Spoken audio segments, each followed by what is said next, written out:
And here we go.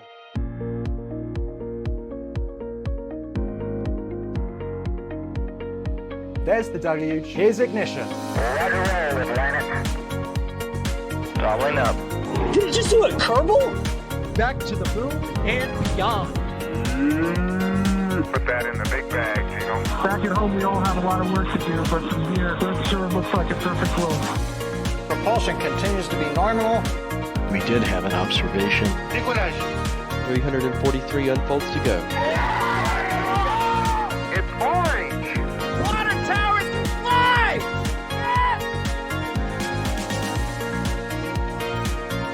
Bingo! Right in the center. Where's Jacqueline? There it is! That was surreal. That's not what we want to see. No. Oh my god. Yikes. You bet. Sure. We don't need any more of these. Full reusability of an engine like this is really something that people haven't done before. Version 3 is what I like to call the foundational design of Starship Booster in the pad. We've never built a ship V3 before and gotten it to this state of production. Booster 19 is actually the second of the version 3 boosters that we've built. This is the final go no-go poll for today's operations. So it's 10, 9, 8, 7, 6, 5, 4, 3, 2.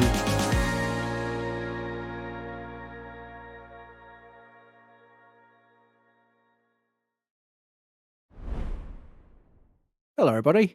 Welcome to, it's been a long time coming, Flight 12 of Starship, the first flight of the V3, the Block 3, both terms work, of Starship from the first time from Pad 2, for the first time using Raptor 3s. Lots of firsts. So it's going to be a long, long stream, as you can imagine, as we always do. This is called a Stakeout stream. This is where we have like a preview show and we talk about everything, go through a lot of subject matters. Then we go into what's called a launch stream. And that's where things get to the business end of the countdown and hopefully resulting in a launch later on today. That'd be nice, wouldn't it? Well, to talk about it, we've got Alex. Hello, Alex. Hello, Chris. It kind of makes you wish that this was not Pad 2 and instead Pad 3, because everything is 3 on this flight. Raptor 3, version 3. It should rhyme as well with the pad. Indeed. We're also joined by EJ. Hello, EJ. Good morning. Well, it's not morning for you guys, but hey, good morning to everybody that it's morning in. I've lost track of what time it is at all now. every day's rolled into one now.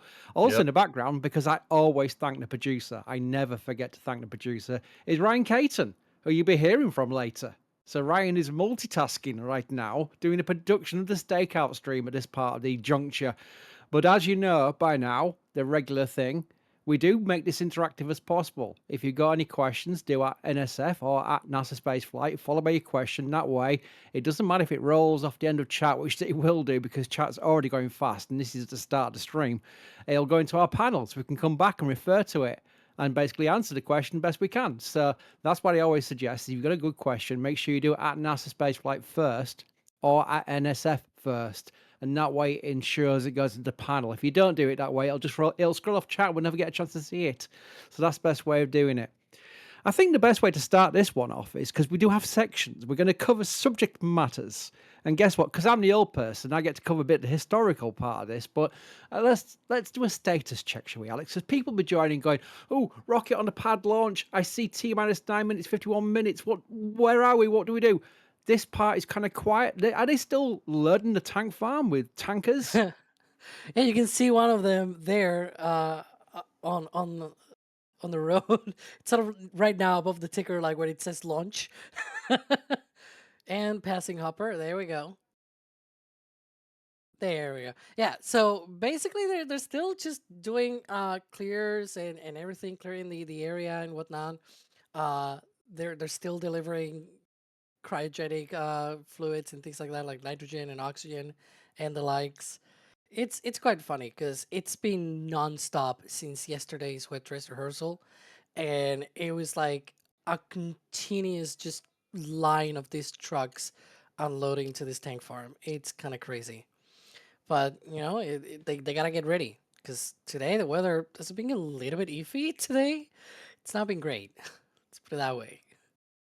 It's not, AJ. I'm unfairly asking you about the weather forecast, but as the resident American on here right now, it's better than me just checking the BBC. So right now it's kind of grey skies. I think SpaceX are talking about 55% go weather or 55% no go weather. I've lost that track, but it is kind of grey right there.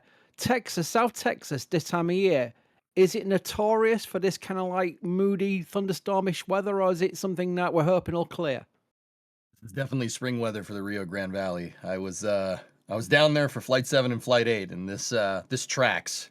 So they are looking at 55% go, Chris. So I don't know. It's kind of a coin toss. Like I don't mean to be that guy, but when I was down there for Flight 8, I ended up having a very nice extended vacation down in the Rio Grande Valley. And don't get me wrong, it's beautiful down there, but yeah, it's definitely away from my computer for a little while. So I don't know. I'm not saying nothing. I'm not saying nothing, Jet. It's just 55% go. That's all I'm saying. That's all I'm saying. I'm kind of tempted to run into my historical references already because of the go no go weather and the fact that Starship needs to find ways of achieving a flight rate where it's not too that concerned about weather. Otherwise, it's not going to be the rapidly reusable vehicle because it'll be starting the pad waiting for good weather, which is something Florida knows can be iffy at times. But we do have a lot of questions about this, so I want to go straight to Alex and try and cover the base as best we can. And I'm covering literally 15 questions here, asking, was the wet dress rehearsal yesterday successful, or was it a scrub, or was it something where they held it but they were happy with what they got, so that's why they're proceeding towards launch, because they didn't fully load it but they're still doing a launch day, Alex. So how do we juggle those things together? Yeah, we were explaining this yesterday that basically what everything pointed to a wet dress rehearsal, basically, right? And it aborted midway through propellant load, like about 20 minutes out from what was the plan T0. Basically, it was pointing to like 11:43 a.m. Central, more or less, and it got stopped around 11:20, basically. And the whole point that I was trying to make the whole time was that we really don't know what was the full purpose of the wet dress rehearsal in the first place, right?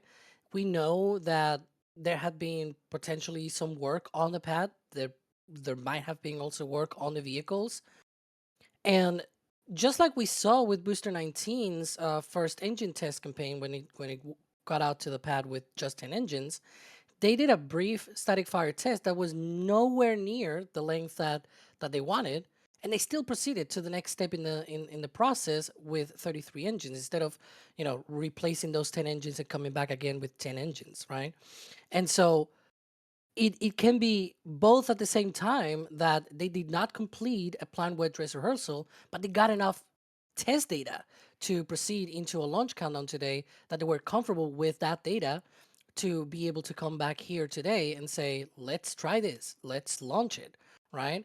And those two things can be compatible because we've seen this sort of thing before with even this same vehicles in this case. And so it's not unheard of, basically. And so it's very much a thing that's very compatible with each other.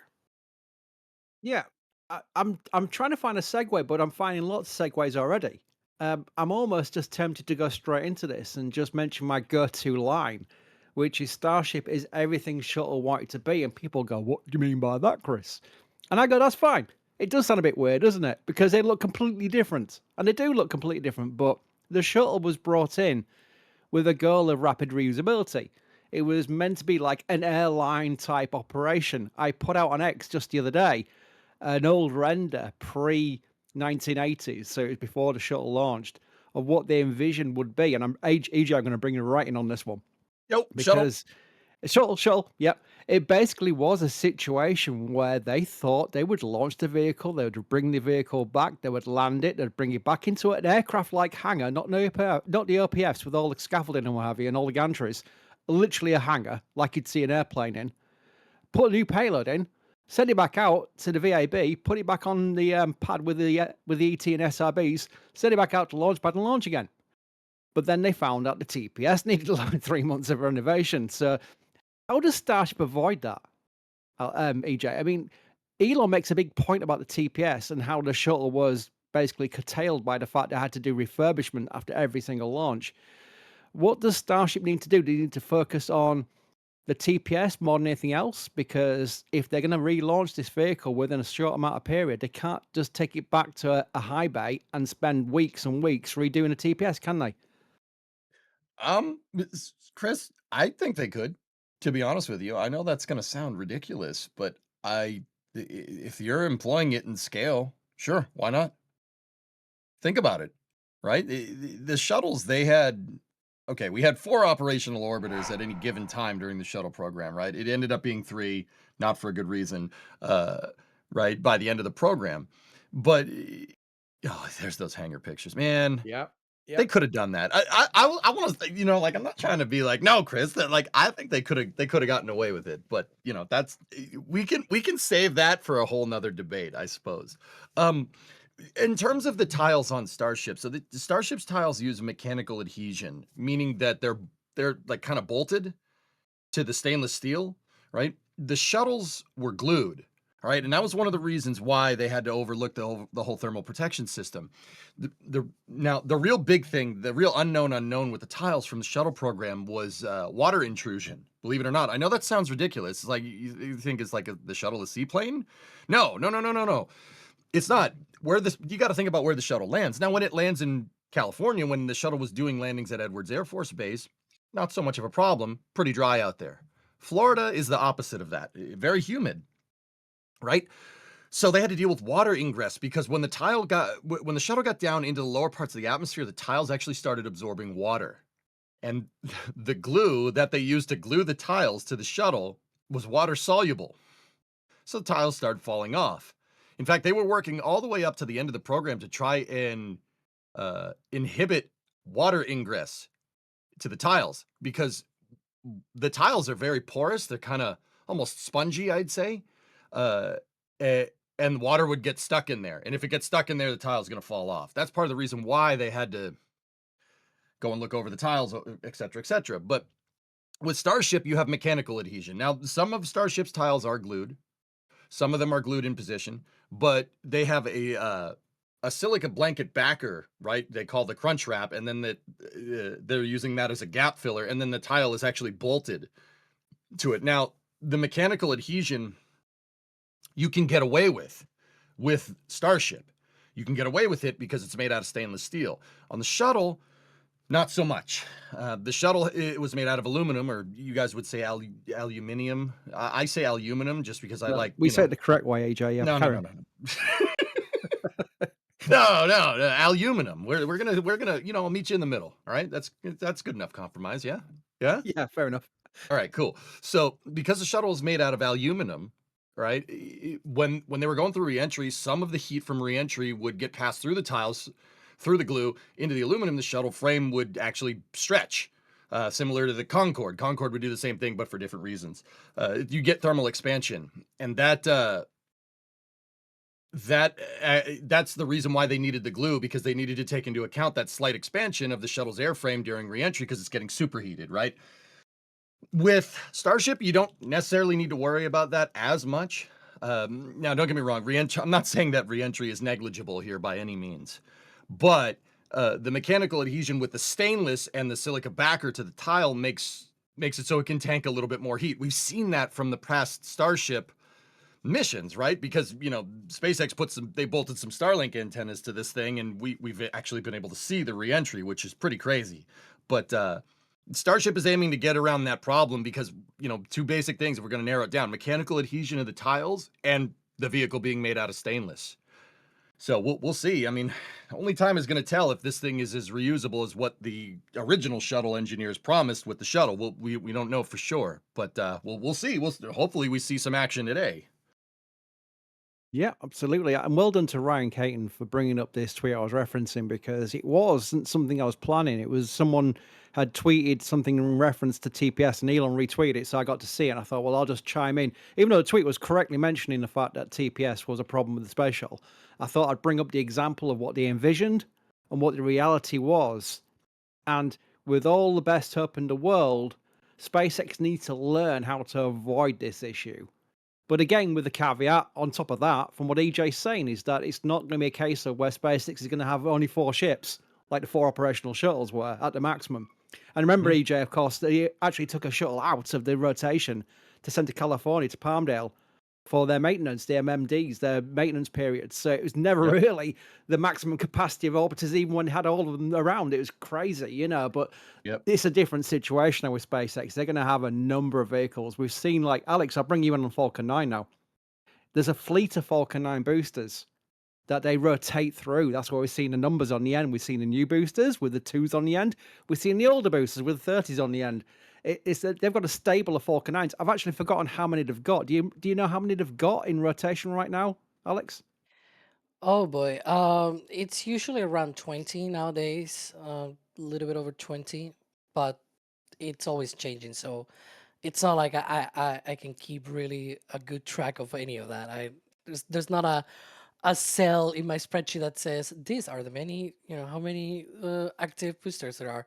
I have a spreadsheet where I do have all of the boosters and their flights and everything, and they're like color coded whether they are active or not. But that will mean like I have to actually go one by one and count the ones that are currently considered active. And so, I will have to count this by hand. I can do it if you give me 5 minutes. I will give you 5 but minutes because but it's it's usually fascinating. 20.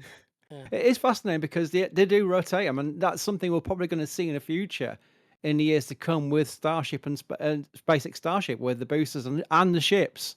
This is the thing. People go, Falcon 9 is great. Why are they even bothering? Well, Falcon 9 is the booster.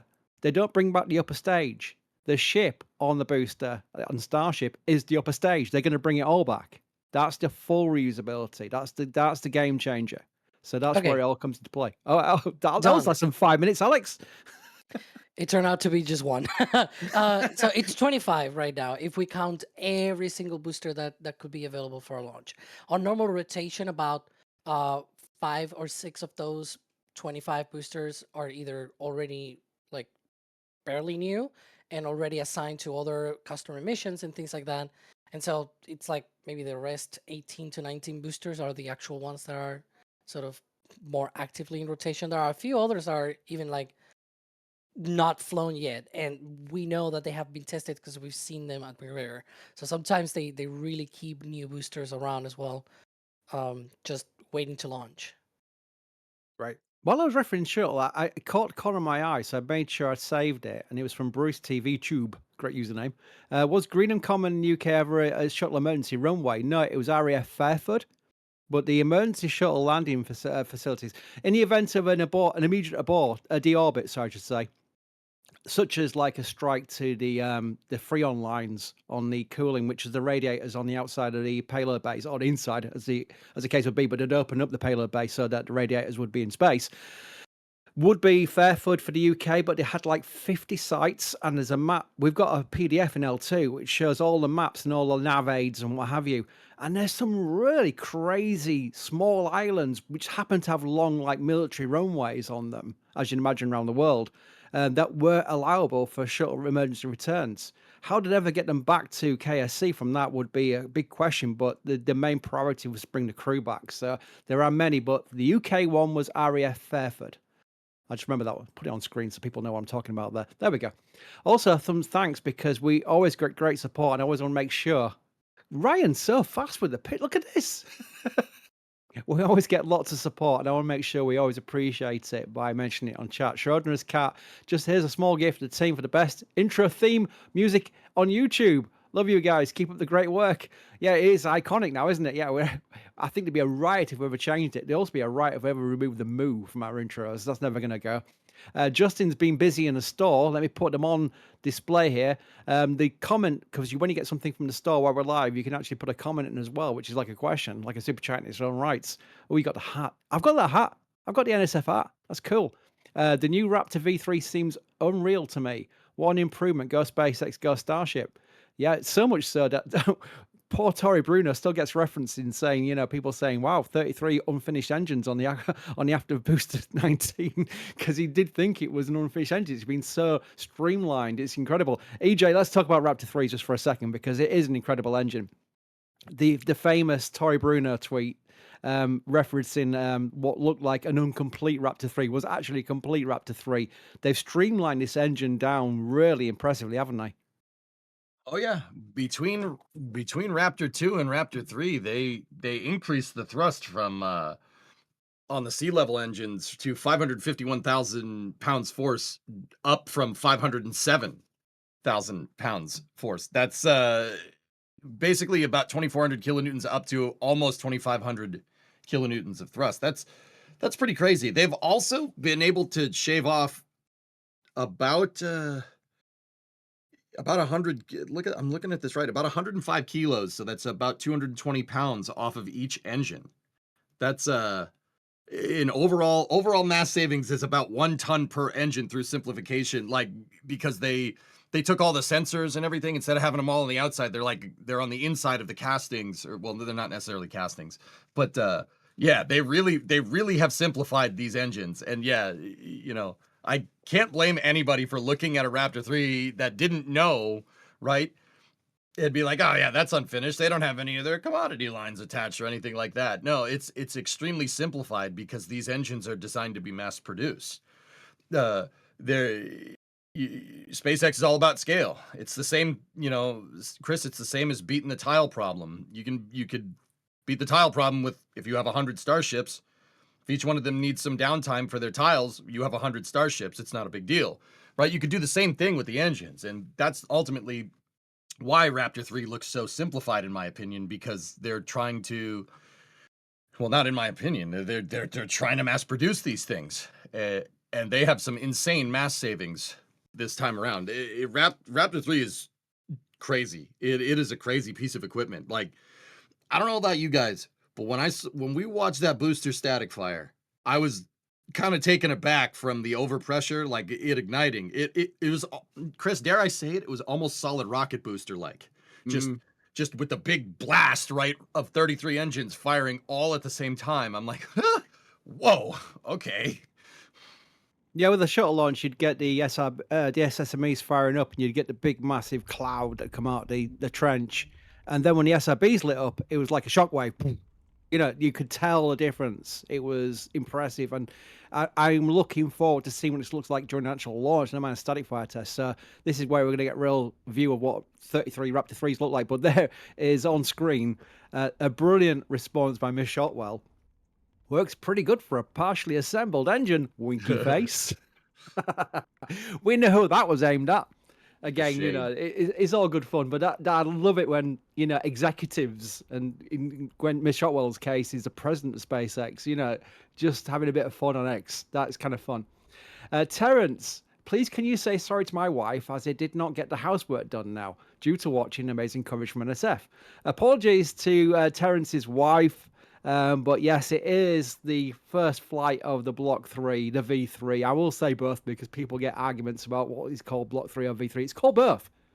Alex, help me out, by the way. What do you call it, Block 3 or V3? What do you call it the most? I don't care. I mean, SpaceX officially, like, at least on the tweets and everything, they seem to be using version 3, so I've been using version 3 more often lately, but I don't care really that much, to be honest. Yeah, it doesn't matter. Basically, chat, it doesn't matter. It doesn't matter. So don't get in arguments with anybody calls it either. It doesn't matter. Negative.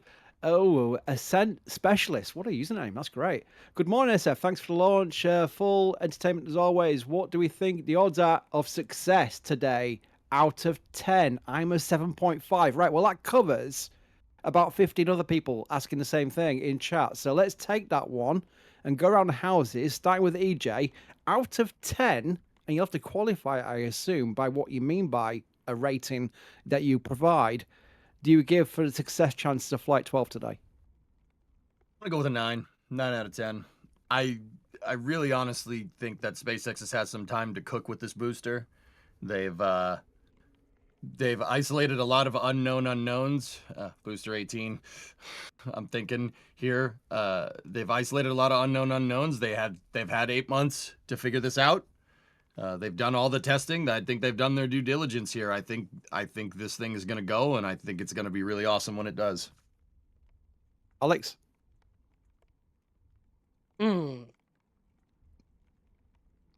It's complicated. You had a chance to think about it. I know, I know.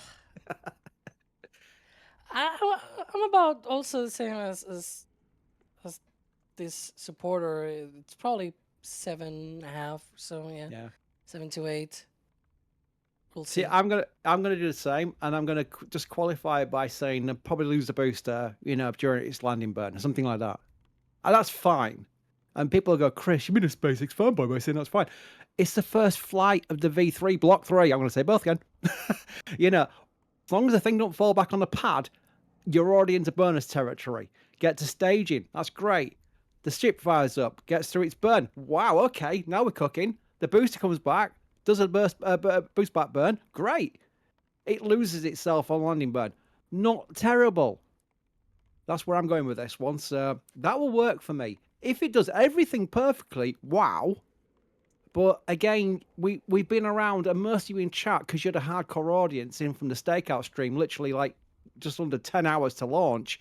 Most of you will be hardcore rocket fans. You'll know the challenges involved in rockets. And this is the world's largest, most powerful rocket ever built. And it's coming off the back of some V2, Block 2, call them both, flights. Let's just try and get through some milestones here. Then we'll start, looking at increasing the cadence and having the other pads come online and bringing up, the Gigabay factories into production. We're going to start seeing vehicles moving from Starbase to KSC on barges. It's all coming.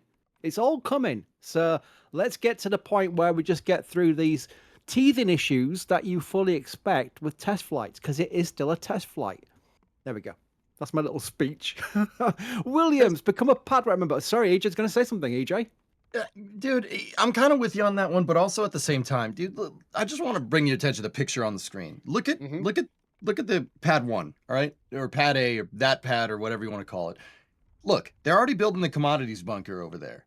I don't think that they would send this thing unless they were sure.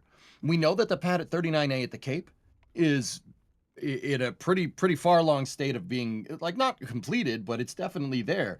And it's definitely locked into the pad 2 design here. So that's the pad on your left, for the people watching at home. The pad on the right was the original pad with the stool, with the milk stool, the OLM that work was always continuing on, right?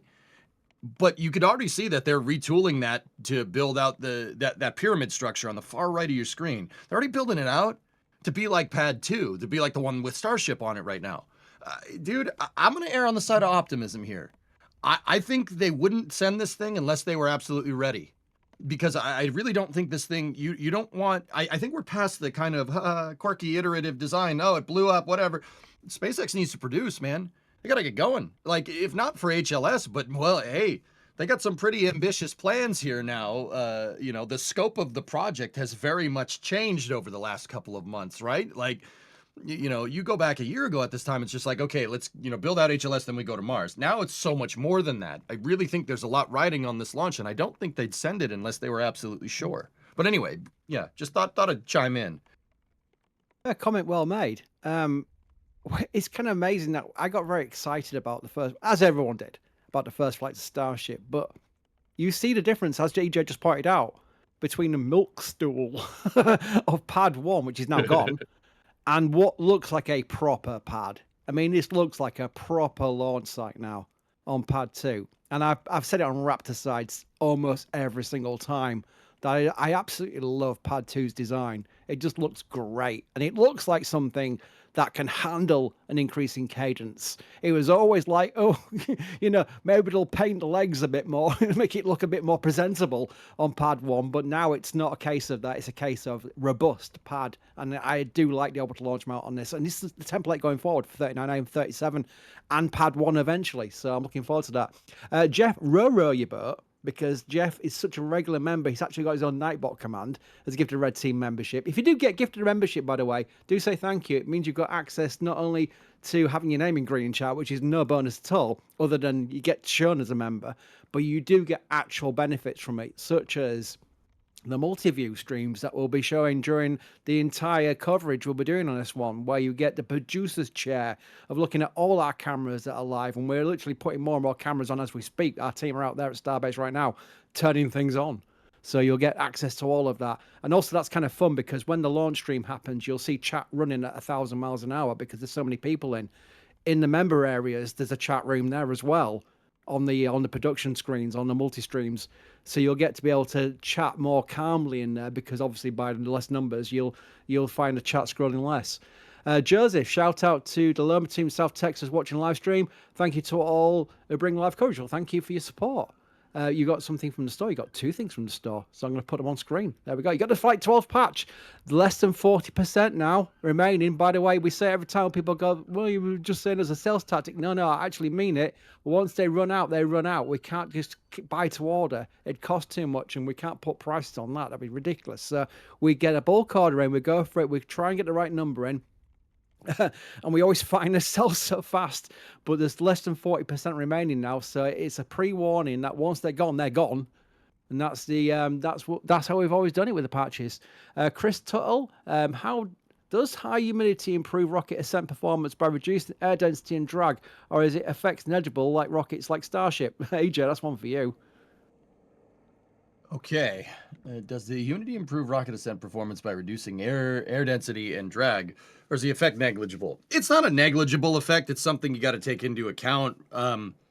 It's definitely going to affect it in one way or another. Like I'm keeping this vague because this is a complicated question. I'm not going to lie. I could drone on about this for a good amount of time. It'll affect it. It's not a crazy amount of effect. I'd say something that would be more perturbing to a launch would be like the latitude north or south where it launches from. Dealing with the Earth's rotation as you go probably is the most perturbing force. Weather does absolutely play into it, but that I would say that's more about vehicle health than anything. But that doesn't mean you can't necessarily launch in the rain. I mean, the real question is, Chris, can you static fire in the rain? Yeah, probably. Yeah, probably. Oh, that poor Ship 36 situation. Zachary, got the pin collection. Nice V3 print for my nerd room, plus a couple more things. Thank you for providing the best coverage of all things rockets. Let's go Starship. Well, we're always improving. We're always looking to improve. I never think we're the best. We're never the best ever. We're always looking to improve. That's the only way you can do it. You can't keep saying, that's it. We've done it. We've got everything we want now. That's all the cameras we ever need. That's fine. No. Always look to improve. Always look to improve. It's the only way you can do it. Zachary got lots of things, by the way. Several of them there. Bideford's here with a big, massive super chat. May Flight 12 be a success? Are we all ready to jump up and down, along with high-fiving each other after each segment of excellence? I am. Hugs to Alex, Chris, EJ, Ryan, and all in chat. Bideford's always lovely with her messages, as well, massive support as well. And then Rungo's beats that with the humongous super chat. Time to break Chris B. I'm already broken, so you don't need to break me anymore. Also, when do you all think Starship will break Columbia's endurance record on STS-80 over 17 days in space? Alex, we haven't got to orbit yet with Starship, have we? So when would that happen? What kind of mission would involve, looking at HLS maybe? No, way earlier, I think. It's probably going to be when they do the ship-to-ship propellant transfer demonstration. They've already said that the first ship that goes up in that two-ship mission will actually do a long endurance orbit loitering, basically. Like it's going to stay up there for a while in order to test all of the different systems, in order to extend because the base configuration of Starship, they said, can stay for about 48 hours in orbit. That's good enough when you're, for example, sending a tanker up to a depot, for example. That's okay. But the depot itself needs to be up there for weeks at a time. So that particular vehicle needs to be fitted with extra things going on there that can extend the battery life, can keep the propellants conditioned for a longer time. And so the ship-to-ship propellant transfer demonstration is supposed to be the first ship that goes up actually has those mods already, stays there for a prolonged period of time, basically, and then the second ship comes up and docks to it and does the propellant transfer demo. They wanna basically kick, I guess, two birds with a stone. I'm not gonna say the other thing. So yeah, they're just getting rid of 2 different missions at once because they need to do also a long endurance mission as well as part of their preparations for HLS. Might as well do both. So yeah. 2 things. One, that is HLS, so I was kind of right. And 2, look at that picture.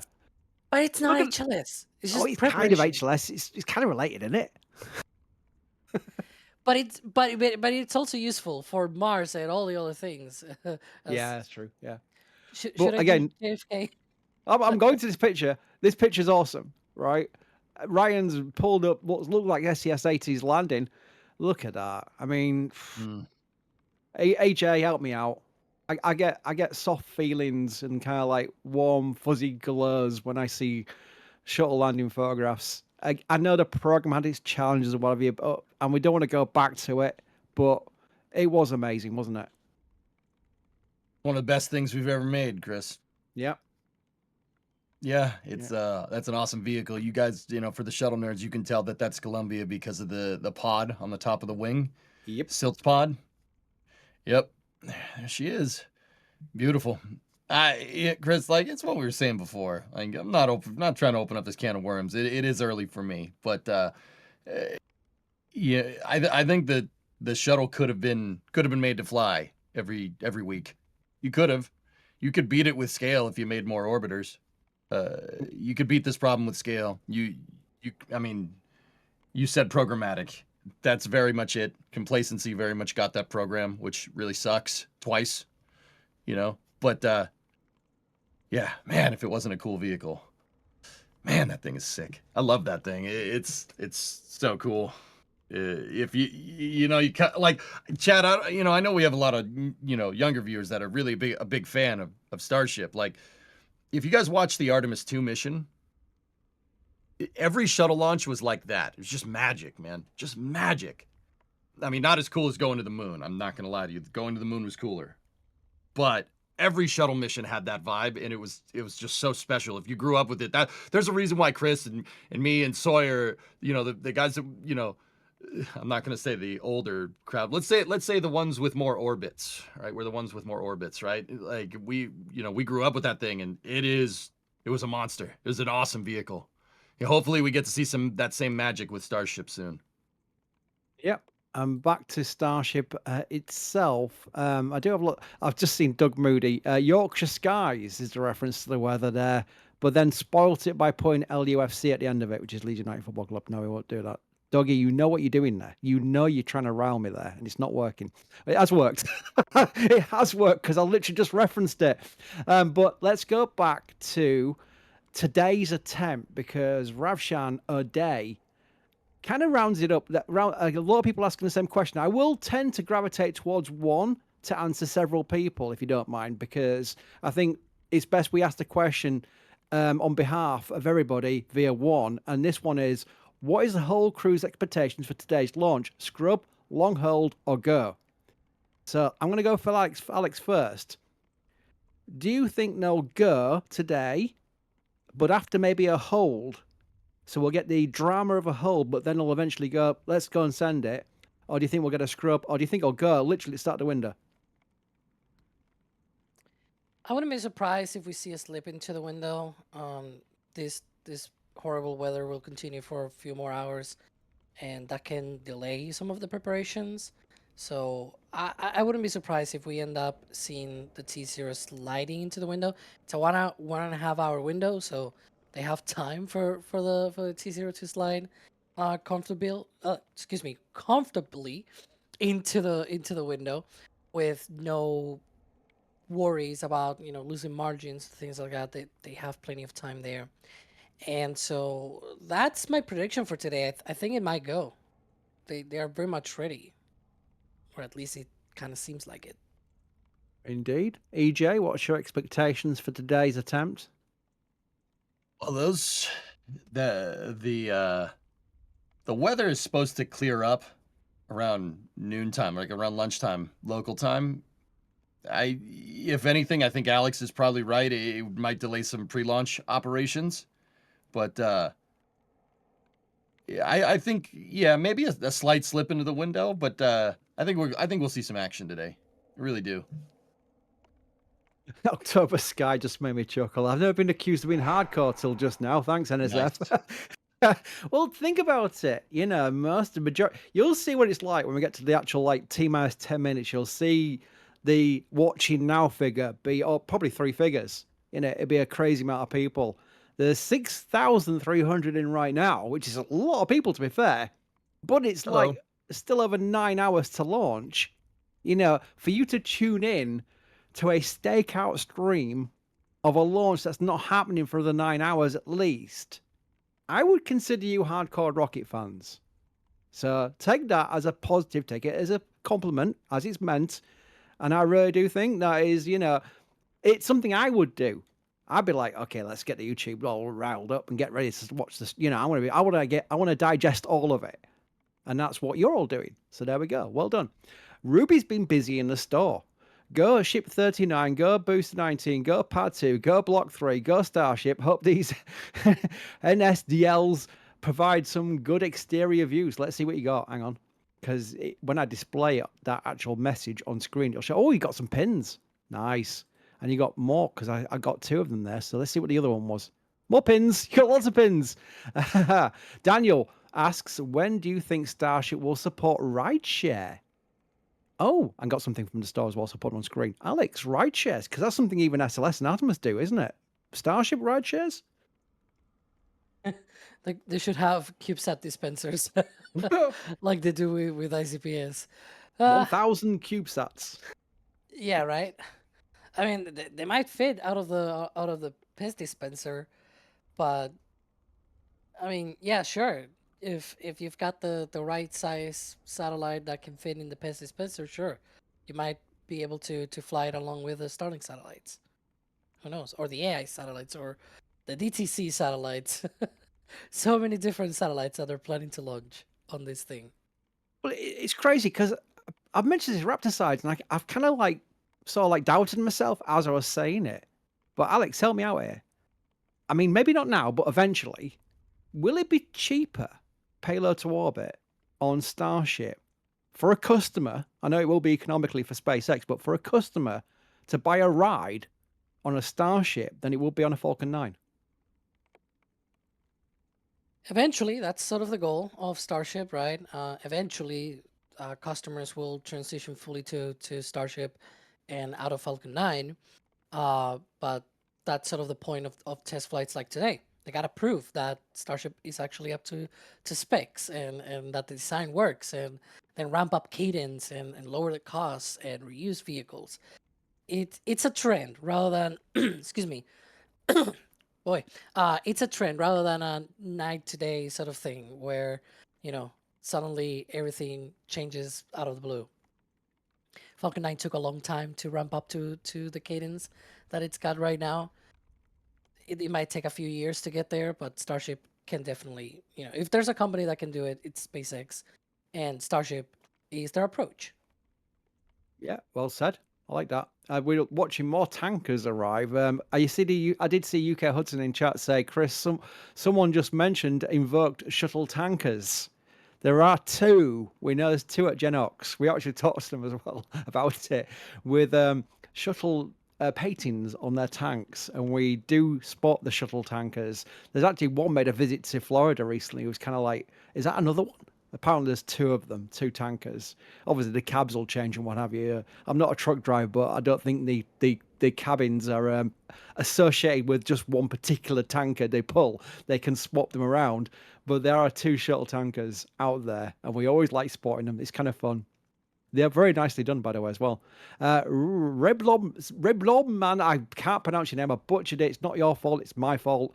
Has gifted 5 Red Team memberships. Methane Man or Methane Man. There we go. Has gifted 10 Red Team memberships. That's 15 new members already. Just generosity of our community. Do say thank you in chat if you become one of those people to be suddenly turned green.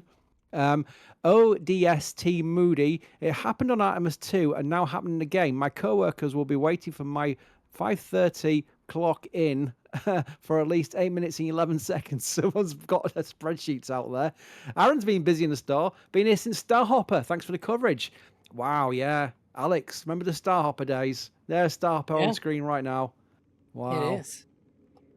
It's weird. So long ago. Well, that's what I was weirding out about. In one way, it feels like a lifetime ago. In other ways, it don't feel like that long ago at all. I distinctly remember Mary out there with a camera. This was at the start of our YouTube channel. That's the reason why we had a YouTube channel, because of Mary and Eclipse.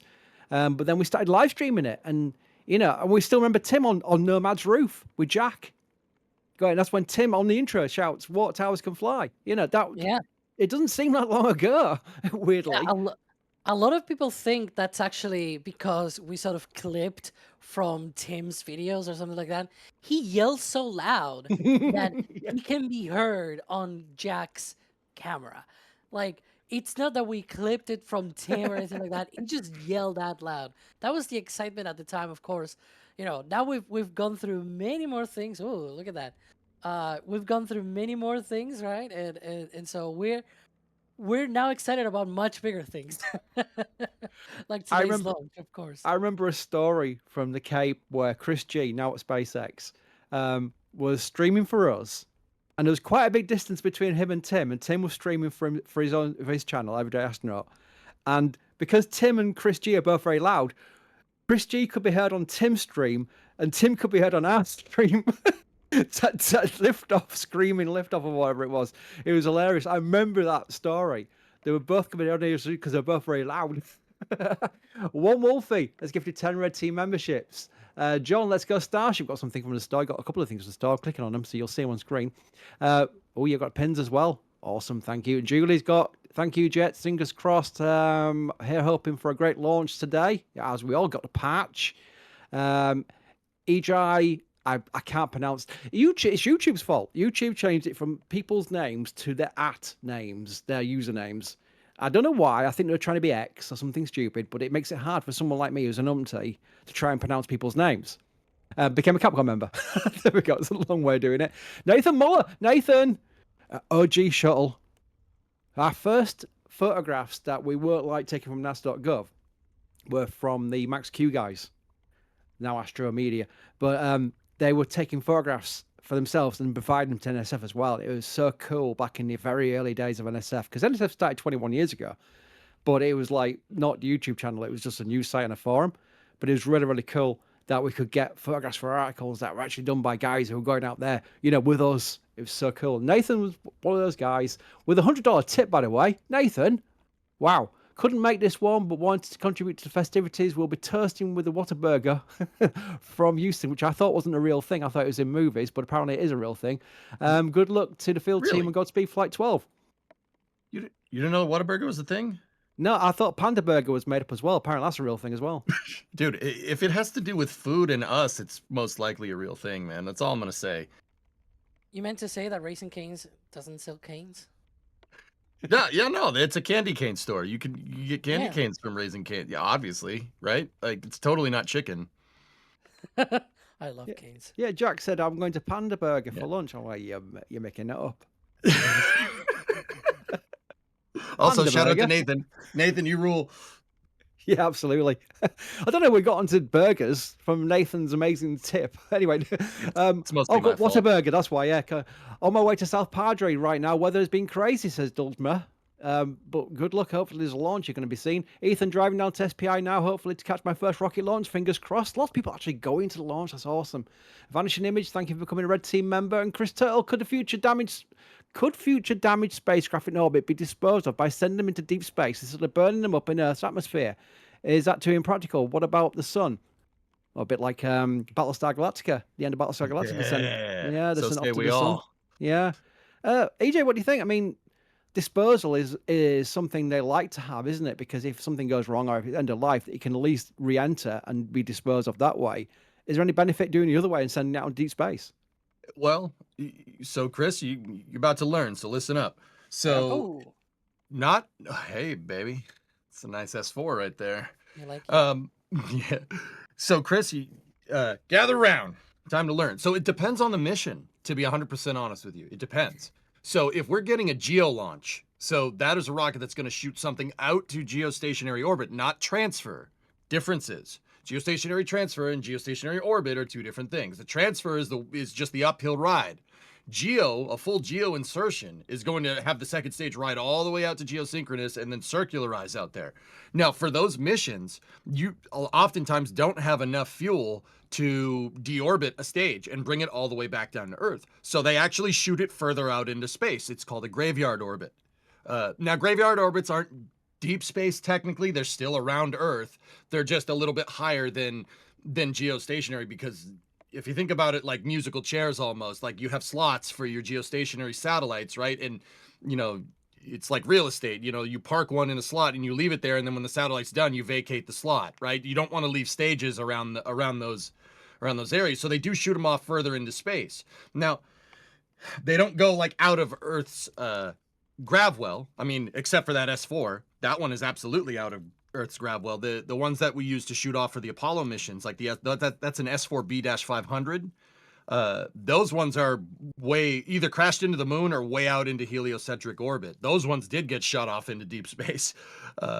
But they do put them in graveyard orbits or deorbit them for a lower orbit mission, right? Now, in terms of sending them into the sun, no.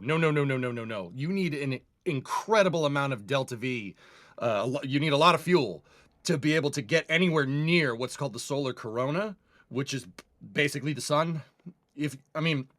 Now keep in mind, you only want to get something close. If you get something close to the sun, it'll burn up.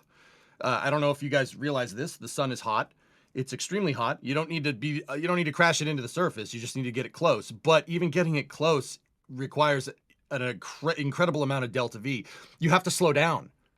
The Earth is orbiting around the sun at 66,000 miles an hour. And if you want to fall down back to the sun, you got to step on the brakes. And you're going to need a lot of fuel to negate that 66,000 mile an hour orbital velocity around the sun. Now, there are probes that we have sent into the sun. The Parker Solar Probe is the one that I'm thinking of. Parker Solar is about the size of an engine block from a car, right? And even that took an entire Delta V, an entire Delta 4, right? A Delta 4 Heavy, right? That my brain just amalgamated into Delta V for some reason. It needed an entire Delta 4 Heavy, and even then they grav assisted off of Venus to shoot that thing even somewhere remotely near the sun. Parker Solar is the fastest thing that we've ever made. It exceeded 430,000 miles an hour. It's the fastest thing, and you're not going to send something into the sun. You need an incredible amount of Delta V to do that. It'd be easier to send it further into space, but it does depend on the mission. Yeah, there you go. Hopefully you learned something. I did. I'm very grateful for it too as well, EJ, because it is Heck yeah. something I immediately, if it was just me, I'd have said, well, no, disposal's best. Just get rid of it, you know. I wouldn't have gone into that about what the options are there. So that was really interesting. We do get a lot of questions. You can imagine these streams are very popular, and you can imagine that there's a lot of people in chat doing the NSF and at NASA Space Flight. So we won't get to everybody's question. I'd love to answer everybody's question. And we've all been on different YouTube channels and different subject matters, and we've ourselves personally put a question in, and it won't get answered sometimes. But I would normally go, oh, that's a shame. But now I appreciate the fact that whoever's talking on the channel doesn't get an absolute opportunity to answer 500 questions in an hour. It's impossible. It can't be done. But I'm going to go through as many as possible. It does not have to be a super chat. I always make a big deal of this, not just reading super chats. We'll read any question from anybody. It could be your first day here. The only thing you've got to do is subscribe so you can actually talk in chat, and then do the NSF. It makes good to our panel. The only thing I ask people to do, which is free and takes you 0.5 seconds of your day, is to like the streams. Why do I say like the streams? Does that mean money? No, it doesn't mean money. What it does do is it tells YouTube you like what you're watching. And YouTube goes, that's interesting. Maybe I will show it to more people in their menus. Rather than the AI slop that you'll find in your recommended videos all the time nowadays, because they use auto likes and things like that to boost their presence on YouTube. So the way to fight AI slop is to like videos like this, original content, and that makes sure that YouTube starts realizing maybe AI slop is not what you want to be served. You want to be served original content, which is what we're providing you. There we go. There's mental speech done. XCO wants to know, do you believe that the biggest technical challenge potentially holding Starship back from achieving full reusability, rapid reusability even, and also landing on the moon in the future? What is the biggest challenge? There we go. That's probably better if I start it off with the correct phrase. Alex, what's the biggest challenge? technical challenge that stopped Starship achieving full rapid reusability and landing on the moon? From achieving full rapid reusability, it's probably the TPS, the thermal protection system on the ship. And from landing on the moon, of course, it's going to be on-orbit refueling. But that is why they do these test flights, right? And why they constantly change the design. They try to change the way that they install the heat shield and everything. They're not flying. They're now flying on this version the docking ports for refueling. So hopefully that will be used in future vehicles to actually do the refilling and make sure that it's not a challenge anymore. Very good. Now, T-minus 10 minutes to go. We'll think time for a little playback and some cool views before we hand over to Sawyer Rosenstein to host this channel. I've been Chris. I'll see you later. Thanks very much.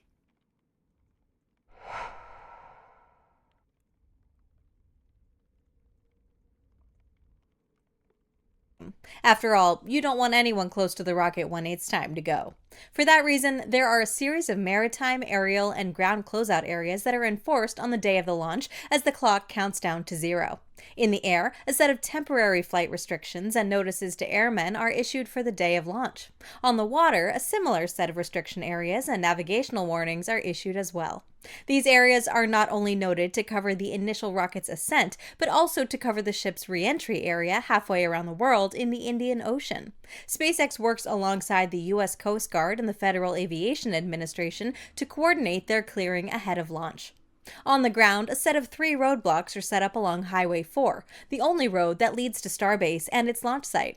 The first of these is called the Soft Checkpoint, and it's located about 15 miles from the pad at the intersection of Highway 4 and Oklahoma Avenue.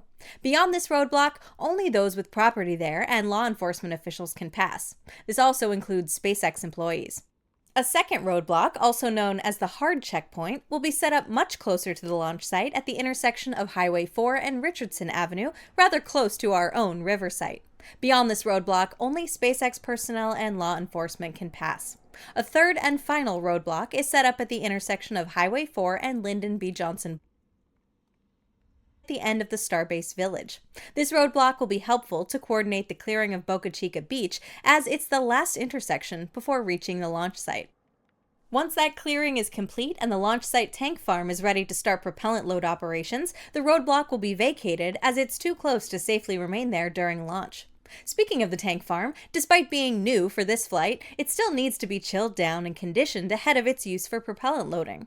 This process is now much faster and much more efficient thanks to the use of vacuum-jacketed lines that prevent them from being warmed up as quickly as the previous tank farm. The tank farm is split into a liquid oxygen side and a liquid methane side.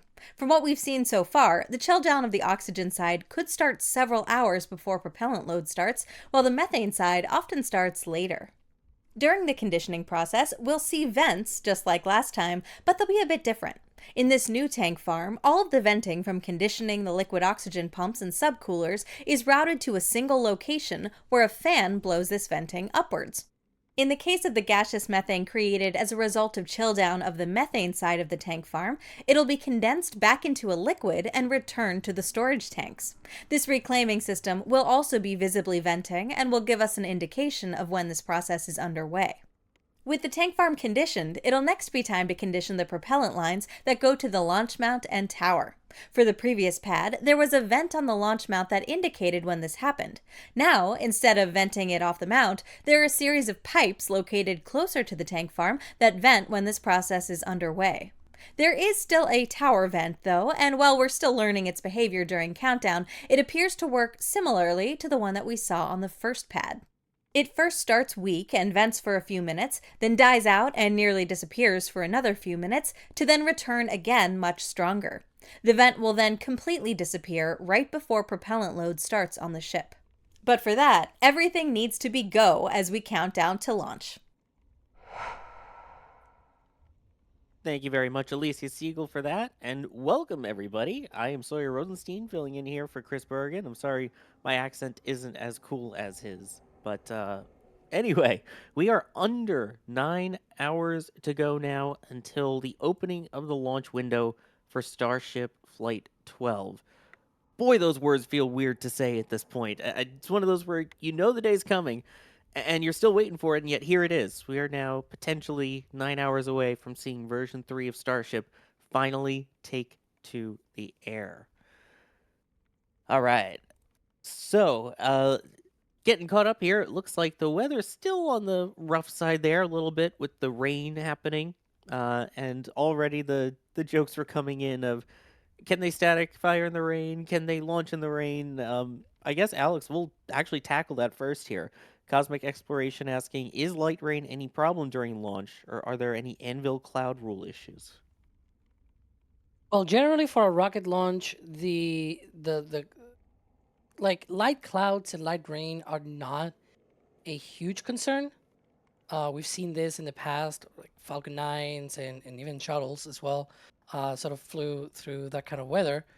Uh, it's when you actually get the bigger clouds, the thicker clouds, especially the ones that are very tall as well, because they can create a lot of potential energy there for like lightning and things like that, which is not great. Those are the anvil clouds that we usually talk about, right? And so when the rocket goes through the cloud, it can actually trigger lightning and things like that. So yeah, the problem is most of the rain tends to be when it usually happens tends to be the bad kind of rain. And so that's why generally when it rains it's usually, you know, the launch gets S worded. Today it's launch day already, so I cannot say the word. But we all know what I meant with that. And so, yeah, usually it's the bigger clouds, the ones that carry more potential for lightning and things like that. Light rain, thin clouds, and stuff like that. It's okay and not really a big deal in that sense. So that is not a problem. The problem today will be the preparations for the launch. There's no rain schedule, or rather schedule forecast for the launch window today, but there is pretty much until like a couple of hours before the launch window opens, and that could delay some of the preparations ahead of launch.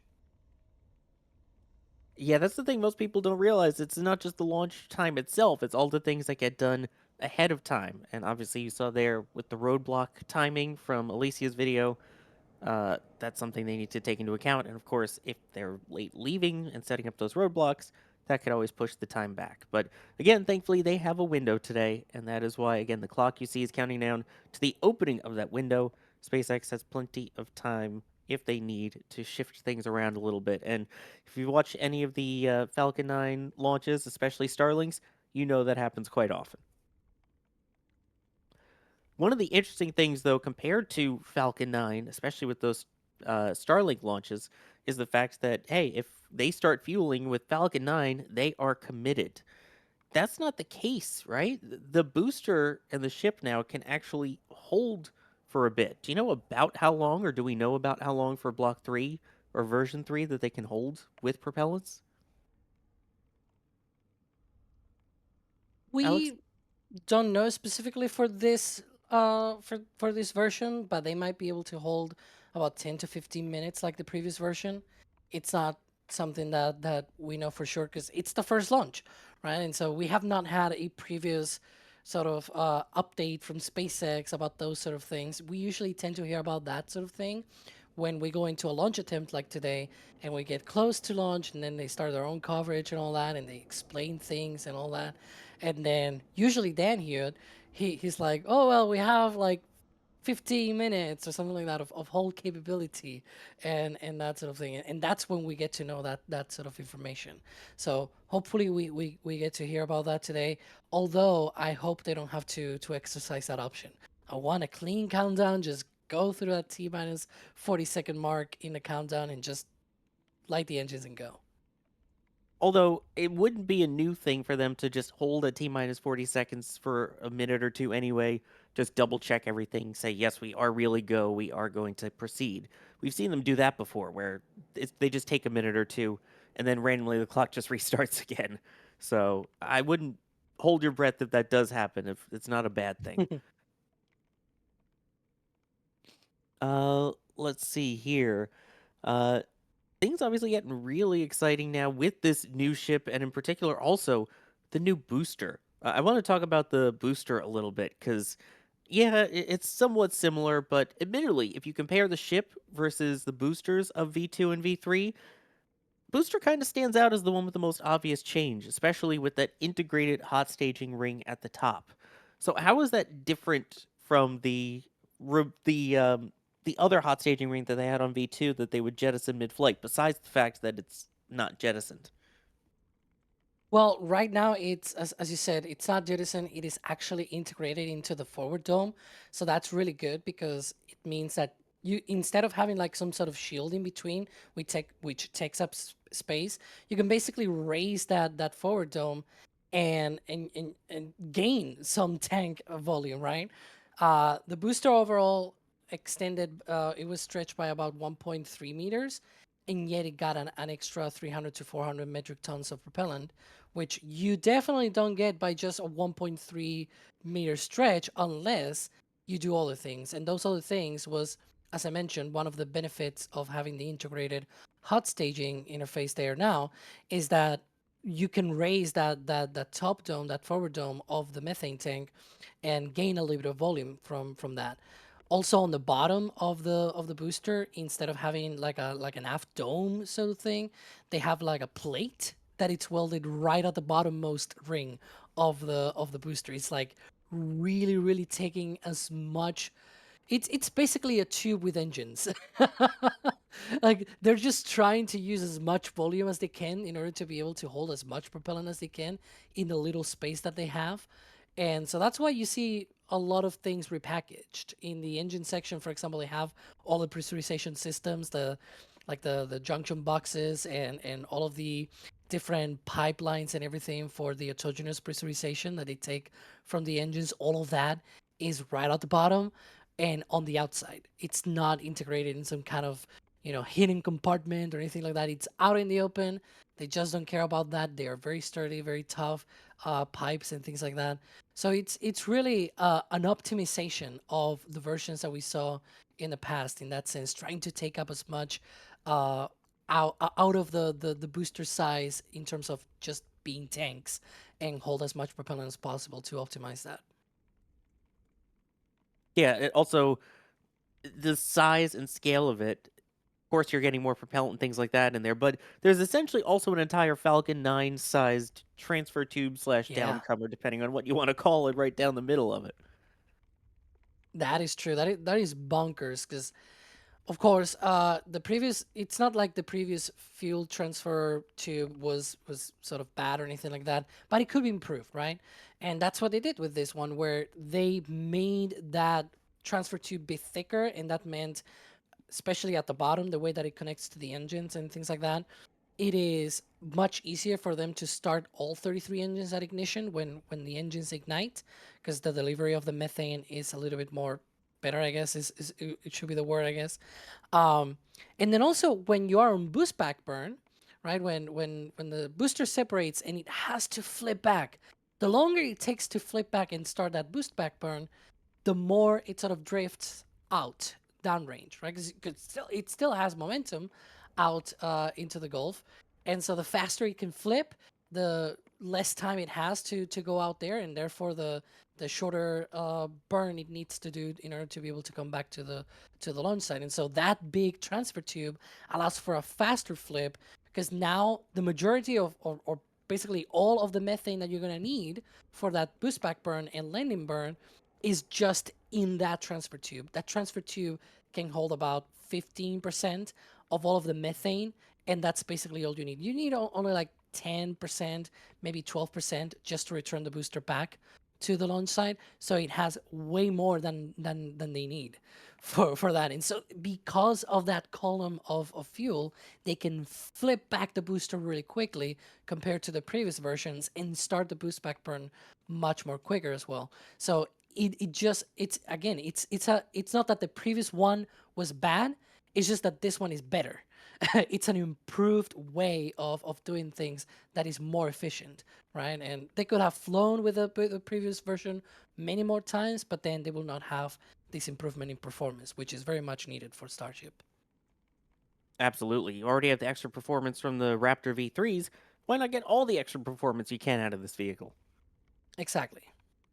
By the way, you mentioned downrange. There is something else that we're seeing downrange now at this point, and that is the SpaceX range safety aircraft that they have. There you go. You can see that on Flight Radar 24.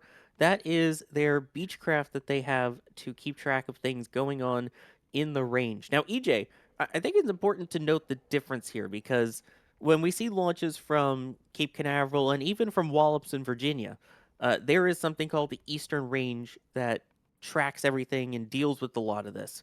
Can you kind of explain what's different with the range for SpaceX and Starbase compared to the range that we're used to seeing for Falcon 9 and Falcon Heavy, either at Vandenberg or California or Florida? Okay, so the big difference here, Sawyer, this is a private spaceport. It's a private spaceport. It is not operated by the U.S. government. Starbase is a fully privatized spaceport to space, or well, suborbital. Hopefully that changes soon, right?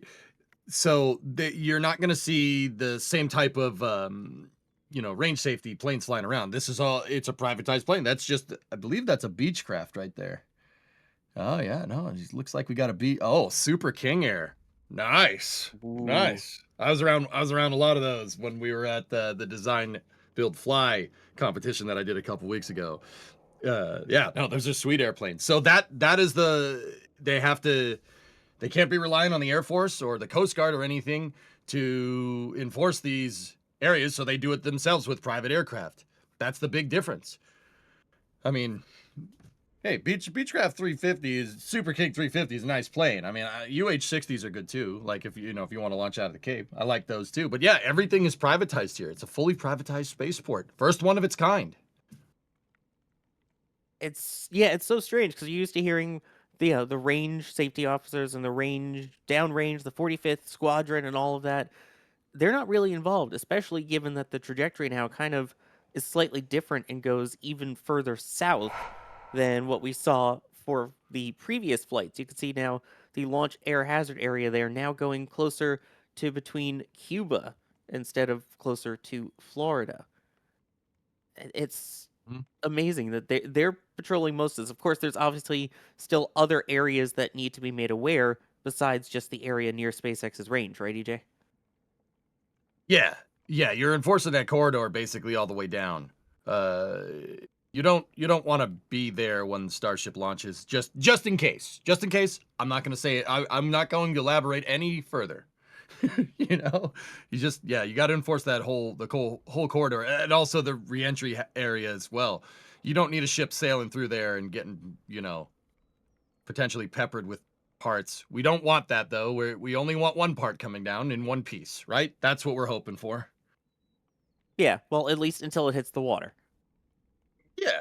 I mean, preferably one piece after water splashdown. But yeah, I don't know. I don't think that'll happen. But it'd be nice. I can dream, right? I can dream. What do you mean? It was so satisfying. Remember buoy cam where the ship would just touch down and then as it flipped onto its side after a soft splashdown, quote unquote, you get the big kaboom? That's when you want the earth-shattering kaboom. Where was the kaboom? There was supposed to be an earth-shattering kaboom. Yes, something like, I don't know. I'm sorry, I had something stuck in my throat. If you didn't do it, I was going to make that, so it's all good. Yeah, gotcha. Let me take a moment to thank some people here, and then we'll get back to more of your questions. Reminder, you can tag us at NASA Spaceflight or at NSF. Pops up in the software we have back here and makes it a lot easier to see all of the questions, given how many of you there are in here chatting away. Jerwa with an important follow-up question from before I joined, talking about Parker Solar Probe. EJ, they're wondering, is the sun hot? It's about 10,000 Fahrenheit, or I believe that's 5,500 Celsius on the surface. Yeah, that's pretty hot. That's pretty hot. Don't lick it. It won't end well. It's not a good idea. I mean, I guess that's also like the technical update that we got that one time from SpaceX that Starship is big. They forgot to answer the question about the sun. Mm-hmm. Nice. Salty Clam Pirate. It's my 40th birthday today. Hopefully I get the most epic 40th birthday candle possible. Thanks for all you guys do. Oh man, we got to tell SpaceX they only put 39 candles on this, not 40. Yeah. Hey, it's all right. Nobody's perfect. Nobody's perfect. But also, Salty, please make sure to not blow out the candles, please. These at least, yeah, good point. Although at some point the 33 engines on the booster and then the 3 Raptor vacuum and 3 Raptor sea levels on the ship will have to shut down. Just when they're supposed to, please. Artist saying, be sure to wait for the right time. That's what we're trying to tell you. yeah. Don't do it while people are still singing happy birthday. You gotta wait till after they do the happy birthday to you and then check before they do the RU1, that kind of thing. Artist Space, got my orange Flight 12 hoodie on. Go Flight 12. Eric Rogers, thank you for becoming a Padrat member. Anonymous saying, time to expand the collection. Love the work, NSF, as always. Getting a patch. Nicely done. And also grabbing... Oh, no, it just showed up twice. Ben Vision, they may not have gone to orbit, but they've been well into space. What is the highest altitude reached by the Starship program so far? Alex, do you have that? What was again the question? What's the highest altitude so far reached by Starship? 200 and something kilometers. I don't remember exactly. You will have to go through basically all of the different flights that had reached at least SECO. It's in the order of that 200 and something. I think it's like less than 250 at the very least. But yeah. So then when it comes time for deploying Starlinks, about what altitude will that be once it's operational? And how would that compare to, say, an orbit they might use for rendezvous with Artemis on Artemis 3? No, for Starlink, that kind of altitude, it's fine. For example, today's Falcon 9 launch from Florida went to a 247 by 258 kilometer orbit, so quite a low orbit. They do this because the lower that you insert a payload, like the rocket has more performance the lower the orbit, right? Because it doesn't need to do as much work. And the satellites themselves, they have their own Hall effect thrusters. They're very efficient. They have plenty of performance in order to be able to raise up to their operational orbit, which is right now around 460 kilometers. So I don't expect them to insert these directly. If they don't have the performance, they might want to save it and insert them lower. If they do have the performance, because this is another thing with Starship, currently it's probably limited by volume. It can only like launch 60 of these at a time, and 60 of them, unless they're close to 2 tons each, it will not hit the mass limit of performance, the theoretical mass limit of performance of Starship to low Earth orbit. So it might be that once we are in V4 and everything, then they might just insert them directly into the final orbit. We'll see how that works. Exactly. Of course, need the first flight of V3 to work so that they can then make their way to orbit. So then we can get to the booster and ship catches. So then we can get to that point. So still a couple flights away. But what's crazy is mentioning all of that. They could only be, 2 or 3 flights away from that actually happening. I guess follow up to that. Metal Manny was wondering, does the booster cross the Kármán line? Obviously, the ship does. Do we know about the booster altitude? So before version 2 happened, version 1 boosters, they did, because the ship was lighter compared to version 2 ships. So for version 2 ships, what happened is that the version 2 ships got bigger and heavier, and so the booster could not do as much work, and so it did not get beyond 100 kilometers. So you can see this difference, for example, on booster 12, on flight 5, it did reach over 100 kilometers in altitude, but then booster 14 on flight 7, it did not.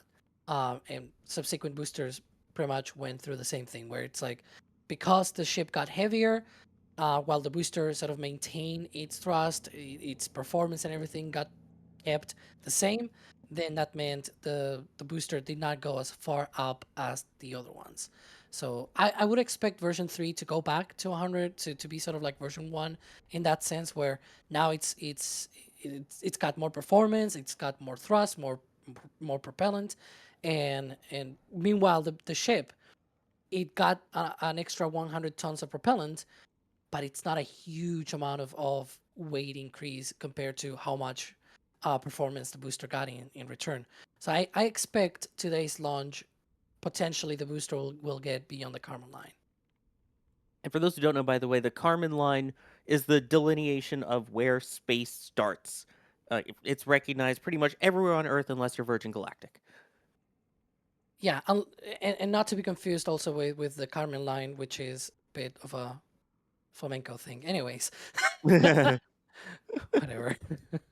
Nice. I'm gonna tap my way around that one. Let's see here. Oh, EJ, we get to geek out a little bit on this one. Shuttle? Absolutely. Oh, nice. All right, JS Web Productions saying, did the shuttle have an aluminum frame or was it a solid aluminum structure? Or what material was the main body made of that the tiles are glued to? It's aluminum. Yeah. It's the shuttle used riveted aluminum stringers. It was built very much like an airplane. The thing about that is that, okay, so we'll get into airplane construction here real quick. So airplanes to this day still use rivets. And I know what people are going to say, why rivets? Isn't that old? Yeah, it's an old technology, but rivets allow for expansion and contraction with the aluminum airframes because the environment which an airplane operates down here is a little bit different than up there at 30,000 feet, right? The shuttle was built in a very similar manner, and because of this, it expanded and contracted during re-entry. And that's why they ended up gluing the tiles to the shuttle, because the airframe's going to expand and contract, and you don't want the tiles to pop off like pogs, right? Like they can do that with thermal expansion. That's why they ended up gluing them. But that proved to be a double-edged sword because, when you get down into the lower parts of the atmosphere where it's humid in Florida, where the shuttle was landing, water ingress, the tiles would absorb water and they'd hold water against the glue, and the glue's water soluble and it would pop the tile off. In fact, in 1979, when NASA moved Columbia, the first orbiter, right? The first spaceworthy orbiter, I should say, when they moved it to Cape Canaveral, they brought it in on the shuttle carrier aircraft. They put it in the hangar. They came back the next day, all the tiles fell off because of all the water ingress from Florida's humid atmosphere. So yeah, they were made out of aluminum designed to deal with the thermal expansion and contraction, like from reentry, but that proved to be a little bit of a teething problem with the tiles because they would absorb all that water. Yeah, and it's funny, if you go and take a look at any of the orbiters as they are in the museums right now, you may notice that some of them have these little tiny circles on them. Oh, yeah. And yeah, if you see those, why some of them do and some of them don't, if it has one, that means it's flown more than one time because they would have to basically reinsert the material that is used to make them not keep as much water as possible. So it's basically a way to almost like drain and refill the tiles to make them more water resistant. Mm-hmm. Yeah, part of the reinjection of the tiles, like that dot that Sawyer's talking about, is reinjecting the adhesive, but it's also they also did that to get the water out of the tiles because the tiles will hold water like a sponge because it's a porous structure, just like a sponge, believe it or not. Like porous structures like cork are used in thermal protection all the time because you're exposing more surface area to heat. More surface area being exposed to heat means more heat can get absorbed faster. I mean, well, it's a little more complicated than that, but you get the idea. But the point is you don't want water in there. Yeah. So I guess then let's bring it back to Starship. How is Starship's TPS going to try and avoid the same problem that we had with Shuttle? Now, Sawyer, I'll be 100% honest with you. I'm not sure about the humidity problem. Whatever they're doing, it's very clear that it's not that big of a deal, but not necessarily like tile adhesion because they're using mechanical adhesion. Chris and I were actually talking about this a little bit earlier. Starship's made out of stainless. It's 304X stainless steel, so it's just kind of we'll say a custom blend of stainless steel that SpaceX is using for aerospace applications, right? It's their own kind of formula. And they have the tiles actually mechanically adhered to that. Now between them, there's a silica backing. There's a silica backing blanket. That's what they call the crunch wrap. They're using it to back the tile, and they're also using it as as a gap filler to fill in the little gaps in the tiles, the gaps between the tiles. So I don't think they'll have necessarily adhesion problems, Sawyer, but I'm still wondering how they're going to get all the water out of those tiles, because those tiles at the end of the day, they're still fibrous. They're unifibrous tiles, if I'm remembering correctly. And water ingress is still going to be a thing. Maybe it's negligible. Maybe it doesn't matter if the water is getting in there because it's mechanically adhered. But yeah, there's a shot from Ryan on the screen of them re-injecting the tiles. That's on the space shuttle, guys. That's not on Starship. That is on the shuttle. Note that, yeah, see the dots in the center right there? And note that each tile has like a lot of text written on it. It's because the tiles were not interchangeable on the shuttle. I think this was probably the biggest, like, I'm not going to say design flaw, because I'm like sitting here at my computer in my office like I could do better. No, that's not, no. The tiles are not interchangeable. It's 30,000 individual tiles that had to go in individual spots. So that's what all that text is on those tiles, as well as the dot where they re-inject the tiles. Yeah, I think that proved to be a big problem with the program. Like, there's no interchangeable tiles. Like, you have to have a factory that's making 30,000 individual tiles in change. Every orbiter had a different amount of tiles on it. Challenger had the least amount because it's the best orbiter. Just saying.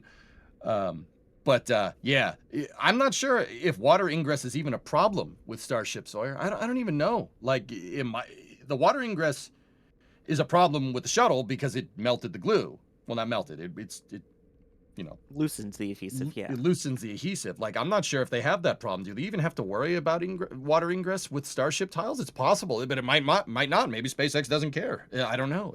That's going to be a question that we'll see the answer to that question in a couple of years, I think. Well, I think less. Again, we're supposed to start seeing vehicles make their way to Florida this year, so we'll see. Even if they don't fly on the shuttle carrier aircraft, once they come off of You'll Thank Me Later and roll out, it's going to be, okay, let's see how many of these stay on. Yep.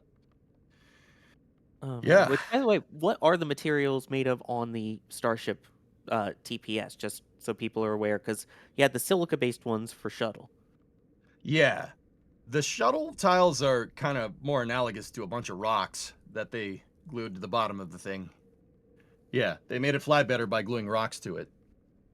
That's the short answer. I do believe that SpaceX's tiles are unifibrous, so it's tough and unifibrous reinforced oxidation-resistant, corrosion-resistant tiles, or tough rock for short. I'm pretty sure. So it's a slightly different blend of more or less the same thing. It's different because it's unifibrous, as opposed to just the straight silica tiles. They're rocks, guys. They're very porous rocks. Very, very small rocks. I mean, that's pretty cool. You might even say that rocks. No, dude, it's too early. Come on. I know. That's why it's taken me this long to make my first pun. Trust me. Dude, it's even Alex is even in the afternoon and he's like, Well, it's not like we've all been busy working on things here ahead of this Starship launch today anyway, which is under 8.5 hours away, by the way, from the opening of the window for the first launch of version 3 of Starship. Oh, that's so cool to say. Let's see here. Getting to some more of your questions. Joel Kellogg is wondering, Alex, do you think it would be feasible to have the Raptor 3 engines produced as a singular component to increase production, like a speed loader for a revolver? Install them all instead of one at a time. So like a 33 engine kind of materially just stick on the bottom of a booster and it's good to go. Dude, you just gave me, Joel, you gave me like a magazine-fed like Raptor installation device where they just have a bunch of Raptors in like a magazine that's spring-fed and it's just like like a typewriter, In that case, dude, what I would do is just make the MPS, the propulsion system, so the aft dome and everything, make it as one piece. And if you want to speed load it, bolt all the Raptors to it and then install that all as one piece if we were going to do that.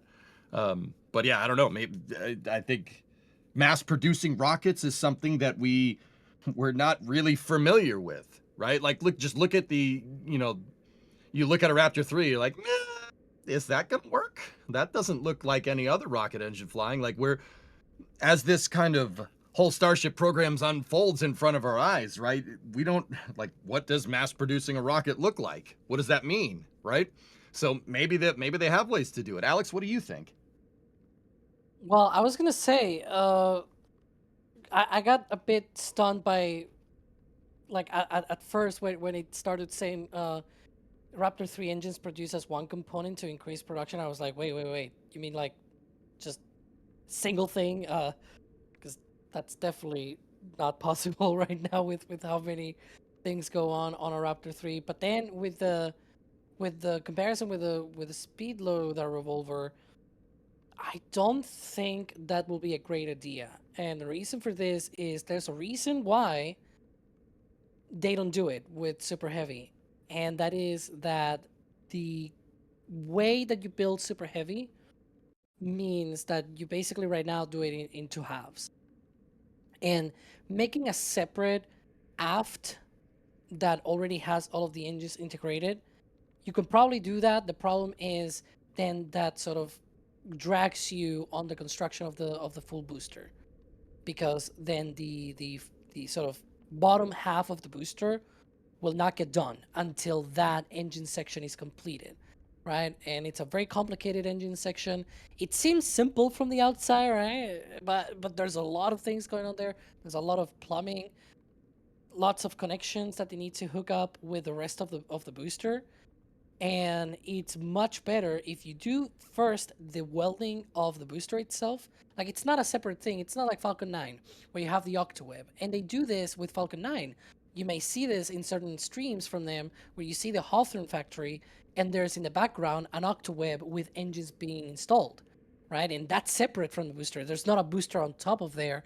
They do have a separate engine section, just like for example SLS core stage and all those different rockets out there.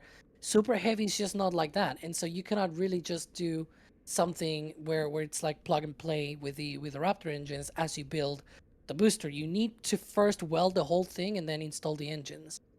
And so I will say I will trust the engineers with this. I'm not an engineer, but if they design Super Heavy this way, there must be a reason. And in this case, I think there's a real benefit in welding first and doing all of the plumbing and connections and things like that first, and then you install the Raptors. Because otherwise, I think the other way around could probably miss some of these things and some of the process and that sort of factory setting that they have. I don't know. It's like trying to put a steering wheel on your car while you're still sampling the different frames or anything like that. It's like, wait. Finish the welding, finish the full structure first, and then you outfit the car, right? Like that sort of will be the thinking here.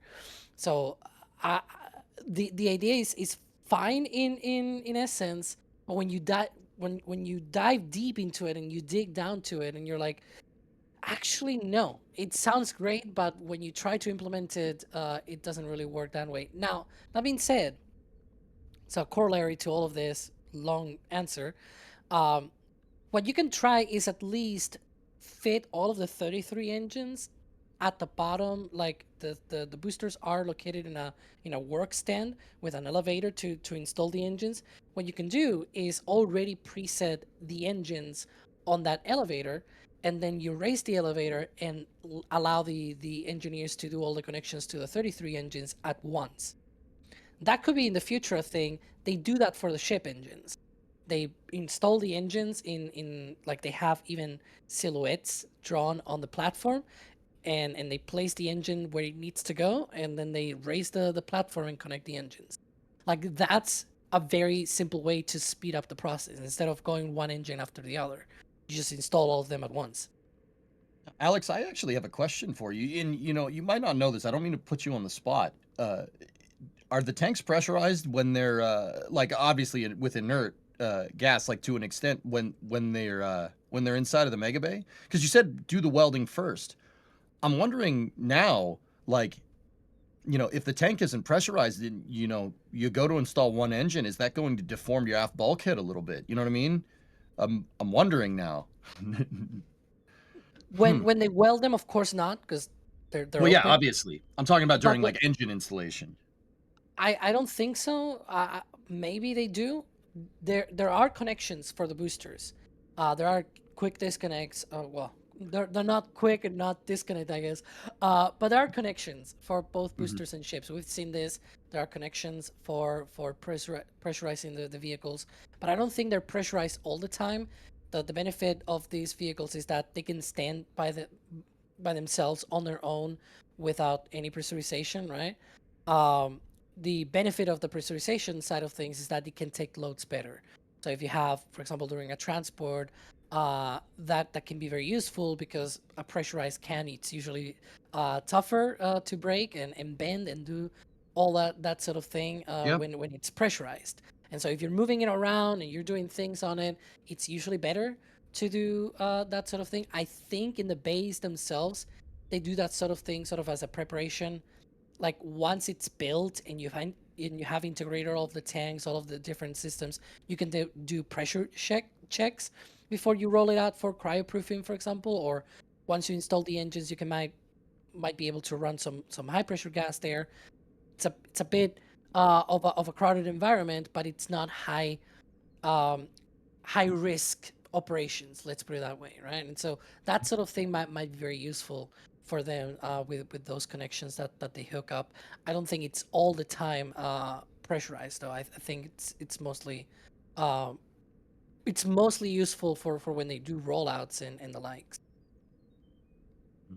See, because I'm wondering if they're installing motors or rocket engines, if they're installing Raptors when their tanks aren't pressurized, they might have to install 2 at a time, right? So one on one side, one on the opposite side to make sure you don't get deformation on the aft structure of the booster. Because I mean, I know these vehicles look really solid. They're not solid rocket boosters, right? I know the vehicles look solid, but at the end of the day, they bend and flex just like everything else. Everything is a spring. Everything is a spring. So now I'm wondering if they need to put one engine on one side and one engine on the other side. If they're, if they're installing engines when they were unpressurized, when the LOX tank is unpressurized, right? You might have to do it in sequence. So that might explain the single engine or seemingly single engine installation, right? I have no idea, to be honest. This is one of those no, I'm things just brainstorming, man. Yeah, like it's just something to contemplate.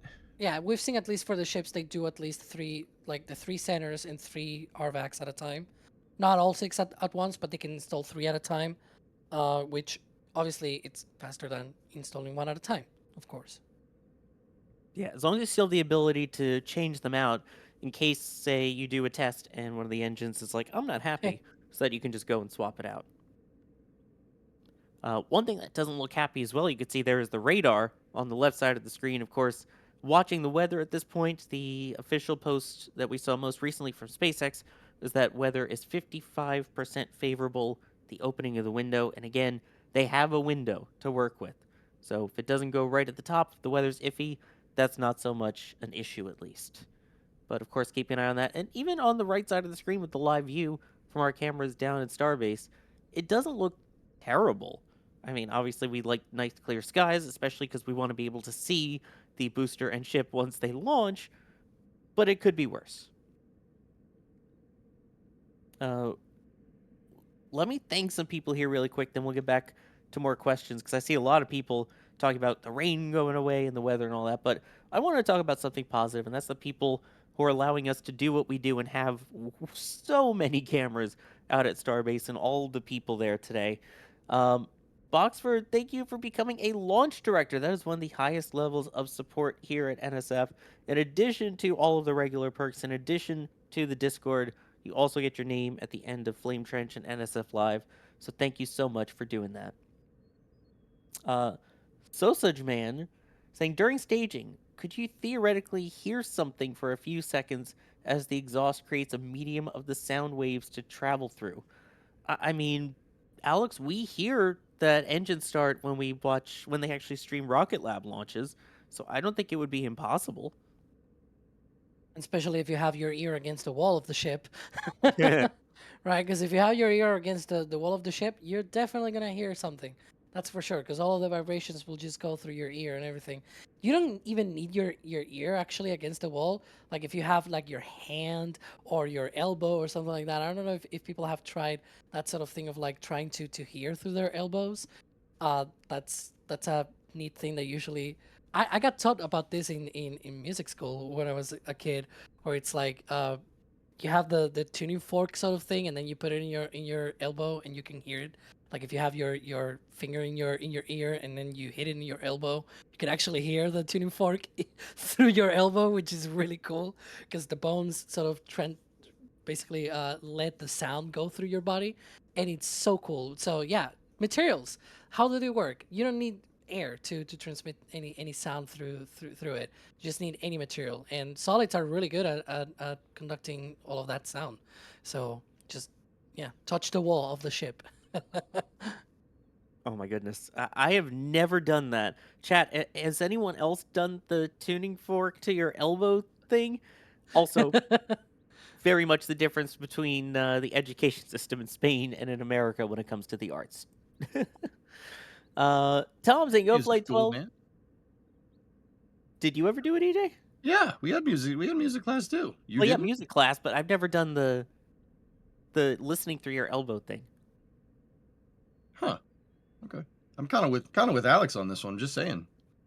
All right, then we'll just blame New Jersey. Tom, go Flight 12. Go Ship 39. Getting a shirt from the shop. Nice. Hey, that's the exact shirt I'm wearing right now, which you'll see later when we go on cameras for the launch stream. Noah getting items from the shop and also asking a question along with the patch saying, do you think on the first flight with the ship catch, they will also catch the booster? Can they move it in time before ship comes back in a few orbits? Ooh, that's a great question. EJ, what do you think? Okay, let me just reread it just so because it's still early and I'm still drinking coffee. Do you think on the first flight with the ship catch they will also catch the booster? Okay. SpaceX is all about incremental testing. I'm going to go ahead and guess that they wouldn't do that. However, we all know that they're kind of under the gun here for getting this infrastructure up and running. So maybe. Who knows? In this day and age, I mean, SpaceX, what SpaceX is going to do next was already difficult to predict. Now it's even more up in the air with, lunar satellite manufacturing, magnetically accelerated railgun facilities thing going on here. So I'm gonna go ahead and say, IPO and crazy data centers in space notwithstanding, that they'd probably do one at a time. Or maybe they could wait until another pad is operable for catch one on one pad, catch one on the other. I'm not sure you're going to see ship and booster on one pad all at once, just for the sheer reason that what you see on your screen is the only operable pad right now. And if this mission happens sometime in the near future, so like the next couple of months, provided this flight goes okay, right? You're not going to risk your one operable pad. Right, because there's still plenty of other things that they need to test for Starship to really kind of build out its full architecture. Like on-orbit refueling, et cetera, et cetera. You're not going to risk an operable pad. That's just my guess. Like, I don't know if that's entirely true because who knows? SpaceX, with these new lunar plans and lunar data centers and AI computing in space, et cetera, that they've rolled out. Dang, Robert, with 10 gift memberships. Thank you very much. Sorry, I just saw that out of the corner of my eye. Stealing Sawyer's job here. Yeah, hey, sorry, you're not hosting for like another hour and a half. All right, I don't have to do it. Robert, we'll get to you later. No. Yeah, guys, it's hard to predict. Alex, right? Everything's kind of up in the air except for the rocket right now, right? Like. Yeah, I would say, with version 2, we did have these questions where it was like, we'll see. Version 3, now that we know that it can stay for 48 hours, I'm not too worried because that's plenty of time for them to remove the booster if they want to loiter the ship a little bit for longer in orbit before returning it. In the future, in the long run, probably perhaps starting next year, Pad 1 will become available again. Pad 1 tower, like I've seen a lot of people suggesting, oh, they can catch the ship on Pad 1. Pad 1's tower is currently gutted. Like it's literally just enough for running the elevator and the lights that you see there blinking. The chopsticks have been disconnected, like all of the wiring and everything has been disconnected. The hydraulics have been disconnected. They have disconnected, like there's no drawworks at all, like there's no base. Like the base of the tower has none of all of the systems that used to be there for powering the drawworks. There's no drawworks themselves. There's no cable run through the whole like it's just completely inactive right now, other than again power enough for the lights and the elevator. Those are the only two things running in that tower. Everything else is very much currently dead, and so it needs work, probably months of work, and I will say perhaps in 2027 we will see them then splitting the work between both pads. But frankly, I think for them to risk a catch on pad 1, they're probably going to just wait until it's fully active, like not just the tower being enabled again, but also a launch mount fully activated and ready to go with its own tank farm and everything, because that's sort of their plans for the future of pad 1. So I think in the future that's what we'll see. Like they're probably going to wait until it's fully active, it can fully support launches, and then you can activate deluge, right? Like if you catch a booster or if you catch a ship, you can activate deluge because it's fully active, and you can do all sorts of things that it's more than just, there's a tower there that can catch, but might not be super duper protected. Yeah, I mean, it will happen. It will have to happen at some point. But yeah. I don't know if those first couple flights. Yeah, I think once we see proof that they can catch one, maybe they just offshore the booster for one of them and then to the ship. And then the next flight, maybe they try it. And hopefully by then they'll have two pads operational and they can not have to worry as much. So But again, there is that 48-hour loitering capability as well for Starship once it's in orbit. Sorry, can I build off this question just a little bit more, if that's Sure. okay? Now, Chad, you guys tell me what you think, but and Alex and Sawyer, chime in with me. Like, okay, I'd say in the future. All right, here's EJ's hot take. We discussed. We're not going to get flame trench hot. All right, not going to get flame trench hot. Just add a little added discussion here. All right, I think in the future, with SpaceX building out all these pads, right? We know there's going to be 2 at Slick 37 on the Cape. There's going to be 1 at 39A. You see 2 on your screen. Well, I would say 1.5 on your screen per what Alex was saying. Do you guys think that say one launch goes off of pad 2, right? And let's say in this conditional hypothetical that pad 1 is also operable, right? And they want to send the ship and you want to send the ship up there, that 48-hour loiter, right? Do you guys think in the future, like when Starship is fully operable, that you would see ship and boosters landing on the same pad? Like say that, you have ship 39, booster 19 there on the pad, right?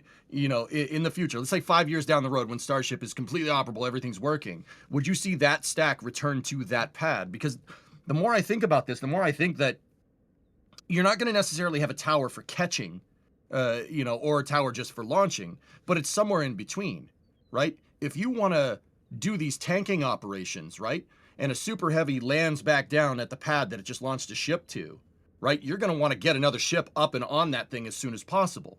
But it might take a second for the other ship that they just sent to come back down. So maybe you catch on the other pad, right? Sawyer, my mind goes back to like the Apollo program, right? They did a majority of launching from 39A, but when they were in the thick of it, Apollo 8, Apollo 9, Apollo 10, Apollo 11, they did do a launch from pad B to kind of, because they were facilitating a high launch cadence, right? So do you think like they'll ever, like, I'm not sure we'll ever see a ship and a booster, if we're going through a high cadence, ever come back and land on the same pad that they took off from in the future? I mean, I don't know. I'm just putting that idea out there. What do you think? I agree with you that in the future, it will probably be sort of a flip-flop between pads and towers and whatnot. But for the time being, as long as it's not active, I don't think they're going to use it for obvious reasons. Yeah, exactly. Yep. Mm-hmm. I think Put it's in- very possible, especially Yeah. with the cadence increasing, that they're going to need to be able to launch and catch at the same tower, the same pad. So, again, like you said, maybe 5 years from now we see that. I don't think Mhm. it's going to be anything quickly soon, but I think they're going to have to for the cadence they want to hit. Yeah, that's what I'm thinking, man. Yeah, in the future, you know, a super heavy comes back down. You got to wait a couple orbits for that ship to be up there. That's downtime. That's downtime for the pad. SpaceX isn't going to have that. As soon No, as might that as super... well. What's that? I was gonna say, doesn't even need to be to Starbase. Might as Yeah, well land there in you go. Florida if Right? they're free. Oh man, I don't know Because the about you guys. ships can That just sounds keep orbiting and right. lining up with Florida. At some point, it'll happen. So if that occurs, then might as well just land in Florida, right? Why did juggling starships just pop into my head? Juggling starships in orbit. Because they're probably going to have to, just not actually physically juggling them. Yeah, I mean that'd be fun, but for someone. Drunar from earlier asking, EJ, what's a POG? Kidding, I'm that old too. Yeah, I know. Some people don't know. I remember them. Okay, Yeah, cool. I remember. I remember. Cass, thank you for all the streams. They're great. Thank you also for getting a patch. We are under 40% of those remaining, and once they're gone, they're gone. Just a reminder. Everything Compute saying, what are your opinions about HLS after watching Everyday Astronauts video? Does this architecture seem too complex to be ready for sending humans to the moon in 2028? And if yes, ready when? I mean, it's complex, but you also have such a heavy vehicle, and you're going to need lots of propellant regardless. I mean, you look at the competitor, Blue Moon, they also are going to have to do refueling flights for something this size that they're talking about to the lunar surface. If you want to be able to get as much stuff to the surface as possible, and more importantly, bring stuff back, you need a big vehicle, and a big vehicle needs a lot of propellant. So I think it's very complex, but I don't think it's too complex. I don't know what you think. Alex, I'll ask you, what do you think? I will point out one part of Tim's video very early on. In fact, I think it's within the first 20 minutes of it, where he talks about comparing what Apollo did with Saturn V and how little amount of payload they actually got to the moon compared to how big Saturn V was, and you know, it was a one launch approach, but it was minimal, bare bones sort of thing to get down to the surface, plant a flag, go back up, return to Earth, basically. Starship, you're landing a vehicle that it's something in the order of like 50 times as big as the LM in terms of how much mass you land on the moon, including the propellant remaining in the ship in order to be able to return back to orbit, the dry mass, and like the cabin and everything. It's about 50 times more. And yet it's not launching 50 times more often. It's only like a dozen times for the refueling and everything, and you reuse the whole thing. I think that's a good price to pay. You're not launching 50 Saturn V's. You're launching maybe 15, 20 Starships for 50 times the payload. And so that's my takeaway from that video. I think it's a fair takeaway. Yeah, again, it's not going there just to go. It's going there to stay. And so you need a more sustainable architecture, and that's what this is, fully reusable. Can I throw another wrench in to the discussion if that's okay? Sure. All right. So guys, as Sawyer and Alex were saying, these are sustainable architectures. They're designed for long duration exploration of the moon. So they're designed to build a moon base. Starship, Blue Moon Mark II from Blue Origin, SLS and Orion. It's designed to build out a long-term presence on the moon. All right. The thing is, we've decided relatively recently that we need to get there quickly. So those two are kind of at odds with each other. Do you want to sit there and make sure your architecture's good for a long period of time, or do we want to get there quick? I don't know. You're kind of like those two things are kind of at odds. But you know, the hot take is like, you know, even if we don't get back to the moon in 2028, I think that, you know, we're going to be able to, you know, the moon base is going to get built, right? You see, I mean, look at the hardware. Look at what's on your screen. Oh, it's going to get built, even if we don't get there in 2028. And that, I think that is a more important long-term strategic goal here for, you know, scientific exploration, getting that moon base up and running. And, you know, 2028 would be nice, and it'd be cool to make it. If we don't make it, oh well. Oh no. You know, it's 2029 and we can land 100 tons on the surface of the moon sustainably. Oh no. Oh no, we lost. Like, you know, I don't think, you know, it's not that big of a deal. I mean, Alex, what do you think? I'm pretty much on board with you in that right? sense. Yeah. Yeah, I agree. I want to see it flying, and I want to see it bringing stuff back and forth. One place it will not be flying from, NNNSSS is asking is, will it be visible from the Wyoming coast? It's a running joke. So Adrian's still with us here on the live stream for that. Forward, weather bothering me a lot. Net slipping Friday? No, again, it's 55% favorable currently at the opening of the window, and it's a long window. They've got, I believe, what is 90 minutes that they can play with here, so they've got time. Joshua saying, good morning from Lafayette, Louisiana, very close to Vermilion Parish, yelling at clouds this morning and pray for a great launch. Soon. You'll get Starship stuff there soon then. Kobe saying, if we put Starlink satellites around the moon in orbit, will they be able to communicate with Earth? I still think a stage 2 can work. I mean, they're going to need some kind of communication satellite network. It's part of the infrastructure. So I think you're going to have to at some point. But of course, that's a little bit further down the road. Right now, we need to make sure that this new version of ship and booster can actually work. Which, speaking of, how about we take a look at what some of those changes are to Super Heavy? And for that, I'm going to hand this over to a video with Ryan Caton.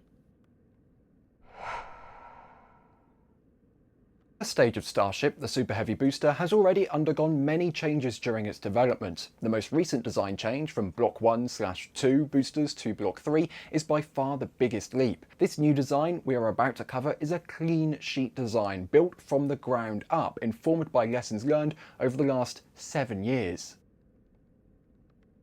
Start with the new integrated hot staging ring. This truss is a massive improvement over the old add-on hot stage ring that SpaceX used for boosters 9 through 16.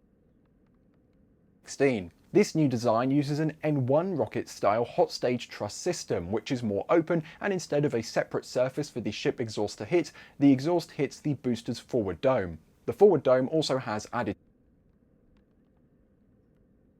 Down the booster, we can see that there are now only 3 grid fins. These are now spaced in a T formation and are 50% larger than the Block 1 and 2 grid fins. The 2 grid fins opposite of each other now have lift/catch points, while the 3rd grid is a rudder fin.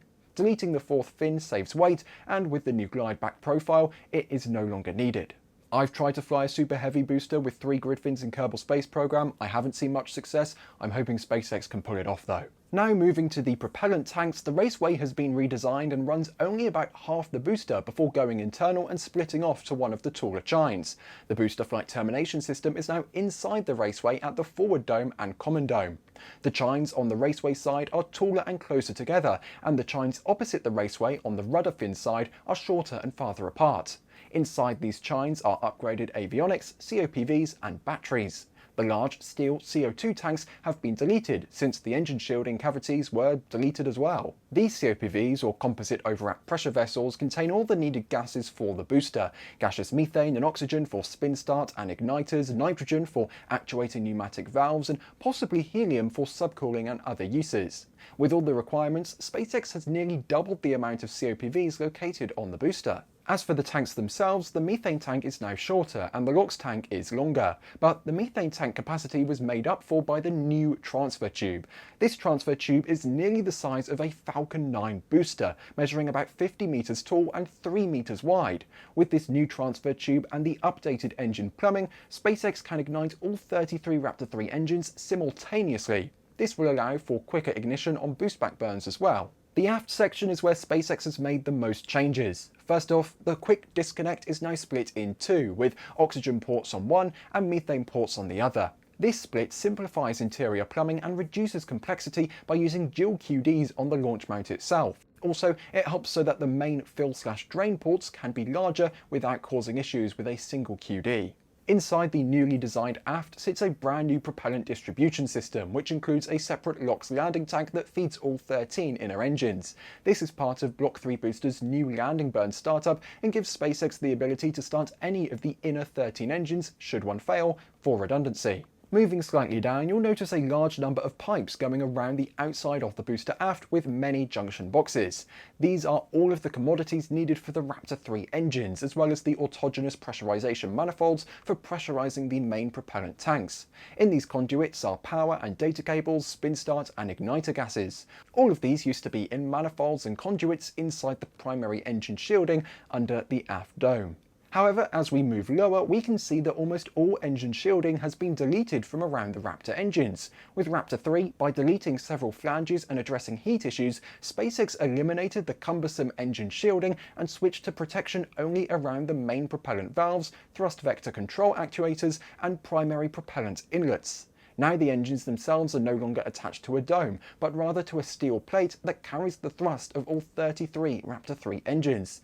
This plate also has a taper down, which causes the engines themselves to protrude out the bottom more than in the past. To protect the new aft plate, SpaceX has introduced a new metallic tile to cover the exposed steel of this thrust plate. This new design also introduced a new engine setup. It's still 33 engines, but the inner ring of 10 have been rotated to prevent any one engine from hitting the top of the ridge on the pad deflector.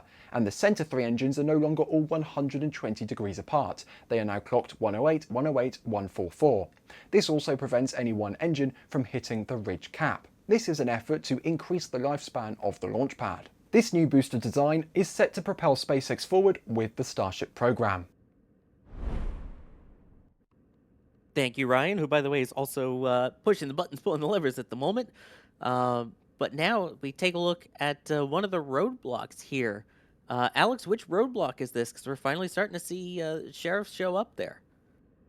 Yeah, this is the roadblock at the LBJ intersection. There's a boulevard there called the Lyndon B. Johnson Boulevard. And so that is of nickname as LBJ, of course, just like the former president. And so that is sort of the point here, that this is the last intersection before going down to the launch site. So this is a very important roadblock to control the access all the way to the launch site. Because before this, if you were to set up a roadblock, well, people might go through the village and sort of go around things and then go down to the beach that way. And that shouldn't be the thing that you should do if you go down to Starbase. If the road is closed. Don't try to go through any back roads or anything. You will be caught. But this is basically the last sort of way to access the launch site in terms of intersections to Highway 4. So very important roadblock. This will be vacated way later into the countdown once we are closer to launch, as it's very close to the launch site to be very comfortable for people to stick around. It's within the blast danger area, so it's going to be evacuated around that time.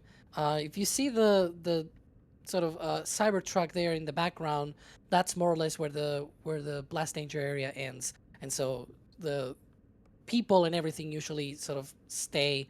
The closest is usually around that area. So it's usually sort of removed out of the place and then moves back.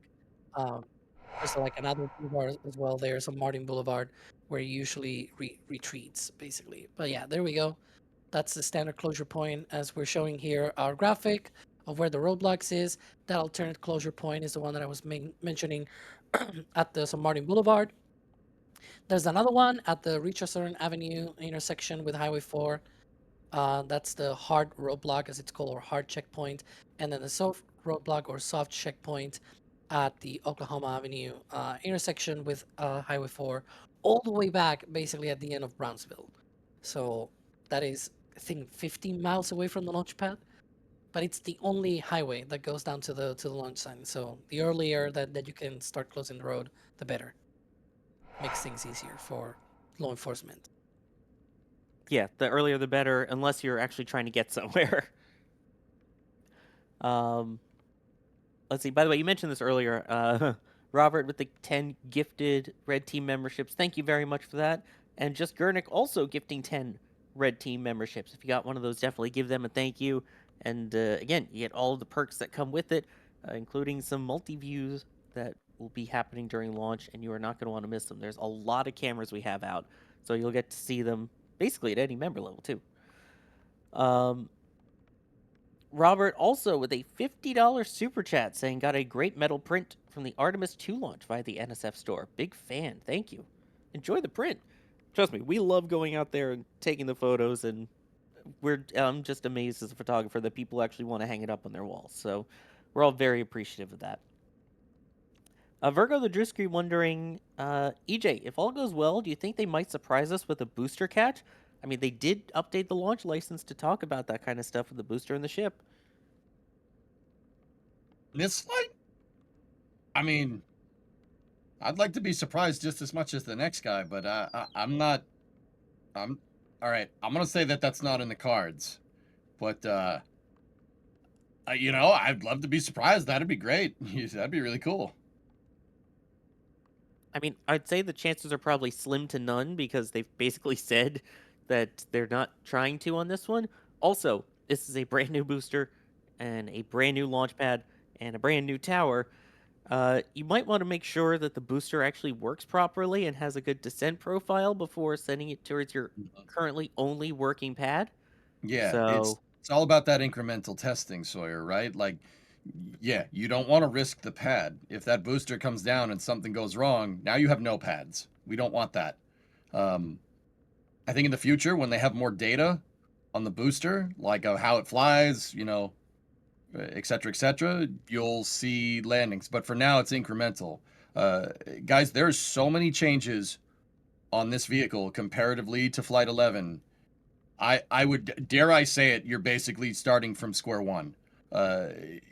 You know, Flight 11 gave you a lot of data, or all the previous 11 flights give you a lot of data on how to get this working, et cetera. Now you're using that data to make something that's more baselined, so to speak. So, you know, new vehicle, new pad, like you said, Sawyer, it means you're starting your testing regime basically over. I would say that this is very much like Flight 1 in terms of test objectives. Hopefully we get further than Flight 1, though, right? yeah. There's also... Oh, sorry. Go ahead. Sorry. No, I was just going to say, part of the objective for Flight 1 was also don't destroy the launch pad. I think we're beyond that objective now, at least. Go ahead, Alex. Yeah, I wanted to point out as well that during a catch, it's not just the vehicle, but it's also the pad that's active as well. And so that's one of the things that is really important to keep in mind, that it is not just the first launch of version 3 booster, it's also the first launch out of pad 2. We call it, like, Elon likes to call it stage 0, but he's sort of has a point there where it's like the pad also needs to be ready for a catch. We saw on Flight 6 that it was not ready for a catch, even though the booster was perfectly fine. Poor booster 13 had to be dumped in the Gulf. And so, yeah, it's not just the booster, right? How will that pad be after liftoff from the very first version 3 booster firing all of those 33 engines? I want to make sure that all of that is correct, right? If I were the guy running all of these things, it's like, yeah, I want the pad to actually survive a launch first, see how it copes with the launch forces and things like that, and how all of the systems are, and then if they look good, then let's launch it again and catch a booster. If nothing works or some things need to be changed and things like that, that's good. Now we know that they need to change things, right? So let's go out there and change things. That's how I take it at the very least, because the pad is also very important for the catch. Yeah, just a little, huh? David getting something from the shop here, getting a bunch of Flight 12, Flight 2, and Flight 6 patches, saying, I wish SpaceX would play the theme from Thunderbirds at the launch. I would fall off my chair laughing. Nice. I like that.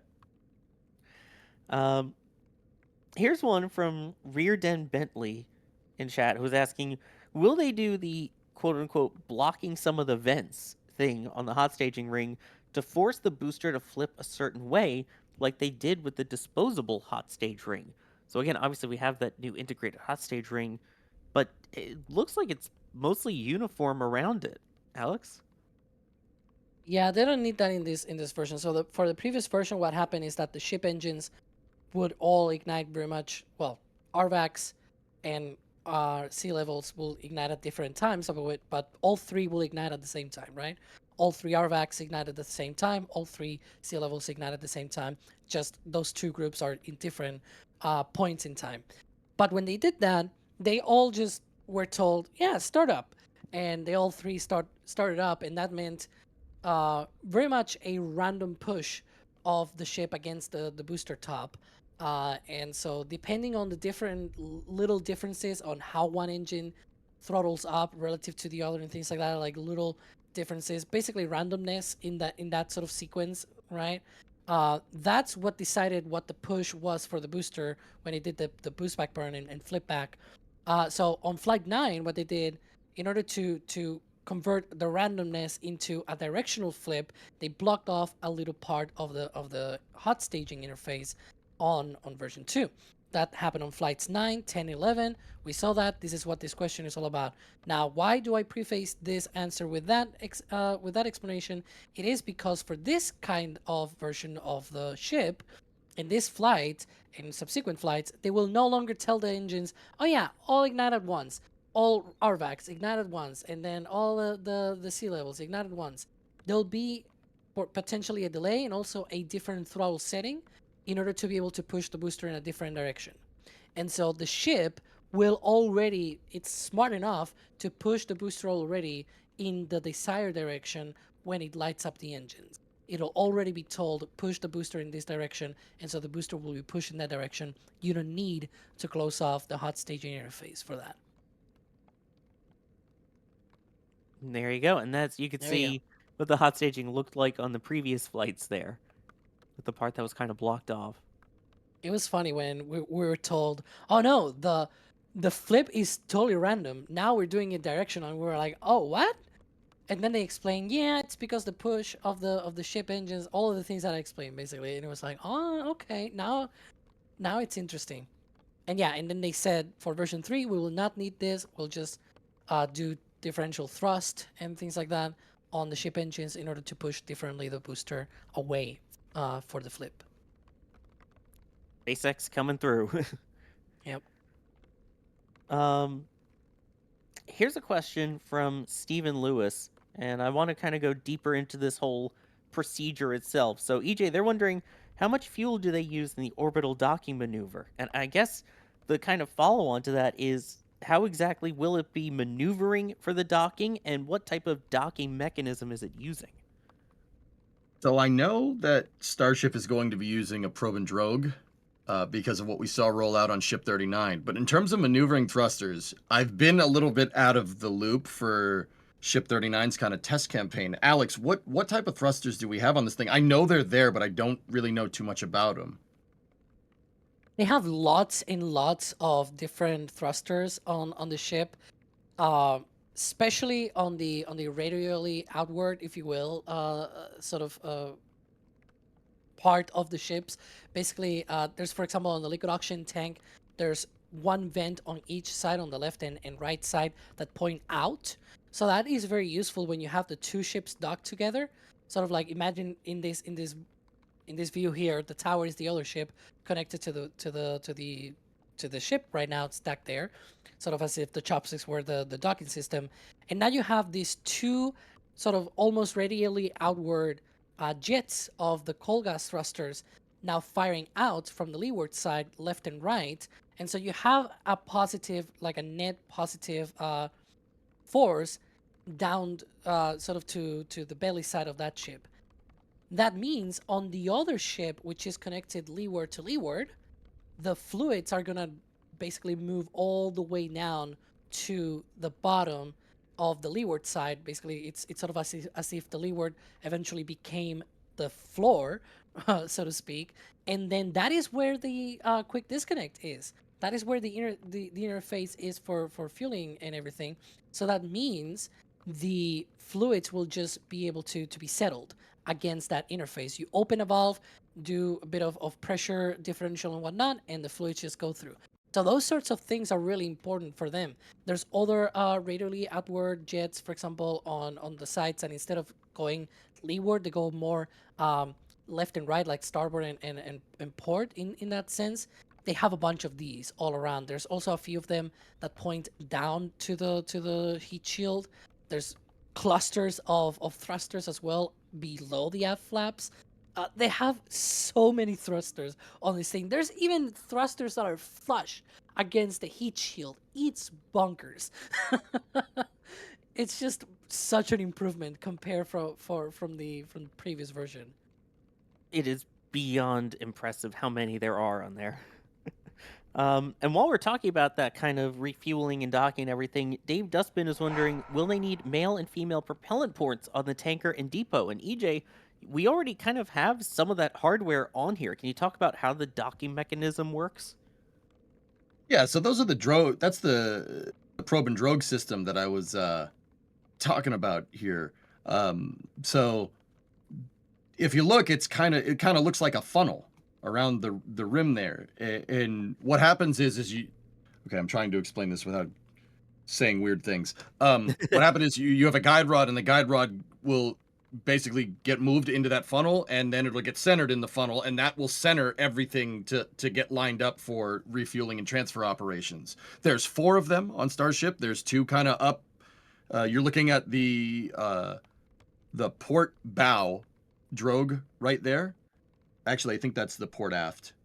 No, the ship quick disconnect is there. That's the port aft. So there's 2 on port side, 2 starboard side, and then there's 2 that are kind of closer to the front of Starship, and there's 2 that are down around the engine section, which is what you're looking at there. There's another one on the opposite side in the exact same spot symmetrically on the ship's long axis. So one Starship will have the probe, and what you're looking at is the drogue system there. That is actually very similar to how Soyuz docks things. Soyuz basically has a ball-shaped docking port and then a cup-shaped docking port on the space station, and it attaches that way. Apollo also used a probe and drogue system too for the CSM attaching to the LEM.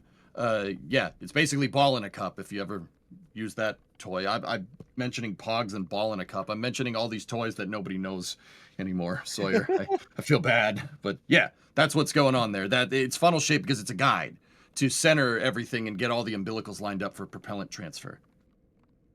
Well, as you put it earlier, apparently we have more orbits under our belts. So, I guess that's why. Yep. Yeah, before it was iPads. It was ball in a cup. It's the best game ever. Ball in a cup. And let's What see. is Ryan trying to draw here? Oh no, we got Ryan Caton art here. Is this the probe and drogue? That's sort of probe drawing? and drogue, I guess. Yeah. Yeah. See, you gotta. Yeah. That's how it works. Yeah. Pretty much. You can So- look so at the- Apollo as well. Apollo and Mhm. Soyuz, both of them use probe and drogue systems. Yeah, this is just the same basically. Only 4 Yep. of them at once. Exactly. Of course, for So- HLS, it should have an actual docking port that Orion will be able to Exactly. dock to. But for the refueling portion, at least, that's what those are for. Yeah, there'll be one in the nose cone, sort of basically in the tip. That'll be the APAS one. Mhm. Which is weird. And Now that I think about see, it. that's why I was Gonna trying have to be both. careful with my words, man. Now, in terms of the umbilicals, Alex, the umbilicals have a centering system too. It works like the ship quick disconnect, right? So when they It dock, is the these ship things- quick disconnect, yeah. Yeah, exactly. One will just have the SQD. The refueling ship will have the SQD on it. They just attach to each other, and when the when the probe and drogue docking ports line up, it'll actually attach the umbilicals together too. It's pretty trick, man. It's a pretty trick design. No one's ever done anything like that to my knowledge. I mean, the closest thing would be Progress refueling the Zvezda module on the space station, right? There is documentation that apparently SpaceX has been working on that connection since 2020, 2021. So they've been working Wow. on this for 5 or 6 years. So it's something that they've taken seriously. Like there's specifically a paper from like Marshall Space Flight Center because they obviously work with NASA on this. NASA is also interested in vehicles that can refuel and everything, and so they helped out these companies, not just SpaceX. They also have worked with Blue Origin. Blue Origin is also trying out refueling as well in orbit, and zero boil off and all those different technologies. So yeah, there's like a paper in particular from like 2021 talking about tests done in 2020 of SpaceX refueling interfaces and things like that. So they've been thinking about this for a while.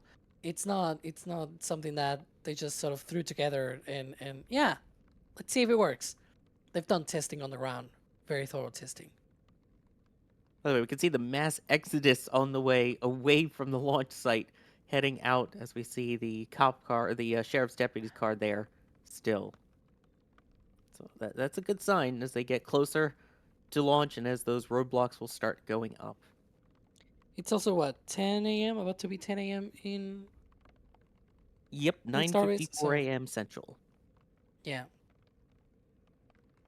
I did see someone ask, by the way, have 4-point docking systems been used in space before? I don't think so. I mean, I guess it depends on how you count that, because most of the docking to the space station is done with, it's kind of like teeth. There's 3 teeth on one, 3 teeth on the other, and they kind of meet up in the little gaps, and then that's where they get clamped and then retract. I don't think we've seen 4 points, have we? No, not anything like this to my knowledge, Sawyer. I would say that the closest thing that comes to this would probably be the shuttle external tank attachment system, but that wasn't something you dock to in space. I mean, it could have been, had we decided to do cooler things with the space shuttle. It could have been. That's all I'm saying. But yeah, nothing on this scale. Nothing with a 4-point system like this. I would say like the closest thing conceptually that I can think of off the top of my head was when Space Station Freedom was a thing, which was the predecessor of the ISS, but never launched. Most of Space Station Freedom's components wound up being ISS components, like the cupola, the berthing mechanisms, the truss segment, etc., etc. In the original Space Station Freedom design, or the revised baseline segment of the Space Station Freedom design. So Sawyer, you'll like this. What the original plan was to dock the shuttle was to grapple the space station with the robotic arm, and then have the arm bring the shuttle in, berthing basically to the docking port adapters. That was a concept for the original space station, or the revised baseline segment Space Station Freedom concept. So that docking port that rode in the shuttle's payload bay, for, throughout Shuttle Mir, throughout the ISS, that would actually stay attached to the station, right? And then the arm would actually berth the shuttle. They would use the shuttle's remote manipulator they were going to grab the space station and pull the shuttle in.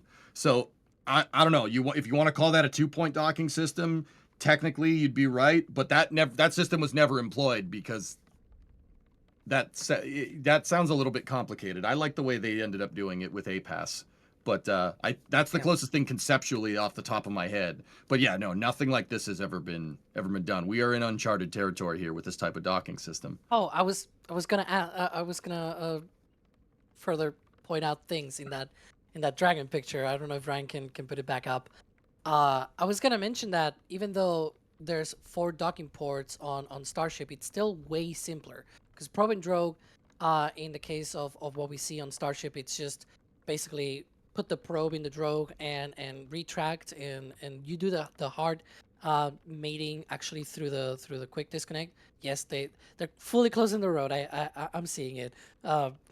What I wanted to mention is you can see actually in the APAS there on that picture of Dragon, you can see the 3 pedals. That's the same thing as the probe and drogue sort of thing. But then there's like 12 hooks that are on the perimeter, and then after that there's also 2 different umbilical connections. You can see them sort of in between the 2 Draco thrusters on the forward bulkhead, and those are also for data and basically a lot of the electrical connections as well. For Dragon, you don't have that sort of complex system with Starship. You don't need any of that, right? And so that is a much more simple. Like, you don't need to deal with all of that, even though it's 4 docking ports at the end of the day. 4-point docking. You can go back, right? Thank you.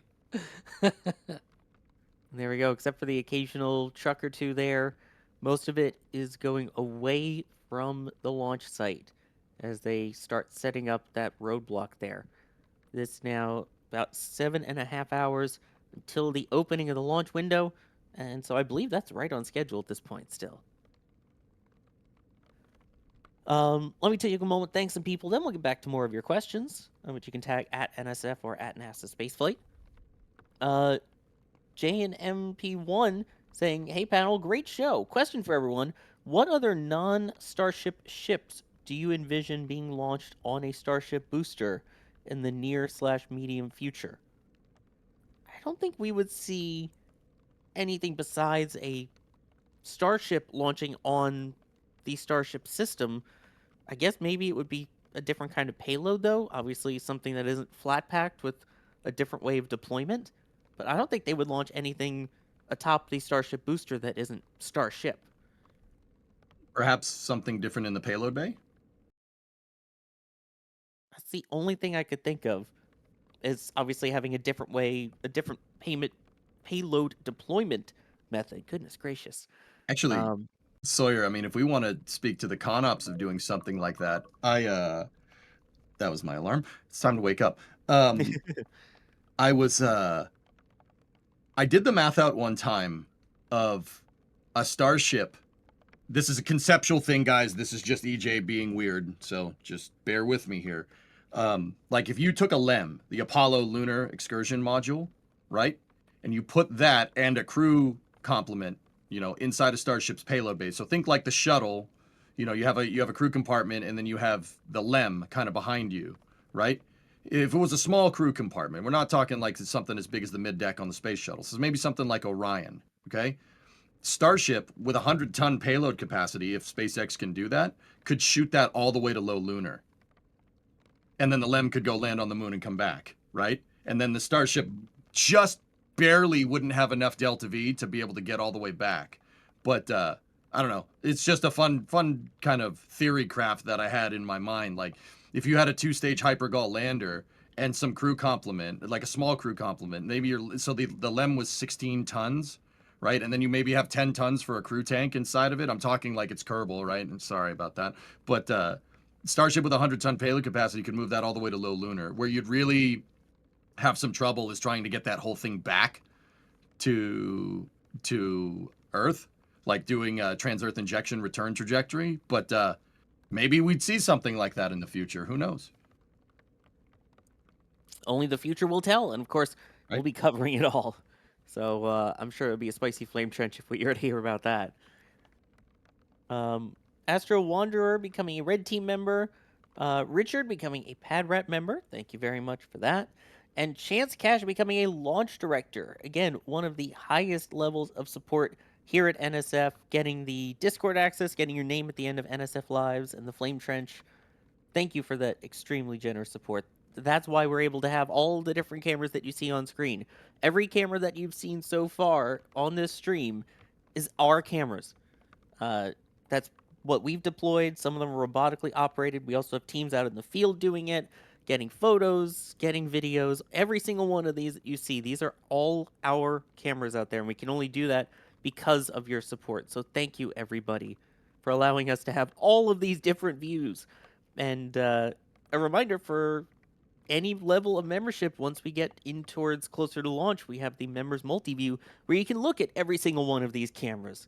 So great time to try it out. Steve getting some from the shop, saying thank you NSF, great discussions, and also answering questions.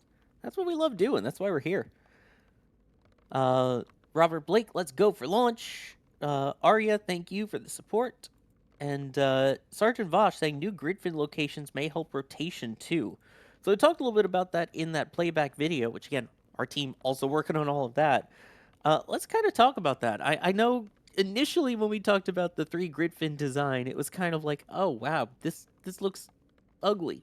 Admittedly, I will say it's grown on me.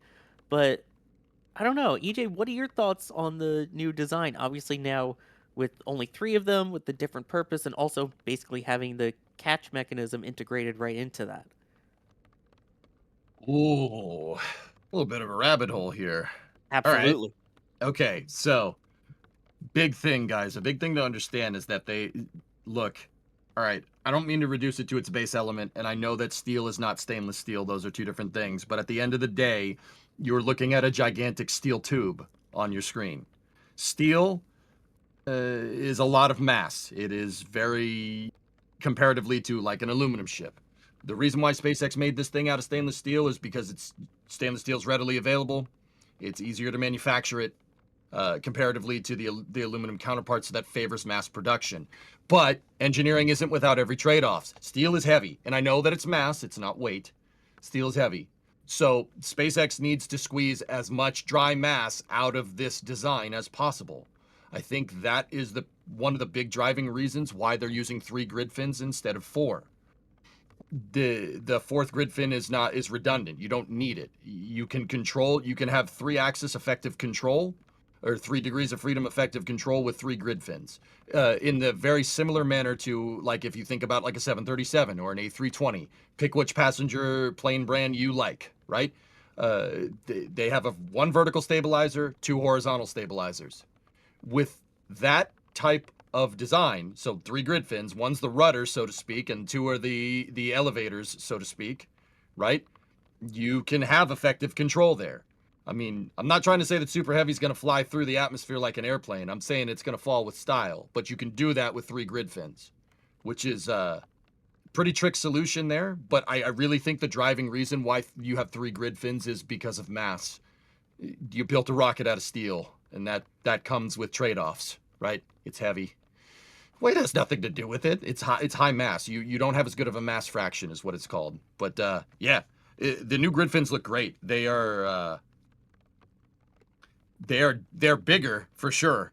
They're bigger, and they're not cast like Falcon 9's grid fins. Falcon 9 grid fins are 1-piece cast titanium, which is, I'd really like to meet the person that came up with that and came up with how you manufacture that, because that's some real skills right there. These grid fins are welded together on a gigantic welding jig with a robotic arm, which is actually super cool. We saw that in the Test As You Fly SpaceX video. We saw the grid fin jig and the arm welding it all together. But this grid fin is definitely a little bit more hefty.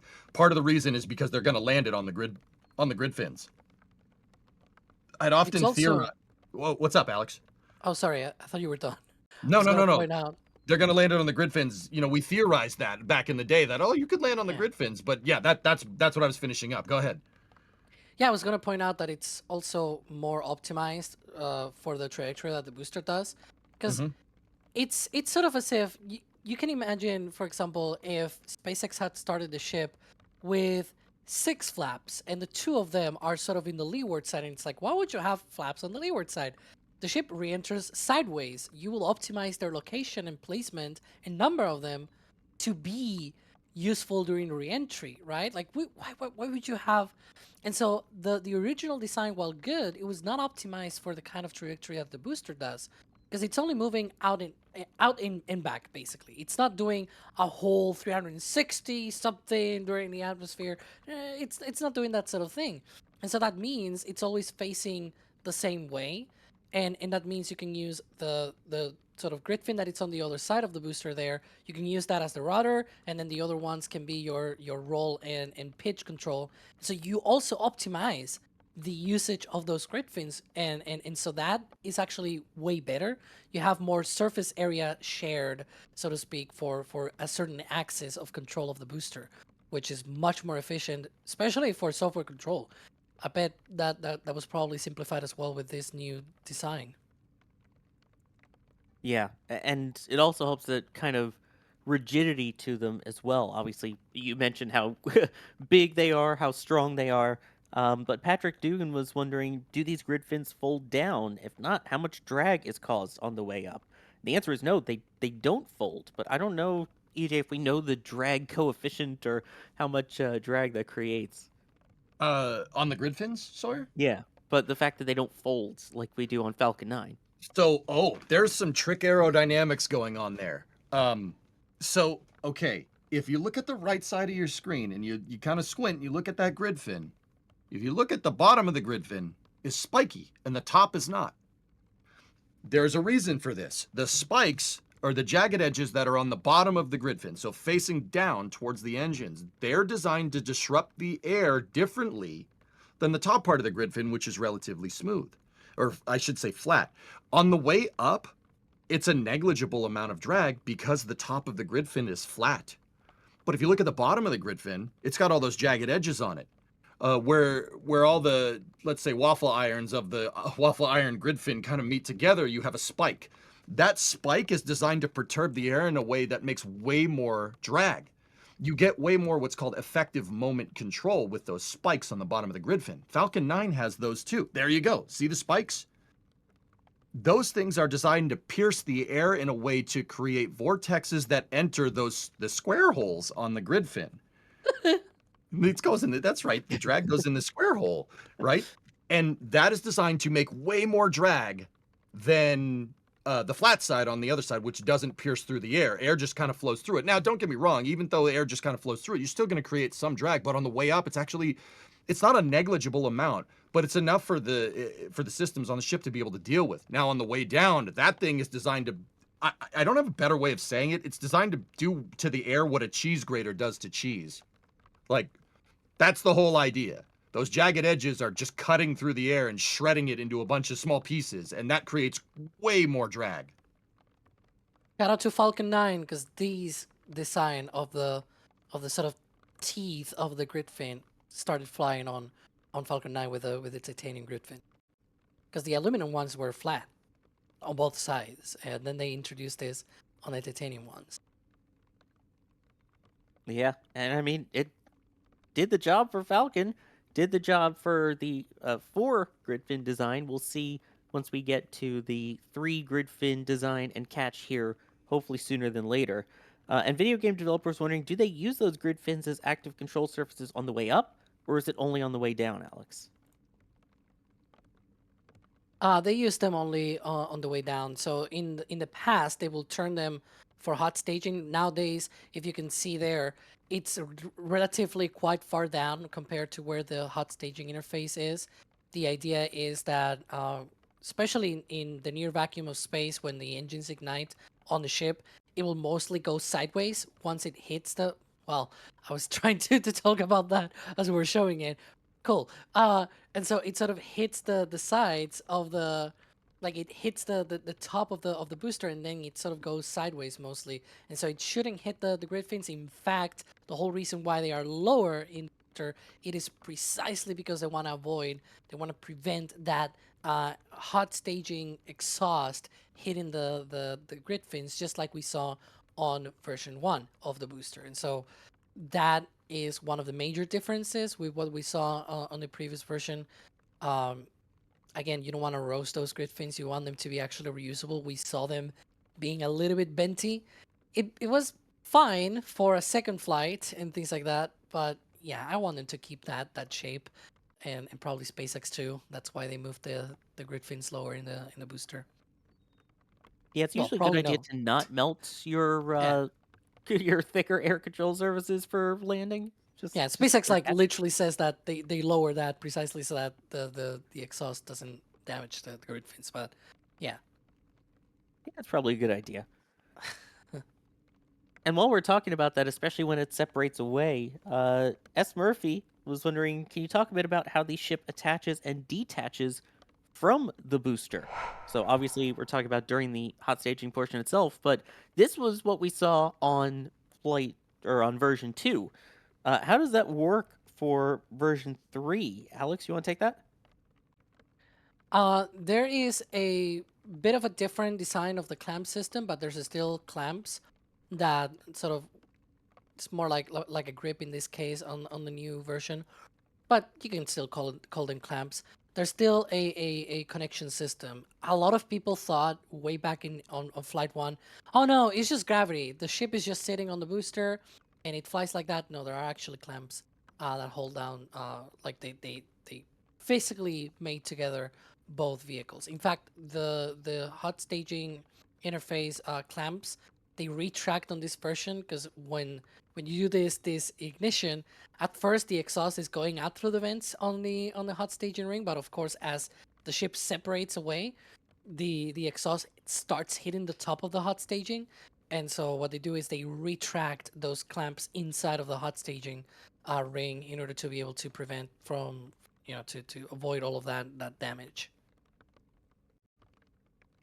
Yeah, again, avoiding the damage, that's the important part for all of it. Because you want to be able to reuse this, and rapid reusability means not melting your attachment points as well.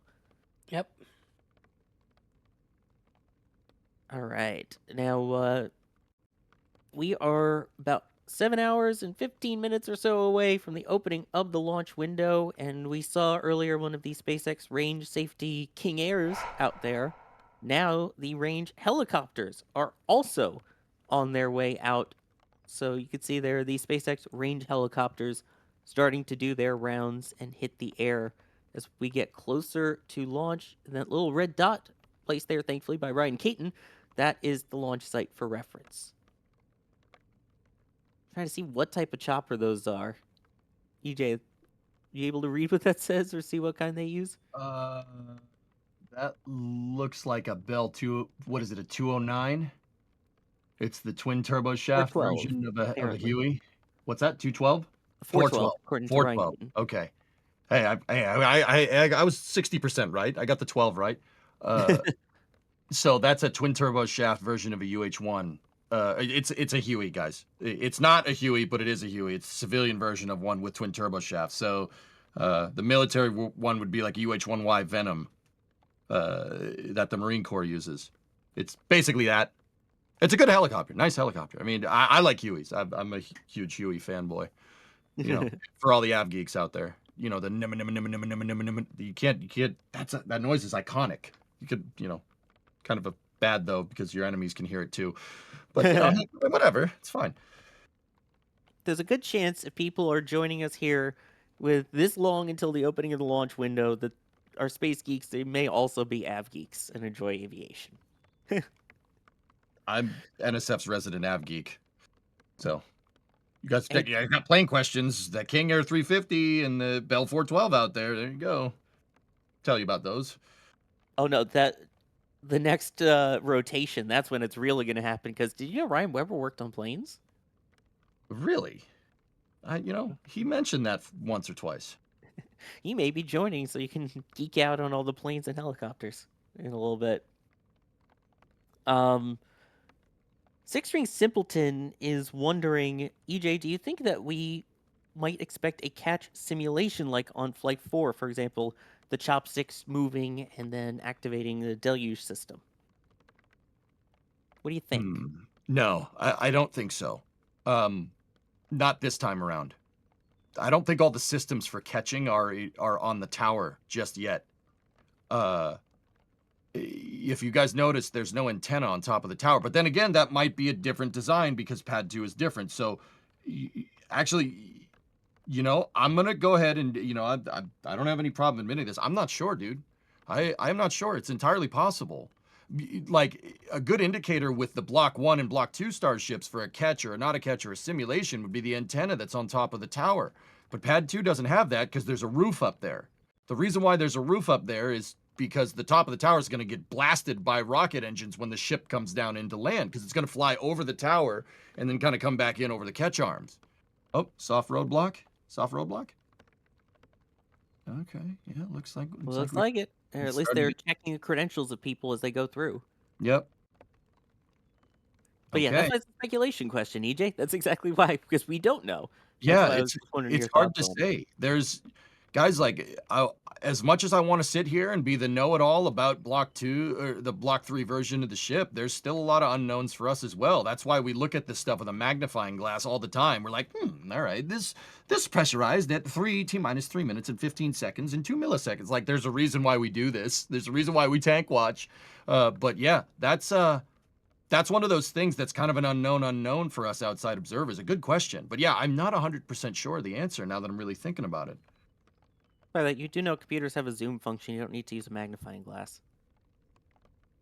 Dude, I'm up here mentioning dogs and ball in a cup. You think I know that? Fair enough. Do you know how a carburetor works? Because I do. No, I don't.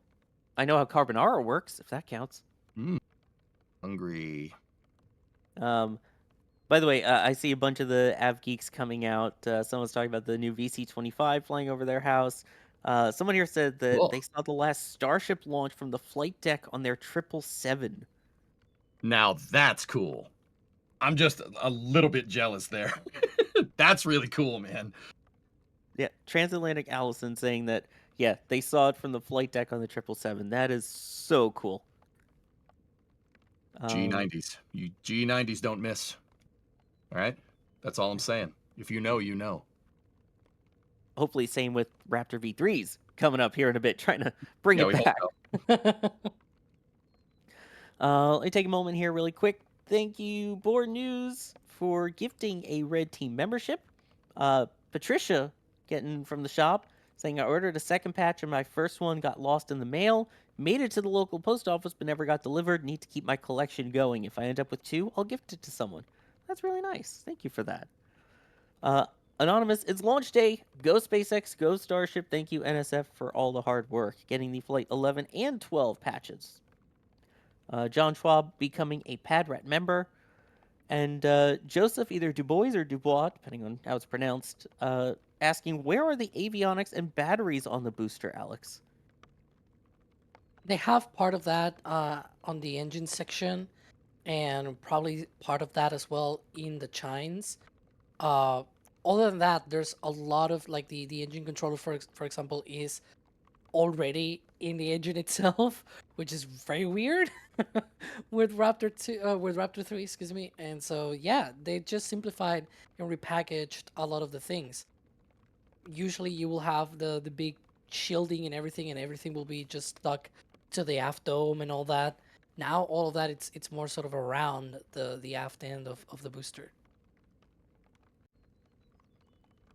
For those, again, while we're talking about old things, all I can think of still the ring that they had to use on the Apollo days for all the avionics and everything. It was its own separate ring of just computers. And yeah, look at what we're at now. Similar thing, I guess, to what's sort of below the pest dispenser on the ship, where you have some of the batteries there, some of the avionics systems and whatnot. It's funny because in the old era of the SN flights and whatnot, some of those systems were actually in the engine bay. Not a great idea, in my opinion. But look, they did what they could do at the time with what they had. What? Nothing ever caught fire in the engine bays during the SN testing or anything? No, it's fine. It already catches fire. Rocket engines shoot out fire. What's just a little bit more? It's not going to harm anything, right? Am I right, guys? It's just a little fire. It's still good. Hello? It's still good. Yeah. That's the worst I could oh, wait. Flames are still coming out the bottom, so Tim Dodd's monitor still works here. Flaming Yeah, it down. flaming it down. Oh, boy. Eric wondering, has SpaceX said anything about the wet dress rehearsal abort yesterday? I was expecting another rehearsal today. We don't know if it was an official abort or not. They really haven't said anything, Alex, officially, other than just, we're going to try to launch today. Yeah, it was funny and a bit suspicious how they did not even acknowledge that there was a test yesterday at all, despite them talking about it when they rolled out the vehicles and they talked about one final test or something like that, or final testing and flight. And then that final testing happened, might have been aborted, and then they did not acknowledge that. They just went straight to say, yeah, watch tomorrow's flight of Starship. And it's like, please address me here, right? It's like, address the elephant in the room, please. But you know, whatever they want to do, they want to do, and that's basically what happened. It was funny because I sort of predicted that in our back channels, where I was like, it's been a while since the test and they have not acknowledged. I bet the next thing they talk about, it's like the weather, preparing for launch and that stuff, and that's what they did. Yeah. So yeah, we've seen this play out before, and yeah. If it doesn't get posted on SpaceX's official X account, did it even happen? Yeah, nobody remembers Booster 13 static fire. It's okay. No, definitely not. Then again, they don't even remember where Booster 15 is right now sometimes, so. I always keep bringing up the update. I'm sorry, that's still the funniest thing that's happened during a broadcast for Starship, when Elon gave the technical update that Starship is big and that somehow 15 is still in the rocket garden, even though it doesn't exist anymore. All right. Looking from this view, you can kind of see there's that one random black square near one of those flaps. EJ, do we know what those large square tile patches are for on the ship? Race Perigi wants to know. Okay, so Ray's, those are tiles. They are tiles. The two big rectangular spots. Those are tiles. Now, here's the thing. Those tiles are on what's called the leeward side of the ship. So, you know, with reentry vehicles, you have your leeward and you have your windward side. The windward side is the one that gets hot. The leeward side is the one that doesn't, right? So we do have those clusters. Oh, we got a drone up there looking at the chopsticks from what I can see. Yep, But and this, by the way, one of our other Maybe they angles, a open? new one that we have for you here. Yep. And so those tiles are on the leeward side. They're on the quote unquote cold side of the vehicle.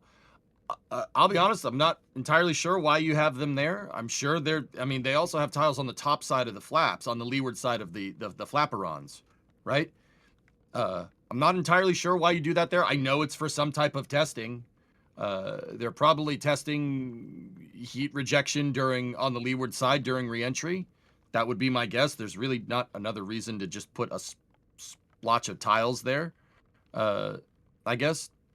But yeah, those are tiles. Now, this thing does also have Starlink antennas on it that are smaller squares, right, Alex? There is Starlink antennas somewhere, but those are up at the top, I believe. They're up towards the nose. Yeah, there are 4 on the ship. There's like 2 closer, like directly on the left and right of the ship, sort of like on the edges, and then there's 2 closer to the leeward. So yeah, there's 4 Starlink antennas. Those patches seem to be mostly about testing new adhesive materials. You can sort of see that it's purple instead of the usual red that we see. So that's really interesting.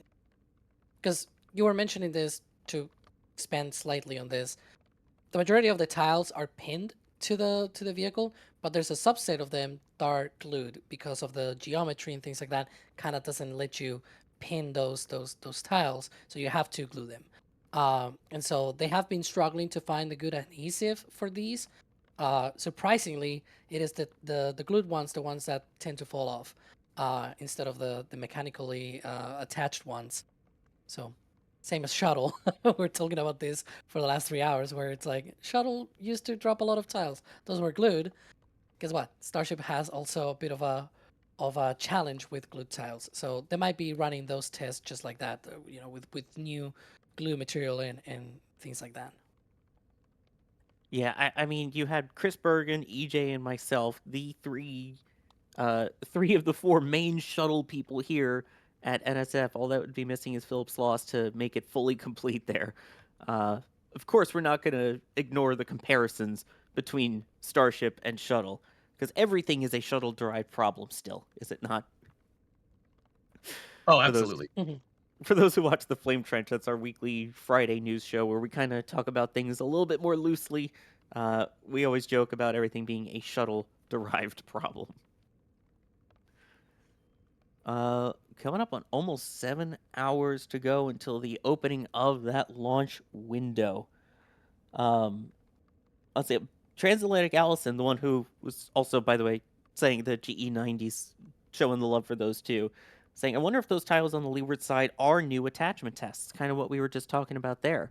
So it'll be interesting to see what returns when it does come back down, which hopefully it will, towards the Indian Ocean there. And I guess there's also, you know, those tiny little spots where it looks like there's silvery things, and there's not really any major missing tiles from what I can tell on it. So do you think maybe that we will see this come back in again with those giant orange streaks like we saw from the other metallic tiles, Alex?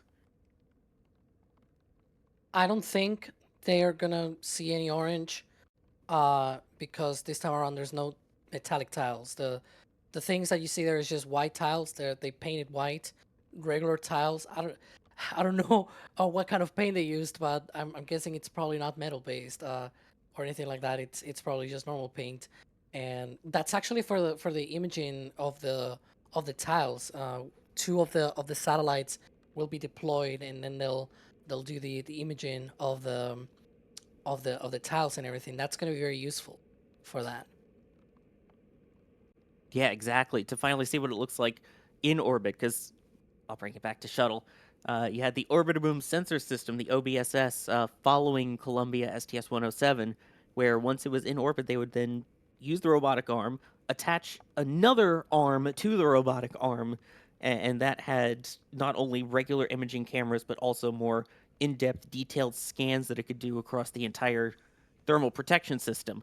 So we're talking the thermal blanket, we're talking the heat shield tiles, under the orbiter, on the leading edge of the wings, all the way around to check for any damage. They would do that before and the day after launch and the day before reentry, in addition to for the ISS missions, where it would literally do a backflip so that people on the ISS could take photos of the heat shield. You don't really have this going to the ISS. You don't have people around it to take the photos when it flips, so might as well use the satellites that you're deploying if they're not actually going to go into full orbit and get some data from it. I think that's pretty cool. Yeah. I hope we get to see video of that, though. That's what I'm really hoping now. Yeah, me too, man. I really, really need to see that. And, that'd be really cool. Yeah. It would, Sawyer, it would harken back to one of the early shuttle missions where they had a payload that was made by the German space program. It was made by MBB, Messerschmitt Bölkow Blom, called the Shuttle Pallet Satellite. They basically took shuttle pallet, gave it thrusters, and used it to test pulling payloads out of the payload bay. This was on the early shuttle missions. And then on one of their early missions, they let the thing go and they let it station keep with the shuttle, and it produced, it's obviously in 480p because analog, right? But produced some of the gnarliest shots of the shuttle on orbit by itself, which, I think that's pretty cool. That was one of the early shuttle missions. They did something very similar to this. History doesn't repeat, but it rhymes. Yeah, that was images of Challenger, wasn't it? Yep, that's right. Yeah, that was so cool.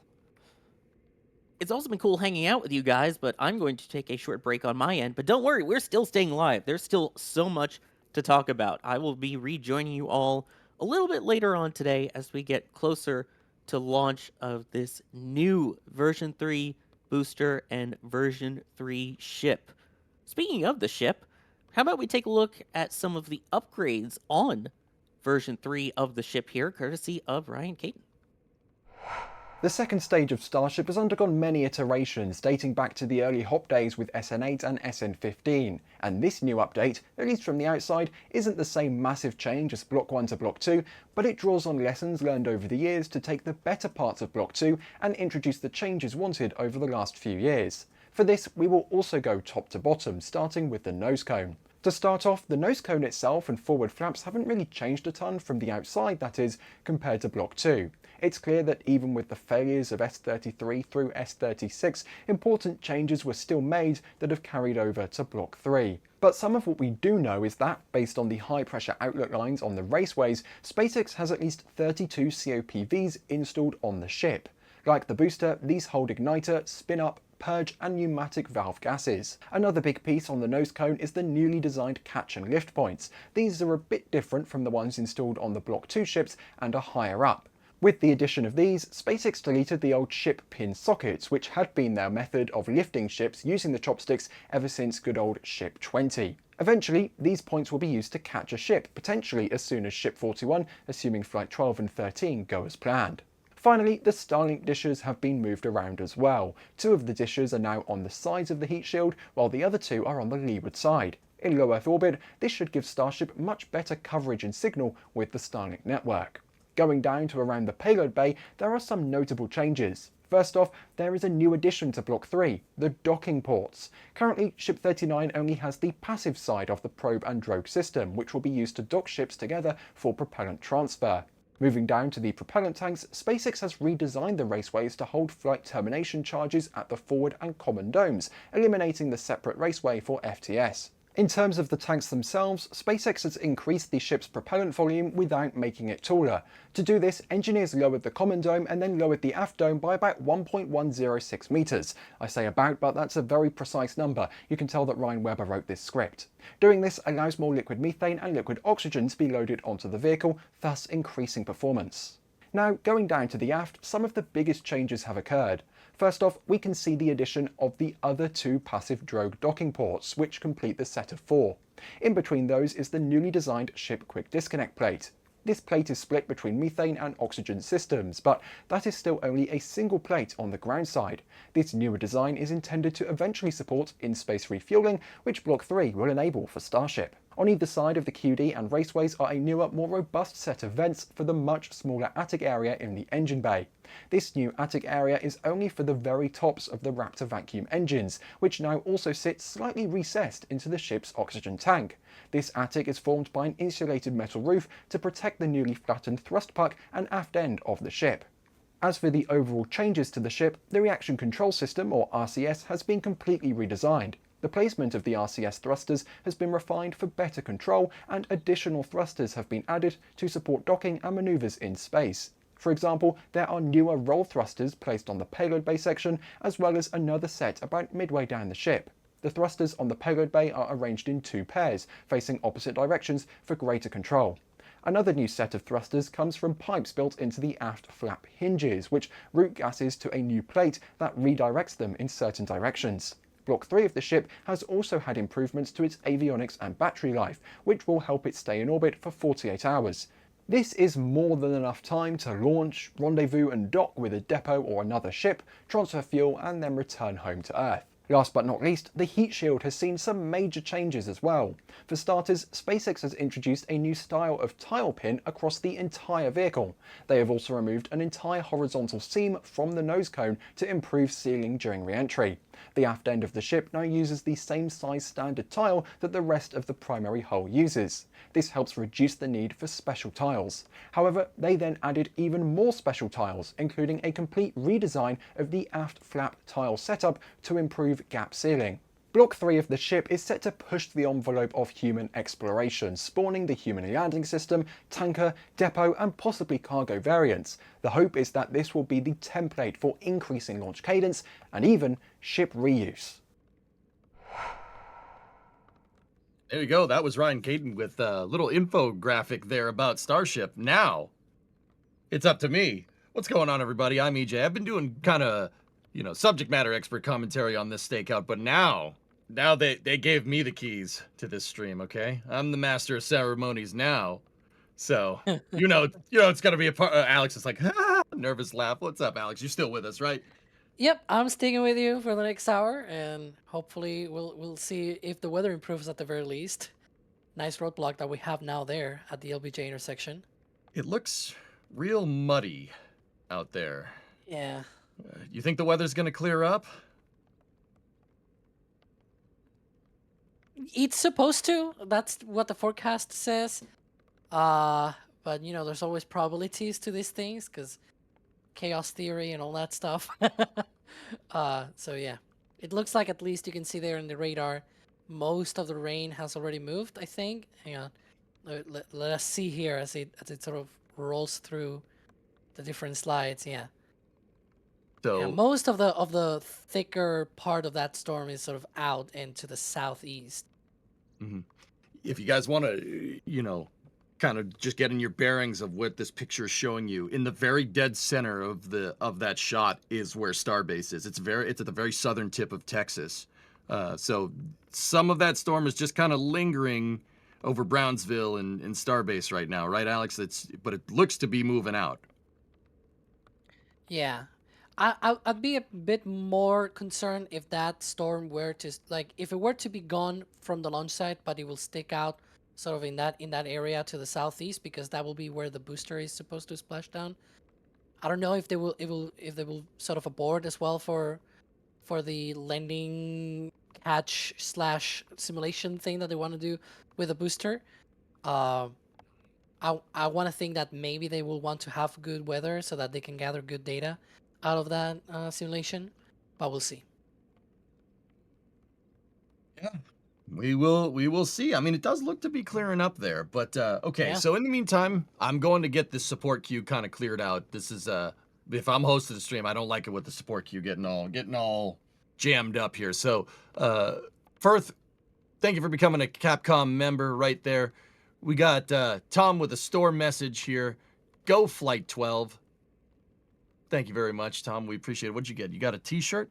All right, you got a T-shirt there. There we go. All right, so. The next store, we got another store message here from Philip. What do you got? This hardcore space nerd loves this patch, but the best patch is still Flight 10s with the Phoenix. Thanks for the coverage. You're very welcome, Philip. Thank you. Enjoy the patch. Good stuff. Those patches are a good time. All right. Who else do we got here? We can get rid of that one. So, Alan Bazuski became a Pad Rat member. I'm really hoping I got that name right, Alan. You tell me if I didn't, okay? We have Anthony with another store message. Keeping the collection going. Thank you for being so awesome. I mean, I'm pretty awesome, but I stand on the shoulders of giants here at NSF. That's for sure. That's for sure. I'm not awesome, am I? No. All right, cool. We're going to move on. All right, cool. Raptor Bricks _X. Thank you for becoming a Capcom member. We do appreciate it. We got Joseph saying, keep up the good work. Fly, baby, fly. With a store message there. All right. Got a Flight 11 patch. Very cool. Very cool. Ooh, Flight 11. Yeah, that was a Flight 11 patch. Yeah, I know. Yeah. Right? Anyone remembers the circular OLM? Yeah. That was a while ago. Work continues. Well, not really, but you get what I'm trying to say. All right. So this is... Yeah, right. This is coming from Stingy here with... what do we got? 5,900 kroner right there. All right. What do we got? Saw on X, Thomas, Chris, and Michael met up at Starbase. Would it be possible to have them on the launch stream sometime? I'm not sure that's in the cards. That would be entirely on them. We would have to ask. I'm willing to bet that I probably know the answer to that, but yeah, you know, we can dream, Stingy, right? We can dream.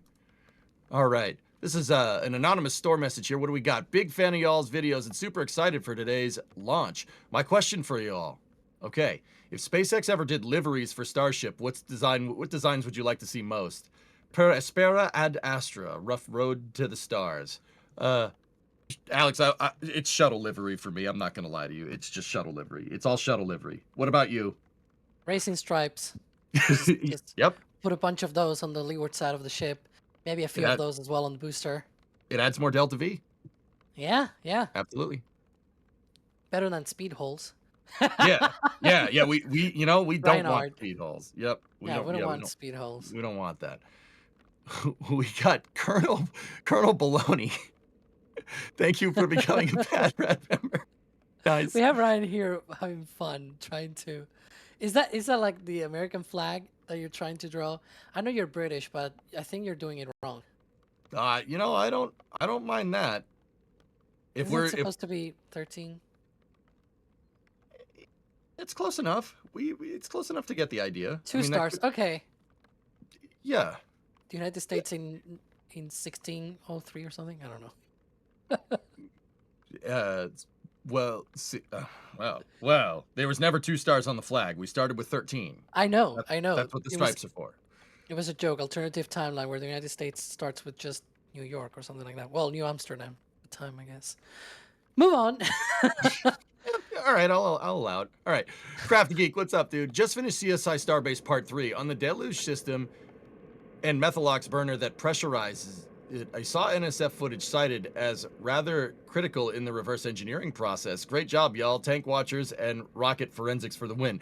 I don't know about you guys. I love Zach. Zach over at CSI Starbase. His pad videos are fantastic.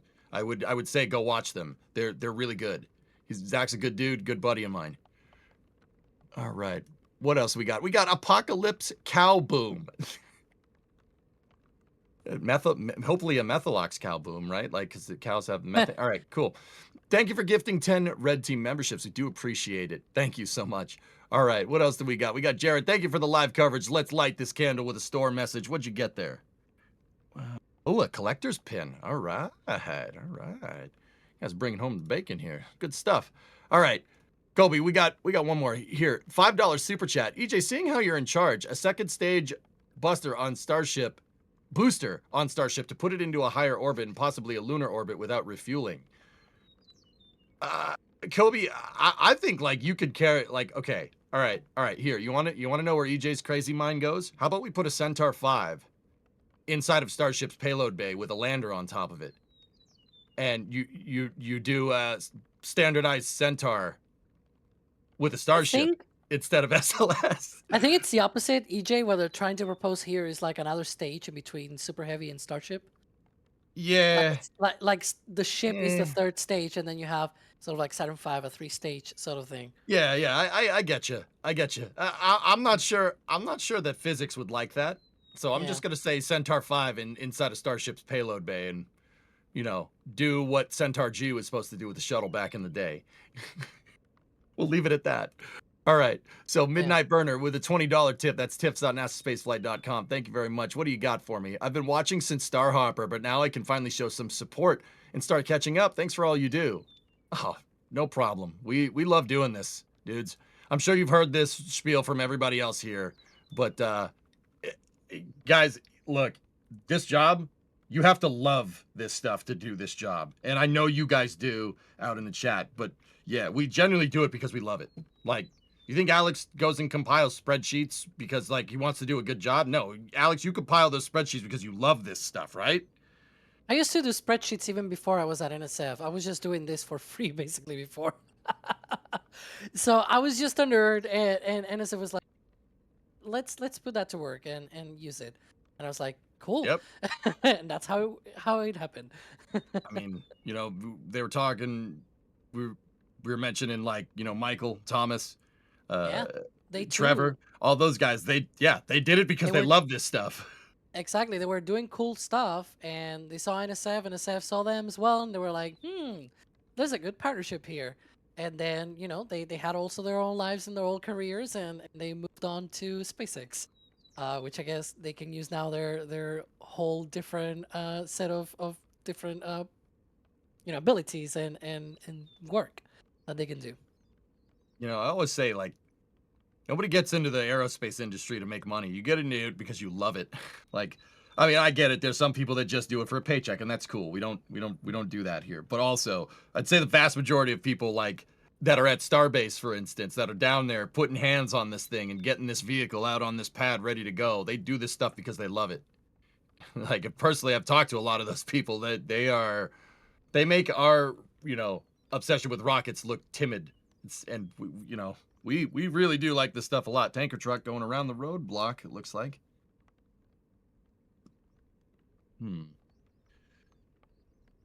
Yeah, people just got the notification from the Starbase, from the city of Starbase, saying that the beach is closed, but of course that is to the public. Tankers can still go down the road. Yep, there you They go. still have that priority.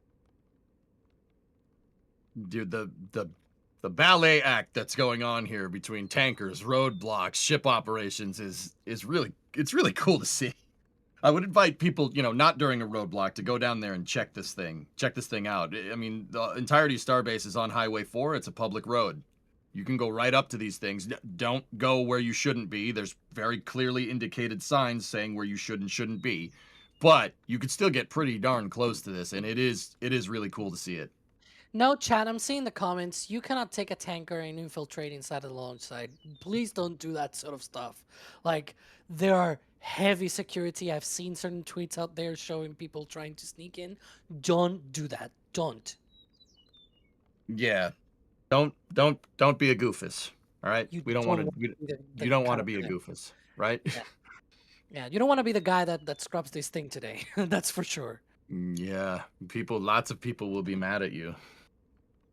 All right. Anyway, so I mean, Alex, we've been talking a lot about Starbase, obviously, because we're hopefully, Jebediah Kerman willing, we're going to see a launch here today, right? Jeb Kerman willing. Now, we did touch base on what's going on down at the Cape, because Boca Chica with the two pads, this pad and that pad, are not the only Starship pads that are in the pipe right now. I mean, we have a lot more. So what's going on? I want to, kind of use this time during the stream to talk about what's going on with Starbase operations down at the Cape, dude, right? Like, we got 39A, right? That's what's the state of that? Are we getting there? Well, we're definitely closer than we were when the last Starship launch happened back in Yeah. October. It's been 7 months, if you want to count the time since then. And yeah, since then, I mean, we've got the full on tank farm now being tested. Excuse me, at 39A. They've been even testing the deluge system, the trench for 39A. We've seen this like in the last couple of weeks. It's about, I will say, 6 to 8 months behind Pad 2. The main reason for that it's because there's still a lot of other things as well that they need to close out. For example, the service structure for the OLM, it's still not fully closed out. They cannot test certain things and whatnot. And eventually, the proof of fire, if you will be an actual launch. It'll also depend when they actually have vehicles to send to Florida in order to be able to test the pad with the vehicles. But I will say there's a good chance that it's active at the very least by the end, like fully active and ready to support a launch by the end of the year. I don't know if a launch will actually happen this year from Florida. I don't know about your thoughts about that, but I think at the very least the pad will be almost ready to go. Basically, like pad 2 was maybe April timeframe, March, where it's like if we just had the booster on the pad and we run a few tests, we can dial in some of the timings and just do final checks and we launch in a couple of months, sort of thing. Like at the very least, I think they're gonna get through that point in the process of activating 39A this year. We'll see what happens. So on top of that, we also there's also Space Launch Complex 37, right? That's the former Delta 4 launch complex. They're also building pads there. What's I got breaking news. Oh, where's the stinger? Especially about 39A right now. Okay. Because I just saw this. Apparently, the SpaceX has filed for a. It's one of these different. What are they called? It's an obstruction permit thing. I'm gonna rephrase what I'm saying. When you have like a very tall thing, permanent or temporary, you need to file with the FAA that there's gonna be something that may disrupt the airspace around a certain area. And so they filed for that for a crane, an LR 11,000, to install the tower roof at 39A. And the work schedule for this is basically in the summer. So it's from June 15th to September 30th. And if you don't know what the roof of the tower means, in this view, right there at the top of that tower, there's actually like an extra little bit that they installed to protect the top of the tower from when the ship does its flip and landing burn, because it starts to flip quite high up, but by the time it sort of swings vertical, that Raptor plume is quite long, and it can hit the tip of the top of the tower. And so the installed cladding on top, it's like a sort of kind of looks like a medieval knight helmet sort of thing, and protections on the side of the roof and everything. It's super cool. But yeah, this means that they'll be at that point in the tower's construction at 39A this summer. So breaking news from the Space Coast for Starship. Yeah, that's wild. Oh, thank you. Oh, Ryan. there we go. There we go. So if you're looking at this form and going, yes, I understand some of that. They're building something tall at Slick 37. So this is the Space Launch Complex 37 down at the Cape. They're building something tall. That's what that form says. And Yeah. I can't see what else they'd be building that's taller than a Starship tower, right? Like Yeah. It says description of location, SpaceX launch pad 39A tower. Of course, the tower itself is there, but the LR 11,000 crane is the one that's important here. It says description of proposal, and then it says LR 11,000 crane used to install tower roof. Because for that they need to reconfigure that crane. It'll be tall enough that it'll be higher than the tower itself. So then there's like an extra ceiling, an extra sort of gap there in the airspace that it can alter and affect. And so that's why they're doing this sort of paperwork. Shout out to Neat Pizza in the back channel, because he was the one that put it out there. So I misunderstood. This is for the crane for 39A putting the roof on. Okay, so it's not Exactly. necessarily for Slick 37. Got it. Okay, cool. Yeah. This is 39A, but it's a good step because we saw this a few months ago on Pad 2. So that means, we're on the right track. That's the sort of thing that I was trying to say here. The reason why I said 6 to 8 months before, it's mostly about the tank farm. The tower itself is getting there. Like it's only maybe a few months out. They already installed the QD arm and everything. They have already installed a bunch of things. The OLM still needs a few closeouts and whatnot. It's closer to what the OLM at Pad 2 looked like maybe around December, January, maybe a little bit around that time. So yeah, there's different parts of 39A that are sort of in different steps of the process. Some of them are lagging behind a little bit more than others. That roof is a really good indication that they're closer for the tower. Well, hey, that's good. With the scale that SpaceX is working at, or that they want to get to, yeah, they're gonna need all the pads they can get, right? Like, we're gonna need a lot of pads. You're gonna need a lot of Starship. Yeah. Okay. Let me see. Let me go through the question queue here. Oh, okay. All right. I got one interesting, Alex. You'll like this one. So this is Dances with Mules here. What are you asking? Let's see. What are your thoughts on a human-rated Starship having an integrated SRB in a ship for a launch abort escape system? Alex, I know you like this question. Well, I don't think that will be that much safer than just try to fly the ship many times and hope for the best. And like have lots of redundancies. Having an SRB out of there, I don't know. It will need to be very, very powerful. Think about the thrust of those 3 sea levels in 3 RVAC engines on the ship. Just that creates, I think it's like 1,600 tons of thrust. That's a lot of thrust. That's basically a single SRB from the shuttle. Like you need a 5-segment, actually not the shuttle, the SLS, because the shuttle was closer to 1,400. SLS is closer to 1,600 tons of thrust. You will need a 5-segment solar rocket booster to be able to lift this whole thing when it's fully fueled. Yeah. See, yeah, I don't think that's in the cards. I'm just gonna go out and say it. I don't think that's in the cards. I think that what SpaceX is trying to do with Starship is to nail that airline-like operations. And if you think about, like a 747 or an A350 or something like A380 even, like these planes don't have parachutes, they don't have launch escape systems. I think if them trying to do it in scale is going to try and nail the reliability down to the point where you're not going to need one. That was the same idea with the shuttle. The shuttle was going to do that too. So I think we'll leave that as an unknown to see if that is, something we might need in the future or not. Who knows? I would certainly hope not. Okay, let's see. We got another.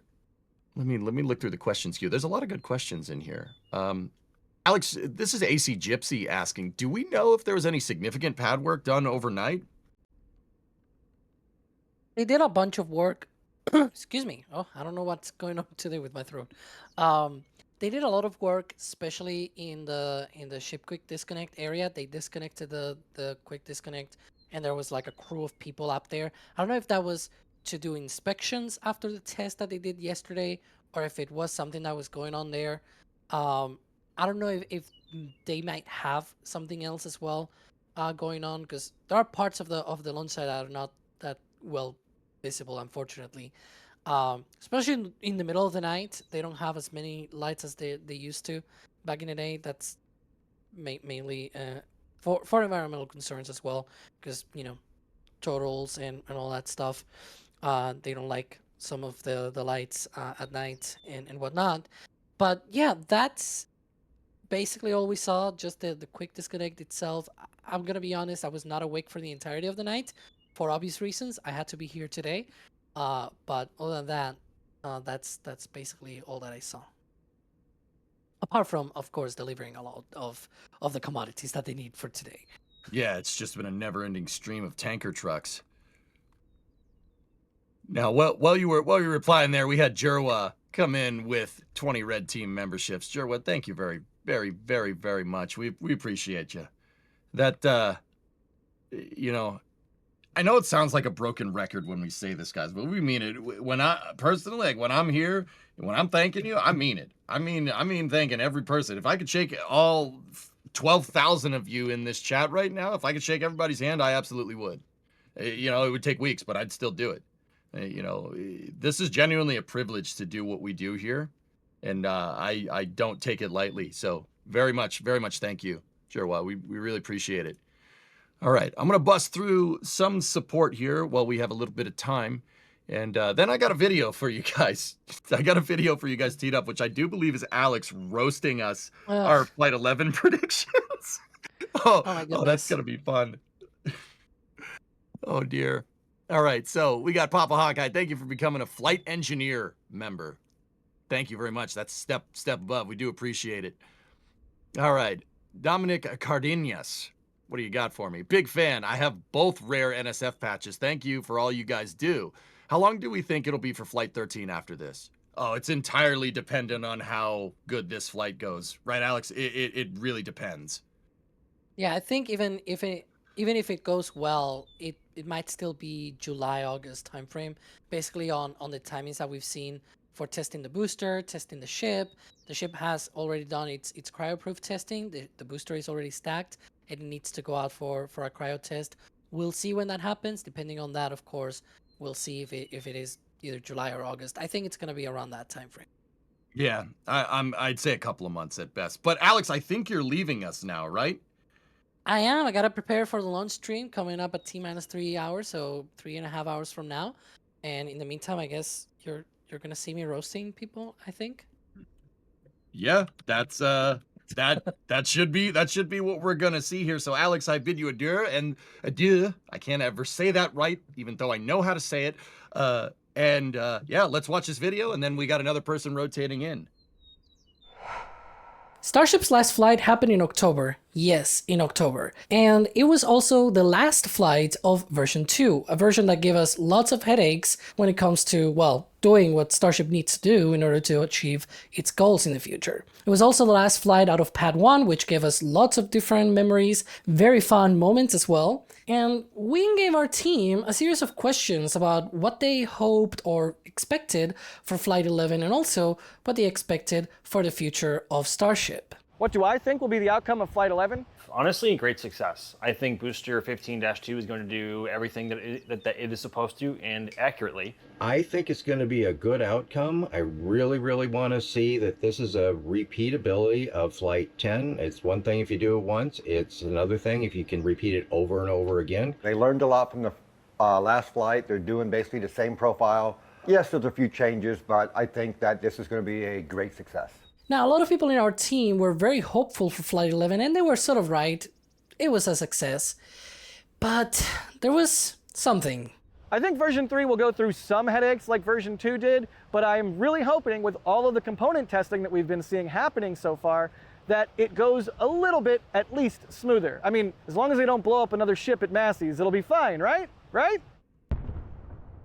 Yeah, so there was a question about whether version 3 will give us any headaches just like we got with version 2, and let's say that a lot of people did not pass that test, including myself. We also asked our team what was the thing that they were most excited about for version 3. The thing I'm most excited about the next version of Starship is that it's going to launch from Pad 2 and be a much more efficient launch mount that hopefully gets to be reused more rapidly. 100% the brand new version of Super Heavy.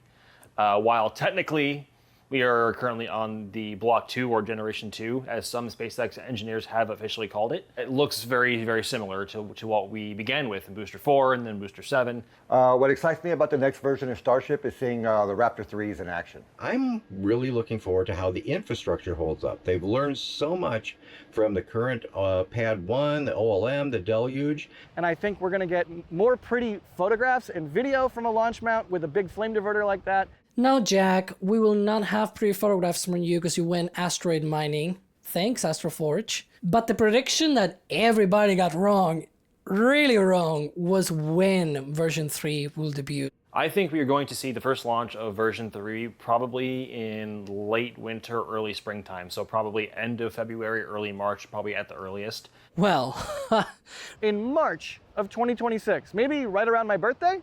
I think the first launch of version 3 will be February 12th at about 9:30 p.m. I'm going to go with March 16th, but please keep in mind I'm now 11 for 11 on guessing wrong on the actual launch date. I'm calling it right now. So I was hoping that Flight 12 would be around the holidays. You know, I'm sitting there baking cookies while I'm watching the live stream. Everyone's in their cute NSF holiday sweaters, right? But since we are still waiting on the new launch pad to be finished, I just have this feeling in my bones that Flight 12 is going to happen at the worst possible time in February. I'd be absolutely shocked if we see them pull off the first launch of version 3 before the end of the year. I'm gonna guess probably around the springtime frame. The pad will probably be ready way before the vehicles. I'm just excited to see a full stack on the redesigned pad 2. Right now, I think it's going to be spring, and I'm going to say 2026 because, this could be clipped and be like, oh yeah, you were right, and it's like spring of 2027. Hopefully that doesn't happen. That being said, there were two people that were actually right. It was me. I was right. Spring 2026. Also Gage also said that. Hi Gage. Now here in NSF we had a very diverse set of answers, as you can see, but there was one answer where we all agreed upon. And it was the answer to the following question that I'm gonna make you, the viewer. Are you excited for today's launch? I know I am. Are we excited for today's launch? Is that a question? But, I mean, yeah? Like, no, I don't want to see the most powerful rocket ever flying ever. Sincerely, Mr. Pessimist. Speaking of that, Ryan's here. Ryan, what's up, buddy? How are you? Are we excited? Question? Hello? Hey, also, does phone alarm work? Question? You know, hi, everyone. I'm like half an hour later than I was supposed to be. Yeah, but they don't know that. Well, I decided to say it anyways. Oh. Hi, everyone. I'm here. Thanks, Alex, Right. for covering for me. But yeah, how's You're it welcome. going, everyone? He said it in dipped. All right. We're doing good here, man. We're doing good. How are you? How are you doing? You know, I'm doing pretty good. A little tired. Yeah, but it's been like constant going the last 2 weeks with Starship, with work, with trying to get everything written. It's just been constant going and going. I can't wait for this thing to just go at this rate. I want to see it because boy, like, bear in mind, like pushing aside the fact that, I mean, yeah, we got our first. This is going to be our first flight in like 7 months.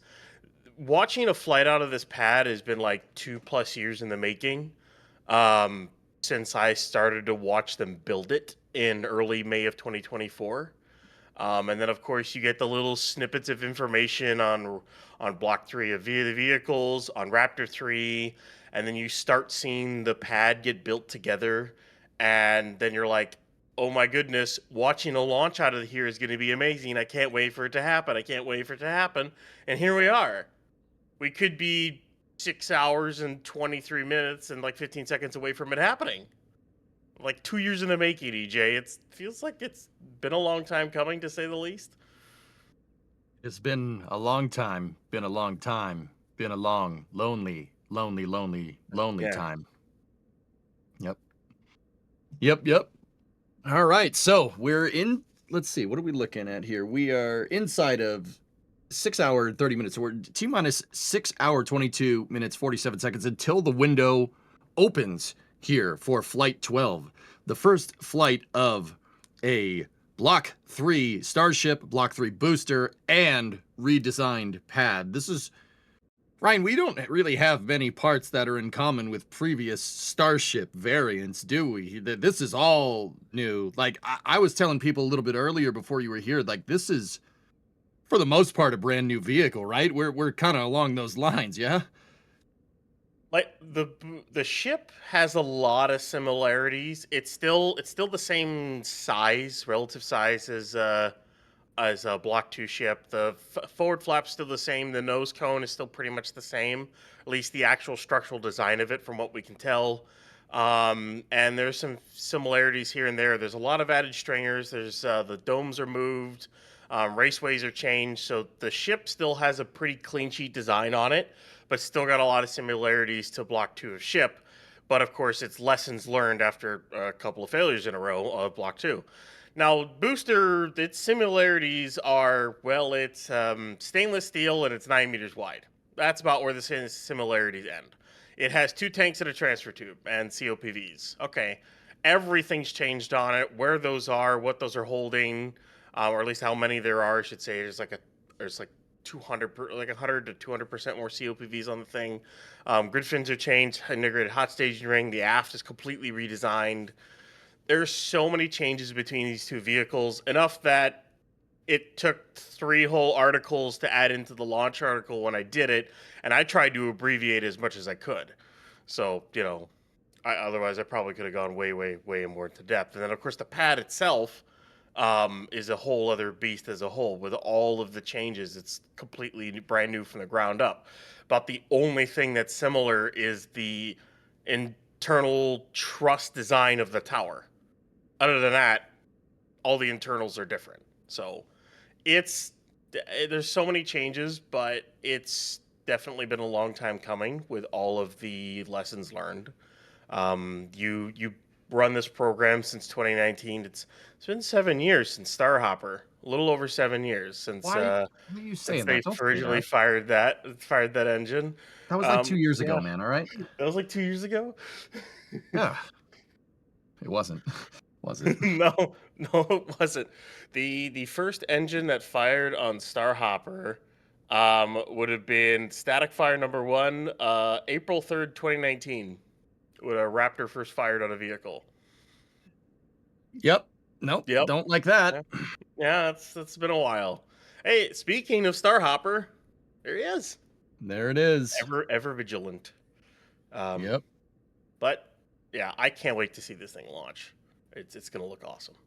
Oh yeah. I was telling Alex, Jebediah Kerman willing, we will see this thing go. It looks like the weather is getting a little bit better out there. Guys, the weather is supposed to clear out sometime around lunchtime, local time there. It's just whether it stays cleared at this point. That's really kind of where we're at. We don't know, we won't know for sure, so, because since when can weathermen predict the weather, let alone the future, all right? Always, right? Yeah, I don't know about you guys. Weather people are usually wrong here, but that's fine. All right, I'm gonna plow through some support. The support queue is growing on me here. I can't have that. The first big one though, we had Patrick Bob coming in there with 50 gifted Red Team memberships. Oh, Patrick, thank you so much. Like I said, that every single one of these tips, I'm flattered. Like, I don't know if you guys, I stream on Twitch too as well from time to time, like, all the time. I still get very humbled every time somebody tips something like that. It is very appreciated. We appreciate you, Patrick. Thank you so much. I'm going to plow through the rest of the support here. So we got Sinful Gamer becoming a Red Team membership there. Thank you very much, Sin. We appreciate you. Michael, what do you got here? We have Michael with a store message. What did you get? You got a Flight 2 patch. Flight 2 patch? All right. Okay. Hi, and a big thank you to all the NSF guys and girls making it possible to see the launches. Yeah, Michael, see, me and Ryan are just forward-facing here. We stand on the shoulders of giants. Like all the people that you saw in the Alex roasting Flight 11 or Flight 12 predictions video. Like, there's a bunch of people on the back end here that you guys don't see that are doing a lot of hard work, and it doesn't go unappreciated. So let's see. Okay, we got Joshua here with another store message. You got a Flight 12 collector's patch. What do you got? Saw the beast stacked with the Prime family before the first wet dress rehearsal. Got to get them patches to go with the awesome photos we took. Go Flight 12, go NSF team. Thanks, Joshua. Right on. All right, Will, what do you got here? We got another store message with another patch. All right. Thank you for everything you guys do. Keep up the good work and excellent patches. Gotcha, man. Oh, we got Patrick again with a Oh my goodness. Patrick, that. Okay, I'm gonna put my glasses on, man. What is that? A $500 tip? Yeah. Are you jumping? I I don't know what to do with my hands right now. I mean, you guys can't see me, but like I don't know what to do with my hands. It felt like I was on a spaceship, you know. Patrick, thank you so much. We do appreciate it, dude. Thank you. Thank you. Thank you. Thank you. I mean, guys, most of the tip money and the Red Team membership goes to supporting the camera system. That's what you're seeing on the screen here. So we try to dump as much as we can right back into giving you guys the best content we can. That's how we roll. But yeah, Patrick, thank you so much. Do appreciate it, man. Oh boy. All right, so we got Adam Daniels with, let's see, we got 10 euros here. What do we got? You're on a high-speed train speeding through beautiful Germany at 250 kilometers an hour. That's, let me think, that's 155 miles an hour. While watching rockets. What more could one want? Hey, I like trains. Ryan, I don't know about you. I like trains. Trains are cool. As much as since, by the way, do you know I work on airplanes? Wait, what? I always add on to that joke. Trains are still cool. They are. I wish the U.S. had a better train system, like a high speed rail system. I wish, but We do. we're It not just gonna flies go. through the air, dude. True.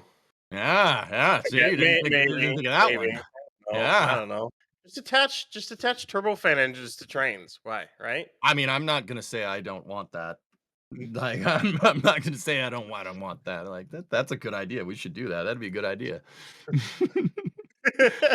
All right. So we got an anonymous here with a store message. That was a Starship Flight 12 mug. All right, Starship Flight 12, another step towards our bright future in space. I hope so. I really hope so, Anon. I really do. That would be, yeah. I wanna take a vacation on the moon. I wanna go to like Lunar Disney World, all right? Or Lunar Universal Studios or something. Lunar Legoland. Yeah, or Lego Land on the moon. You know, on the moon, it wouldn't stepping on a Lego wouldn't hurt as bad. I'm just saying. Just saying. Mm, Yeah, you didn't that's think of that. Yeah. that hard plastic is always one of those. Ugh. I, you say it and I just think about it. It's like, just like the chill runs through your spine because you've definitely done it yourself, and you're like, oh my goodness. Okay. I'm gonna get into we got Space Pope here. $5 super chat. Space blessings to this NSF family. May the gifts you give be returned to you in the form of glorious viewers. Space be with you. Thank you, Space Pope. Cool. All right. I'm gonna take a break from the support. We'll get back over here to questions. All right. So once again, we're gonna be here. Ryan and I are gonna be here for the duration of the Stakeout stream. So ask away. Remember, you can tag at NSF in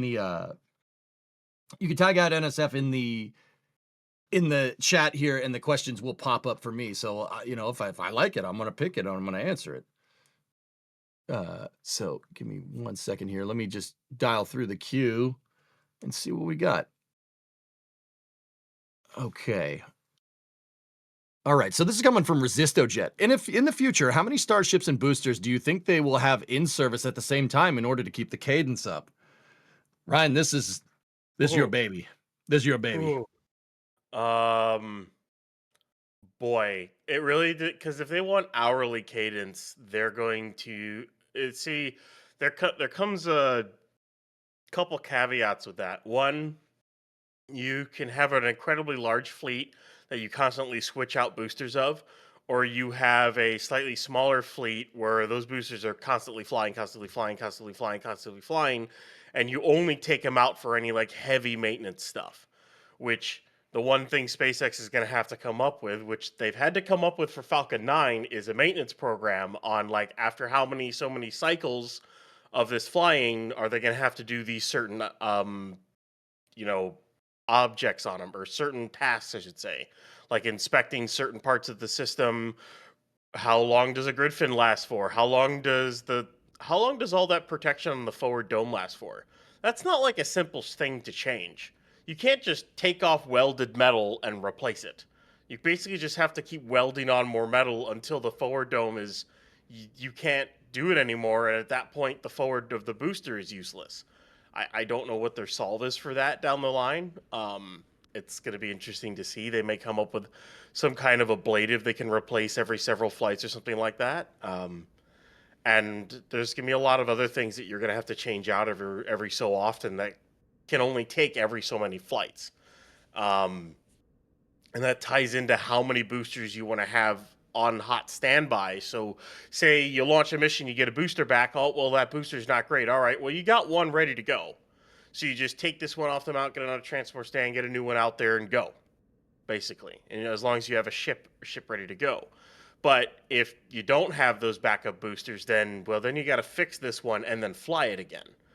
So I don't think there's an actual number I can give you, because as of right now, they're building like 5 pads. So you've got 2 pads in Starbase, you've got 3 over at the and 3 over at the Cape, and then there is supposed to be an unknown number, probably 1 or so at Vandenberg. I wouldn't be surprised if Slick 6 happens at some point, because Falcon 9 ops are going down.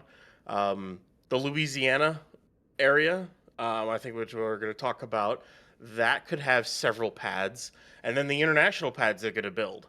I think it depends on how many pads and in which locations they're going to have, depends on how many boosters and how many ships they're going to have.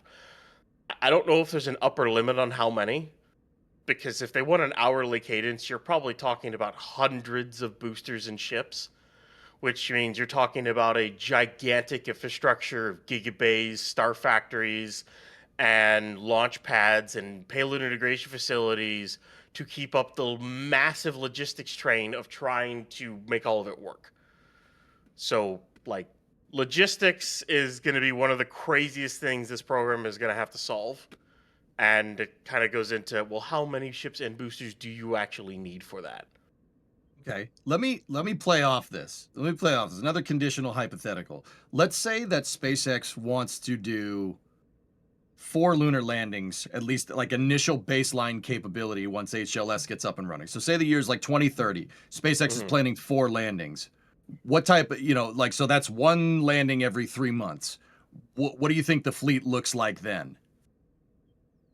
To do that kind of fleet, the bare minimum for that fleet would probably need to be, I would say, 5, a couple of boosters per pad, or something along those lines, in order to be able to swap out and make all the tanker runs that you have to make. I would say like 5 boosters and 5 ships per pad, assuming you can catch and reuse every ship and every booster at all times, so that you can send up 15 tanker flights to do 1 HLS run to the moon. So, like, you're in that scenario, you're talking 60 tanker flights for 4 landings, possibly more. We're not entirely sure on the final number, but kind of where we're looking at right now is that would be 60 Starship flights just with tankers. That's a lot. Just for 4 landings on the moon. That is if you want to put your total payload capacity onto the moon. If you underfield it and you just didn't take as much with you, there's always that possibility. But if you're looking at taking everything with you, that could be minimum of 15 per landing. So I would have to say like 5 ships and boost, or at least maybe 5 boosters per launch site, and maybe like 5 ships per launch pad, if you know what I mean. Like the Kennedy could have like 5, maybe could have like 5 per 39A, and maybe like 5 or less or 5 for like 37, and then you have like 10 ships for 37. So you can rotate them in and out, because I even by then I don't think the heat shield is going to be one of those things where you can land, catch it, and refly it instantly. I think the heat shield's going to take a while for them to figure that one out. Saying what you just said makes the gigabays make a lot more sense. So I'm just putting it out there. That makes a lot more sense now. This scale, like, dare I say it, Ryan? I think you're gonna need more gigabays. Oh, like I look at the 1 gigabay they're going to have at Starbase, which is what they're building, and the one they're having at Roberts Road, and that is bare minimum for the program. They're going to build a second Gigabay in Starbase. I don't even know if that's going to be enough. I might have to convert Sanchez and build a third, depending on how many launches they truly want to do out of Starbase. 1 Gigabay at Roberts Road is not going to cut it. They may need like 5 or 6. And they don't have to be like full gigabays where part of it is construction and part of it is servicing. What you can do is you can make it just servicing only. And this is the other thing that I thought of, the big area you got at Sanchez, if you're not building launch pads and other things anymore in there, just turn it into a gigantic hangar. It doesn't have work platforms. It doesn't have servicing platforms. All it is one massive opening, or maybe 2 like transfer aisles where you just can roll a ship or booster into, and you can get lifts to make some adjustments here and there, and that's about all you do. Something like that. But the amount of storage space for vehicles is gonna be insanity for the flight rate that they want. Pure insanity. Yeah, I mean, and I was being conservative with that hypothetical of like 4 launches to the moon a year. That's like what NASA needs. Like that's not like that's not even like Starlinks, or data center satellites or anything like that. Notwithstanding, like that's I want to see that. I've just decided. Yeah, we should see that. I would want that. Can we have that? Like is that doable? Can you imagine? All right, so you want to build a moon base with Starship. All right, Moon isn't too bad to use with Starship. Starship is really, really, really good to get to low Earth orbit with a lot of capacity. And there's a lot of tanker runs to get to the moon, but I guess you can swallow that pill in the early meantime. And in the very, very early days of Mars, you can swallow that pill. But in the long run, using Starship to explore the solar system as the primary vehicle is not the way to do it at all whatsoever. The best way to do it is to use Starship to do 150 to 200 tons into low Earth orbit, build a nuclear-powered ship, and then that goes between your planets and moons. There you go.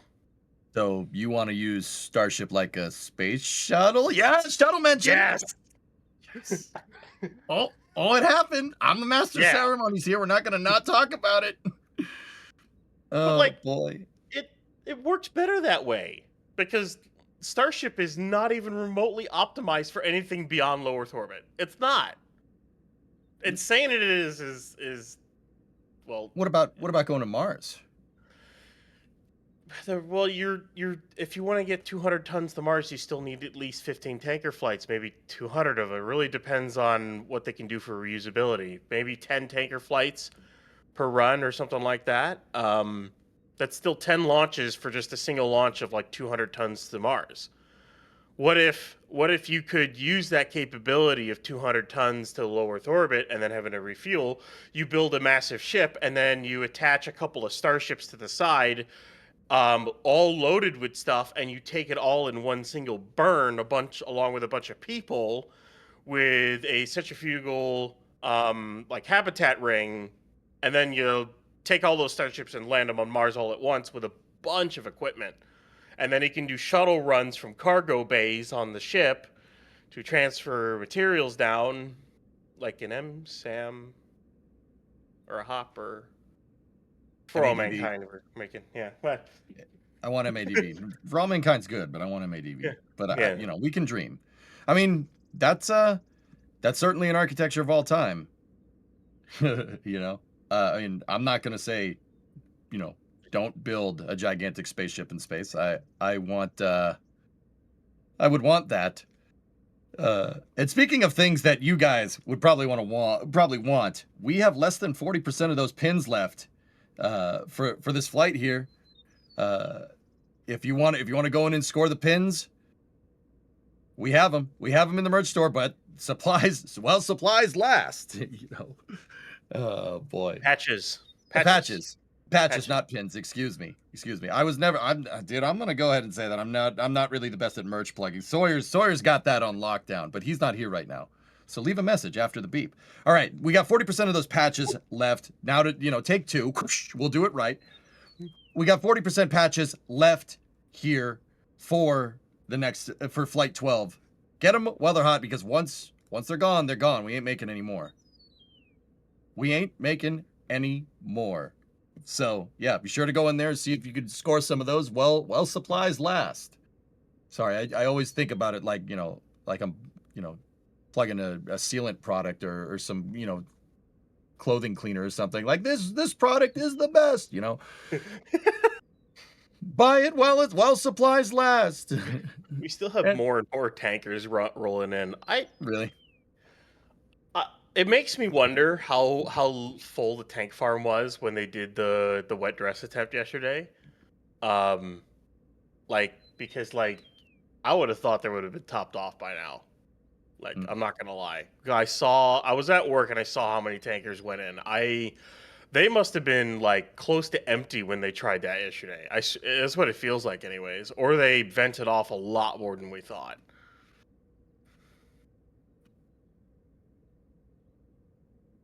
Yeah, we've seen a steady stream of tanker trucks coming in the entire, basically from when we started the Stakeout stream this morning. All right. Well, we are sitting at about 6 hours 6 hours, 0 minutes, 53 seconds until the launch window opens.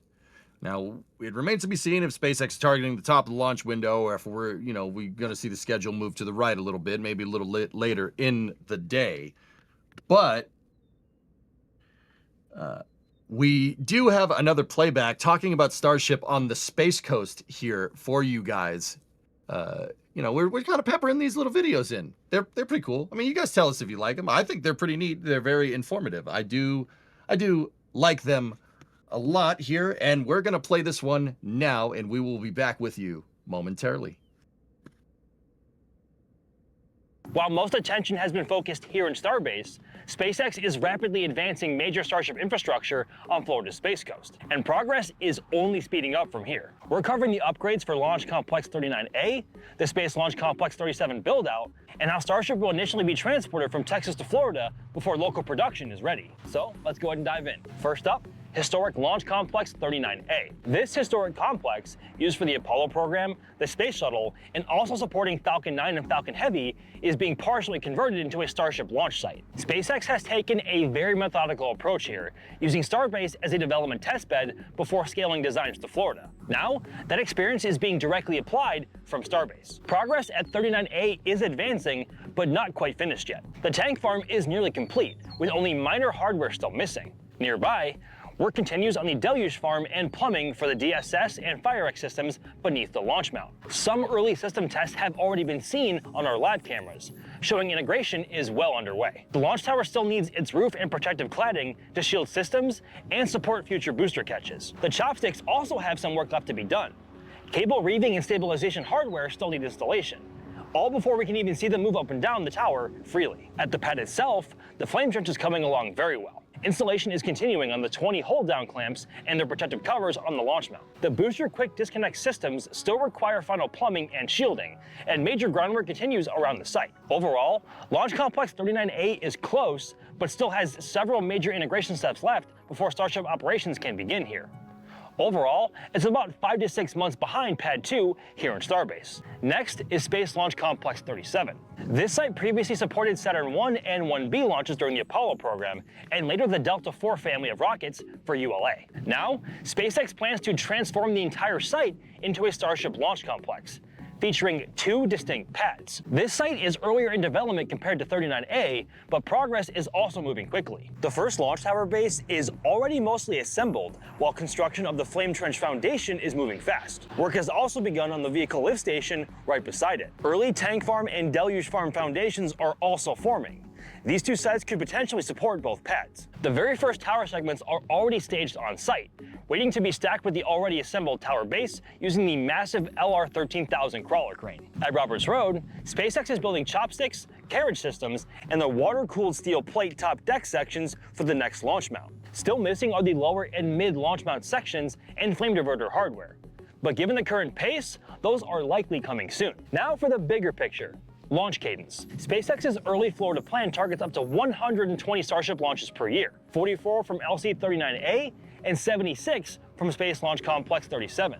that's just the beginning. If Starship is to support Mars missions, Starlink expansion, lunar operations, and future large-scale AI infrastructure projects, launch rates could increase even farther than that. To enable this, SpaceX plans to build an air separation unit and liquefaction plant at each site to produce liquid oxygen, methane, nitrogen, and argon directly on site, essential commodities for rapid turnaround operations. Now let's talk logistics, and more keenly, vehicles, because launch pads are only useful if there are vehicles available to utilize them. At Roberts Road, SpaceX is building Florida's Gigabay for stacking and processing of Starship's boosters and ship upper stages for flight. However, a full Star Factory in Florida has yet to begin construction, so initial vehicle supply will come from Starbase. To bridge that gap, completed Starship vehicles will be transported horizontally from Texas to Florida using 2 barges. Marmac 31, aka You'll Thank Me Later, and the Just Read the Instructions drone ship formerly used for Falcon 9 operations. This has been confirmed by SpaceX themselves and their VP of launch, Kiko Donchev. Preparations are already underway. Just Read the Instructions is currently at Port Canaveral, where equipment is being removed ahead of modifications for Starship transport operations. You'll Thank Me Later is also at Port Canaveral and is now sporting a protective canopy following modifications at the Cape Canaveral Space Force Station. Breakover systems to rotate Starships horizontally and their transport hardware is believed to be under assembly here at the Sanchez lot in Starbase. One remaining unknown, though, is where final breakover operations will occur before Florida's Gigabay is ready. But with the program's first targeted Florida launch aiming for later this year, we may find out soon enough. So while Starbase is still dominating the headlines here, Florida is quickly becoming just as critical to Starship's future. Once production ramps up at Roberts Road, Florida will become one of, if not the busiest Starship launch hub in the world. But there is still a lot left to build, and of course, timelines can shift. But progress so far is undeniably fast. Okay. And that was Max Evans with some Starship update information there. And speaking of that, we have the man, the myth, the legend himself with us in voice chat. Max, what's going on, buddy? I don't know about any of that. That sounded way too generous, EJ. I mean, I'm just a guy with a camera here in Starbase, hoping to document history here in a few hours. Oh, you're too humble. Anyway, we got Max here. I mean, I could say something else if you want, but I think that would make, the producers get mad at me. So I won't. But anyway, we got Max, we got Ryan here. It is a party. We are sitting here at T-minus 5 hours, 54 minutes, and 30 seconds until the opening of the window for, hopefully the opening of the window for Starship Flight 12. Weather does seem to be clearing up down there. We're starting to see some sky. And hopefully the storms will be cleared out, targeting a 5:30 p.m. Central Time opening of the window. And yeah, maybe we'll see some action today. Max, how are you feeling about this? You think this thing's gonna go? Oh boy. If I just as a preamble, if I said exactly how I'm feeling right now, chat would get really mad at me because it would be. I'm not gonna lie. I'm just being 100% honest and transparent with everybody. Just given how the wet dress went yesterday and the weather today, it does not seem like today may be the day. I don't know. That is my gut feeling. That is not a direct representation of how everyone's feeling nowadays or what may happen, obviously. But I think things are looking a lot better tomorrow than they would for today. But that being said, Starship has surprised us plenty of times in the past, and so has SpaceX in positive ways. So today very well could be the day for Starship. I'm not saying it's not going to be. I just think that there are a lot of factors going against it today in terms of weather and any potential issues with GSC or the vehicle itself. Obviously, we won't know that until we are about to get into prop load. But that all happens not long before T0 and all under 1 hour left to go. So really no way to know until then. But cross your fingers, cross your toes, cross everything you got, because today could still very well be the day.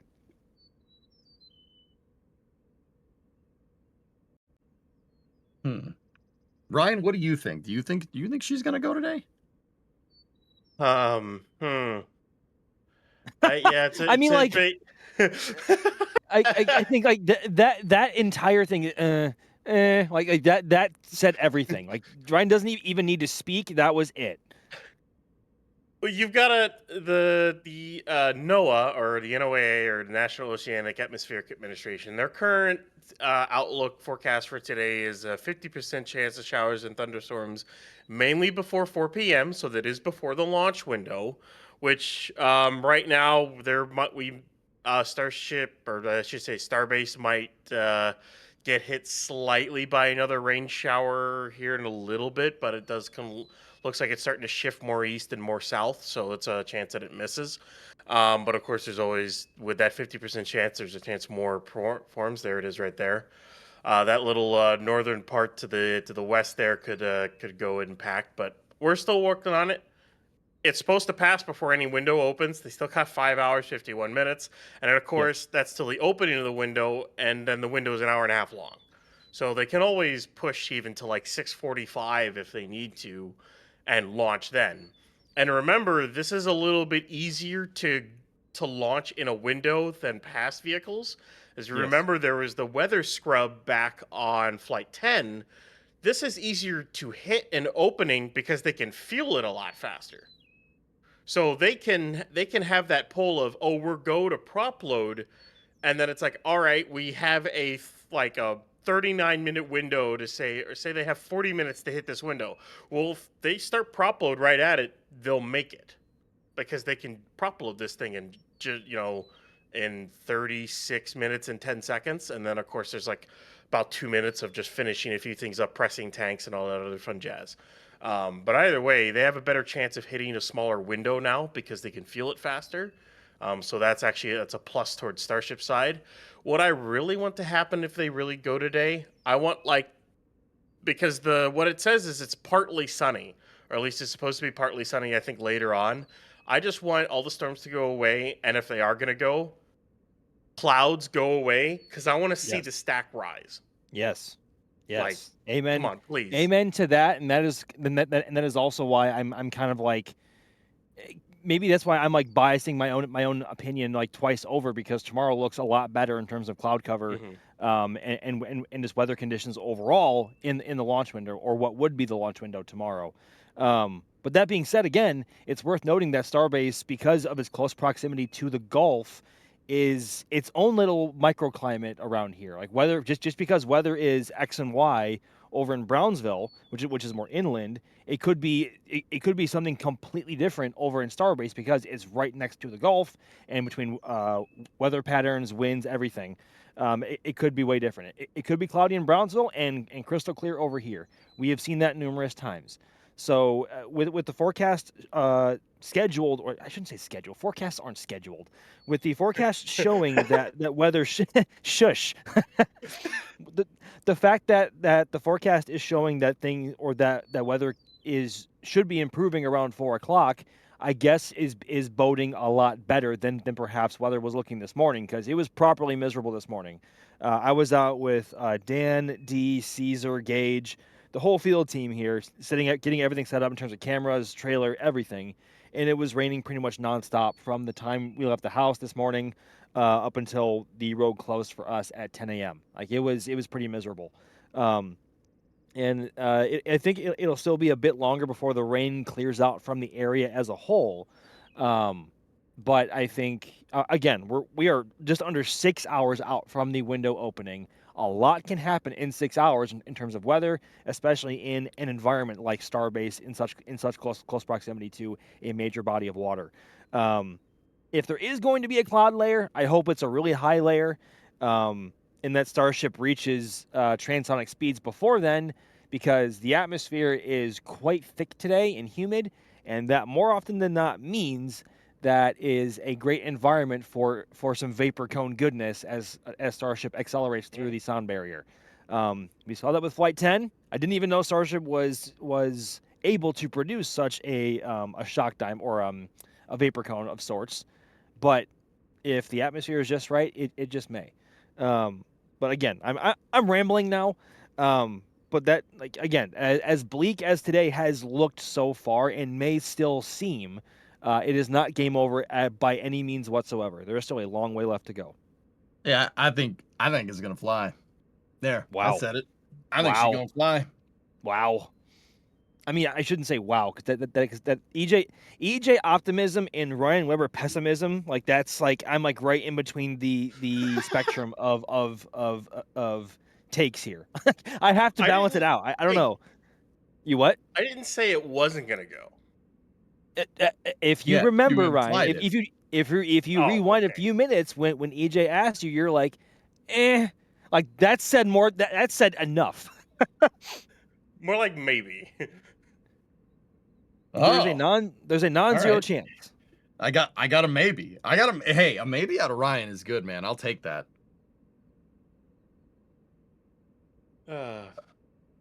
He's just like, I hate these guys. No. I hate when you guys put me on the spot. I think she's gonna fly. I think the skies are gonna clear. And you know, when it doesn't, you guys can point and laugh at me, which is fine. That's fine. I'm just gonna be the optimistic one here. All right. Okay, I'm gonna pointing do and it. laughing. Oh, look, the box fan.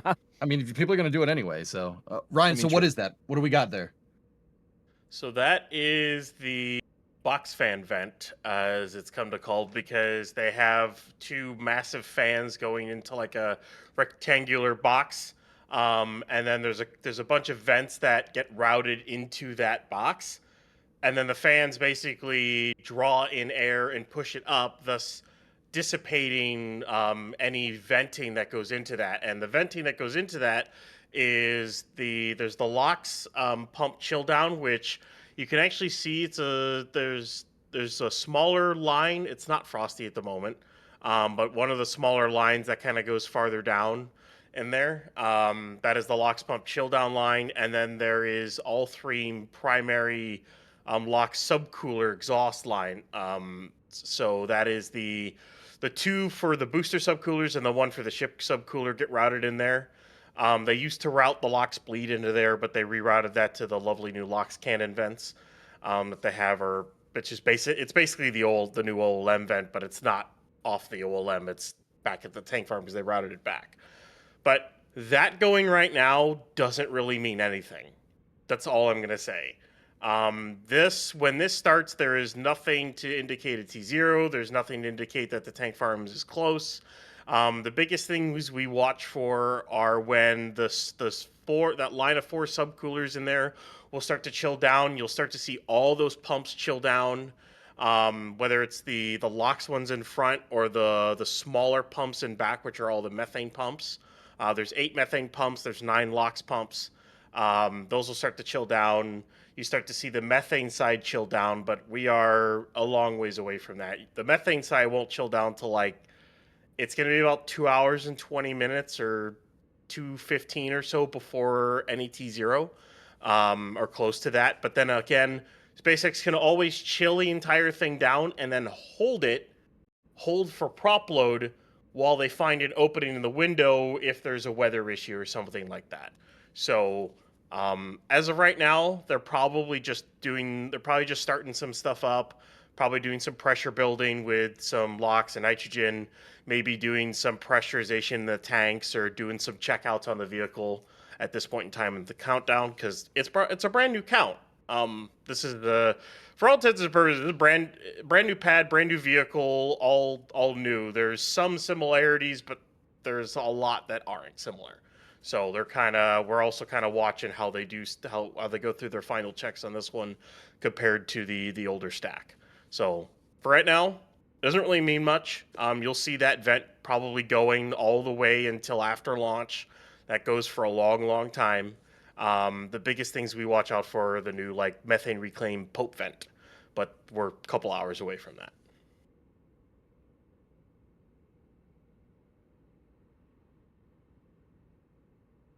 Okay, so we are sitting at T-minus 5 hour, 42 minutes, 50 seconds here until the opening of the launch window, guys. We have a 90-minute launch window today, and weather is, I would say, judging by what the weather looked like when we started this stream this morning, that I'd say it's trending in the right direction.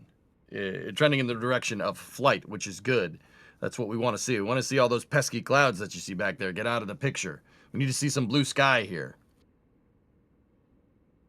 But That would be nice. yeah, That would be very nice. And I think the last we checked as well, or I checked, the forecast was still at 55% favorable, which is far from like worst case scenario.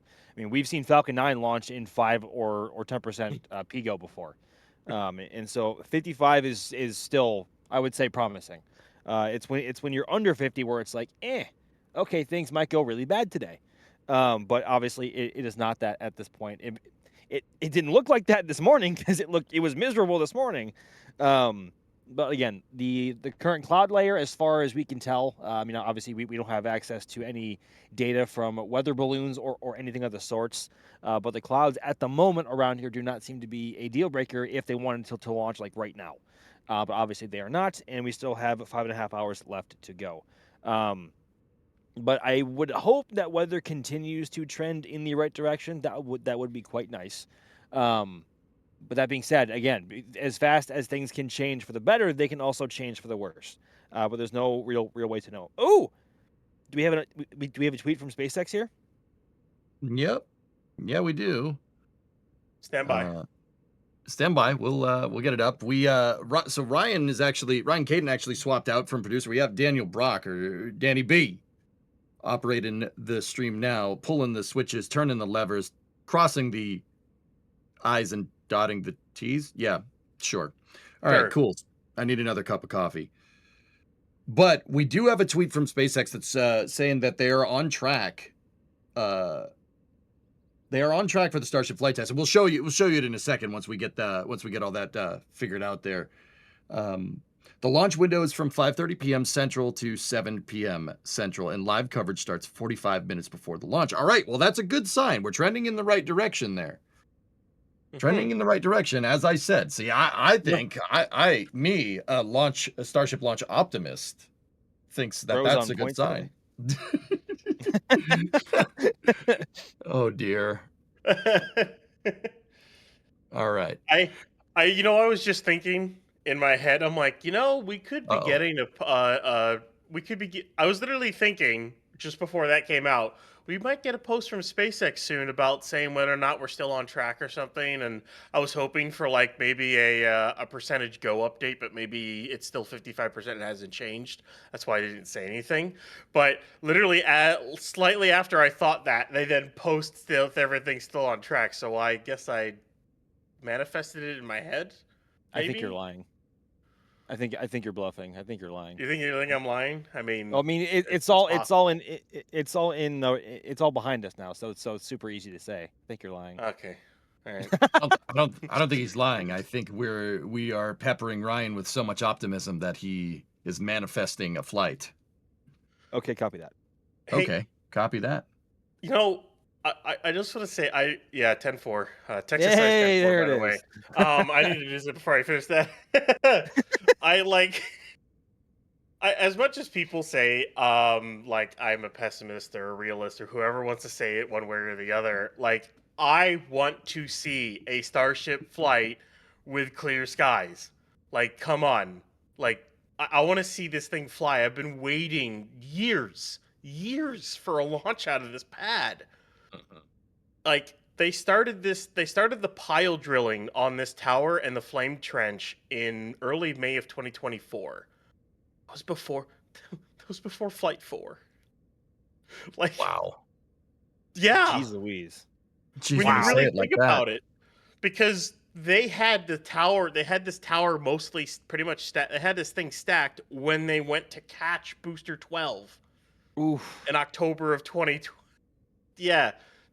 I feel old I know. all of a sudden.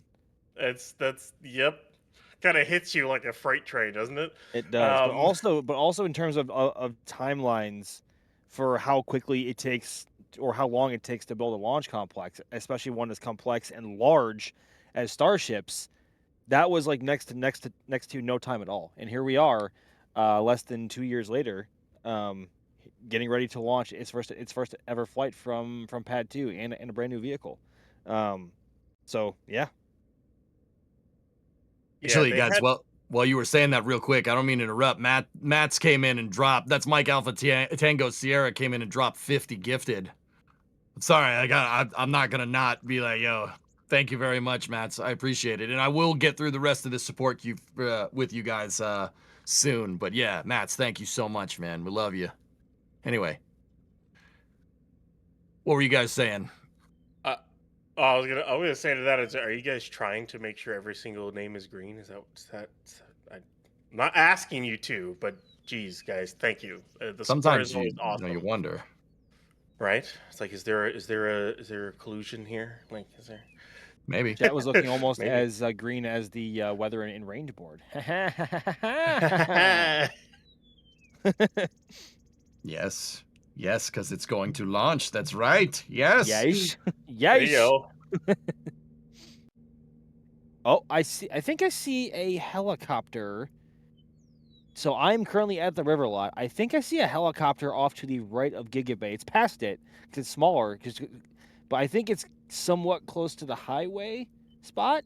Because normally one of the range helicopters that is around likes to take off and land in the vicinity of our highway lot spot. I see said helicopter, and I think he's getting ready, and he may be approaching very soon, in case Daniel was listening, which I hope he is. Actually, Daniel had the tweet from SpaceX teed up and ready to go. There it is. Like I said, on track for today's Starship Flight test launch window. It's from 5:30 p.m. Central to 7 p.m. Central, and live coverage will start 45 before. That's really good. That's a good sign, dudes. That's what we want to see. No guarantees. You know what? I'm not hedging my bets. That's a good sign, and I'm going to stick to it. There you go. It is a good sign. It is. And there we go. Will we get a technical update too? I think. Okay, so if we have to go down a list of things that we hope to listen to, or like information that we want to get from a technical update, or any update from the SpaceX stream here later today, I think HLS is certainly at the top of that list. I would like to see what progress is like either on mock-ups and or flight articles if they're there yet. And also more just a bigger preview of what that could look like on the inside. I think that's what a lot of people are aching to see. And the first targeted launch window for Artemis 4 is not that far away. So the clock is quite clearly ticking. Hey, there it is. Range helicopter by our highway site. Look at that. It's a helicopter. It's a helicopter. Look at that. Just on the highway. It's probably a good thing our mic isn't on, because it would hear a whole bunch of just wind and just I can't make a good chopper sound. I know EJ probably can though. See? Called it. Now it's important to mention that this is not, I don't think is that the Bell 412 that we saw before? I think that's a different helicopter, or is it the same one? It's not the same. Let me check flight radar. Yeah, just check it to be sure. It is a different one than we've seen, and especially the livery, because the one that we've seen before is like white and orange. This is quite obviously not orange. It's not orange. But in terms of make and model of chopper, I am literally the worst at trying to make out helicopters beyond a Huey or an MH-60. Like anything else beyond that is just like meh. I don't know. Transponder isn't on, at least not on flight radar. Let me check ADS-B. I know that's a Bell helicopter. I'm just not sure what model. So if people are wondering, like, what? Okay, why are you showing a helicopter all of a sudden? So this is the chopper that's patrolling the perimeter of the launch corridor. They're just flying it around. Make sure you don't want anybody near this thing when it goes. So these helicopters are patrolling the kind of the perimeter around Starbase, just making sure that the area stays secure. Now, what are they doing with said helicopter here? Well, if you see that white tank on the left, they're fueling it up. And, the helicopter gas station is a little far away. You'd have to go all the way to Brownsville. I mean, by helicopter, that's not that far. But, yeah, they are refueling it. Bell 429, 2013. Global Ranger Bell 429. Yeah, see, I knew it was a Bell. That shape is unmistakable. But yeah, Bell 429. Cool. All right. I do believe that's two twin turbo shafts. That's two engine helicopter from the exhaust up at the It's a top. beast Yeah, either way. nice. Yeah. Yeah. Yeah. Always good to have two engines with a helicopter, especially when it's doing that whole ground rejection thing. 100%. The ground's like, get away from me, and that's how helicopters fly. Just like that, huh? Just science. Two Pratt Whitney Canada PW207D1 turbo shaft engines.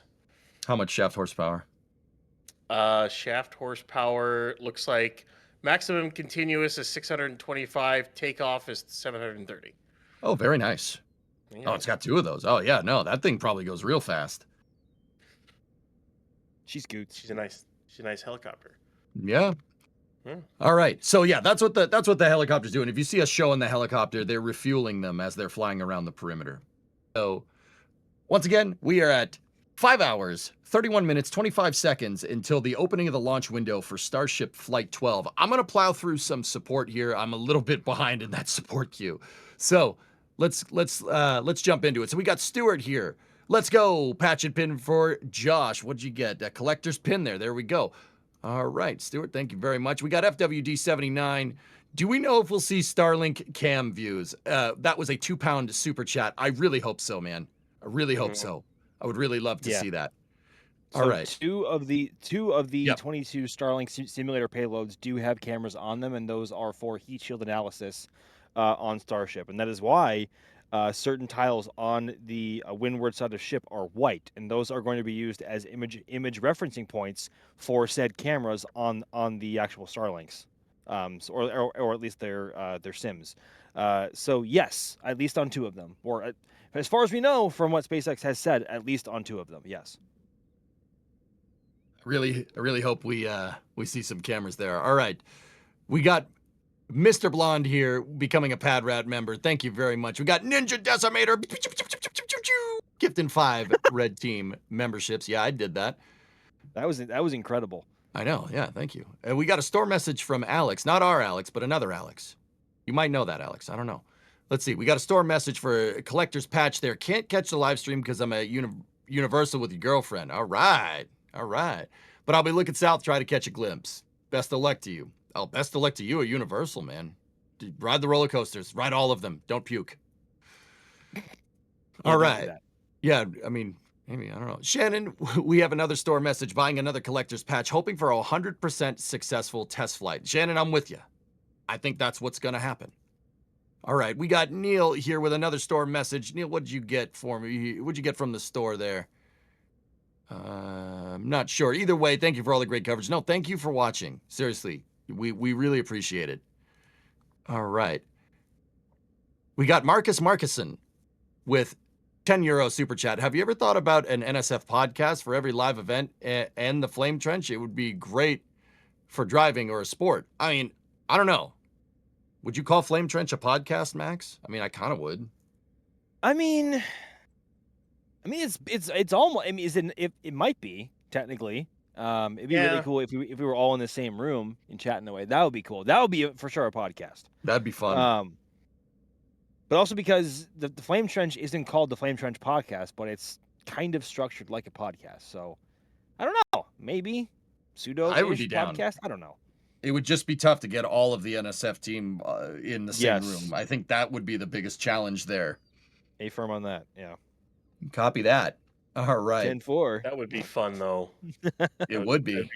Yeah, that would be a lot of fun if we all got in a room with mics and just started talking about the spaceflight news or something. It would remind me of the WAN show, is what it would remind me. That would be a fun time. That'd be a very fun time. But I feel like it would resort to just constant shouting at each other. Probably once we get into a certain point. I don't know. Or like the Rooster Teeth podcast or Yes. Achievement or Off Topic Yes. from back in the day. Oh man. Let's bring back memories. Good times. All right. Camster Mail, launch with a $2 super chat. Amaze statement. Very much so. I hope so. All right, we got Ethereal Swordsman here with a $5 super chat. What's up, Ethereal? How are you?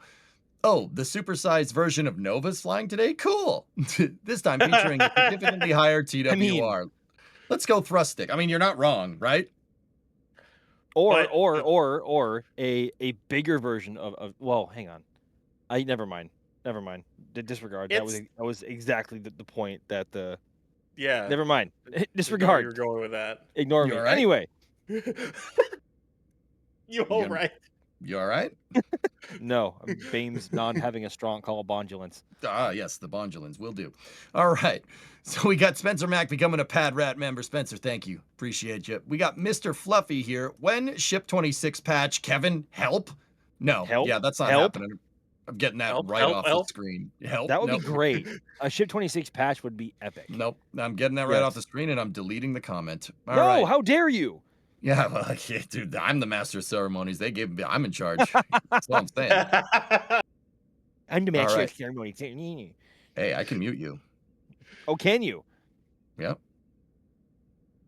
Can and I will. No, all right. Anyway, that's what you get. That's what you get on Flame Trench. That's Yes. Fridays at 5 p.m. Eastern time. We haven't done one lately because we've been inundated with schedule, but we Yes. will get back to it sooner rather than later. All right, we got Brianna with a storm message. What'd you get? You got a collector's patch. Adding Flight 12 patch to all my other ones. Thank you for all the Nice. coverage. Was in South Padre Island for Flight 11 and can't wait to watch 12 on y'all's stream. Well, thank you, Brianna. We appreciate you. Okay, man, this support queue is just getting bigger by the second. I'm trying to get through it as quick as I can, guys. I'm gonna have to split this up. All right, we got Fibo with a 5,000 Argentinian peso super chat. All right, from Argentina with love. How long till Flight 13? Orbital Starship coming next? It entirely depends on how well this flight goes. If this flight goes well, Flight 13 will be sooner rather than later. Absolutely. Okay, I'll get through a couple more of these and we'll go back to questions. All right, Tyler Balsamo, what do you got for me, Tyler? Let's see. We got a $20 super chat. What do you guys think about SpaceX going public? I'm personally excited for it. Ooh. All right, we'll just go back into questions. Max, what do you think? I mean, I'm not an expert on in this field. I'll be completely transparent, so I don't really know if I have much of a detailed or thorough analysis or take on it.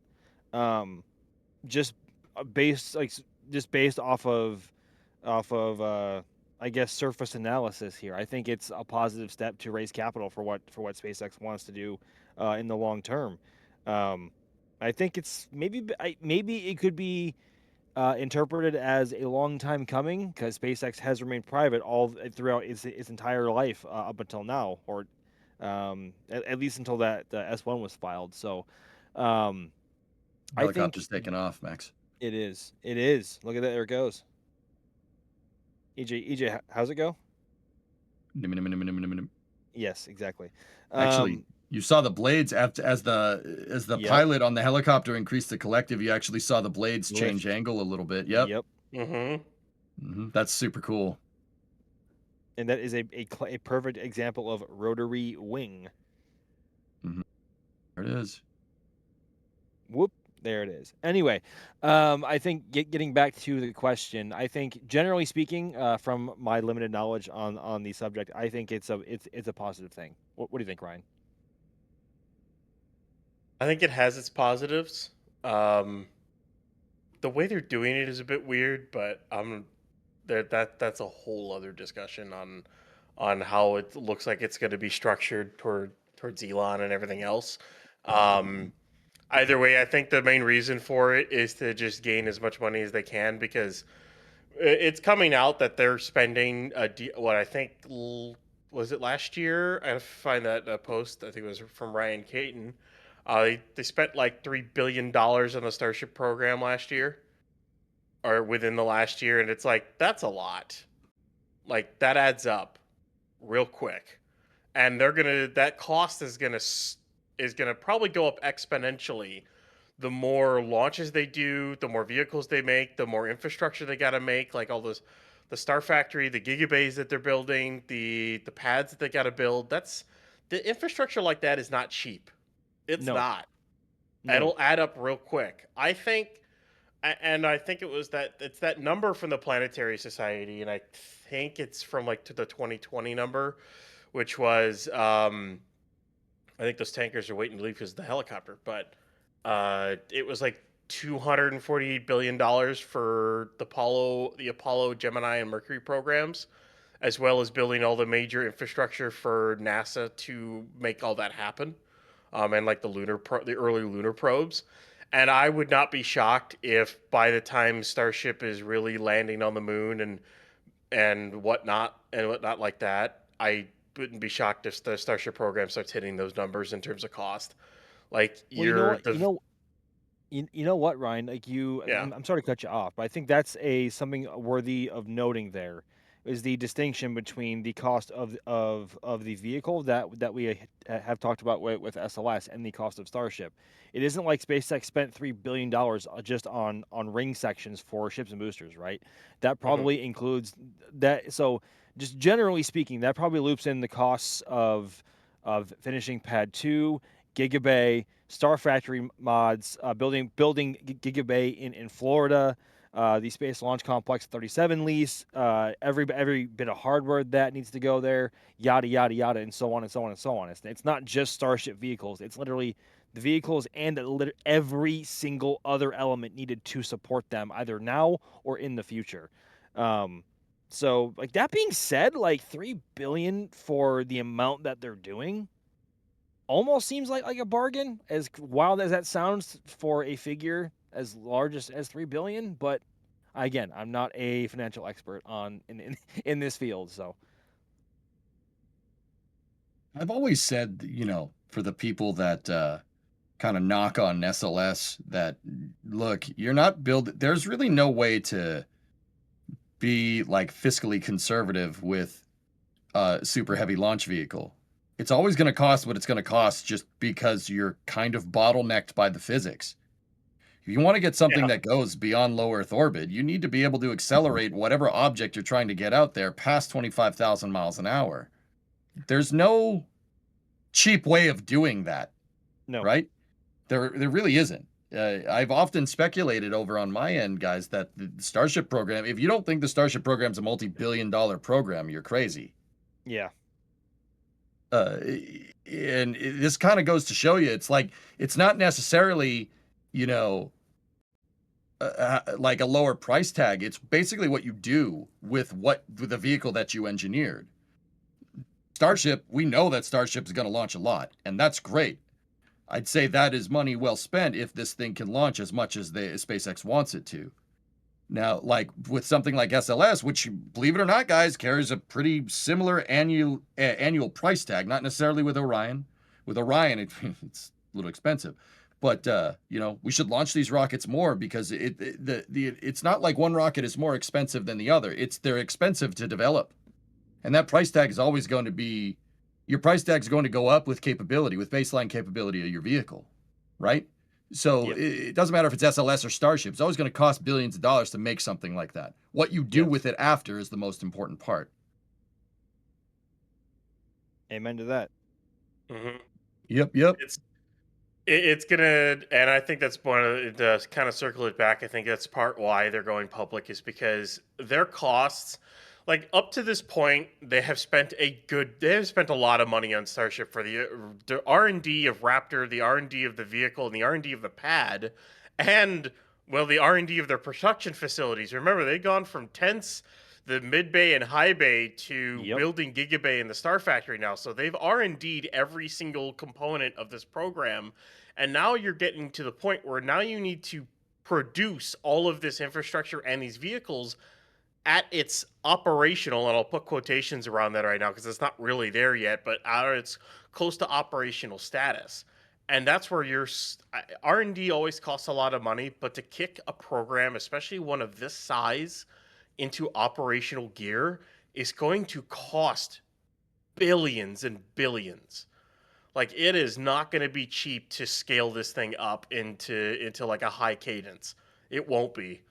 And it's going to be, I'd be curious because they're going to have to do earnings calls being public. And I'm really curious to see how much money they're going to end up spending on Starship in the long run.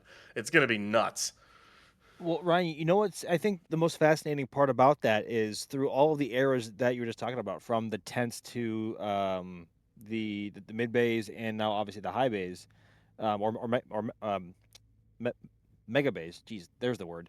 SpaceX more or less has been flying Starship in some way, shape, or form all the way through that. It's not like they were waiting until all of this was built before they began building the rocket. Right, the rocket has been built alongside all of these facilities, going all the way back to Starhopper and then SN4, SN5, the flying water tanks, and then obviously through SN8, SN8 through SN15, right? Like they've been flying Starship in some way, shape, or form all the way through that, which I think is one of the most fascinating parts of the Starship program, and that flying is part of R&D. They are not waiting for Starship to be a completed vehicle to fly it for the first time. Obviously, now Starship has flown 11 times since its first flight in April of 2023, 3 years ago now, which is kind of nuts to think about.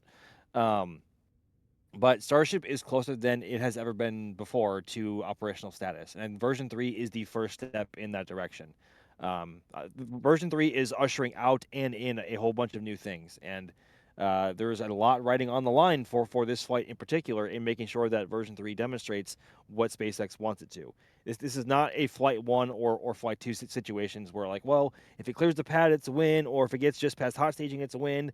Like, booster and ship have real tasks to perform today, to keep on time and on I shouldn't say on budget, but on schedule with what SpaceX wants to do with Starship for the rest of this year, not just in Starbase, but also from Florida as well.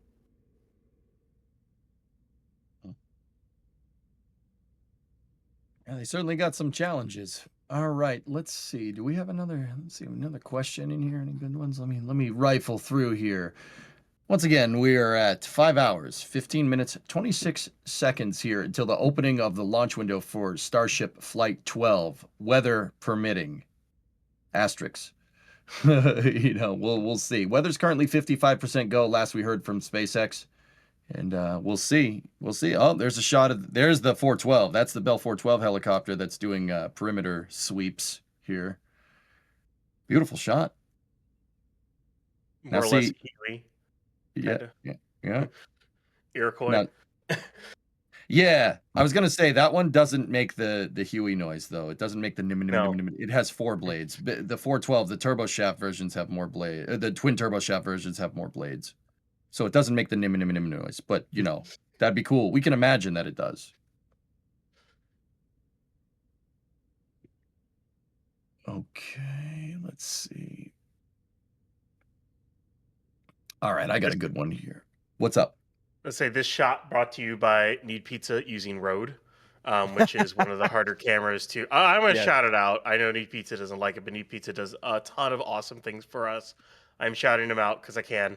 And Rode is one of the harder cameras to track with, so it's an awesome track. So, yeah, awesome. Hey, we got a little bit of a plane spotting stream going here. I'm here for it. Plane spotting and rockets, I'm in. Let's do this. That isn't a plane though, EJ. It's a helicopter. It's a flying object. It's an identified flying object. There you go. Oh, okay. So I got a question from over in the Twitch chat, from Buzzy Mix over in the Twitch chat. What is the road is closing? What does that mean? Ryan, can you bring us up to speed for the people that don't know what that means? So the road is closed at LBJ, which is the road closure that we've showed a few times here on the stream. And then there's also a road closure at Richardson here, which is kind of near our river site. This is between Massey's and the production site. That is there's basically like 2 hard points.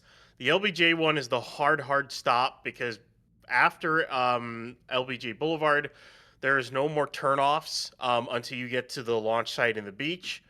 So basically, only tankers and SpaceX personnel are allowed past that point right now.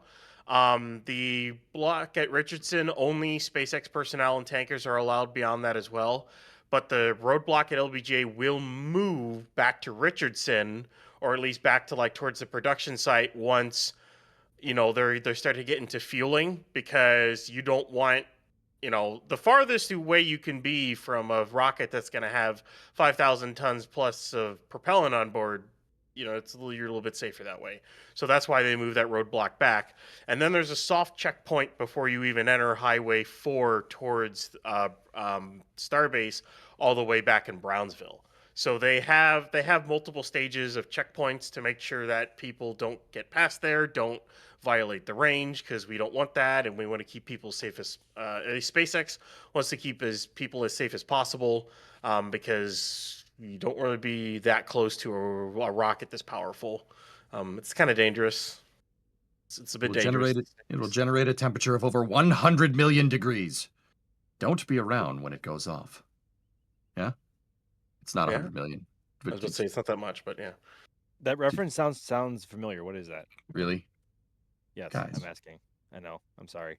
How much firepower is it going to take to crack one of the shields? No? No. Nothing? No. Really? No. Oh my goodness, my brain just doesn't work right now, DJ. What is it? What is it? Oh. Chat knows. Thank you, chat. I am disappointed. I never said I was cultured, so you're welcome. Disappointed? I'm not disappointed in you. You're fine. I'm not mad, just disappointed. I'm not mad. Papa EJ's not mad. He's just disappointed. All right. Anyway. Okay. I wanted to sit here and talk about the payloads on here for a second too. So we got a question from Jason McElligott. All right, Jason, if I said that wrong, you let me know. All right. So Max, I'm going to shoot this one over to you. So how much will the dummy Starlink cameras see the heat shield and white tiles on the other side of the ship from which it will be launched? Will the ship rotate?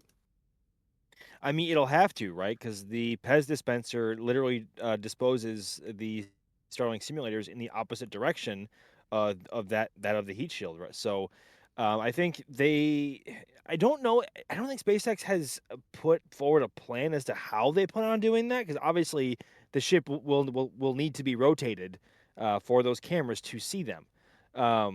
So I think if those Starlinks are the last two out of the Pez and they immediately begin rotating ship, that could be how they plan on doing that.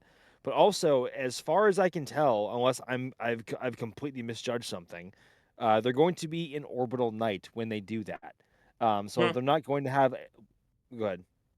I said yes. I agree with you there. So, but obviously, the tiles being painted white certainly helps with that a lot. Especially if there's any sort of like ambient lights on Starlinks or spotlights of sorts. I'm not sure. But if they are the last two out and then immediately begin rotating ship, or rolling ship, I should say, to expose the heat shield in the direction of those Starlink simulators with cameras, that seems to make the most sense. But obviously, we'll have to wait and see what SpaceX's plan for that actually is.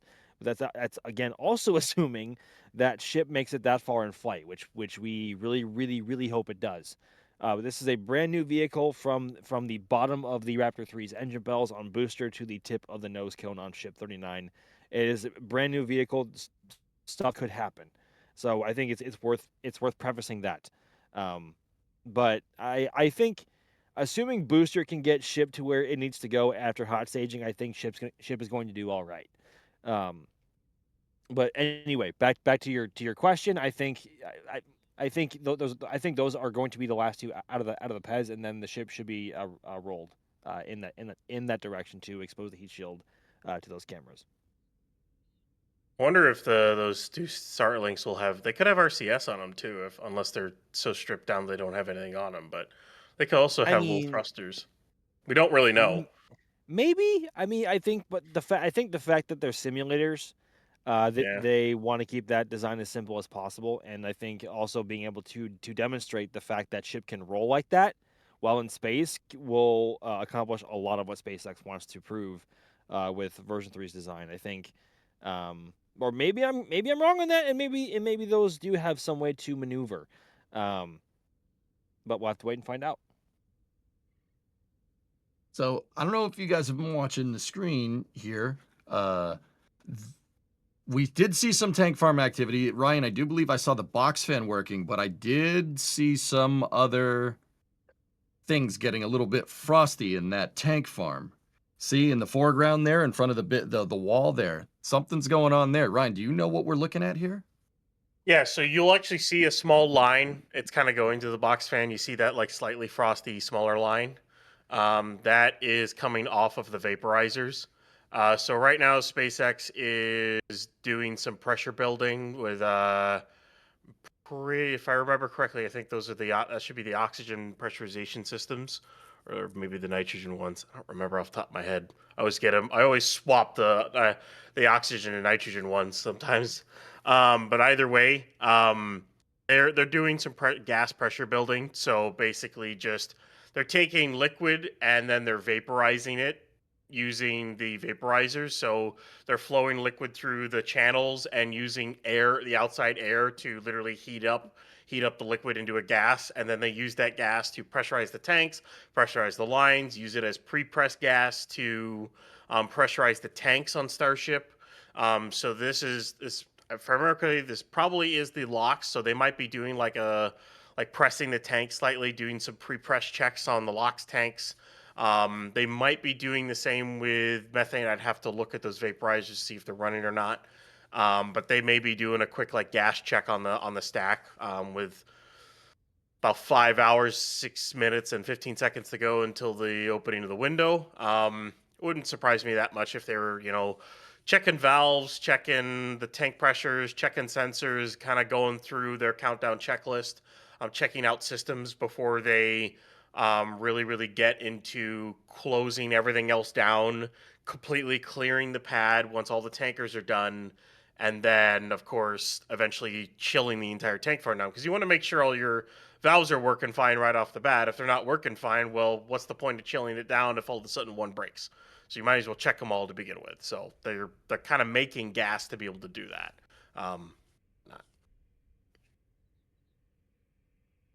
So good sign? Yes, no? Yeah, it's a good sign. They're running checks. We could see the ship and booster vent over the next few hours, if they're actually pressing the tanks and then they just vent it off before they get into full chill down and run the tank farm and run it. There's always that possibility of that. It could be a quick little not like a full depress, but like just bring the pressure back down a little bit. As they're adding pressure, just kind of check for leaks, check for things here and there. That's probably what they're doing right now. Cool. All right. These are great. I'm gonna just plow through a little bit more support here. So we got they're still fueling up that helicopter there. So once again, if you guys see us just randomly showing these helicopters here, these are the helicopters that are patrolling the pad perimeter. Make sure that nobody's snooping around. You don't want to be near this thing when it goes off or during tanking operations or anything. That, as Ryan was saying earlier, that's a little bit on the dangerous side. So what the helicopter's doing here is it's parked on Highway 4 and they are refueling it. That's what that big fuel tank is on the left. They're refueling it so it can keep patrolling the perimeter. In the meantime, I'm going to pop through some support. So we got Camster Mail again with a $4.99 super chat. They will fly these things like Falcon. They will constantly fly over and over and over again. 19 years retired Southwest Airlines. Fly them like airliners. You'll get no argument from me, Cam. Yeah, absolutely. I really hope they do that. That would be really nice. That'd be really nice. I hope someday we have A&Ps for, Starship. It's like, oh, this one has to complete its 20 flight overhaul here. It's like, oh, this one's been on orbit for however many hours. Like, no, there's too many hours on the airframe. We gotta, it needs an overhaul. I want to live in that timeline. That sounds like fun. For a C check. Yep. Right. Okay. For those, I'll just, for the airplane jargon of this, a C check on an aircraft is basically it goes into a heavy maintenance station and they take anything that's not riveted to the airframe, comes off. All the panels come off, floorboards come out, seats come out, all the interior basically gets opened up, and whatnot. And they check all the wiring harnesses in installation, check the structural integrity of the aircraft, do a lot of repairs, check the engines, check a ton of different things. A C check for Starship would probably mean it gets put on a stand, the flaps come off, it'd be my guess. I would not be surprised if chunks of the heat shield came off to be redone. Maybe they check on or they strip the entire heat shield and check under it for cracks or other things, and then they basically redo the heat shield. I would not be surprised if every once in a while, basically the entire ship just got redone heat shield wise, or and patches over time would get redone. If like cracks or maybe damage forms at some point, I'd be curious to see what a patch looks like on the side of a starship, because we might be in a future where a ship and booster are going to fly and they have patches like doublers on the ship or booster over cracks or damage it's sustained over its life, and that's just how it flies. The aircraft have tons of them. We're probably going to Yeah. get into a world where they do that for Starship and Super Heavy if it's going to fly enough. I wouldn't be surprised if Falcon has it on some of its things as well. We probably just don't see them as much. Starship be a little bit more visible because you might do that a doubler patch over the stainless between the stainless steel. But either way, it's going to be really cool to see what like a heavily flown either vehicle is going to look like, with repairs and checks that they do over time. It'll be kind of interesting. I can't wait to see it. I mean, we already had kind of a preview twice before on what a pre-flown vehicle will look like in the form of reflown super heavy boosters, both on Flight 9 and Flight 11, with booster 14 and 15 respectively being flown again. We saw a lot of the kind of color change around the hot staging ring from the exhaust from ship at hot staging, and the way it was sort of discolored, or I shouldn't say discolored, because it was very vibrant between like purples and blues and greens and stuff. And that was only after one flight, mind you. Then there were still other markings on the booster elsewhere as well, but those were version 1/2 design boosters and not version 3. Really curious to see how a version 3 booster is going to look after flight compared to compared to version 1 and 2. But I think ship is going to be more interesting because it has a lot higher peak heating, and it's in that peak heating for a longer period of time than booster is. So I think ship is going to be I mean, again, well, I mean, I guess we know what that looks like as well from SpaceX's drone footage from the splashdown over the last couple of flights before this. But seeing it in person come back to the tower is going to be absolutely nutty. And the fact that they are going to be reusing one of those ships, hopefully in the near future, depending on which one of those ends up being the first, is like it tickles all the right parts of the brain. I don't know, something about like steel or titanium, like all kind of discolored from heating. I don't know. I think it's just I think it looks cool. I'm with you on that one. Actually, I got another question that we could segue right out of that. So this is coming from Ginag 8276. So if the cadence numbers are going up, like Ryan just described, and to add to the question, like, having doublers and patches and all this other stuff, do you think there will be, and I'm going to throw this one to Ryan, do you think there will be a problem with any raw materials needed to be procured for Starship? That is a pretty excellent question. Right? It's not like it's hard to make rolls of stainless. Um, the companies that make rolls of stainless steel, or whether it's 304L, or we don't really know. SpaceX hasn't confirmed at least that they're using their own alloy yet or not. I know they talked about it way in the past, but I don't know if they ever got to doing that yet. It may still be 304L. But either way, there are companies that make those stainless steel rolls, and well, they're gonna be, they're gonna love those contracts of making tons and tons of rolls of stainless steel. The Inconel for the engines and copper shouldn't be too hard to do. I know they're making a lot of engines, but Inconel is used in every single aircraft engine on just about every single turbofan engine on the planet. And there's a lot of turbofan engines on the planet. Let me tell you that. So I wouldn't be surprised if it really is that. If it's, they wouldn't run into issues there. My biggest thing, and I don't think it's raw materials, it's propellant. That is where you might run into a problem. It's kind of where we can go down a rabbit hole. It's one reason why they're building an air separation unit here. They're building one at 37, at least one for now, and they're likely going to build one at 39A, and they might even build a second one at 37. as well as building methane liquefaction facilities in Starbase, as well as the other pads as well. And they're probably going to keep expanding that because, as we have seen over the last day, the amount of tankers they have brought in, whether it's water, LN2, methane, or oxygen, is nuts. It's insanity. They're going to need that. They're going to need that much per launch. And they want to launch, what, hourly? Just one ASU can do about 900 metric tons of LOX per day. That ASU right there. I think it's about max capacity. So that's not enough for a launch. That's like you would need a couple of days to get enough for a single launch. Put it that way. It's going to be interesting to see how they solve that in the future. They're going to need more ASUs. They're going to need more tankers. I don't think raw materials is the biggest thing. I think it's commodities and propellant is the biggest hurdle for this program logistically. Natural gas is pretty easy to come by. You just need to put a natural gas pipeline towards the pad and make a liquefaction plant. But then, of course, you need the LN2 and other things to run that, or at least condensers and kettle boilers to refine that and condense it. So there's a whole bunch of steps to just get the propellants that SpaceX needs for Starship, and in the stupendous quantities that they're going to need it for. Actually, dude, I got another question that we could segue right into.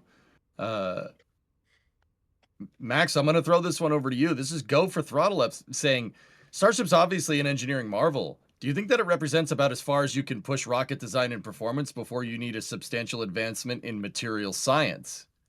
Oh my goodness. These There's are so great much, questions. there's Just rolling so one into much the to other. break down there. Well, you Yeah. know, my mind was going somewhere else before you said before the question got to the advancements in material science. I mean, Starship is still far from where SpaceX wants it to be. I think version 4 is the obvious next step beyond version 3, but first they need to make version 3 work. Design wise, they're never done. I mean, I think we have seen that a lot to this point with Starship, where every single launch has had different components, different hardware, like slightly different designs, either with the booster or ship, depending on whether it was reflown or had to be modified or fixed due to some issue. I don't know. But I don't know if I can answer this as well as this. And I don't know if I have the knowledge base to to give a quality enough answer to what this question deserves. I'm gonna be completely honest with you. Oh, that's Because fine. It's no harm in saying you don't know. Like some no, people ask me because some questions. I was like, I'm not sure, man. It's hard to say. because the complexities when it comes to the sciences of materials is not really something I have an in-depth knowledge on. So I can't really say for sure. But I think the fact that SpaceX opted to push ahead with the stainless steel design going forward obviously bodes very well in terms of them being able to make a ton of them, or more than they are currently now. And obviously, alloys are a lot easier to modify if you have to modify a design. Had they stuck with the original carbon fiber concept that they had shown, you know, the words English, put my teeth back in. Had they stuck with the carbon fiber concept that they had shown about a decade ago now or more, carbon fiber or just fibers of that sort are a lot more difficult to modify if you have to modify something. It's I think SpaceX keep maintaining an iterative approach in terms of design and launch cadence, like we've seen so far, would not have been possible with a carbon fiber framework like they had posted. Simply because carbon fiber is very time intensive to manufacture in terms of having them weaved, and also all of the, oh god, what are they called? Autoclaves, to make sure that everything sets properly, and that itself brings in a whole series of potential complications in making sure that everything sits just right. So, oh god, Ryan, EJ, like, please, like, chime in. Like, I don't know if I can answer this question as well as it deserves. Well, Ryan, I know that in terms of propellant here, we're kind of squeezing as much as we can out of that liquid methane, right? Yeah. I think in order to improve on Starship as a whole, you basically need a newly designed. You'll need probably an upgraded full flow stage combustion cycle engine, and you're probably because they've learned a lot from Raptor, so you try to do one from a clean sheet design perspective. Material science is something better than stainless for a vehicle like this. I mean, it's hard to come up with something better unless you start thinking of like sci-fi metals like titanium or tetrabernium alloys, which don't exist right now, or we don't even know what materials we could make up later in the future once we start, mining asteroids and everything like that, or what we could find somewhere else, or what we could think up in the lab. There's always those kinds of things that you kind of come up with. But I think Starship will eventually become what a limit of a chemical rocket or whatnot can make.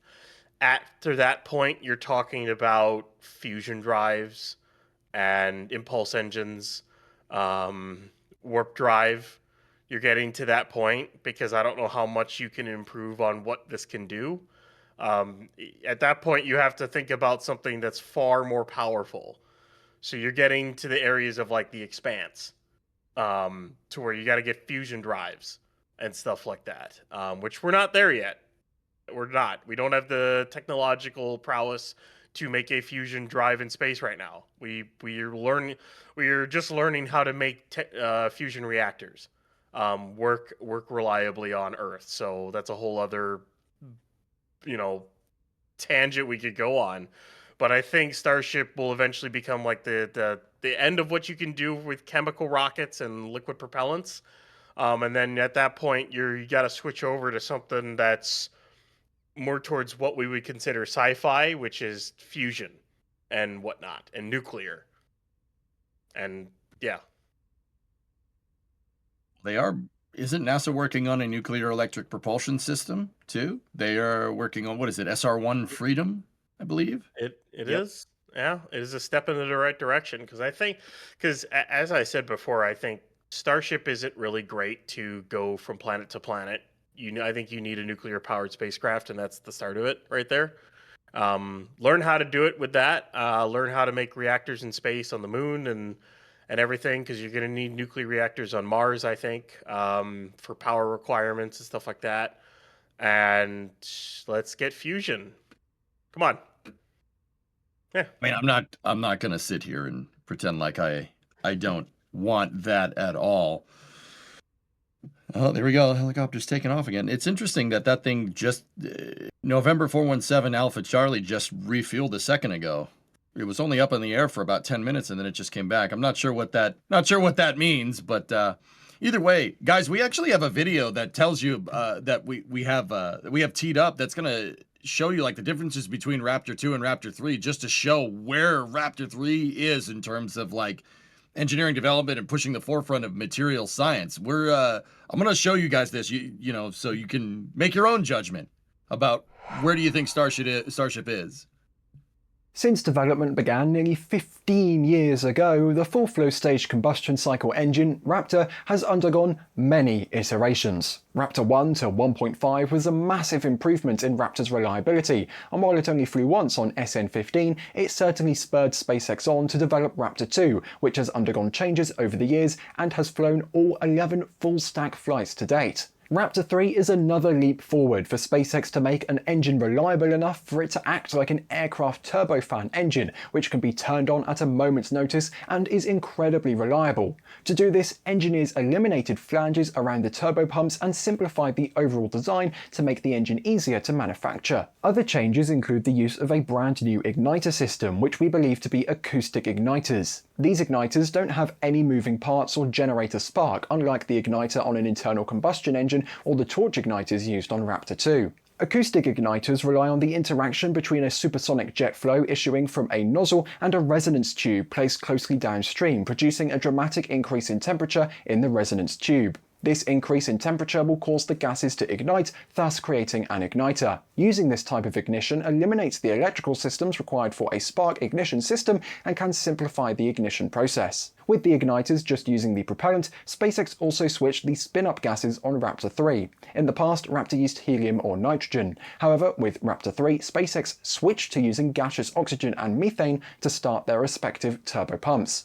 Other improvements for Raptor 3 include higher internal chamber pressure, increased thrust, and reduced weight. The higher thrust results from increased chamber pressure. Raptor 3 sea-level engines will start off at 250 tons of thrust, with a final goal of hitting 280 tons, and Raptor 3 vacuum engines are currently at 275 tons of thrust. The weight was also reduced, with the engine itself going from 1,630 kilograms to 1,525. However, the real weight savings are on the vehicle side, with each engine having lost about 900 kilos of mass due to the deletion of most of the engine shielding on the aft of the booster. This engine, with all of its changes, is slated to be the program's future until SpaceX comes up with something better. This should be the engine that lands humans back on the moon, maybe even on Mars.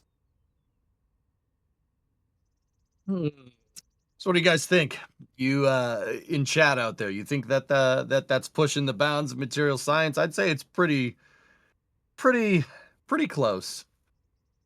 I think it's safe to say Raptor 3 is pushing the bounds of just about everything, just based off of how it's built. Yeah, with that full flow stage combustion, you're pretty much pushing liquid methane to like its maximum. I'm not sure you could squeeze any more efficiency out of that thing, but you know, SpaceX is trying to. Yeah, they definitely are. Anyway, so if you're just tuning in, you're just wondering what's going on here. We are 4 hours, 46 minutes, and 3 seconds out for the launch window opening for Starship Flight 12. Hopefully, you know, weather permitting, we see a good flight today. You know, I know people often tune into the NSF stream and you see us staring at the ship on the pad, and people say oh, is it going to fly today? And most of the time we're like, no, but yeah, hopefully if the weather's permitting, we are going to see this thing fly, weather permitting. Weather's currently sitting at about 55% go. All those clouds that you see on the background of your screen are kind of what's holding, what could be potentially holding SpaceX up here. But yeah, once again, we are 4 hours, 45 minutes, 17 seconds away. There's a shot from the Margaritaville Beach Resort in South Padre Island. Yeah, there we go. Beautiful shot of the launch complex area there for Flight 12 here. So I'm going to plow through some support here. I'm trying to keep up as best as I can here, and we will go from there. All right, so we got Philip with a store message. You bought a Flight 12 mug. What do you got here? My go-to for SpaceX coverage, peak spaceflight content, no hats. Oh, I mean cap. I have a hat on, though. It says SpaceX. Sorry. Galaxy Brain coverage from NSF. For real, for real. Okay. Jeez Louise, you did not just do that. Hey, what? No I can't cap say on God, for real, for real. No, I have a hat on. That's what I'm trying to tell you. I'm not old. Clearly. We got a $10 super chat from Joseph Slowick. SpaceX site says expended, so no catch for sure. And it's looking like the storm might be clear by launch, but not sure about winds. What do you guys think will possibly make this will possibly make a push to Friday? We've talked about this before, Joseph. I think she's going today. Max? You know, the more time goes on and the more I look at the forecast, the less I think the weather could play a factor in the liftoff time. Because of course, obviously the window opens at 5:30 p.m. Central Time, which is about 4.5 hours from now, a little over, and they have a 90-minute launch window. So weather-wise, I don't think that's going to be really much of a concern. If they do not go today, I think it's going to be something to do with the vehicle or ground systems, and I think mostly with the vehicle itself. We still don't know what the root cause of the aborted wet dress rehearsal yesterday was, or so we think it was aborted. But with how new the vehicle still is, and how they've only tanked the vehicle. Somebody correct me if I'm wrong. They've only tanked the vehicle in a full stack twice. So I think Yeah. So I think if there is going to be something that comes up that causes them to not fly today, it is not going to be weather related. It is going to be with either the vehicle or the ground systems.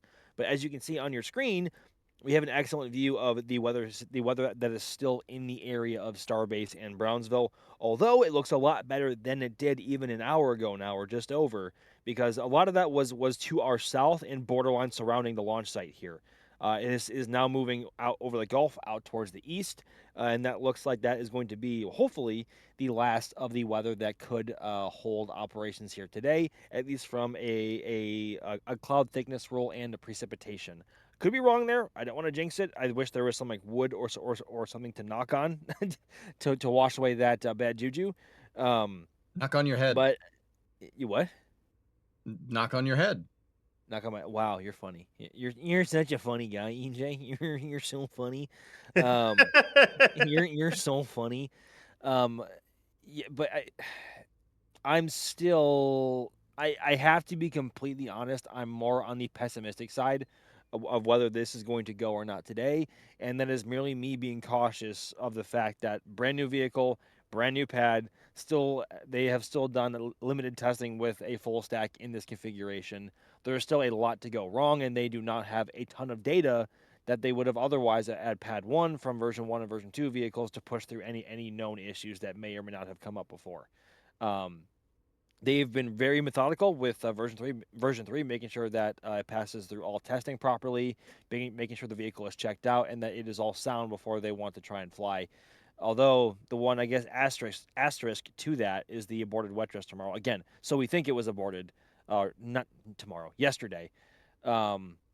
So I don't know. I keep going back and forth. I'm talking myself into yes and no at the same time. You are. But I think I know.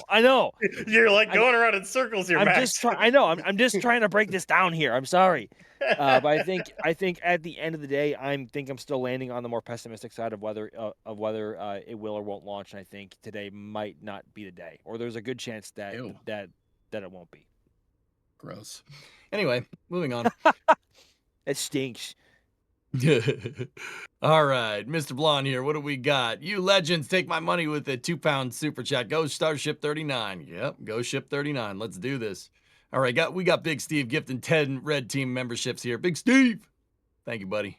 Appreciate it. All right, we got a store message here from Marius Z. What do we got? You got a collector's patch there. Engage. That's right. Space. The final frontier. These are the voyages of the Starship 39. All right. Cool. Now that that's over, I'm going to move on. All right. Carlos Yenes, 5587. This is a $20 super chat from when Alex was here. Alex's insight is impeccable. I'm half Spanish and really proud of you. What do you think the idea of landing on the moon with HLS heads down? Oh, Ryan, you want this one? Landing on the moon head down? I'm not. What are we going to land it nose first? We're going to land it upside down, Carlos? I don't. Yeah. What? The pointy side down? Is that what we're doing here? I don't think that's doable. I don't think that's doable. That's not doable. No. Let's call that one maybe not feasible technically, and we'll leave it at that. All right. Not with that attitude. I mean, landing legs popping out of the top, dude. If you had, relative to the vehicle, like upward facing landing engines, I mean, that would be something. Beaming technology. That's all. Yeah. Matter antimatter replicators too. While we're at it, we got a big Cheech out of the tank farm. Ryan, what do we got? I still only see one line Frosty, and that's the lines off the vaporizers. There is like, if you see that like small Frosty line, there's a line that's right next to it, right to the right. That is the LOX pump chill line. It's not Frosty. It's not going. And then the really big line next to it is the exhaust for those 4 front subcoolers. And no, that's not Frosty either. So all of this is coming off the subcoolers and everything else. I wonder if they're trying to bleed off a lot of pressure or trying to get some excess oxygen out of somewhere or whatever. Or maybe because I'm still shocked they're still filling this tank farm. If I'm going to be entirely honest, I thought that would have been done by now. Um, but I think they're literally trying to get it filled to the upper top so that if there is a scrub today and they like get far into the tanking, like maybe it's a scrub like close to T0 or a failure or whatever. Yeah, I know I said the word. It is what He it said is. the word. Why? Yeah, whatever. I said it. Whatever. I'm tired. I'm Max. use that as Pleasure to meet you, tired, and you said the S word. Eh. Anyway, continue. Well, hey, with me, it's probably a blessing. Let's be honest here. Anyway, you're right. What do you mean by that? What do you mean by that? With I'm me curious. saying it as pessimistic or if people think I am or realistic, maybe it's a blessing for Starship and it will just go today. Maybe. What is it, opposite? Is it opposite day now all of a sudden? Sure, it's me. What do you want? Anyways, Mario. they just want the tank farm all the way filled to the top so that in case of any issues and they need to recycle, they can do it easily in 24 hours without having to bring as many tankers in. That's probably what they're trying to do. Yeah, that's what I'm thinking. Get as Reverse much first from me. Sure. Yeah, I actually agree with that, Ryan. I think they're trying to get as much as they can in there just in case. Anyway, I'm going to keep going through the support. All right, so we got Adrian QK2FN with a 5-pound super chat. Let's see what we got. Things must be really bad. I find myself agreeing with Ryan. Oh, nope, we're getting that off the screen. Okay. Yep. Oh, no. Nope. We're getting that off the screen. I don't know. You know, Things must be really bad. Hey, not going to be this pessimism up in here. What's worse? What's worse? Agreeing with me or Ship 26? Oh. Agreeing with you 100%, bro. Oh, no. That's worse. No hesitation. 26. Wow. No hesitation. Okay. All right, I'm out of here. Up, and he's gone. And on that terrible disappointment, I'm going to keep plowing through the support. All right. So, Anonymous with a store message, what did you get? You got a collector's patch. Keep up the great work. Well, I don't know what this is, but we'll try. All right. All right. Okay, we got another anonymous store message. What do we got? Starship Flight 12 collector's patch. We got another patch. Those patches are going like hotcakes, baby. All right, let's see. You inspired me as a kid to get my degree and shoot for the moon. I hope you continue to inspire this in future generations. Honestly, all right. So seriously, whoever wrote this, that's why I do what I do. That's why I like doing what I do. Because there's so much cool stuff out there, like what you see on the screen. It really, the reason why I've been commentating on launches for a long time, guys. This is the reason why I do it.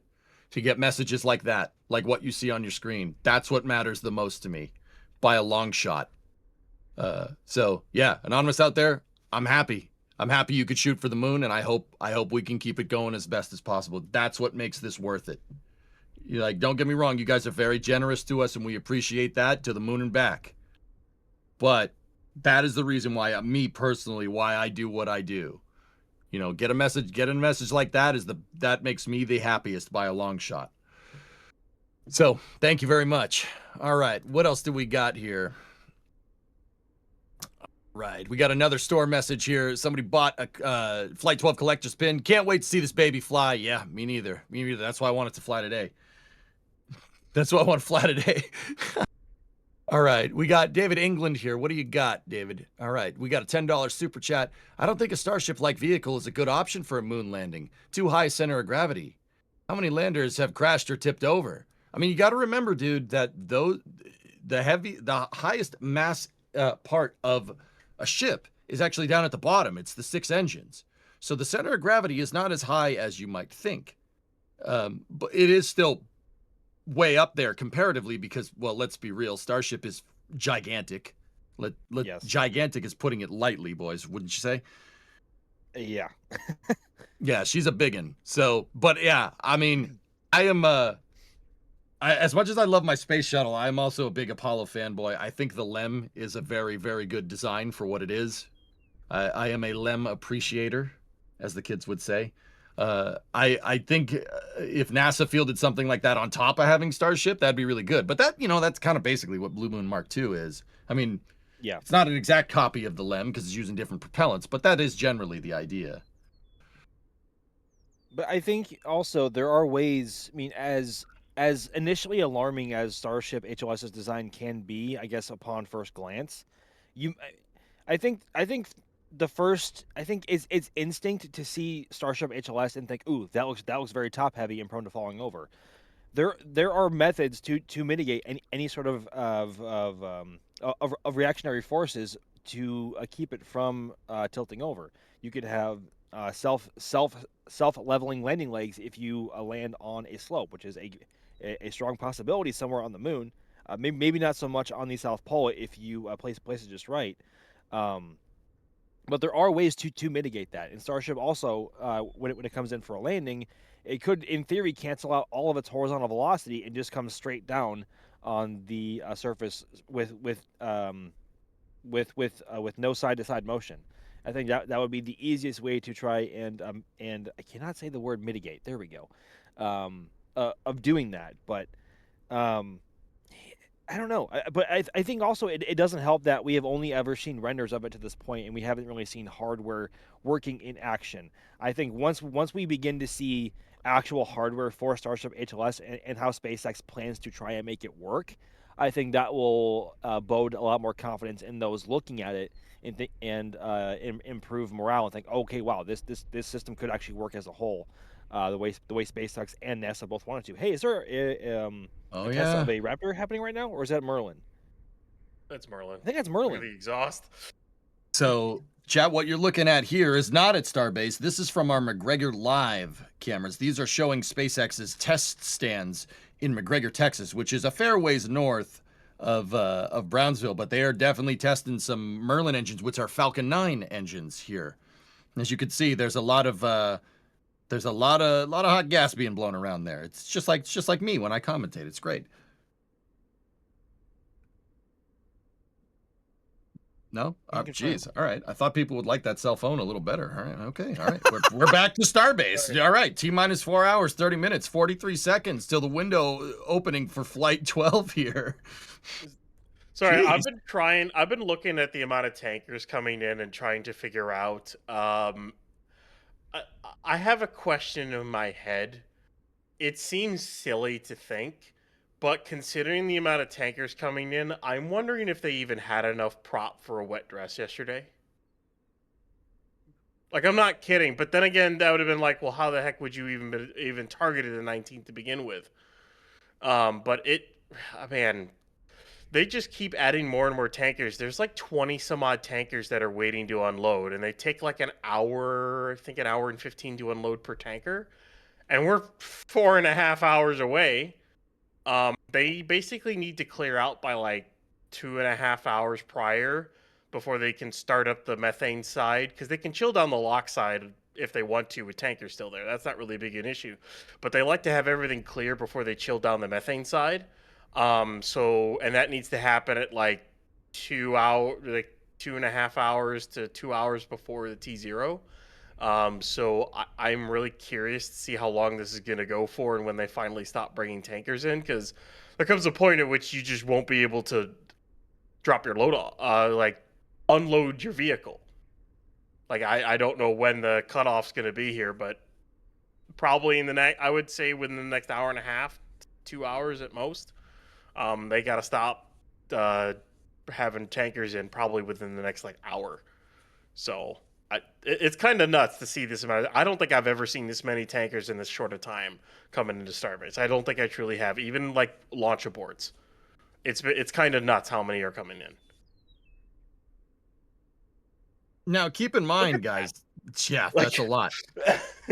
Jeez. I was gonna say, keep in mind, guys, that's not all fuel. It's oxidizer and liquid nitrogen. Now, okay, if you're a truck nerd, right, you know about the UN, the load indicating placard. It's a diamond that you see on the side of trucks, and doesn't matter if it's a US. This is globally. There's indicators to indicate what the truck is carrying in case of a problem. Firefighters know how to put the fire out. All right, so there's different 4-digit numbers that denote what each thing is. And this is a game, like what Ryan was saying, this is a game that I like playing, right? You know, you see what numbers are indicated on the trucks, and you can figure out what they're hauling, right? It's just cool to see. Now, I mean, Ryan, to really do that, we'd have to know which ones are methane and which ones are liquid nitrogen and which ones are LOX, right? So I do believe LOX is 1075. I think methane is 1972 refrigerated, and nitrogen is 1977. Those are the three commodities that you're going to see loaded in. I do believe that truck at the very back is nitrogen from the load indicator. You know, that's something that's cool. If you guys are watching Starbase Live, you see a truck go by. If you see the load number, it's a diamond that's on the side of the usually on the side of the trailer. You could see what it's hauling. Is it hauling methane? Is it hauling LOX? Is it hauling liquid nitrogen? Yeah, the thing they use the most is LOX. They've got 4 full tanks of liquid nitrogen. Each tank is 950 cubic meters worth of storage. They have 6 full tanks. I don't think the newer ones are hooked in yet. Or I should say the older methane ones. I don't think the old rib tanks are hooked in yet, from what I can tell. No, they are not for this flight. So there are 6 liquid methane tanks. 2 of them are 1,000 cubic meters. The other 4 are 950 cubic meters each. And then they have, let's see, 1, 2, 3, 4, 5, 6, 7, 8. They have 8 liquid oxygen. I think that's 8. 1, 2, 3, 4, 5, 6, 7. Yeah, 8. 8 liquid oxygen, and each of those is 950 cubic meters. I think it is. So they've got a lot of storage, and like 950 cubic meters is a lot. There's the one with the shuttle graphic. There's the one with the shuttle graphic. Look at that. There it is. Shuttle trigger. Yes, winning. Anyway, Ryan, please continue. Sorry. But either way, that's a lot of storage. The funny enough thing is that's not even enough for 2 stacks. It's enough methane for 2 stacks, but LN2 and LOX, it's not. It's enough for like a stack and a half.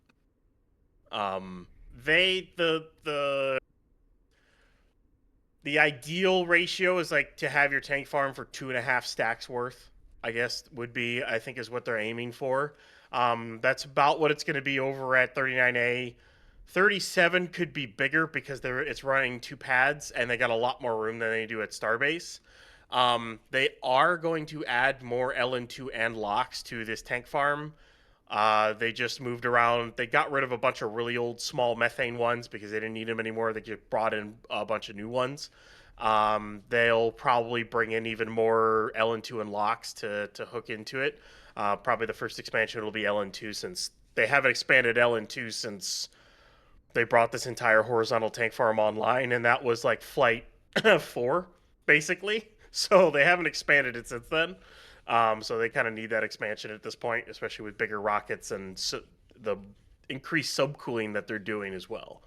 So, the ASU will help in this, but it's nuts to see this many tankers going in when we're less than 4.5 hours away from the opening of the window. It's kind of ridiculous. How long do you think those tankers can stay there, Ryan, before they need to get out? I think if they want to make the opening of the window, those tankers need to leave with... Basically, you can't have anything at the launch site by about 2.5 hours before launch. So within the next 2 hours, I think everything needs to be clear so that they can start the methane side, because they like to do that once things are cleared usually. They have started the methane side when they were just leaving transport stands. They have done that before. But we'll see. They might run it right up to the wire. And the last tanker leaves when they're halfway through chill down of everything. And then as soon as that tanker leaves, the roadblock moves, and then like an hour later they go into prop load. There's a chance that happens. But we'll have to wait and see as they keep going here, because they just keep letting more and more tankers through. Okay, actually, I got a question that we could segue right into here. So Dive Flag is asking, Ryan, I'm going to keep it going with you. How long till the new oxygen separator is online supplying the tank farm?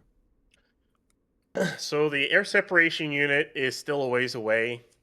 They are currently finishing up building the housing around the compressors. the 2 large compressors that they have. They just delivered a bunch of stuff for the liquid cooling for the ASU, because when you're taking air in and then condensing it, that's a lot of heat. It takes a lot of, it produces a lot of excess heat, and you basically have to liquid cool the ASU. So they brought in some water equipment for that. It's a little bit off to the side, so you have the cooling tower. Where you've got that roof there, under there is those are the 2 compressors, multi-stage compressors. As we got boiler tanks and everything like that. So it's a multi-stage process to take in air, and then you condense it, you liquefy it, and because you have different boiling points and whatnot for LN2 and LOX, you then separate them out that way. They may separate off argon and use that, because they use argon for their ion thrusters on Starlink and whatnot, and they can use it for welding as well. So they may separate off the argon, but I'm not sure yet. But either way, it's to then basically, once they get the liquid oxygen and liquid nitrogen, they then have to purify it, and then they can just pipe it straight into the tank farm. It'll literally go into pipes, go under the highway, go up into the tank farm, and go right into the storage tanks. So this won't have its own storage tanks. It's got some like excess storage tanks, but nothing like massive storage. Its storage farm is the tank farm itself, basically.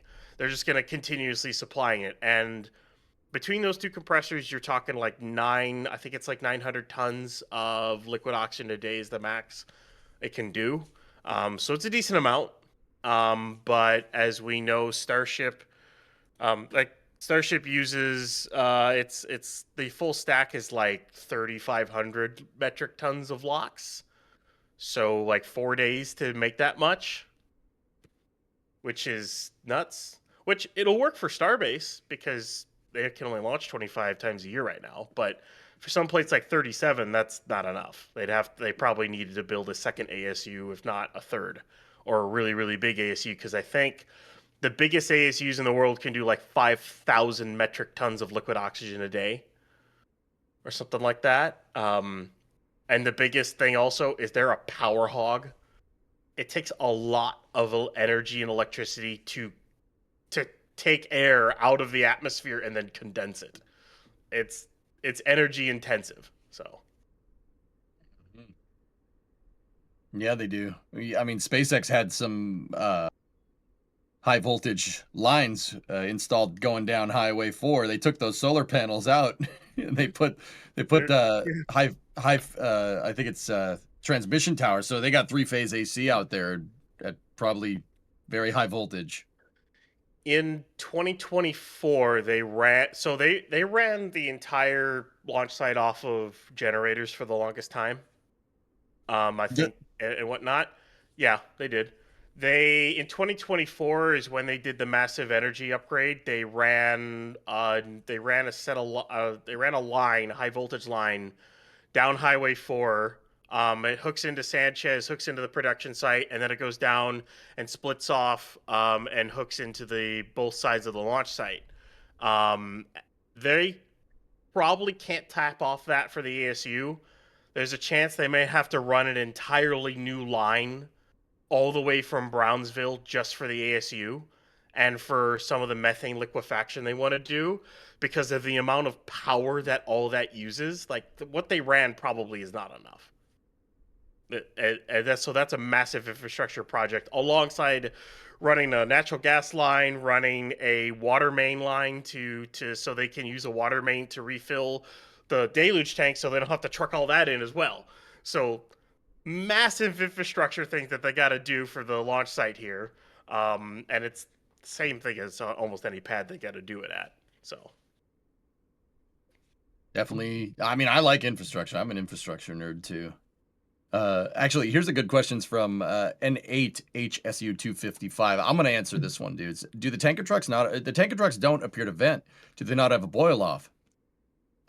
No, not really. They don't really boil off. They have I mean, it's not nearly as much as you see it with the rocket. So if you look at on the back of the trailers, guys, in the shot on the left, the back of the trailers they all have something attached to them. That's a reefer unit. So I know some people just went, what? No. In trucking terms, that's a refrigerator.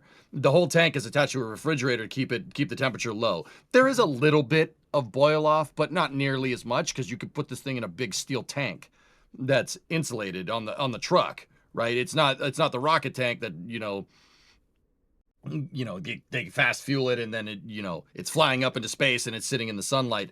That's also the reason why the tankers are painted white, for better thermal. So they do boil off, but it's not really as much as you'd see like on a rocket. I know what people are going to say. Oh, why don't we just install a reefer unit on the rocket and refrigerate the propellants? That's easier to do when you can exchange the heat with the atmosphere. That's harder to do exchanging the heat in space. Heat rejection in space is tricky. But maybe in the future, you could see something like that. That'd be pretty cool. All right. So I'm going to plow through a little bit more support here. We got Dexter with a store message. Dexter, what'd you get? You got a Flight 12 patch. All right. NSF rocks. Love watching you guys in the live feeds. Thank you, Dexter. Appreciate it. All right. Next one, we got Mark. I love your coverage. You keep it up to the moon. If I could do an NSF stream on the moon commentating on a launch, I would absolutely do it, Mark. Thank you for buying the collector's pin. We appreciate it. Okay, we got another one from Arthur here. Looking forward to the next KSC flyover for the LC-37 update. Go Flight 12. Arthur buying a Flight 12 sticker sheet. All right. There we go. All right, Gamster Vale, I agree. I pray it launches. Yeah, $2 super chat. I'm with you, bud. I'm with you. All right, Phoebo8510. Can you imagine a twin Starship launch and a dual booster catch? I would love that, actually. That was a 5,000 Argentinian peso super chat. Gracias, amigo. We appreciate you. All right. Brian, with a store message, buying a collector's patch. How many cheeseburgers could Starship launch if Starships were to launch cheeseburgers? Cheeseburger Yes. we talking? Well, I was gonna... yes. Yes. Brian, I know that's like you're only like halfway joking. My brain started going, okay, what's the mean volume of a cheeseburger, and compare that to 1,000 cubic meter volume, right? Are we talking volume wise, or are we talking mass wise? Because if I had to guess, you'd be volume constricted. If I had to guess, Max, what do you think? Yeah, but what kind of cheeseburger are we talking though? Yeah, exactly. It really some depends. cheeseburgers are pretty dense. Am I right? Like I don't know. Like, I mean, if a cheeseburger from Whataburger is not the same as one you get from McDonald's. So it's a Texas thing. Most people wouldn't understand. Or like Five Guys or something like that. Yeah. Or that too. I don't even know how to answer that one. EJ. Just yes. I think well, yes. So the only two correct answers here are either yes or many. Like I said, you'd have to see, because every cheeseburger is a different size. You'd have to find a mean volume of cheeseburger. All right. So what's your mean volume of cheeseburger? And then you divide Starship's payload volume. Because I once again, cheeseburger is not very dense. That's very little dry mass here for your payload, right? So I would use volume before I would use Starship's total mass, because I've done the math out. If Starship can move 100 tons of whatever, you could fill Starship's payload bay up with lead. And 100 tons of lead would fill up about half of the payload bay. So my guess here, because lead is in fact denser than a cheeseburger, or at least our mean volume and our mean density of cheeseburger here, right? Oh boy, that you're probably volume constricted. So we'd have to figure out like what mean volume of cheeseburger is, and then divide that by Starship's total payload volume, which is about 1,000 cubic meters. And there you go. Hey, you asked, dude. Welcome to Flight 12 Starship Stakeout, everybody. You asked, Brian. You asked, dude. That's all I'm saying. Sawyer, save us. The chat's like, no, please, not that. But Twitch chat, such American questions. Bro, we like food. What do you want? Like, we like food, and we like rockets. Yeah. Yeah. Like I don't know what you want there. Yeah, I don't know what to tell you. Two awesome things. What do you want? Like, yeah, you don't want cheeseburgers and rockets? Yeah. Who are you?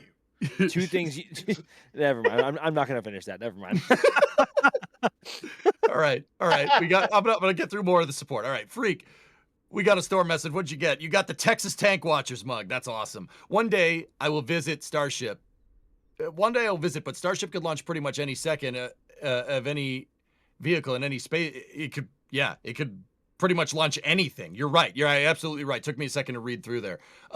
Yeah, Freak, absolutely. Yeah, you could put whatever, and that is oddly pertinent to the mean cheeseburger volume question. Like, you could fill up 100 tons of lead, and that wouldn't fill up Starship's payload bay. If you take like density of lead, like in like a cubic volume, right? You could put whatever you want in there, and I think that's very much on purpose, right? You could put anything. You could put a school bus in there. The school bus would be light, actually. Like, you could put 5 school buses in there, no problem. Whatever. Okay, we got another anonymous message here. Anonymous store message. Buying a Flight 12 collector's pin. Thanks for all the great coverage, NSF. EJ and Ryan Weber is the best afternoon snack for a flight day. Jack Tono Porkins. Red 6 standing by. Cover me, Porkins. All right, anyway. Cover me. Sorry. Oh, man. That's a great 3 episodes of Family Guy. Yeah, absolutely. Oh, Twitch chat did the math. They're saying 466,667. Oh God, single patty hamburgers in super heavy. Well, that's super heavy volume. Twitch chat. Jeez, I'm asking about Starship's payload bay.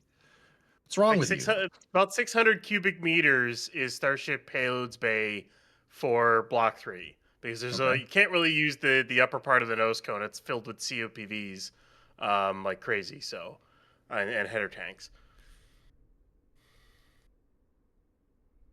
All right. Okay, we got Crafty Geek with a $2 super chat. How's the Margaritaville camera looking? Daniel, I don't know if you have it teed up, the Margaritaville hotel camera, but I do believe we can see the pads from the hotel, which is a good sign, at least the last time we saw it. Maybe we'll see that. Trying to backseat produce right now? Yeah, they are. It's ridiculous. Wow. It's ridiculous. Wow. Don't you know that we're the only ones that are allowed to tell them what to do and piss them off? Like, so anyway, here's the view from the. Oh my God, I can't say it. I completely butchered that. Never mind. Do it. No, try again. Take 2. Okay, go. So this is the view from the Margaritaville Hotel and Resort in South Padre Island. Hey, there we go. Nailed it. Who we are very lucky and fortunate to be partnered with here for our stream and also for the 24/7 views from this camera in particular. Please feel free to check them out if you're here on vacation and of course for a Starlink launch. Starlink? No! Starship! Because they are that hotel, the roof especially for us and our cameras has a tremendous view, and we cannot thank them enough for their partnership and their support. So please feel free to check them out. I think we should have a feed from DOS and Company up there later on in the launch stream. So keep your eyes peeled for that. Yes, that should be incoming. As weather is, of course, improving as well. Actually, if I look out my window right now, my left window, I can see South Padre Island, and I can see this very hotel right now. So it is looking like it. So despite the cloudy conditions, I think a lot of that rain and moisture from this morning maybe cleared out the air a little bit. And normally the view towards SPI from here is not this clear and crisp. So I think that's boding pretty well so far, and hopefully it stays that way. But yes, here's the view from that camera. Obviously, here you go. To answer your question, Radar looks pretty clear now, so it does. Too. So yeah, which is nice. So for reference, guys, this camera's about 15 miles. I believe it's 15 miles away. No, it's like 5. It's like 5 or 6. No, are you sure it's 5? All right, now I'm gonna go look. Fact check me. The point is that this camera is pretty far away, so that looks good for visibility on the ground. It's not far away though. It's not that far away. Dude, I'm getting the Google Earth out right now. Okay, me too. Hang on, stand by, caller. Standing by. Okay, from the Margaritaville Beach and Hotel Resort. Where are you? I found it. There you are. Did you? Okay. It's okay, so it's closer to 6 miles away. Hey. I'm not gonna give you credit. I don't like you. What? How dare you? I'm the host. I can do what I want. No, okay, so 6. That's still good. 6 mile visibility is pretty good. Yeah, I mean, I think under most conditions, it's a lot hazier than this. But normally, whenever we see a period of rain or just storms here, afterwards the air cleans up pretty nicely, and I think that's what we're seeing the results of right now. And it would be nice if we got that and some more come launch window opening and through it. And of course, obviously, if SpaceX is able to light all 33 engines and get off the pad today, that would be wonderful. Yeah, I hope so. All right, I'm going to plow through a little bit more of the support here. We got the Space Pope with the $2 super chat. I'll say a space prayer for no clouds. It looks like that's coming Yes. true. The clouds are dispersing. All Need right. more of that. Yep. John Coaches underscore Mr. underscore Coffee gifted a Red Team membership. Thank you for gifting a Red Team membership, John. We appreciate you. Camster email again. Fly launch $2 super chat. Thank you very much. Kobe says with a $2 super chat. No, I'm not reading your message. No bad juju here, Kobe. What's wrong with you? We got Yeah, no. We got Camster Mail, another $2 super chat. Test vehicle tested in bad weather launch. I don't know. I mean, I'd want the clouds to clear just so we could see it, like what Ryan was saying a little bit earlier. All right, we got Angel Gabriel Valdez Sardui. I'm not, dude. I don't know if I said the last part right, but anyway, what do you got for me? We got a €2.50 super chat. Hi team, thanks for this amazing stream. Is it possible in this flight that Starship flies over some populated areas over South America and Africa? Africa, yes. South America, not likely. It's only going to do a half an orbit, Angel. It's only going to do. It's going to go around. It's going to fly over the southern regions of Africa. Not South Africa. It's actually north of South Africa from the ground track. It's going to kind of fly over Madagascar and then go out over the Indian Ocean and come down near Western Australia. It'll be in space. It'll be fully in space though by the time it goes over Africa, though. Very much so. If not reaching about its apogee at that point as well. Yep. Okay, we got Wayne with a store message here. What did you get? You got a Starship Flight 12 Sun shirt. Oh, Mr. Yes. Jack style. Very nice, very nice. All right, thank you for all the great live coverage and podcasts. Met and spoke with Max on site on Tuesday. Very friendly and appreciative of support. Well, you don't know him like I do, Wayne, so just saying. Now. Max is good people. Hey, He's good now. people. We love him. You're an all-star. Get your game on. Don't DMCA. I'm just trying to continue it. It was fun banter anyway. Continue. All right. Danielle Taylor becoming a Pad Rat member. Thank you very much, Danielle. We appreciate you. We got Allegray Prime here, gifting 10 Red Team memberships. Thank you very, very much. Camster email became a Pad Rat member. There we go. Thank you for all the super chats, Cam. We appreciate you. All right. Kevin Harrington with a $5 tip, tips.nasaspaceflight.com. That goes directly to us. We appreciate it. Wish it could be more. Thanks, as always, for the awesome coverage. Go Flight 12. Kevin, let me tell you this, dude. Tips are appreciated, but they are not expected. I don't know about you guys. I don't ask. We earn them. All right. So, wish it could be more, dude. $5 is more than generous enough. We appreciate it. We really do. We like to earn that rev. We don't like asking for it. All right. So Ninja Decimator with a store message. Let's go Flight 12. Buying a patch there. Thank you very much. Remember, the patches are in limited supply. We only have a certain amount of those. Last time I checked with Lindsay, it was 40%. I bet you it's lower now with all these patches that people are buying. Okay, we got Gert Spielt, 9445. Thank you for becoming a Pad Rep member, Gert. We appreciate you. Kevster email again. $2 super chat. I've flown an R-22 helicopter. I'd fly that Bell fast. Well, yeah, you got two motors. You can go faster that way. Man, that support queue is growing. The second I click on it, it's like it multiplies. The support queue is multiplying through osmosis here. All right, Kerbal Guy with the $5 super chat. Always a good day with Starship launch attempt and EJ on NSF. Well, it's good to be here, Kerbal Guy. I appreciate you. Thanks for the $5. Okay. One beach short. What do you got? I'm not seeing my ability to upgrade my membership beyond PadRat. The instructions followed do not yield liftoff. Oh, I'm not sure. You probably shoot a DM to NSF on X and go from there. See if we can figure that one out. Thank you for the $10 super chat, though. We appreciate you. We got Margaret with a store message. Thank you, NSF, for all you do. I keep hoping the shop will find more Artemis 2 patches. We'll see. We'll see. Thank you for the, okay, so that was Artemis 2 sticker sheet. Yeah, okay. We'll see what we can do. And I mean that. I'll relay the message over to the merch team. Okay. We got Cam with another $2 super chat. Instructor flew the Air Reach ambulance Augusta 109. Dang, dude, you got a lot of flight time. That's great. Dustin with a store message. Go for launch Flight 12 collectors patch. Okay, and I've shortened the support queue for now. We'll get back into questions. You guys ready for questions? Yes.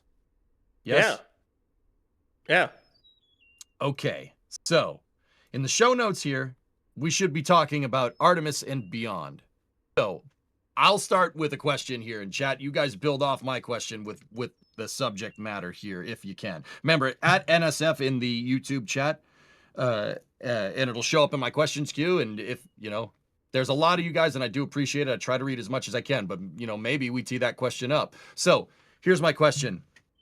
All right, so let's say that the Starship HLS lands in 2028 and does everything that they need to do, right? When do you think the next Starship landing is after that, Ryan? Ryan, the next one. Like, say we get a good HLS landing for the Artemis 4 mission. When's the next Starship going to the moon? Ooh. Give you a humdinger. That depends on whether it's for NASA or for SpaceX themselves, because they want to build their own moon base. I have no idea. So think about it, dude. We were talking about the fleets that you'd think you'd need for going to the moon. Do you think SpaceX starts building out that lunar base there, or do they start sending more stuff to moon base? Is it called Moonbase Alpha? Can we call it Moonbase Alpha? I'm calling it that. NASA's Moonbase. We're calling it Moonbase Alpha. All right, we're doing that. Do you think NASA rolls out with like a commercial resupply for the moon base? I mean, I'd like to see that. I think at some point they do, once it really gets started. There's a lot of ifs too, because what vehicle are you using to send modules to the moon too? Because right now Starship does not have a cargo variant, and it is probably a little ways away from having said cargo variant. The only other vehicle that could do it if you built it up to be able to land it would be off New Glenn. Unless you want to send smaller modules off like Falcon Heavy or something like that. Which honestly, if I were to send modules to the moon, I would use New Glenn over Falcon Heavy.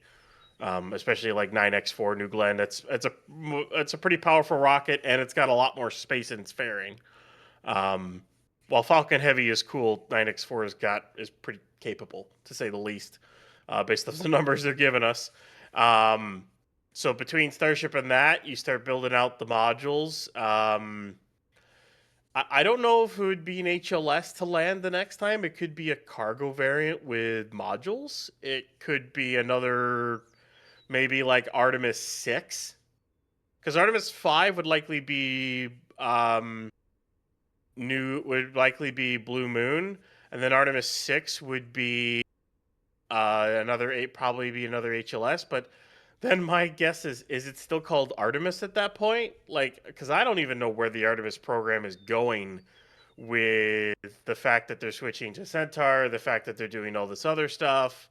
It's just kind of like, where's SLS going after they use this next ICPS? I know they have the plan for the Centaur, but EJ, we talked about the problems of using Centaur 5. So it makes me wonder where that part of the program is going compared to where the landers will be going. Because the landers are just going to keep getting better and better and better. But the thing that's supposed to dock to them to transfer the crew is not. So it gives me question marks on if it would be for NASA or if it would be a private SpaceX landing on the moon or something. Which either Starship is crew rated by that point, which that would be like a 2030 plus launch, or SpaceX goes because I don't even know how you get HLS to the moon with crew and then get it back to Earth into Earth orbit to then dock with like a Dragon if you try to do that, because the prop you need to even come back from the moon to Earth and capture in Earth orbit is a whole other matter. That's a I don't know. We're gonna go with an I don't know on that one. No, it's fair. It's hard to say for sure. For sure. Max, what do you think? Do you think that their SpaceX is gonna like 1-2 punch the lunar landing with a private landing or another Artemis mission, maybe? I mean, there has to be demand and a structure there to be able to support that. I think it's going to be a lot more difficult than training a crew to go up in Dragon for 3, 4, 5 days, right? Whether or not you want to train them to use separate spacesuits, whether it be the same ones from Axiom, or whether SpaceX decides to develop their own lunar variant of their EVA suits and then the IVA suits. So I don't know. I really don't know. I think we're at least 3 to 4 years, I think, before that becomes a reality in terms of at least on the commercial side of that being there. But um, the I don't know, dude. It's really hard to say. Um, I can't follow that answer up as well as Ryan did with that very elaborate and breathtaking answer. um, but I think we're at least 3 to 4 years out from that being a reality. But that also depends on when they opt to or are able to crew certify Starship as a whole. Which obviously version 3 needs to be able to at some point to function with HLS. So dude, I don't know. I'm not sure. You know, What? but before we move on with this, I just want to say I haven't seen a new tanker come in for like over half an hour now, and the queue is gone. Looks like there's one tanker waiting, I think, and the rest of them are offloading. So this might be it. Once all these tankers are gone, that might be it, and then we might get pad clear. So we'll have to watch. So what you're But saying is things are now getting pretty serious. they're getting serious. I'm waiting for the chopsticks to open on ship. Is what I'm waiting for. Usually that's True. happened way earlier in the count in the past. They're just kind of around the sticks right now. They're not around the ship. They're not really that close to it. They're just kind of there. But eventually those are going to open up and go up to launch position. I wouldn't be surprised to see the lock side of the tank farm start to wake up at some point. But then again, SpaceX may chill down everything all at the same time so they can conserve as much LN2 and locks as possible. Because in the past, they've started the lock side like hours before. Like they've started chilling things down sometimes hours before and then kept it in chill down. But on a launch day like this, if they want to try for a 24-hour recycle, they may start it later. But we might be getting closer to launch site and pad clear. I haven't seen any new tankers come in, and the queue has definitely gone down to like 1. So hopefully, maybe within the next half hour, they fully clear out. So we're making progress, and the sky looks a little bit better as we keep going. I see blue. Well, that's not blue. That's Little just bit. darker patches of gray. I'm not gonna lie. Is it? Oh, Yeah. it looks weird on the camera. Yeah. I'm looking out. I'm looking out now with the Mark 1 eyeballs here, boots on the ground. There's still a decent amount of clouds still around. I should probably recheck the radar again, because there looks like there's a front coming from the south or trying to form. You can kind of see it there from this camera's perspective. That like line of clouds about halfway up the frame there. Don't know what that could turn into. I mean, stuff can just pop up and also equally fast disappear here as well. It's moving eastward. Okay. There's Okay, there's a little bit like a small cell that's kind of forming down in Mexico, but I don't know where it's going to head. Yeah, exactly. But considering everything else is going east, I would assume that's going to go east as well, due east, which means it wouldn't be an issue for Starship or the pad or anything like that. So I would, yeah. I would be of the same opinion there. But the clouds are kind of back and forth. Like sometimes it goes back to a super high ceiling, and then we get the occasional low level ones that are about to come through here and may drop a few spurts of rain on us. But overall, like it doesn't nothing really that is alarm worthy right now, and hopefully it stays that way. And then according to the forecast, if that is to be believed, it looks like it is going to be. But we are getting a lot more sunshine through the clouds now as well, which is always a positive sign. Mm-hmm. Okay. Yeah, dude, it looks. I hope she clears out. I hope she clears out. Let's see. You and I All both. right. Yeah. Ryan, I got another question. I got a question here for you. So this is from GSE Hydro, who's asking, is it confirmed that HLS is made out of steel? Would aluminum be a better mass option with no reentry needed rather than steel? You'd have to completely redesign your entire manufacturing process and your factory to try to use a different, like, aluminum. Like, you'd have to do friction stir welding rather than like TIG welding or laser welding, which you're that's not the same rocket. It's literally not even the same rocket, basically. So it's stainless steel. Basically, HLS is, you look at Ship 39. Take Ship 39, take the flaps off, take the heat shield off. You keep the docking ports on. You take the PEZ out and the header tanks out of the nose cone, and you put in a habitable space with an elevator and an airlock, as well as an airlock in the tip for docking. And then you put a ring of the descent engines on, the final descent engines, so they don't kick up a bunch. You add in the landing legs, and boom, you have HLS. And you paint it white. That's basically what it is. You take a Starship, strip it down, and add in all the necessary stuff for HLS, and then you get HLS. That's what it is. So yeah, it's stainless steel. Cool. Good question. Good question. All right. There's a bunch of good questions here. These are kind of a little more technical. So Max, if you don't mind, I'm gonna put another one over to Ryan, if that's cool. Okay, so David Freeman SC is asking, when can we expect the last tanker truck to depart the commodity loading area? Now, Ryan, I believe you touched base on it, but just again for the sake of the question, just in case anybody didn't hear it.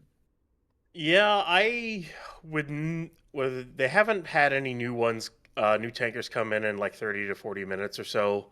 The queue is definitely gone down a lot. I wouldn't be surprised if they're all gone within the next half hour. It depends on where they are and their offloading. Hopefully I think by T-3 hours to the opening of the window, all the tankers should be gone and we should have full pad clear, which it'll be perfect because tank farm will then start up around T-2.5 to 2 hours 15 minutes, give or take. Somewhere in that realm is when at least the methane side will start. They might start the lock side sooner, or they'll start both at the same time. Either way, that's when that'll start up, and then it takes them about an hour and a half to chill everything down, give or take, and then it takes them. But I said it takes them 36 minutes and 10 seconds to load both vehicles. And then a few minutes to top 2 minutes to top everything off, do final checks, and then go. So it doesn't take them long to do all that. So it's a much more efficient tank farm. I could go on for like a long time talking about all the nice changes with this thing. It's absolutely amazing changeover from the bespoke things of pad scrap, is what I like to call it. Good old pad A, pad 1, pad scrap. And we got now Pad B, Pad 2, which is completely upgraded and a nice modular design that SpaceX has adopted for not only here, but for 39A, for both pads at 37, for Massey's, for McGregor. It's basically valve skids, pump skids, whatever you need. It's an assembly line, and they just make them and pump them out. And it's a modular design, so they can kind of plug and play where they want a Starship-esque tank farm anywhere. They have a design set, which is nice. It's way better than the scrap from Pad Scrap. Yeah, definitely. I'm gonna pop a question up, and I'm actually gonna answer this one. This one's coming from Robert Clarkson. Why doesn't the Gigabay have the outer struts on it? So those outer struts, like the Megabay 1 and Megabay 1 and Megabay 2, those are called flying buttresses. And now that I said it, you know, chat's gonna be like, huh. All right. What those are an outer. It's a support structure that's on the outside of the structure, outside of the building. That is for if you want a nice big hollow space. Think of it like a trestle, right? Like a bridge might not have the, you have your support structure, but you have your bridge deck, right? And the support structure is way higher than the deck of the bridge. Like picture train crossing a bridge, right? There are different types of bridges. I understand this, just for a trestle, right? That's how it works. The Gigabay doesn't have that because it has internal structure, similar to the VAB. There's internal structures that move around where the different bays are, so people can get, so they can put elevators in, so people can get up to the different floors. Starship is tall. You're gonna need a big building to get up to the very top of the nose cone on a fully integrated Starship. It doesn't have the external support structure because the Gigabay has an internal support structure. Good question, though. The Gigabay is awesome. It's a beast, man. It's looking like it's gonna have 4 400 to 450 ton transfer bridge cranes, and then bridge cranes for the stacking cells. It's yeah. I there's a Julia post from a little bit. She spotted the some of the I think it was some of the main parts for the transfer bridge cranes. Those were huge. When they show up at Starbase, it's going to be nuts to watch how big the components are for those bridge cranes. Yep. Absolutely. All right, I'm going to plow through a little bit more support. I'm trying to keep the support queue down, but you guys, we appreciate everything. Thank you. So, all right. Dustin with a store message here. What did you get? You got a collector's patch there. Go for launch. I hope so. That's what I'm thinking. All right, Danielle Taylor with a $5 super chat. Danielle, thank you very much. You bought something in the store a little earlier. I appreciate it. Thank you with the super chat for the super chat on top of that. We got Apocalypse Cowboom. It's jacking the mute button all over again with a $10 super chat. Hey, I haven't talked while muted once this entire stream. I'll have you know. I have my pinky out. I'm just saying. All right. We got Dino's CR75, $5 super chat. Is Starship strong enough to launch in weather conditions that are not perfect? I would say yes. If you're designing something that's going to launch on an hourly basis, you're probably going to want to take into account launching into potentially bad weather. With that being said, airplanes can launch in the rain, right, Ryan? But they don't. There's sometimes where they're just like, yeah, no, we don't need to fly right now. Not a good idea. They also take out through thunderstorms and sometimes pay the price. They get struck by lightning, and then all of a sudden the lightning bolt causes enough damage that it causes a bunch of holes along the fuselage, blows out rivets on our wing lid, and even puts a hole through a rudder. It happens when you get struck by lightning. So I think I'd be curious to see what the constraints will be for Starship in the future. Right now, they keep the constraints pretty strict because it's still test flights. But when they really get into an operational cadence, I wonder if they would fly a Starship through a rainstorm. Would they? Could Starship do that? Would you risk the static buildup through a storm like that? If it's just rain, I don't think you'd want to fly it through lightning if you can avoid it. Planes avoid lightning as much as they can. Sometimes it happens and you can't avoid it. It just kind of happens. But I think you would want to avoid doing that with Starship as much as possible. So they probably would still have a lightning constraint. But as for rainstorms, I mean, maybe in the future they can just fly through them. Maybe. I was fighting with every fiber of my being to say, yeah, oh yeah, probably. Okay, Craft Geek, RE NSF podcasting that we were talking about earlier. Have y'all considered at least putting the Flame Trench audio on RSS feed so it can be listened to in a podcast app on a low data link? It's been considered. We'll get back to you on that one, okay? All right. We got Kevin with a store message. Got your Flight 11 pin, and now I'm getting Flight 12. I'm 2 hours out of SPI. Want some company on the roof. I don't believe everyone has access on the roof, but yeah. The Margaritaville Hotel is definitely a place to watch it, dude. It's a fun time. So, What did you see? There was a tanker waiting at the roadblock, and it looks like it got turned around. So I don't think we're getting any more tankers in at all. I know there was a big delay, but it looks like one just tried to come in and got turned around. So there he is, turned around, leaving. So whatever tankers are over at the launch site, that should be it. Once those have fully offloaded and they're out and clear, and there's no more waiting, they're all offloading now. So it could be getting close. Once these are all gone, we'll have pad clear at that point. And once we see the last couple Cybertrucks come out of the near the launch site, so we're getting there. Yep. I'd also like to add that I had previously said there's reefer units on the back of these. They're actually not. They're just vacuum sealed. These tankers are just vacuum sealed. So if they're just vacuum sealed, you are going to get a little bit of boil off, but not a lot. So the refrigerator actually doesn't give you enough energy to be able to keep these commodities at the temperatures that they need to be liquids. So they are vacuum sealed. Those are vacuum jacketed tanks on those trucks. That's something that you could theoretically do on a rocket, but you don't.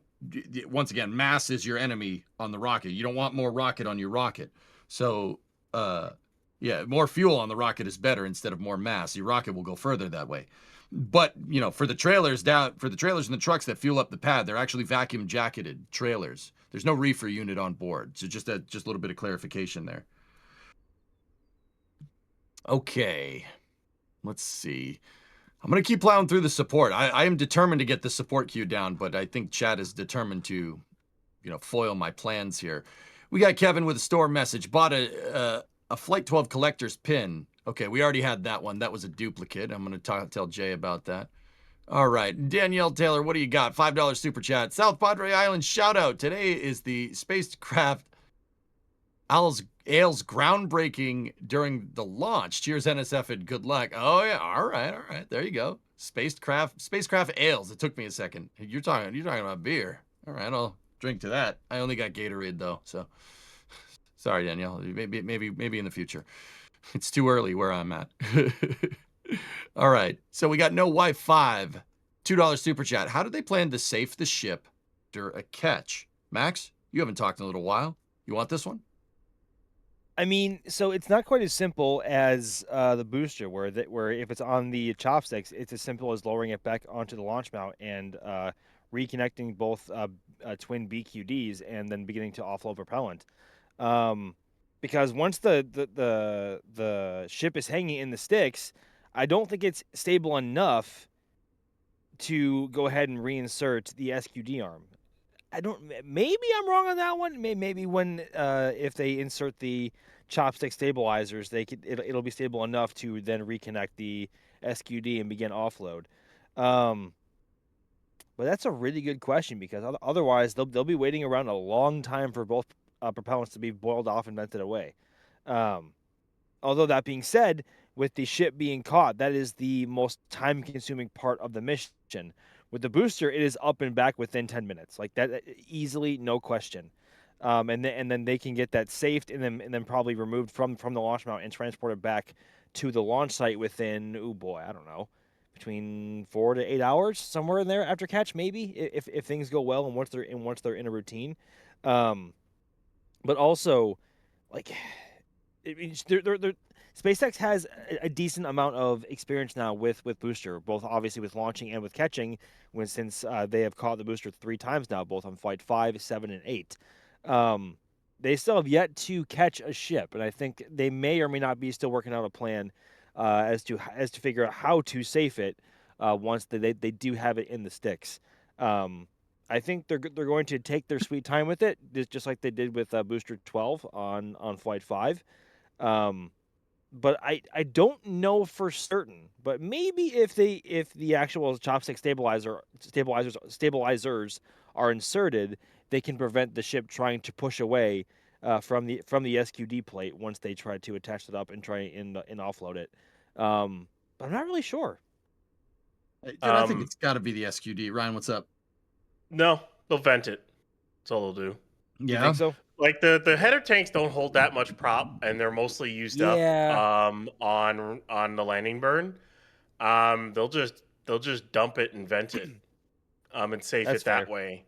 And then lower it down onto a transport stand and get it hooked up to the tower for pre-pressed gases and then safe it the rest of the way. A red team will go in, hook it up, all that other jazz. They'll have to get a transport stand rolled in, but then again, they should have time to be able to roll it in and get it in place, and then a ship gets caught, and then it gets safed and lowered onto it.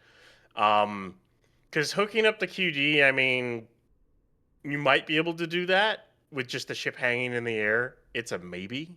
We'll go with that. And then you could try to drain what's left through the QD, but it's all gravity drain anyways. And there wouldn't really be that much methane left on board. The header tanks don't hold that much. They can vent 7 tons per test, methane wise. So like if there's like 3 tons of methane left, they can just dump it and vent it out. They actually dump liquid methane during launches here. So when we get close to launch here, you'll see 2 vents on the bunker active. One's a LOX drain, the other one's a methane drain. They are dumping liquid oxygen and liquid methane out of the service structure to make sure that everything's empty.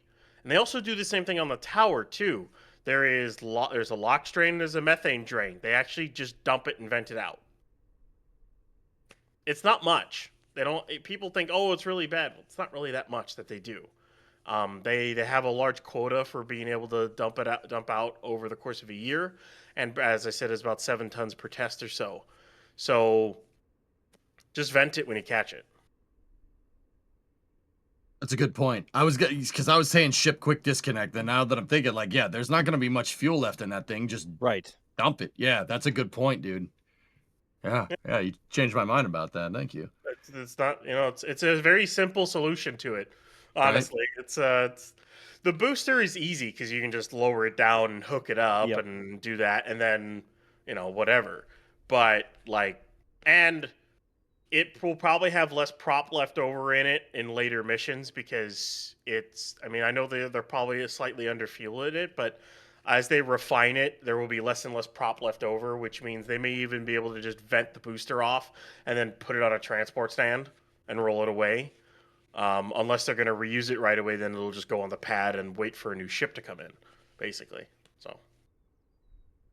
Dudes, while you guys are having that conversation, Patrick Bob dumped another 50 red teams on us. Dude, Patrick, man. That's Patrick. Oh my goodness. And that dude, the rest of the support queue is full of messages like, don't let EJ keep up. X-Wing, I saw that. Don't let EJ catch up. You guys, we appreciate the support. Once again, support is appreciated, but it ain't expected. When I'm hosting these suckers, dudes, I want to earn that money. You know what I mean? I don't want to ask for it. So I do appreciate it. You guys speak volumes with how big that support queue is. There's messages that I haven't gotten through that go back to about 2 hours ago. So, Patrick, thank you for the 50, and everybody out there that's been tipping. That's been buying stuff from the store, doing super chats, becoming members. We appreciate it. We really do. Thank you very much. But it's not expected. We value your time, and if you're here and you just show up and that's all you want to do, that is totally good. Thank you. Thank you for watching, and thank you for supporting us. We do appreciate it. Anyway, back to the shenanigans. All right. I gotta snap back into unserious EJ mode. What's that restaurant? What? Yeah, what's the restaurant with all the goofy stuff on the walls and the mozzarella sticks? Shenanigans? Oh! All right. All right. Now I'm going to get back to teeing up these questions here. This is coming from user 02P9V, who's asking, will they ever get to the point where they can lower the booster onto the pad after catching it, then catch the ship and lower it onto the booster? Ryan, this one's to you. No, never. Unless they make a taller tower. They'll never be able to catch a ship with the booster already on the pad. I don't see how you need that's why you need catch towers. They're like look at where the sticks are right now, look at where the booster is, and look how tall the ship is. And also remember when Block 4 goes, that booster is like 10 meters taller. Yikes. And the ship is gonna be even taller as well. You're telling me there's enough margin to catch? No. No, there's not. No. They'll never be able to catch a ship with a booster on the pad. They'll have to catch it on a separate tower, put it onto a transport stand, and then put a new ship back on the. Basically, just have a new ship ready to go once the booster comes back. That's basically what they're going to have to do. Yeah, we got another helicopter coming into landing. Once again, if you guys are looking and you're wondering, the helicopter, what's going on here? These are the helicopters that are patrolling the pad perimeter, just making sure nobody comes near the vehicle, as they move closer to launch. Now, I know what you're wondering. Why is it landing? Well, it's landing right here, right in the middle of Highway 4 here, and it's beyond the roadblock, and what they're doing is they're refueling it. If you look behind the rear passenger window, just to the right, there's a kind of a hole in the side of the helicopter that's facing downwards. That's the fuel spigot. They're going to land this thing, and guys are going to go over there with a fuel line, and they're going to refuel it. And we got a good touchdown there. There we go. All right. And you could see the helicopter pilot, you see the helicopter kind of rest down on the gear. That's when he lowered the collective, the blade pitch on the blades up there. And if you notice, when he lowered the collective pitch, the blade RPM sped up. Helicopters 101 right here. There we go. This guy's going out to fuel right there. Good stuff. Now, SpaceX does have 2 helicopters that are patrolling the perimeter here. This is one of them. The other one is blue, a different shade of blue. What are those spikes at the front for? Oh, that was a question coming over from Twitch chat. Do you guys know what the spikes at the front of the helicopter are for? Those pitot tubes? Not necessarily. Which ones? There's a spike that makes the helicopter look like a unicorn. I'd have to look at it again. All right, when we zoom out here, I'll show you. Oh, here we go, panning left. So, oh, see those ones that look like a unicorn spike coming out the top and then coming out the bottom? Somebody in chat knows it. That's why I asked which one. Because usually those are VHF blades. Usually. Mm-hmm. It looks like they got the VHF blades up, the white antennas that are up at the top, right? But no, just in case anybody's wondering, a lot of people in chat have already said, those spikes that are coming out the top of the helicopter are cable cutters. There's a blade. So if the helicopter's flying low and it hits a cable or something, the cable will get snagged on those spikes, and at the base of the spike, there's a blade that'll cut it. So you don't slingshot your helicopter. That would be bad. We don't want that. That would be very bad. Yep. That's a good question. Good question. And Max, you are right. The white tube at the very nose of the helicopter is your pitot tube. That's your airspeed indicator for the helicopter. Yeah, I wasn't aware of which spikes, and I also hadn't noticed those other spikes until we had just panned left here. I'll admit. Yep. No, it's all good. Yeah, the camera was zoomed in when that was happening, but yeah, there you go. There's your helicopter knowledge for the day. What? Oh, man, there was a Crafty Geek again? Dude, what is this? 50 red teams from Crafty Geek. Guys. Oh, jeez. You guys are painting our chat green. Man, I don't know what to do with my hands. Or Felt words. Like felt like I was on a helicopter. I don't know what to do with my hands. Jeez, thank you for all the support, Crafty. We appreciate you. I appreciate you, dude. Got some high rollers in chat that just like making it rain, red teams, you know? Oh, boy. You think those guys have a cool job? What's your job? Refuel helicopters. No big deal. While they're still For running. range safety. Yep. Yeah. For range yeah, safety. A range safety guy for Starbase. No big deal. You know, it looks like the sun's out.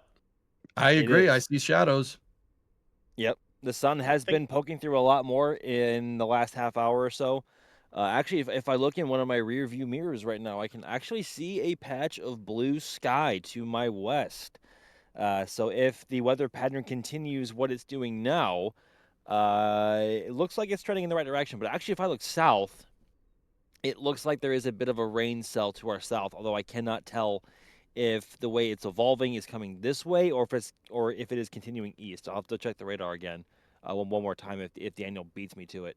But I don't know. There's blue sky in my rear view mirrors, and there's rain clouds off to the south. I'm not entirely sure which one. Go ahead.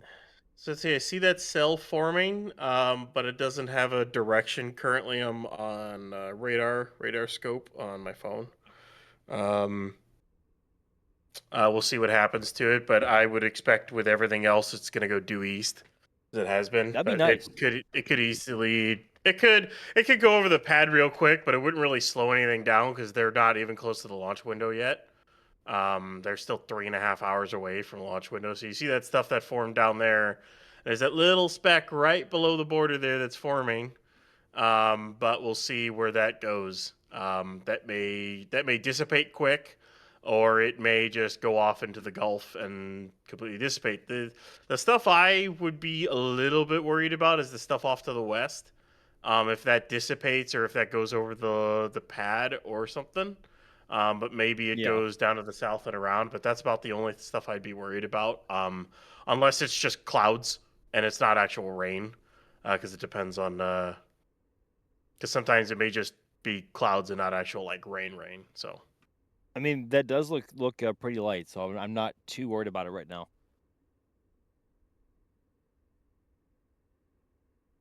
Just looking at that tank farm, it's cheeching. The box fan is just cheeching every once in a while there. Yeah, they're not into LOX chill down yet. I don't see the LOX pumps chilled or the actual it's the old bunker vent, grass vent that we used to have over at Pad 1. Whoa, flashback. That's routed into the box fan now because that was the LOX pump chill down. That's routed in there, and that line isn't frosty yet. So the LOX side isn't getting chilled down. They're still just running vaporizers and everything right now. That's probably a lot to do with the amount that they're refueling at the moment. So we're waiting for the last tanker trucks to kind of get out of here. So as we see, there's another one leaving there. I don't know how many are left over there. I'd have to go look, but there shouldn't be that many left. Yep. All right, so we are at T-minus 3 hours, 25 minutes on the dot here for the window opening for Starship Flight 12. Starship's 12th flight on orbit in the first test of the version 3 booster and ship, or Block 3. I like Block 3. I mean, you say either one. It's interchangeable. But also we get the first, you will be getting the first launch on pad number 2 at Boca Chica, which is the pad in the center of your screen there, as you can see from the shot from the Margaritaville Hotel Beach Resort in South Padre Island. They were generous enough to let us put our cameras up there. And yeah, we will have some commentary from there a little bit later as we get into the launch stream. Sooner rather than later. All right. I'm going to plow through a little bit more support. Chat has been determined to not have me clear the support queue. Thank you, I guess. Now, but before I do that, we do, if you guys want to support us, you don't want to support us from a tip, you don't want to support us becoming a Red Team member, you can support us by buying stuff in the store, man. We got plenty of good stuff over in the store. We got apparel, t-shirts, we got mugs, we got patches, we got pins.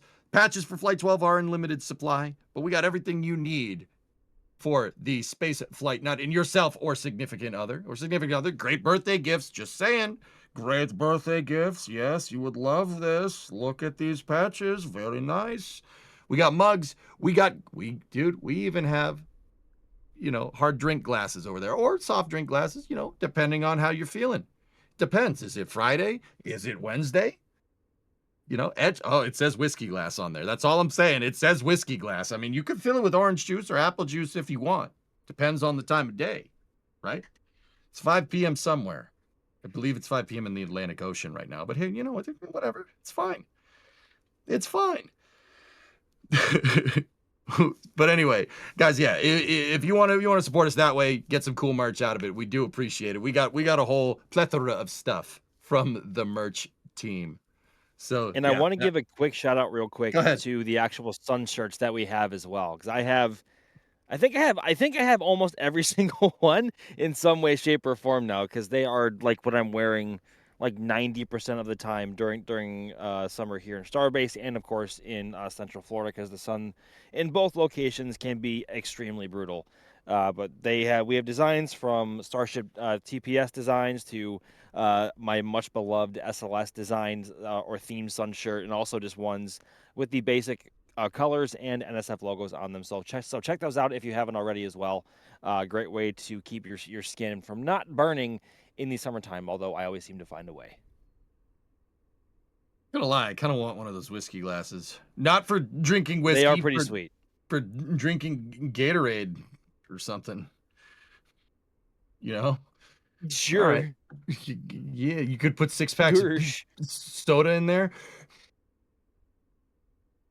Actually, this is not a question, but Darren, I'm going to show this on the screen anyway. All this merch is good for Father's Day.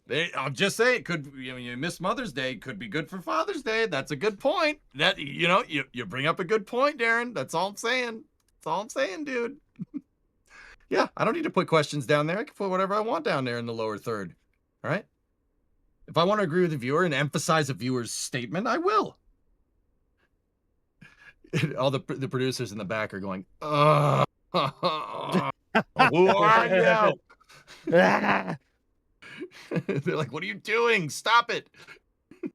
No, I don't think I will. All right. So where are we at? We're 3 hour, 20 minute, 55 seconds till the window opening for Starship Flight 12. Now, once again, this is a 90-minute window. So it might target the top of the window. It really kind of depends on the weather. Right now, last we heard from SpaceX, weather's 55% go. So it's kind of a coin toss right now. Kind of a coin toss. We'll see. But what's up? I'm hoping like soon for like an updated post from SpaceX on like, hey, by the way, here's where we're at with maybe the percentage go has changed. I'm hoping for something like maybe T-minus 3 hours or something. Maybe. I'd like an updated post, like where they think they're at. But one could dream. We'll see if we get something. Now, we asked, Max and Brian, when you guys got in here, I asked you. So I'm going to ask you again. All right, how you feeling about it now, Ryan? You feeling good about this? You feeling good about seeing a launch today, or are we going to be real pessimist, Ryan Webermist? What? What? I don't know. Don't worry about it. Your what hurts? Don't worry about it. Okay, who's going first here? Is it me or is it Ryan? Go first, Max. You go first. Okay. So from a weather standpoint, I feel better than I did when I came on about 2 hours ago now, 2 and a bit hours ago now. The weather, for the most part, is trending in the right direction, despite there being a little rain cell developing to my south right now, or to the south of the launch site. It doesn't look like it's going to be forming into anything much more than just an annoying cell. But from a vehicle and ground service equipment side standpoint, I'm still skeptical, especially after we saw what we presume to be aborted wet dress rehearsal of the full stack vehicle during the morning. So, oh boy, I don't know if I want to put numbers on it, like an over under or chances of going. I'm calling you But out. Put a number on it. Okay, so if you during camera setup, I was genuinely annoyed to the point where I was like 90-10 or 80-20 scrub. Oh god, I said the word. You did it. You did it. Join the club. No. Okay, wait. I said it after Ryan said it, so I undid Ryan saying it. It cancels each other out. See? Oh yeah, it's double negative. Okay, Yeah, that's right. that's how that Don't- works. So exactly. okay, Exactly. okay. Copy that. Understood. But again, but now if I have to put a number on it, I'm probably closer to like 65, 35, 70, 30, somewhere in there of no go for today. But again, like that is strictly my subjective opinion. That is not based on anything more than what my gut is telling me and my Mark 1 eyeballs. I do not have the numbers. I do not have the actual grid for the range and weather in front of me, or the vehicle in terms of its health and progress. That is merely just what I think could happen today. And with how new version 3 still is, that remains of one of my greatest concerns with this vehicle and this brand new pad. So I'm still erring on the side of pessimism for today. But if today does end up turning into a wet dress rehearsal, we obviously know SpaceX has the ability to turn around in 24 hours, and I feel a lot better about tomorrow from both a vehicle and a weather side perspective, assuming that they would push into either a full wet dress today, or if they opt to abort before that due to other reasons. They will likely have time to fix whatever that is, depending on how bad it is. So today I'm honestly more on the pessimistic side, but I would love to be proven wrong. And you heard it here first from Max. I hate having fun, Evans. All right, Ryan. I do what do not hate having fun, for the record. Ryan, what about you? Where are you at? Put a number on it. Let's go. I'm kind of exact as Max. I don't agree with it. Oh wait, this isn't Flame Trench. No. Okay. All right, you can. 65-35. It's gonna be interesting. Looking at the radar, there is like one front that hasn't hit McAllen yet.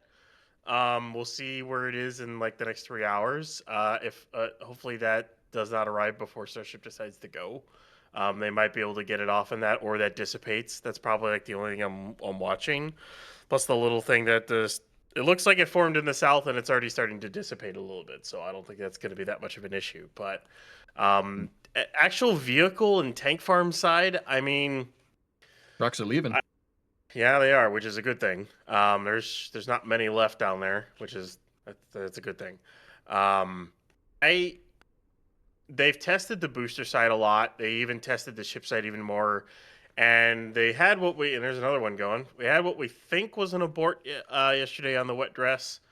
I think if push comes to shove, actual vehicle and pad side, it might work out. I think it'll work. I think the more pessimistic part of me is the weather side. We'll see if because especially in or nearly early, it's not summer yet, but it's like late spring down there with how humid it is. Anything could pop up, especially with this kind of weather. That's like probably the thing I'm most worried about is all of a sudden a cell popping up out of nowhere and it breaks the cumulus cloud rule or something like that. I think the tank farm and the pad will be fine. If I'm going to be honest, I think whatever issue they had, they probably worked through it, or maybe they had some tighter constraints and they'll just kind of lax them a little bit just to get this thing off. Because every indication is SpaceX wants the stack gone. They want it out of here. They want to get this flight out of the way. They've been waiting for it to go. They probably want to get data on how the pad works and how the stack works, how everything works together, so they can make changes for the next flight. And they just want it gone. I think one way or another, barring any issues that prop up with the pad, they're just gonna go. They'll just YOLO. I feels like they're just YOLO it, and it'll just go. The weather's probably like my only concern. I wouldn't go as far to say that it feels like they're YOLOing it or FIFIing it. Because obviously that's not something that they can really afford to do with version 3, especially if something goes wrong. Because that would push them back a long ways, especially in terms of of investigations and also commitments in terms of what Starship needs to deliver in the next couple of years. Also, not to mention that also puts off milestones that SpaceX wants to hit, like going full orbital, bringing the booster back, and bringing the ship back for recovery. Right. So I wouldn't go as far to say they're YOLOing it or fifiing it. Um, but I do get the impression that they do not want these vehicles here for the holiday coming up this weekend. As we see the last of the tankers, maybe is Even there one more more there? leaving. I think there is 2 left. There's one more, 2 or 1. Okay. Looks like there's 2 left.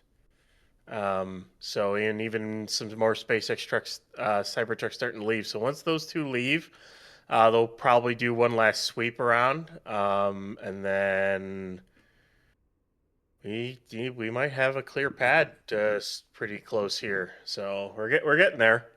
It's starting to feel more real. Like, baby. Again, when I first came on the stakeout here, is like this is a launch I've been waiting to watch 2 years in the making. Yes. Like seriously, 2 years in the making since I first saw them start to build this pad, and as we got more, and as we learned more how this pad was going to look, I remember the whole reaction of where like, yep, it's a flame trench, yep, it's a split flame trench with 2 exits, and as we figured out how this pad was going to work and be put together, and then seeing the renders and everything for block 3 of ship and booster, seeing how Raptor 3 looked and how it worked. It's just one thing after another, watching everything get built up and built up and built up. It's like, boy, do I want to see this thing launch. And it's getting more and more real. We could be 3 hours, 11 minutes, and 47 seconds from 33 Raptor 3 engines lighting off, going to full power, and we seeing the split flame trench and top deck all work together in unison, and see a first Starship flight in 7 months. This is the longest. This is the longest we have gone between full stack flights. Period. People are itching for it, dude. A bunch of people have been really itching for this, and for the longest time now, it's been nothing but like renders and it's been nothing but renders and just an empty and under construction launch pad for Pad 2 and version 3 vehicles, right? And over time we saw trickles of version 3 hardware come out of Star Factory, or we saw it in the Windows or something of the sorts. And we tried our best to imagine what that would be like, all put together as one singular flight unit ready to actually launch for the first time. And here we are. It's right in front of our faces. It's on the pad right now, staring our cameras dead in the face as we see some more Cybertrucks heading down the road now. Like, it's here. Like, as far as we can tell, she is ready to fly. And today could very well be the day that we see the first ever version 3 Starship full stack leave the ground under power for the first time. And the exhaust plume and everything, it's gonna be like, yep, and we're gonna see this on the pad over there, pad 1, once they build it up. In fact, they've already started excavating that trench. The service structure is getting built. They're gonna lift it into place once the ground is ready. There are parts for the mount that have already showed up, parts for the deluge buckets have shown up, as well as the top deck plate. So parts are showing up for that. 39A is getting close for this year, and 37 is, I mean, it's starting off kind of slow here and there. I haven't seen any mount for it yet, but we're going to see this same style pad everywhere else. And if it goes today, what we see today is what we're going to see from Starship for a long time coming. Because this is basically the design of it, because Block 4 will basically just be stretched versions of this. Maybe some other changes here and there as they learn some things. But this pad and this rocket design is basically what's going to be flying for a long time. So I cannot wait to see it. You know, before you get back to hosting, I want to pose a question to the both of you. What of version 3 and this flight in particular are you most looking forward to seeing? Because for me, the part I'm I don't know why I'm so drawn to this. I'm It's the same as you. I curious know to what you're gonna see. say. We'll find out here in a second. All right. I'm most curious to see if we're going to see, obviously, with the way the Raptor 3s are now on the version 3 booster, there's no shielding. Like, we see the very tops, we see the engine in full, from the very top of the power head to the very bottom of the engine bell. We see the entire thing. And I would genuinely wonder whether or not, despite the super hot conditions in the flame trench in the first few seconds of liftoff, whether or not we're going to see frost on the power heads of the Raptors. I don't know. That's what that and also hot staging. Like I'm like, my brain is being tickled just by the thoughts of both of those. What about you guys? Okay, so You know? I'm just gonna say that that was not the same thing. But anyway, all right,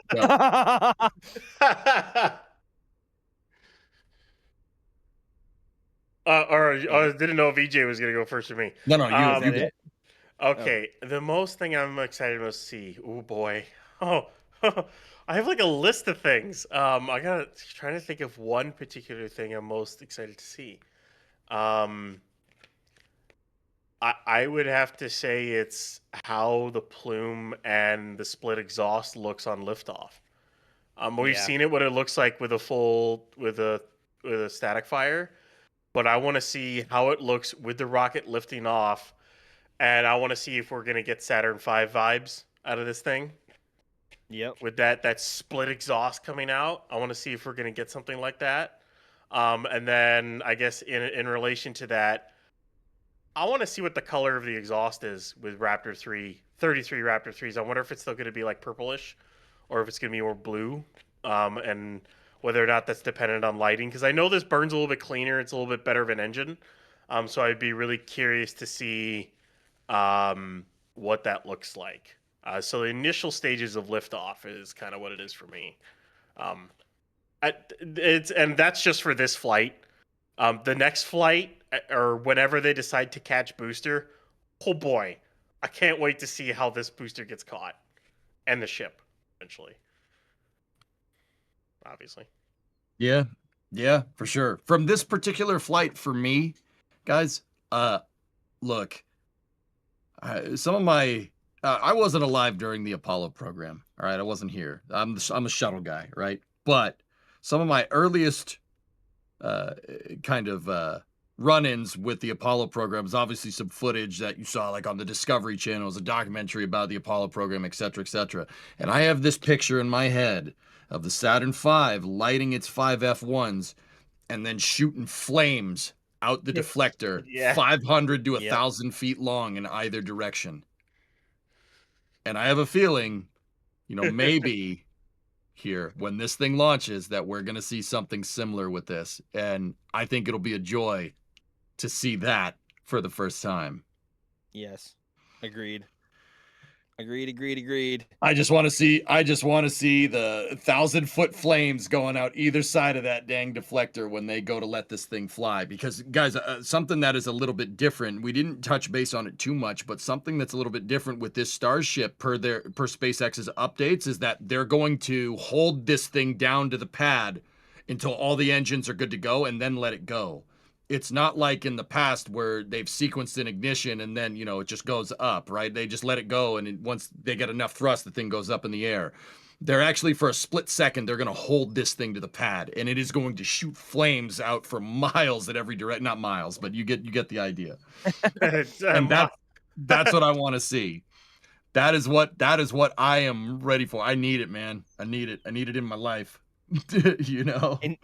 Inject this straight into my veins. Yep. It looks like the last truck is leaving too. Wow. Yeah. So okay. Now it's ahead, starting Ryan. to get a little bit real. Yep. That one so this just, if it keeps up this speed, we should be fine.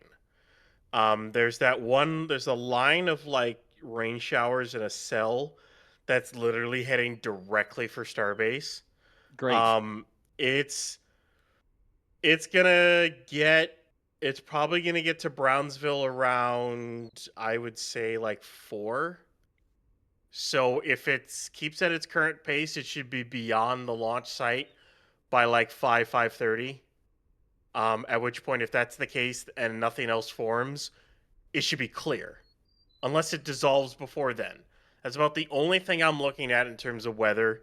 But if everything if everything stays the speed and direction that it is right now, it should be gone away from the launch site by the time the window opens. We'll just go with that. Good. If everything keeps going, so we should be good. So we should be good, and maybe that front will just carry the rest of the clouds with it and just open up the sky. Wouldn't Maybe that be get lucky. nice, huh? Maybe we'll get lucky. Or this thing like splits right in the middle around Starbase, or just evaporates before it even gets here. How about that? Look at you guys just being optimists now. This is great. I mean, love it. it's I'm here going for to it. rain cats. It's going to rain cats and dogs here, and we're not going to see anything else like it. Hey, Why would it- another positive note, by the way. Ah, yes. Oh, I don't see any more tankers over by the farm. I don't think there's any more tankers over there. Let me take one last look here. Nope. Looks like they're all gone. I think we're gonna start to clear out here. Let's We go. might have pack clear. That's a good We're gonna have pack sign. clear. Yeah. Now, Go. Ryan, okay, I got a question. Would they fire up this tank farm when there's people that close, or would they wait for them to evacuate? They can start up the lock side and the methane side right now and start chill down. They can definitely do that if they want to. It's not really that big of a danger just to start that stuff up because it's all in the pipes and everything like that. They may not start the methane side. They usually try to wait for clear, but lock side they could start that up at any point. I would expect full tank farm startup within the next 30 minutes. Next 30 to 45 is what I would expect. So locks and methane side from this camera, it'll be really, really easy to see at this vantage point when the methane side is going to start because you see all those pipes that are hooking into the top pipe right up there. Those are all the methane supply lines that coming off the tanks. So when those get frosty, that means they're chilling down the methane line, which means the methane reclaim vent or the new Pope vent is not far behind it. That'll come shortly after that. It's usually about 15 to 20 minutes after that. And then that's when we can have a relative idea of the T0 unless they have a hold in there. And then once the lock side will likely start get going, I wouldn't be surprised if it gets going shortly or at least within the next like 30 minutes. So either way, we're getting close. It's starting to get real. We could have pad clear here within the next half hour alongside tank farm startup. And that's kind of where we're at. Going into launch readiness here with almost T-minus 3 hours. We're getting close. Getting closer.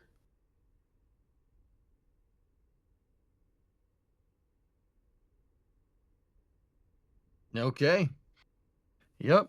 Definitely getting closer. I'm going to plow through more of the support as best as I can here. We got A10 Narco with a $5 super chat. Theories on how Starlink cams will inspect the tiles. Pez is on the leeward side. They have to spin the ship, right?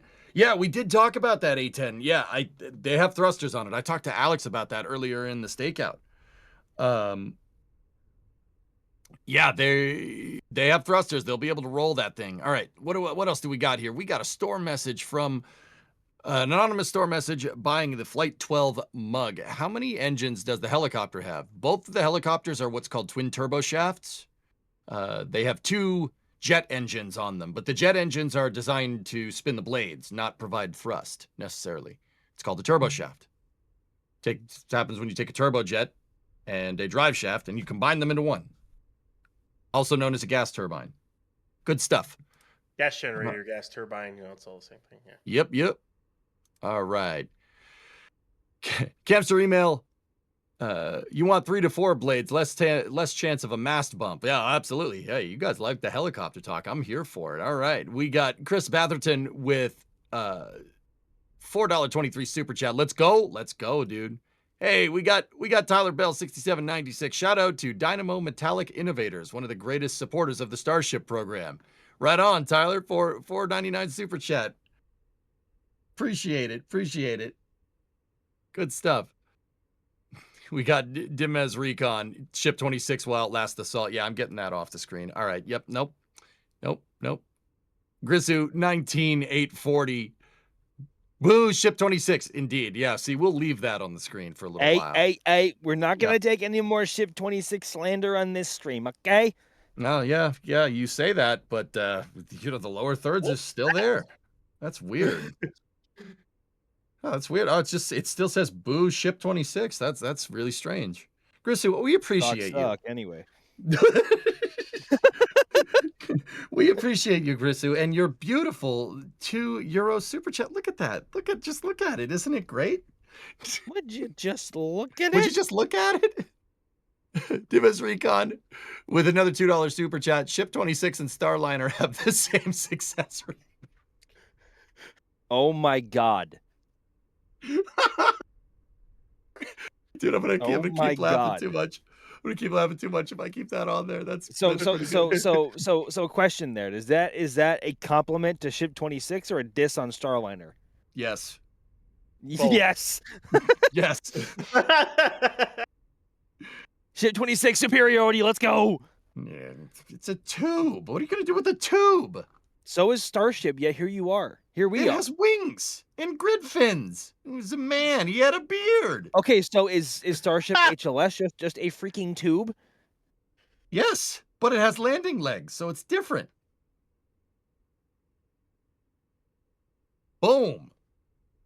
Boom, roasted. Anyway. Boom. Dean Arbold, And 858. I Thank you for becoming a think- Pad Rat member. What's up, Ryan? I think the last SpaceX vehicles are leaving, or at least going to farther in. One of the Cybertrucks has got a bunch of cones in the back of it. Looks like. I think that's the last 3 leaving. Dude, there's even super chats going in on the SBL normal channel right there. We had, I can't pop it up on the screen. We have North of Antarctica with a $100 super chat. Let's go. Let's go indeed. Shout out to anybody that's watching the Starbase Live YouTube.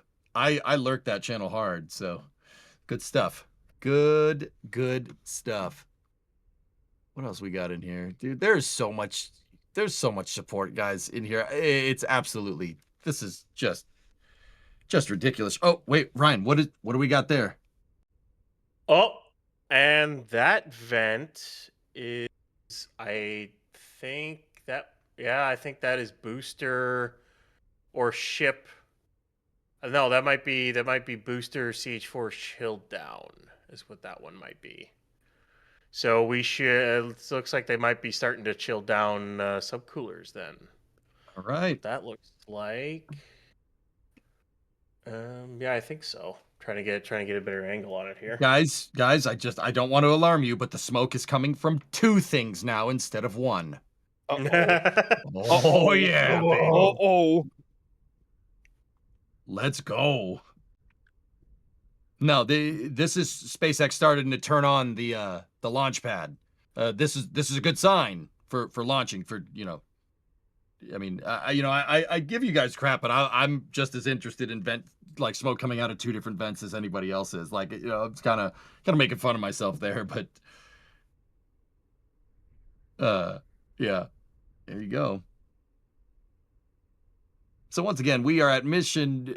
I was about to say mission elapsed times because I was covering the Artemis 2 stream. Nice. We are T-minus 2 hours 55 minutes 4 seconds to the launch window opening of Starship Flight 12. 12th flight of Starship.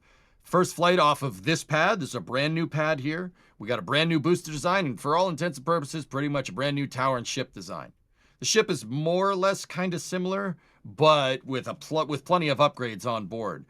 Flight 12 is a very high-profile launch in the Starship program, so stick around.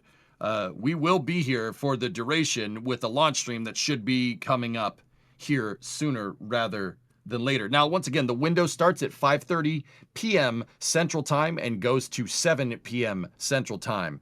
That's just under 3 hours away from now. It is a 90-minute window, and SpaceX could target launch anytime in that window. Now, Flight 12 is going to be a test of the new booster, new ship, and pad. Now, unfortunately, the ship first stage the first stage isn't gonna get caught. The ship is gonna do a re-entry profile if, you know, when it gets that far, and will do a splashdown off the western coast of Australia. So this is a suborbital flight just to basically test all Starship, what's called Starship Block 3 systems on the vehicle. And once again, NSF, here at NSF, we will be giving you coverage throughout the entire launch campaign. Here. But yeah, we are just inside of 3 hours to the potential, the window opening and potential launch of Starship Flight 12. I'm ready. I think it's going. I think she's going to go. I'm going to be Mr. Optimism today.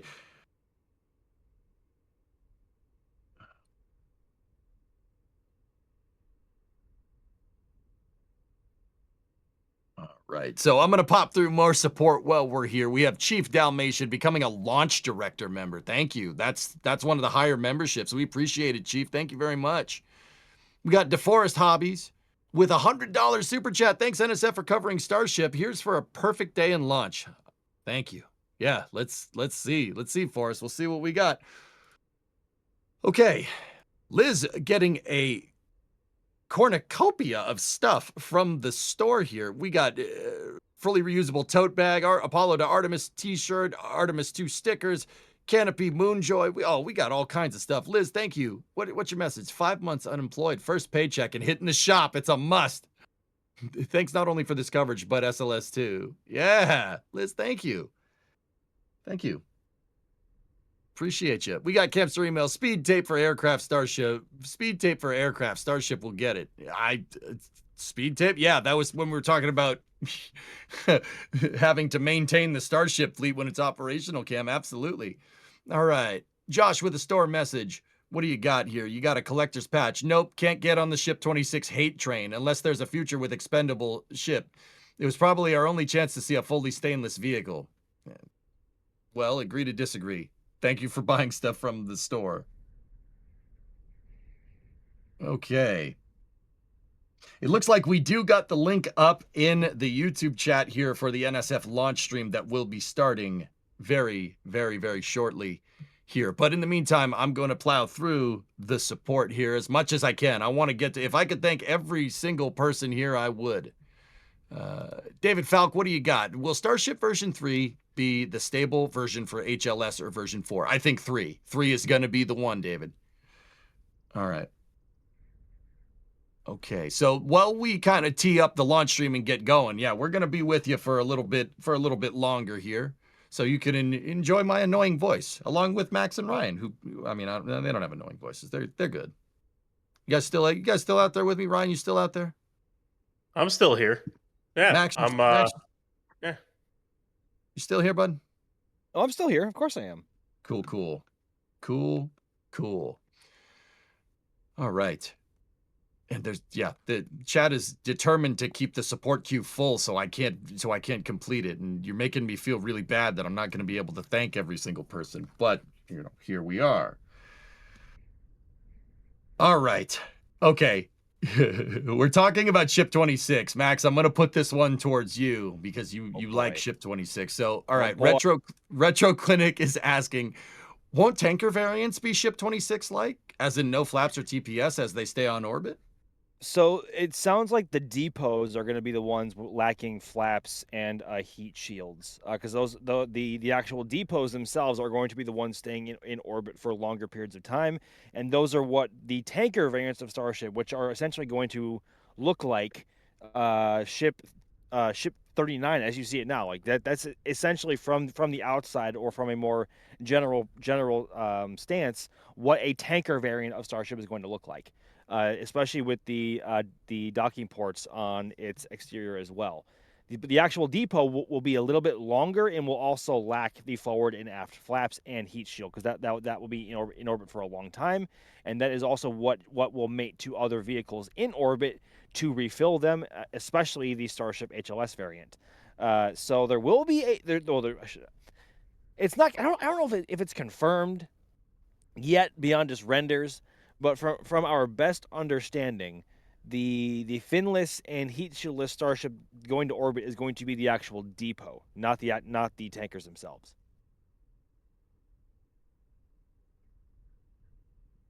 Yeah. If that makes sense. Yeah, no, I got you. I'm picking up what you're laying down here. All right. Oh, here's a good one. This is one of my favorite ones. Ryan, I'll throw this one over to you. So this is DS CP1VG. Would additional structures similar to like airport blast deflectors be considered beyond the flame trench to direct more plumes upwards? Maybe it'd help, but would help, but direct shock waves upward are not okay. Ryan, this is up your alley. What do you think? There's no real need to. And you'd have to build a significant structure to keep deflecting that exhaust, because that's and whatnot. The flame trench already does what it's supposed to do, which is deflect it away, split it off, and suppress it as much as it can. And it doesn't need to do it for very long. It's only a couple of seconds at full power, and then it goes off, and then it lifts off. You don't really need anything else at the ends of the trench. Because if you do that, all of a sudden you might get sound waves reflecting off of those, and then it bounces back onto the rocket, and you don't want that at all. No. Or bouncing around in other ways.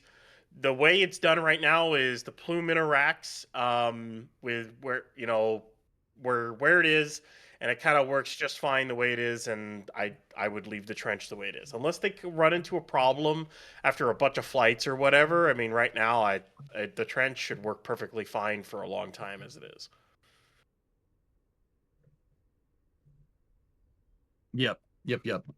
And actually, I kind of, while we're talking about like let's say Starbase fixed based operations, Ryan, like how do you think people are going to get on this thing? You think they're going to use a crew access arm? Yeah, they'll use a crew access arm. Yeah? I don't know about stacking and then hooking up the SQD and then checking everything out and then loading. Who knows how long that's all going to take? I would assume that it's literally just going to be a crew access arm to get on. Yeah, and then load and go. You don't think the ship transport stands are your tow bar and airport tug to move it to the pad? No, EJ, we're not doing this again. No, Yes, we are. we're not rehashing this argument. Discussion. No. Oh, I don't think that. No. I don't think that's too much. That's too long. That is a long time for people to be up in the ship waiting to go. How quickly does this fuel, Ryan? Just put a crack. No, it's not going to be fueling when you're on the ship transport stand, you goofball. It's not the fueling. It's hooking it up to this, lining it up, hooking it up to the sticks, lifting it up on the pad, hooking up the SQD, checking everything out, clearing the launch site again, and then loading it. No. You guys are no fun. Just have it cleared out with a crew access arm. It's not that hard to install. It's so weird. You guys have the same middle name. That's I Hate Fun. It's just Ryan I Hate Fun Weber and Max I Hate Fun Evans. What a coincidence. Wow. EJ I Hate Logic Saw. No,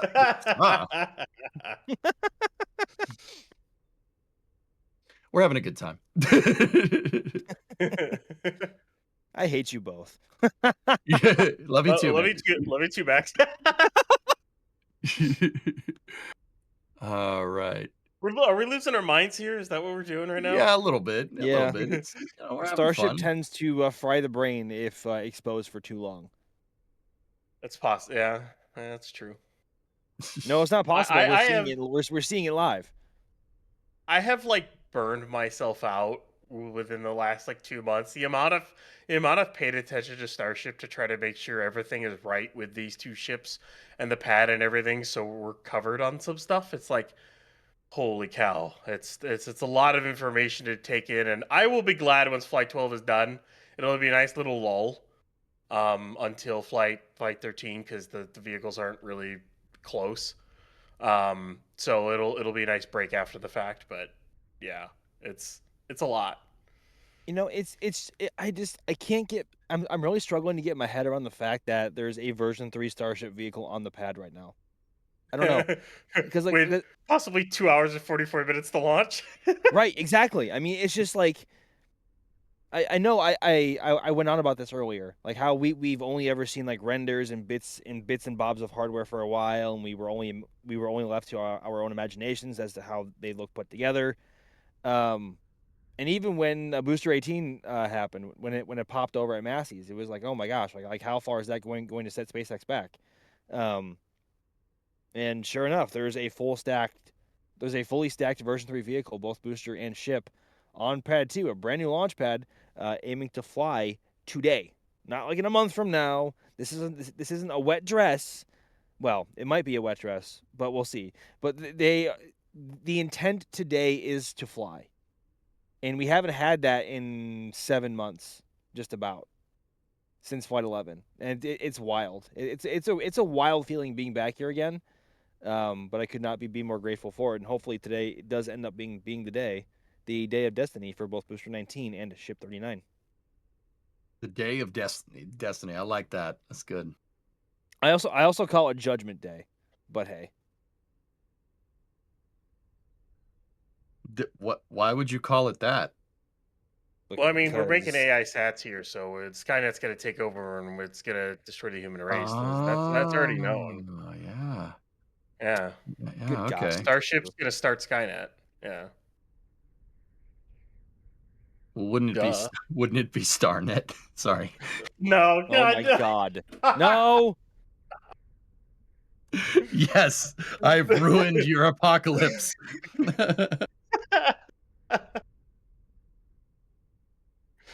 Oh my goodness. Boy. Oh man. All right, I got a question from Tom T. Ray here. It's not a question, but more of a statement that I'm going to make into a question. The first HLS can be named a Heart of Gold. I wouldn't mind that. That is in line with prior SpaceX naming conventions. Ryan, what would you name the first HLS? You know what that name's going to be. Just take a guess. Pillar of Autumn.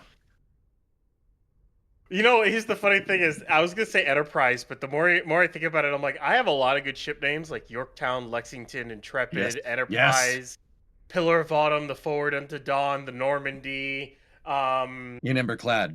Yeah, and Emberclad's a good one. We can go with oh man, I could just like We Break for Nobody. That's a good one. Hey, that's my vote. That's my vote. We Break for Nobody. Yep. The Rocinante, the Rossi.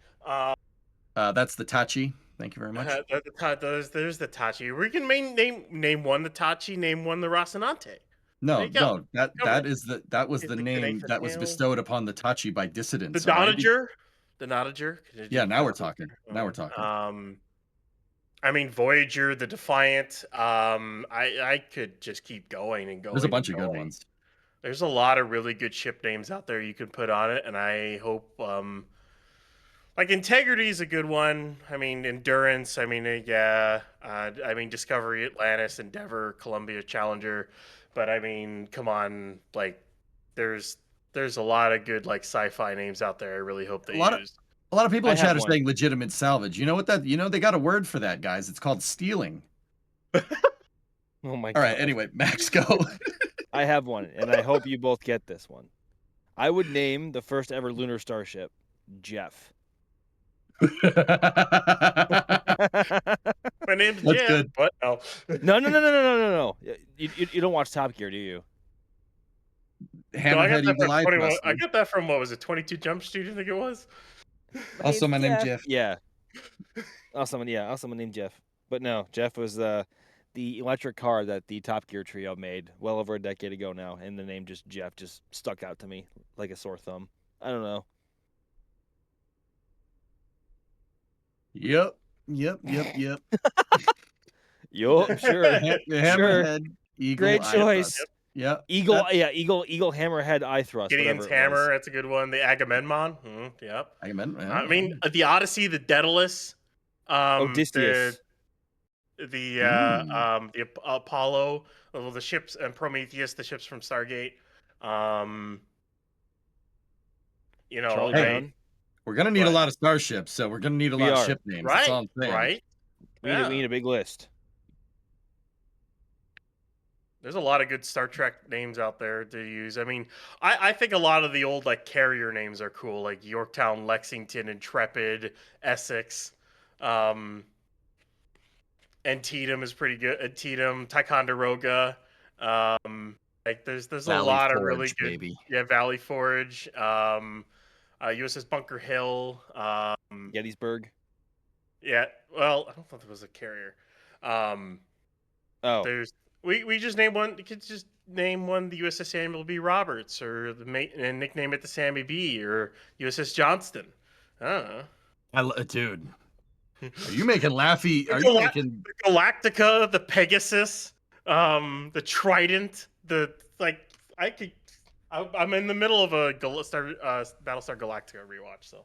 Did I? No, wait. Did I hear the Samuel B. Roberts and the Johnston? Did I hear some Yeah. Taffy Yes, 3? you did. Taffy 3 Yes. references? Yes. You Good did. for you. I'm impressed, man.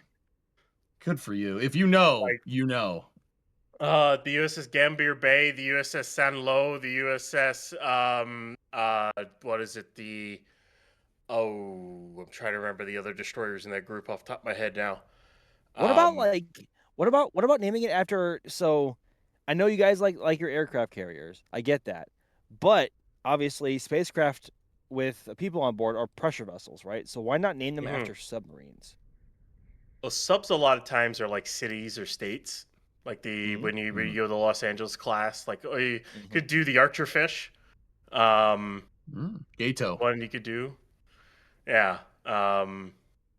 Just don't do it the way the Germans did it. Like U-125. No, we don't really need that. HLS, That's SN, lame. SN, whatever. Yeah, nah. Yeah, USS Seawolf, USS like there's so many good ones. Or no, sorry guys, this is not Ship 39. This is V3 SN1. Oh God, no, burn it with fire. Nope. What were you just saying about alphanumeric names, Ryan, and how they sucked? Exactly. What sucks more, marine assets or alphanumeric naming schemes? Alphanumeric naming schemes. Yeah, I'm kind of with you on that. 1,000%. Drone ships are cool. Mm-hmm. Let's be honest here. Drone ships are cool. Yeah. Twitch chat says the SSSS. Okay. Okay. All right. No. No. Oh boy.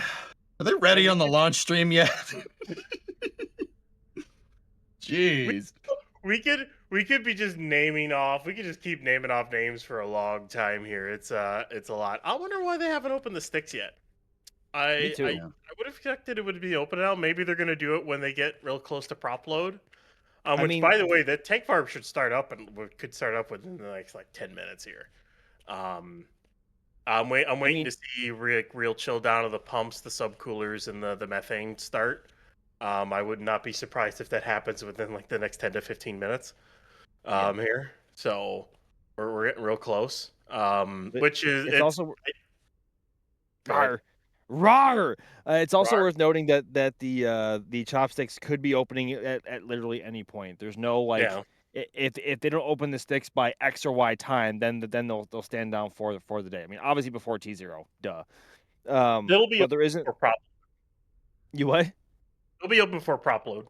I almost guarantee that before they load, just so that they're out of the way and whatnot. It'll be before prop load, so before T minus 38 minutes or so. Yeah.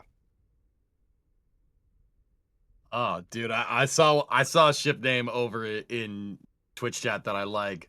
What was the Bonham Richard. Now we're talking. The Bonham Richard. Yep. Another carrier. Good stuff, man. That's a good name, Blue. I like that.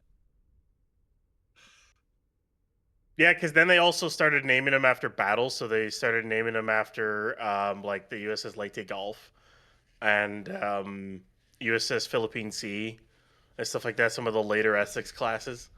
Yeah. When they because they were just start pumping those things out like crazy, and they just started naming them all those names. So yeah. Good stuff. Both chats are still going off with names. This is great. I like it. There's a lot of good names in here. Dude, like if you go like through ship names, but it's not even just U.S. names. I mean, like even like the King George V class it's not a bad name for the Bismarck, the Tirpitz, those aren't Nelson. bad names. The Nelson, like there are some the Hood, like there are some good ship names out there. It doesn't matter, where they. Heck, name one the Yamato. Come on, Space Battleship it was a Yamato. heck of it was a heck of a ship. Yeah, until it wasn't. It's okay. Let's start talking World War II history here. Yeah, we could go on a big tangent there. We probably shouldn't. No, Probably it's shouldn't do hey, that. it's Starship, by the way. Yep. Actually, Bideford actually has a pretty good name here. I'll display it on the screen there. Bideford wants to call it the USA Bideford. $50 super chat. Thanks, Bideford. USA Bideford. Yeah, no, that's fine. That settles that debate. The US Weber. Sure. That doesn't sound good. No. No, it doesn't sound good. No, we're gonna forget I ever Nope. said that. And then I want to also point out one more quick bit of support here. Through the mountains of support here, we had WBOR 217 with a $50 super sticker there, but that was the first time WB super chatted in here. So hey, we appreciate it. We see you. Thank you so much. We appreciate it. All right. Man, there's so much support. You guys, I failed this time. The support queue is so ridiculously large. I'm not getting through Not like that. you ever had a chance at it, really. Well, Sawyer left it full. If I had started with no support queue, I would have been on it. All right, we would have been so on. you're blaming Sawyer? Yeah, I am. Yeah. No, it's just chat. Chat, you guys are awesome. You always support us. It always goes into Sawyer, don't blame me in the back channel. Chat, you guys are always awesome. We never really try to ask for it. It always goes to having these getting better camera views, getting better setup, so we can bring you better live coverage of everything, whether it's at the Cape, whether it's down in Boca, and maybe even in Louisiana in the future, because of the pads that it seems like they want to build there. Maybe a pad out in Vandenberg. There you go. There's a ship. I think that is the ship methane subcoolers in chill down now. So that's another good sign. So that's more chill down starting. I think the booster ones are starting to chill down. The booster locks ones. It's kind of hard to tell. The lighting gets a little wonky. I don't see the line for the locks pump chill down going yet, but we shouldn't be too far behind. Either way, and by the way, the methane vents are not box fans. They are not. They are a singular vent controlled by a set of valves that come right off the exhaust of the subcoolers. And the valves are there so they can control the pressure of the nitrogen exhaust out, which helps them control the pressure inside the subcooler, which in turn helps them control the temperature that they want to keep the methane at. So the methane ones are a little bit different design than, say, the LOX one. The LOX run into a box fan. The methane ones are just vents. So for anyone who wants to know on that front. So, yeah. Yeah, we always want to know. Yeah. So we've got methane side subcooler chill down. I'm waiting to see the supply line chill down on the methane side. That'll be the next big indication. And because within like 15, 20 minutes after that is when we'll start to get the methane reclaim vent, at which point we can give you an approximate T0 on when SpaceX thinks they're going to go. Usually it's around 2 hours and 15 minutes, 2 hours 20 after the reclaim vent starts. So if that's the case, I would kind of expect it to start within the next 10 minutes. If it doesn't mean that there's a delay. It means that they could be doing a quicker chill down sequence for launch than they did for wet dress. That's an entire possibility. We have seen them chill down this tank farm in an hour instead of an hour and a half. So they may be going for the really, really quick chill down for launch compared to a longer chill down for, say, a wet dress or a static fire. So just because the methane reclaim vent hasn't started at like 2 hours and 20 minutes or even right at 2 hours, it could start at like 1 hour 40 minutes T minus, and they could still make the window. They could still make the opening of the window because we have seen them chill down this tank farm in an hour. They did it on the booster wet dress rehearsal that they did. So it's a chance that they could do it for launch. So it's something to watch out for. So my prediction of them chilling down at like at T-minus 220 could be wrong because they could be going for a faster chill down, which means maybe like T-minus 145 or 150. So we'll have to wait and see. But either way, they are chilling down the subcoolers for the methane side. So we're just going to have to keep and watch for more vents and more frosty pipes as they continue going down. So they're still going. Haven't heard anything otherwise. I'll just say that. And I think weather doesn't look too bad. I have to look back at that cell that I was tracking before. Which, that's really, really good news. That cell decided to dissipate and go southeast. So Amazing. I do not see anything tracking towards Starbase anymore unless something forms. I think we're good. We might be good. Might be an optimistic. I like it. Yes, Right? I'm Might be looking an at the radar myself yeah. right now, and it looks really good, very promising.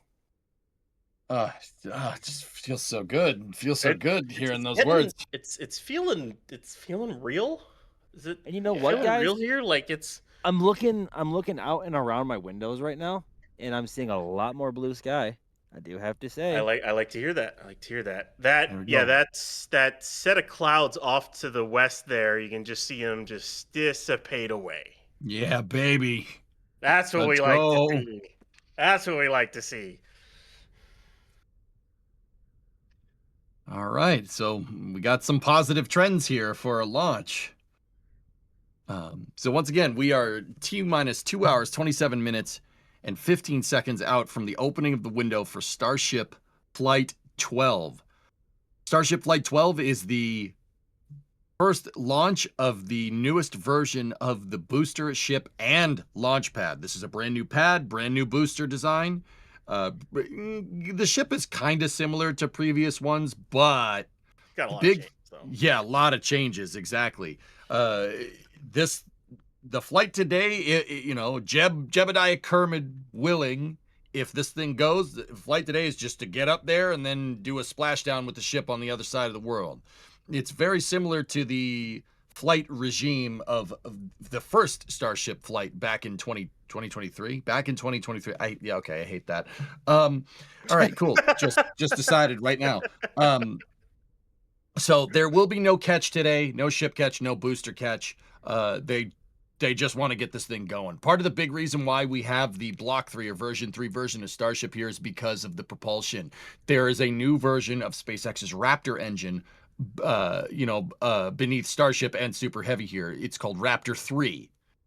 I don't know if you guys knew. It's the third version of Raptor. Yeah, third iteration. You can tell it's right in the name. So Yeah. they're gonna be testing a lot of new things, Ryan. This thing's just basically going up and coming back down. We're not gonna see a catch or anything, right? No, it's with such a clean sheet design for the booster and so many changes. SpaceX wants to test this thing, and make sure they can do a landing burn and splash down in the Gulf, rather than try to risk any of the infrastructure they currently have. There's no reason to risk it. This is a full flight test of all these new systems of the ship, the booster, and the pad. If everything checks out, they may go for a catch on the next flight. That's just for booster. If both flights go perfectly, then the earliest we could possibly expect a ship catch, from what we can tell and from what we've heard, would be ship 41 on flight 14, assuming 41 flies out of Starbase. We'll just go with that. And maybe 42 is the first one. And wouldn't that be awesome if ship 42 is the first one to be caught and goes in the rocket garden as the ultimate answer to universe, life, and everything? Don't forget to bring a towel. Right. And either way, yeah, there's a lot of exciting things happening. I think I'm trying to see if LOX chill down is really underway here. I don't really see trying to see if the LOX subcoolers are going right now, but I don't think they are at the moment. But either way, methane side subcoolers are chilling down, but not the methane side supply line. So they're kind of slowly going here, but as I said before, they could just kick into gear pretty quickly, and they can chill this down quick. So Cool. All right. Well, on that note, it doesn't look like we're going to get to the next point here because we are going to hand it over to the launch team here in the main launch stream. Once again, I know people are asking, like, why'd you split up the VOD? Well, we split it up so, because you can't do a full 12-hour VOD on YouTube. So we split it up between, Stakeout stream and the launch stream. So, Ryan, thank you for being with us. We appreciate you. it's a pleasure as always, and I think I'll see you guys a little bit later on. Cool. Max, thank you very, very much for being here. A pleasure as always, everyone. Thank you very much for coming to hang out with us. Version 3 has been a long time coming, so enjoy the proper launch coverage we have coming up, and hopefully a launch in just about 2.5 hours' time. And once again, I am your master of ceremonies for the Stakeout stream, Mr. Eric Johnson, Space Administration, EJ_SA. I stream on Twitch, and thank you very much for having me here. I appreciate it. I know it's a privilege. We are going to hand you guys off to the launch stream. I bid you adieu, and enjoy the launch coverage.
Okay. What's going on, everybody? Wait, I gotta turn the lights on. Hold on. They went to try to play the outro for the stream, and it didn't outro. It didn't do it. It was just like, no. No. So, guys, here's what I'm gonna do. I need to take 5 here. I gotta go check on Bree and everybody down there. So what I'm gonna do is put on Starbase Live here, and yeah, I need a bio break. That's absolutely a thing. And And yeah, it looks like the subcoolers and everything are turning on. So I'm going to leave on Starbase Live here for a moment. What is this?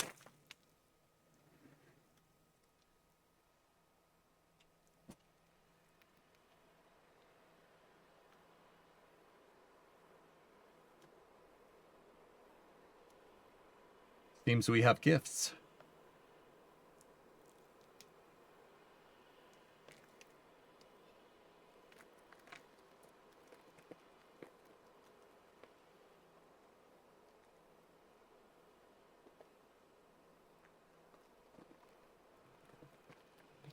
My in-laws are here. Remo's parents are here, and they brought a peace offering. I don't want to say that, you know, this means I'm good with the in-laws, but I think that means we're in, chat. That's what I'm trying to tell you. I'm not trying to say, you know, we're in, but I'd say we're in. All right. Anyway, I'm going to pop you guys in to Starbase Live, and I'm going to go say hi because they just got in. I also need to use the bathroom. All right. So I'm going to dump you guys in on the Starbase Live. I will be back here probably about 15, 20 minutes, and we'll get into Starship coverage for Flight 12. You know, don't blame you for everything? No, apparently they bring me beaver nuggets, you know? All right. I will be back momentarily. Enjoy Starbase Live real quick here. Actually, you know what? I'm wondering if we could maybe just dump the launch stream in for now. Oh, yeah. It's 7 miles behind. Yeah, let's do that. Let's do that. Das and Alex are over there talking. Actually behind All me. right. They didn't There you go. superimpose me or anything. Yeah. I will be back. All right. In about Alex will be 15, answering 20. some questions and giving us some technical updates. He's got his finger on usual. the pulse of all of the information. So, Alex, if something important pops up that we need to tell the viewers, chime right in and let us know, okay? Yeah. Okay. And then also, since we were concerned about clouds and fog today, we brought in our weather expert from the United Kingdom. If anybody knows about poor sky conditions, Ryan It's not a very Caden. nice thing to say, Das. You know how it is. How you doing, Ryan? Great as always. I'll be honest, I'm a little bit surprised to see us counting down to a launch, considering what we saw yesterday with their wet dress not really a rehearsal, but I'm excited either way. It's great to be here, and we are counting down, as you said, to the first ever launch of V3 Starship, and that is something that everybody can be very excited about. You got it. Absolutely. Folks, Ryan's got some cool tech that he's made to bring us in some AR overlays, weather maps, all sorts of stuff. I don't even know all the tricks he's got up his sleeve today. But Ryan, whenever it's time to chime in with a weather update or some of those other cool toys that you created for the coverage today, let us know. Just chime in, all right? Sure thing. I mean, I can run through a little weather status update for us right now. I've been looking over the forecasts because, of course, those clouds is something that everybody's been keeping an eye on. And, you know, obviously, the rocket itself depends the thickness of the clouds and what type of cloud it is. But, you know, for our camera views, more specifically, that's something that we're really interested in. So let's take a look first of all at the radar. We can see we had a bit of a storm coming in earlier today over South Texas, but that seems to have mostly cleared up at this point over the launch site itself.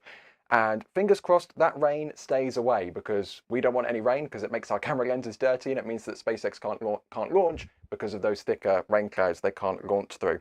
To take a look at the forecast, we can look at the dew point and the air temperature. If that sounds really complicated, don't worry, because I will explain it to you. Essentially, when these two lines touch, it makes clouds. And we can see a little bit of touchiness here in the 9-kilometer mark. So maybe some of those upper clouds, which we're seeing from our cameras, could be a little bit of a concern in terms of seeing the rocket. But in terms of flying through them, nothing to worry about just yet. I'm sure we'll get some more updates as we get closer to launch. And also just taking a look at the winds, this is another thing which is very important for SpaceX, because wind shear, when the wind changes direction really quickly, that can be a little suboptimal.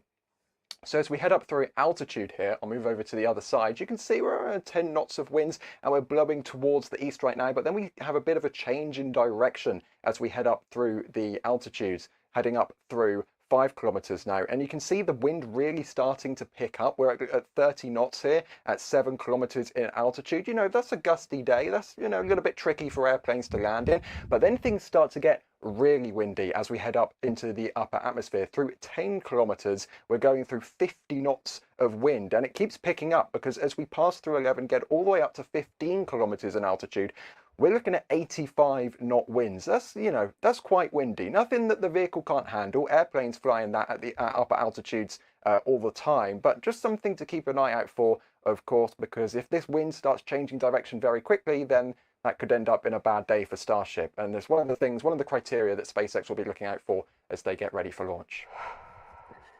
Outstanding.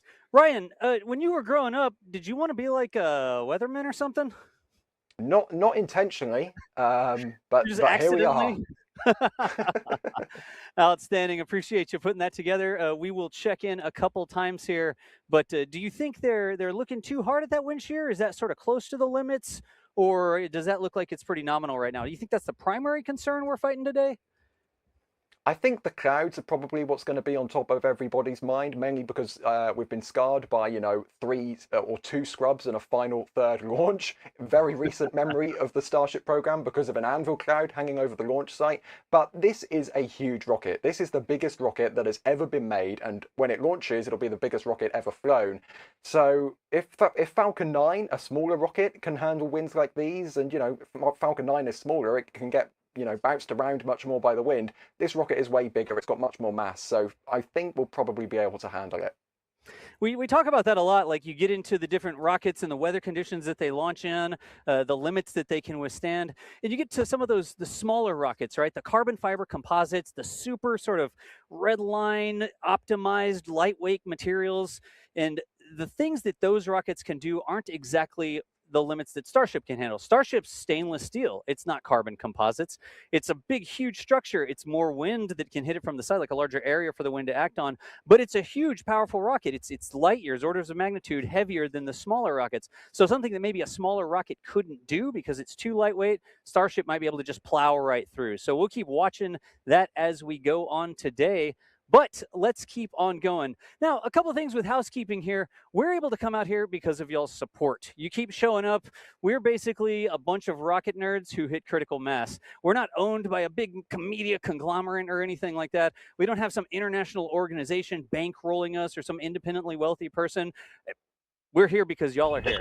So I want to say thank you to everybody who's watching the stream right now for showing up every time we go live. A booster or a ship is rolling out. Y'all are here. Somebody's over at launching from the Cape. We've got a team out there for that. They're testing something up in McGregor. We've got McGregor Live. You can see SpaceX pulling Raptor engines back and forth all day long. But all of those things are possible because y'all keep showing up and hanging out with us. So throughout the course of today, if you're over in chat and you've got questions, tag us at NASA Space Flight or at NSF. We'll try to get as many of the questions as we can for you to answer them. We are going to try to make sure that they're in context. Like, if you ask us about a mission to Jupiter or something and it's like T-minus 20 minutes, pardon us if we don't answer the question about the mission to Jupiter. But we will try to get to as many of your questions. We also have different ways that you can support what we do. So if you do a super chat on YouTube, or you go to tips.nasaspaceflight.com and you kick some money in over there so that we can pay for our burgers that we got for lunch or whatever, we super appreciate that as well. We're not going to make the entire show about reading all those out constantly because we'd never stop, but we super appreciate that. And then you can also see everybody on camera right now got the memo. I do have my Flight 12 patch shirt on.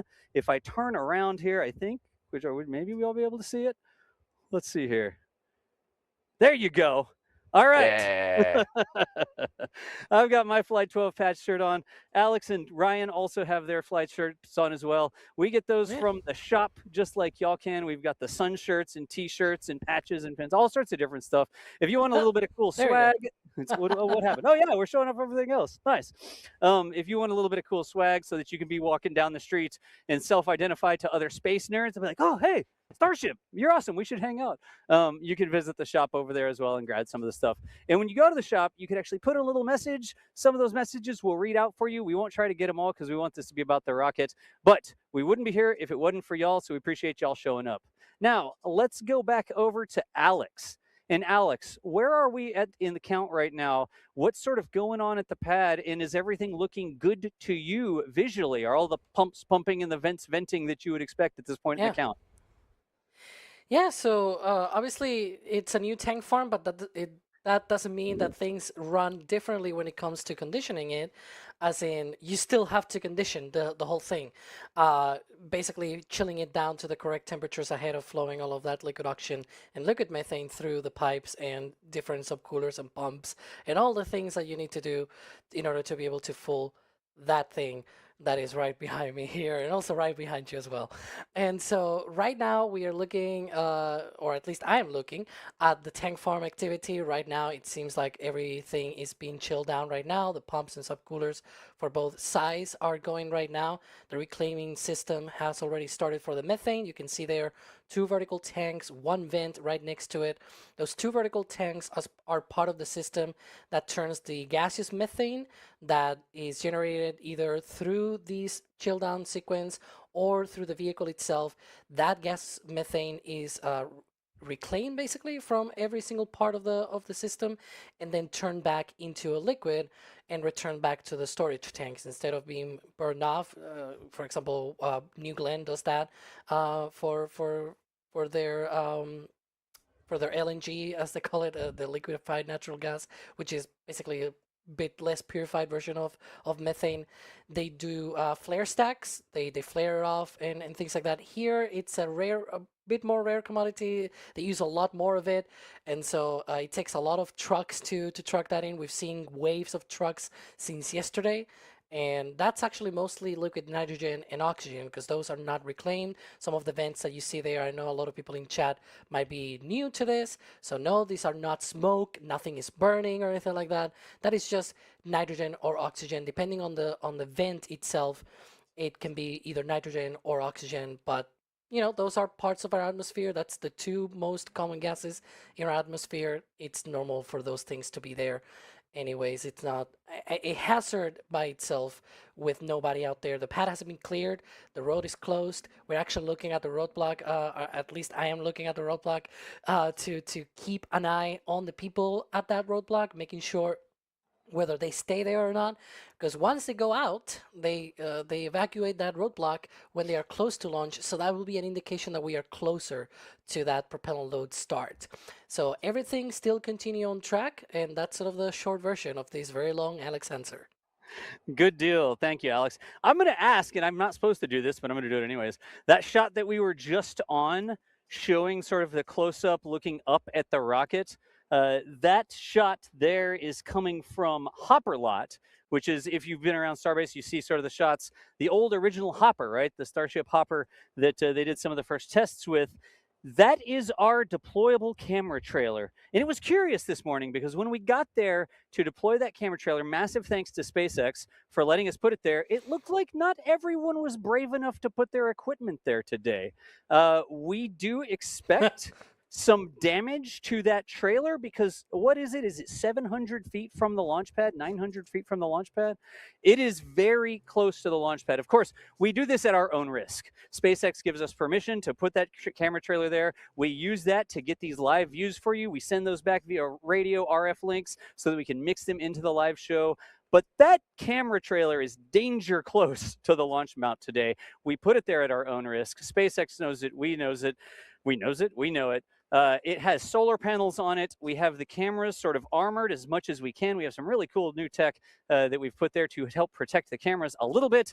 Today is quite literally going to be a trial by fire. We're going to see how that goes. So everybody in chat, give me some odds. It's not zoomed in that much. Tell me if you think that these cameras here right across the street from the launch pad in Hopper Lot, placed at NSF's own responsibility, are going to survive through this. Let's see. I think we might be able to see. Yeah, there were some deployable barriers in the way, and you can pick them up with a forklift and like put them on the truck that were blocking the bottom of the launch pad. You can even see the end of the trench, I think, on the right hand side. Just barely. And luckily, Yeah. there's nothing in front of us. There's not a bunch of debris or anything. Maybe a camera's going to take a cone to the face, but I cone. hope that misses us to the side. But they removed those barriers. We thought those barriers were going to be there, and they picked them up and got them out of the way because I think they might have thought the rocket would be so powerful it could flip over those concrete and steel barriers. So our little trailer with solar panels on it. I guess we're going to see how that goes. But massive thanks to SpaceX for supporting our media operations, allowing us to put that there again at our own risk. We're not going to go back and say like, oh my gosh, SpaceX, you destroyed our trailer. We want to bring y'all live views. We tried to armor and protect our cameras as much as we could. Please send those cameras. Oh, look at that. That's why we put these cameras here, so y'all could get shots like this. But give me some over-unders on whether or not these cameras will survive here from Hopper Lot. Das, I want to make you a question. Is it waterproof? Let's say water resistant proof All will right. do a little bit too much credit. It's really protected against rain and water coming down from the above, where water normally comes from. Water coming very fast from the front. We're pretty protected against that. Some water will get in, but it won't directly impact the cameras. And then water coming from underneath. You know something? Look, I can't protect for everything. All right. I will say our videographer, D-Wise, spent so much time designing, like in CAD, these new enclosures. We have this borosilicate impact glass up in front of it. Look at that. There's some of the cameras over there. Nice. We have this borosilicate Everybody impact pray glass for those as well. camera lenses. But we will see how they survive. We have put a significant amount of effort in there to see if we can't help these cameras survive. But the views are fantastic. The views are absolutely fantastic that we're able to bring for these. Go at throttle up. All right. Where are we at on the clock? 2 hours and 2 minutes. Now, back in the view off a little bit, here is the view all the way from across the ship channel over at the Margaritaville Hotel and Resort, South Padre Island. Huge thanks to Margaritaville. We have a bunch of infrastructure over here. We've got a fiber line dedicated that comes in for us to the server room at the hotel. It runs all the way up here to the roof where I'm standing right now. And you can see about just over 7 miles away over to the launch pad. Now, different between pad 1 and pad 2. Pad 1's over on the left-hand side. For pad 1 from South Padre Island, you could actually see the rocket next to the pad. Here for pad 2, because of the new orientation, the rocket's actually on the far side of the pad. But look up at the top. Do you see how the chopsticks have opened up?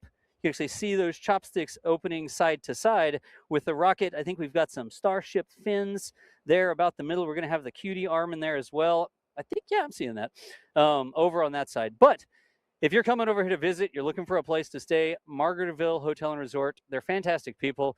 You know something? You hang out at the pool and it's launch day.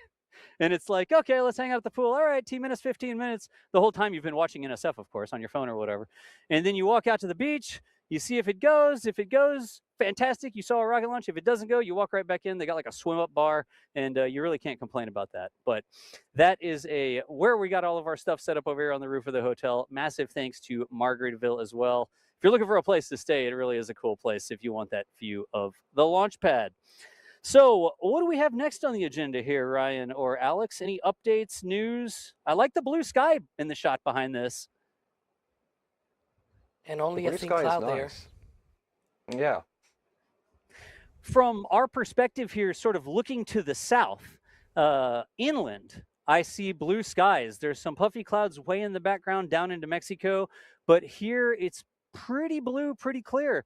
Out over to the left, out over the Gulf, that's where we still have some of those clouds, but they really are dissipating as we just about tick past 2 hours, 40 seconds short of that. Hopefully this sun out here keeps burning off these clouds. I'm okay with it launching. We get some good context right now with the clouds in the background and the rocket. You can see how fast it's actually going. I don't know. What do y'all think? I think it's very positive, Das. I think, compared to what the weather was when we started today, this morning, I think it's quite better. Of course, in certain directions, it's a little bit iffy. You can see here. Let's turn this camera around. I don't like this camera. Right, exactly. But it's sort of directional, right? The weather in certain directions is a little bit better than others. The point is that at least in the direction of the flight of this thing, I really hope it is good. I really want to see this thing. I don't want to have us missing it through the clouds or something like that. That would be not ideal. Good deal. Well, we'll keep seeing how it shapes up. Again, I'm really hoping that the sun is going to burn off more and more of these clouds, but it is looking like the weather is improving. That's what we saw in the forecast. We had that rain, those big storm systems coming through this morning. We're still at risk for some pop-up storms. There's an awful lot of energy inland still, but those are almost impossible to predict. You just got to sort of look right when it's time to launch and see if one of those has popped up too close. But I do like the way that the weather is trending here. This is making me much happier and much more excited to go out there and get some more of our cameras up here on the roof in just a bit. So moving right along, do we have any questions that have come into chat? If we could get the panel up, we can actually address a couple of those questions. Again, if you've got us over in chat, tag us at NASA Spaceflight and let us know what you're thinking. And if you're down here, if you're out here somewhere at South Padre Island, interestingly, I do see quite a bit of cars over at Isla Blanca. I don't see a long line trying to get in right now. So crossing under 2 hours from launch, maybe people are just coming out here right before launch. But a lot of times as we get closer, we see this long line of traffic trying to get in there. I'm just not seeing that right now. So that's particularly good. But let us know in chat if you're out this way and you're trying to watch from somewhere around here. And if you are out on South Padre or elsewhere, please, please, please make sure you try to stay in the shade. Cover up, drink you some water. I need to do that too because I'm going to be talking a lot. And stay healthy so that we can watch the launch of Starship. Now, hopefully, less than 2 hours away if the weather permits, cooperates. I don't know. What do we want to call that? Cooperates. Goes nicely. I will say, though, we have got a couple questions coming in chat. Das, I think this is the first, of course, you're very busy. That's an understatement. I think this is the first stream you've been on since Artemis 2. And on all of the streams we've been doing since then, everyone's been asking, what are your predictions? How do you think Flight 12 is going to go? And, we've all answered it, but I don't think you've actually answered it. So I'm going to ask you, how do you think this flight is going to go? You're in the hot seat. Well, I'm in the hot seat because I'm on the roof of the hotel. On the hot roof. I'm on the hot roof right now. You know something? It's almost like Flight 1 all over again. It's a new vehicle. It's a new pad. Both the booster and Starship have significant changes / upgrades, just systems that have not flown before. We know they have an awful lot of experience running the Raptor engines. We watch McGregor live, and we see how often they test those engines. They got the Cybertrucks pulling engines back and forth constantly every day, and we see how much they test those engines. So I think from a Raptor perspective, they've been able to do a lot of testing with those. Here integrated on the rocket, that's a different story, but that's why they put them together and fly it. The rest of the systems, you reach a point where you just have to send it. You can't sit there and simulate it forever. And we all know that SpaceX is more on the side of hardware rich, flight data rich, right? They'll launch over and over and over again. They're not trying to fly around the moon on the first time like Artemis 1 did. They're trying to get this iterative information. So my hope, and I have no guarantees, is that we get off. I think we may have just lost Das there momentarily. Maybe live. Oh, and he's back. Das, we lost you for a moment there, literally just before you said, "I hope we see." But you're back with us now. I hope we see. What's going to happen with the flight is, and then the camera cuts. Sorry about that. It's tough up here on the roof. So the SpaceX sniper. I'm hoping that we get away from the pad, that performance data, all the experience they have running the Raptor 3s, get them away from the pad. The biggest impact to the program would be impact to the pad and structures there. If we get damage to the tank farm or the pad or something like that, that's what we don't want. So my biggest thing is getting this thing off the pad and out over the Gulf. And everything beyond that would be gravy because it's the first launch of the new vehicle, the new booster, the new pad. I don't know how much you asked me about this, but I do think that the pad systems have a higher chance of success. If you compare this to Flight 1, where the pad systems were I don't know, put it on a stool with concrete underneath it. Here, you see a launch structure that looks a lot more like the NASA launch structures that NASA has been launching from forever. The dual exit flame trenches, the deluge system. the massive amounts of water that go onto the pad. I think that more traditional design is designed that way for a reason. It's better for launching the rocket. We will see how it goes today. If they have any problems with the GSE, I imagine it's going to be around the deluge and the water systems, because we've seen them testing that over and over and over and over again. That might be the one sort of risk system there today. But my prediction, I think it's going to, if the weather cooperates, that's a big if. I think we're going to get off the pad. I think we're going to get out over the Gulf. It's going to be a final time. We're going to see what happens. But SpaceX, they want to get the flight data. We all hope, we all require that it's done safely when they get the flight data. But SpaceX is not afraid to send that vehicle out there and make sure that they get some, it's not really ground truth, it's flight truth, right? That's how they do their engineering. So to summarize your answer, Daz, it is not going to do a Kerbal. I didn't say that. It would be exciting if it did a Kerbal. But we will see. I do think that they have, from a control systems perspective, I'm really putting a lot of faith in those Raptor engines, because we've seen how much testing they do at McGregor. You don't see any other rocket program that tests the engines the way that they test those engines at McGregor. So I think if today goes well, you got a lot of credit to give back to those folks at McGregor who are making sure that these engines are healthy and ready for flight. I'm going to see if we've got some more questions coming into chat to ask, because we've got a lot of people joining us in chat whilst we have some time to fill, whilst we still wait. Ethan is one asking if it's true that cameras on the Starlink mass simulators are to inspect the heat shield. If so, how will they be able to look at the heat shield? Will they turn the ship around? I think this question is probably for Alex. Yeah. Well, they also need lights because it's going to be in darkness. There might be, to be fair, we've talked about that, but there might be just infrared cameras or something like that. We always get asked about those as well. Das knows that. Yeah. But look, it says that it's 2 modified Starlink satellites, which is funny because they actually changed the way that they worded that. From a few days ago, it says now that it's 2 modified Starlink satellites. Instead of saying it's 2 modified simulators or something like that, it said earlier, it's like as if they took the actual satellite and modified the satellite. So like it may actually be true satellites. They may have their own propulsion systems for all we know. So perhaps the ship might not even need to maneuver. But even if it does need to maneuver, well, it doesn't need to be in just 180 degrees, because it's not just the belly of the ship. My background here, I actually chose this one because it shows the tiles that are marked in that white, and it's on the entirety of both sides. So if anything, it needs to rotate an entire 360-degree flip around so that they can see one side of the heat shield and then the other side where you have all of those different white tiles. Because there's this, you can see all the way out here to the tip of the nose cone even. So it's a full-on rotisserie chicken sort of thing, if you will, probably. Or again, maybe the satellites themselves will have the propulsion. We really don't know. And this is the exciting thing about when things like this, we don't know about them. It's like, we'll figure it out when they actually launch it.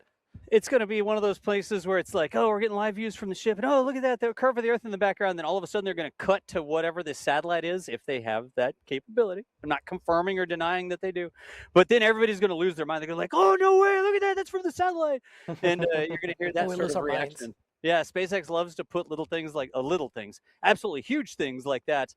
Things that you have not seen other people do before, and then just let everybody lose their minds. So Alex, I think they just got to get that Starlink name in there. I mean, I got on a United Airlines flight, and it's like Starlink. I open up my web browser to go to a website, and it's like Starlink. I do a speed test, and it's like, are you using Starlink? They're really pushing the Starlink, the promotional content, I guess you could say, all across the board, because I see Starlink advertisements popping up everywhere. So I think maybe somebody in the Starlink marketing department said, hey, yeah, those are based on Starlink. Like, call them Starlinks, call them modified Starlinks, just so we can say, did you see the view from that modified Starlink or that Starlink? I would not put that past them, because that's good branding. Good job. Yeah, ironically, those will be using the satellites themselves, because it will be using the not the user antenna, but the satellite antenna. You know what I mean? Like, it's different for the satellite to talk down to the ground, because it uses specialized gateways on the ground. There's like different terrestrial networks that they use in order to send those signals. Of course, the great majority of the satellites do their transmissions through laser links, but closer to the user, there needs to be also like different ground networks and things like that. So it's actually the ones that talk to those, man.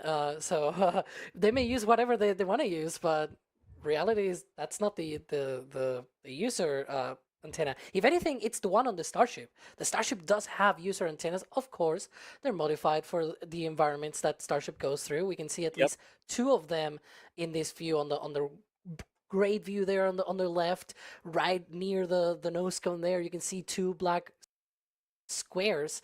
That is 2 of the 4 Starlink antennas. There are another 2 on the sides right beneath the flaps, mostly so that, you know, if the ship is sort of to the side, it can also have still connection with the other Starlink satellites and whatnot.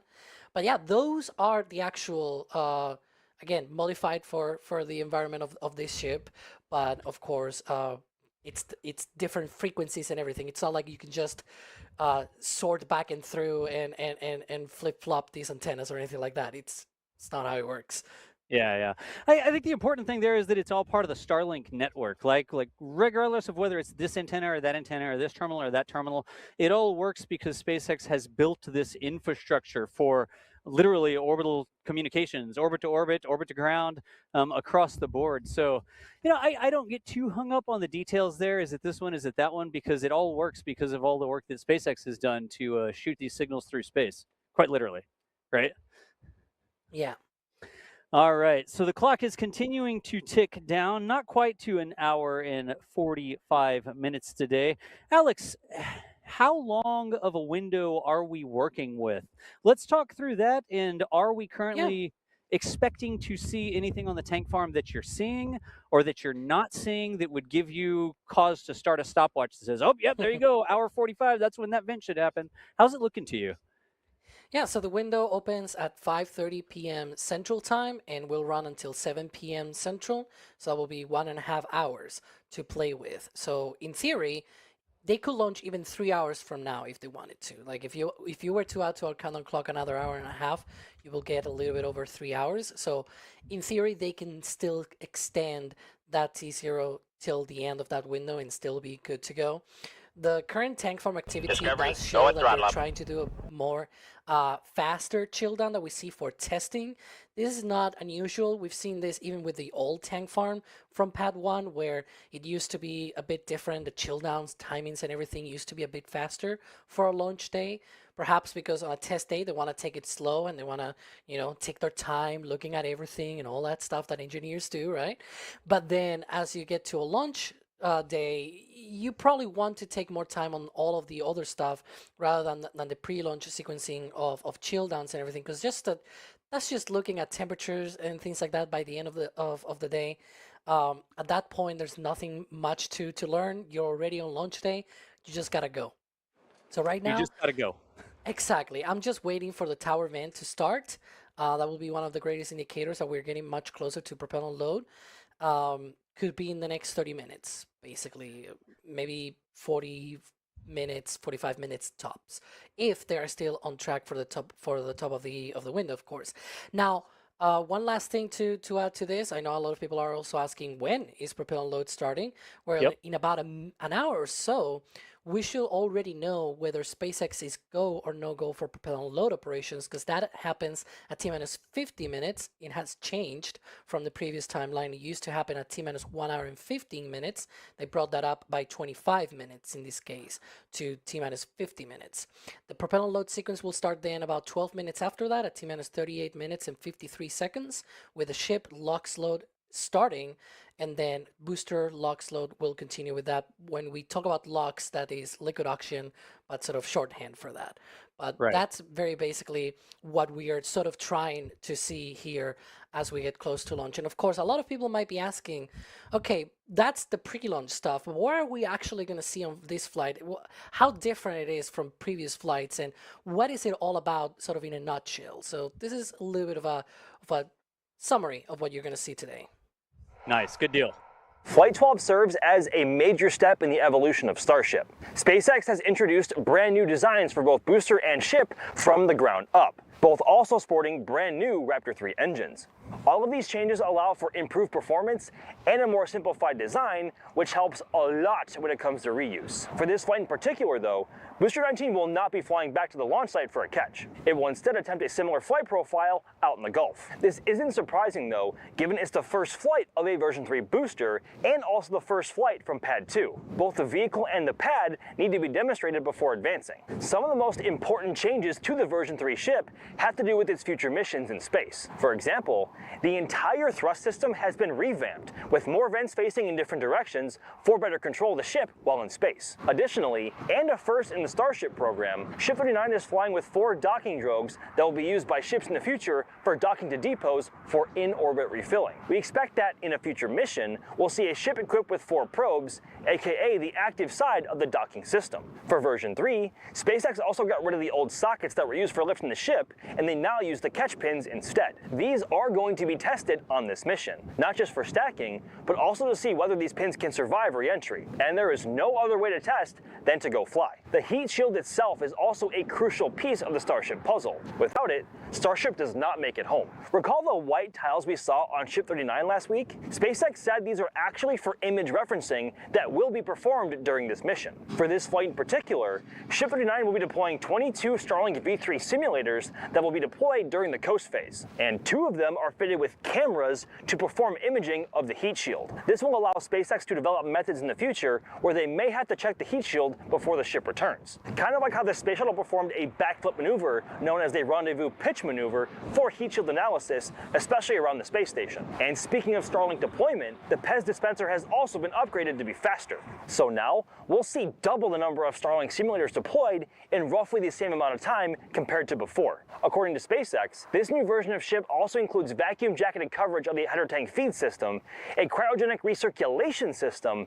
and a dedicated system for managing cryogenic propellant interactions with the engines during extended coasts in space, which is kind of important. These are critical to enable Starship to travel for long-duration missions, such as propellant aggregation flights, flights to the moon, to Mars, and of course, well beyond. And all of this is on board for Flight 12. If all goes well here, it should all look very similar to Flight 11. This is because Flight 12 aims to validate version 3 design and that it can still perform the same tasks as before and establish a baseline. So, as mentioned before, no booster catch, just like on Flight 11. On top of ship deploying Starlink simulators, it will also perform an in-space relight test of one of its sea-level Raptor engines, then demonstrating cross-range maneuvers during re-entry before splashing down in the Indian Ocean. And as much as we say Flight 12 should look like Flight 11, there are 2 major changes compared to before. The first of which is a brand new trajectory. While previous flights aimed for a straight east trajectory from Starbase, eventually threading the gap between Florida and Cuba, Starship will instead head southeast, flying between Cuba and the Yucatan Peninsula. This new trajectory will be very useful in the future to deploy Starlink satellites into the already approved 32-degree inclination orbital shell, and will allow rendezvous and docking with ships launched from Cape Canaveral. The other thing that's changing here is the ship's landing burn. Normally on previous flights, the ship would ignite 3 engines for the landing burn, and then after the flip, down select to just 2 of them. But with the higher thrust Raptor 3, 2 engines might produce too much thrust to efficiently decelerate the ship, especially towards the end of the burn when it should be close to the chopsticks. So, for this flight, the ship will cut down from 2 engines down to just 1 near the end of the landing burn, just like we saw SN10 do back in the old SN suborbital hop days. Good times. Now, obviously, there are a ton of reasons why Flight 12 is so important and what differentiates version 3 from 2, and obviously 1 before that. But that would result in a much longer video. So let's just watch it for ourselves and see what happens. Godspeed, Starship. Flight 12. All right, so there is a rundown on what's going on with this flight versus some other flights.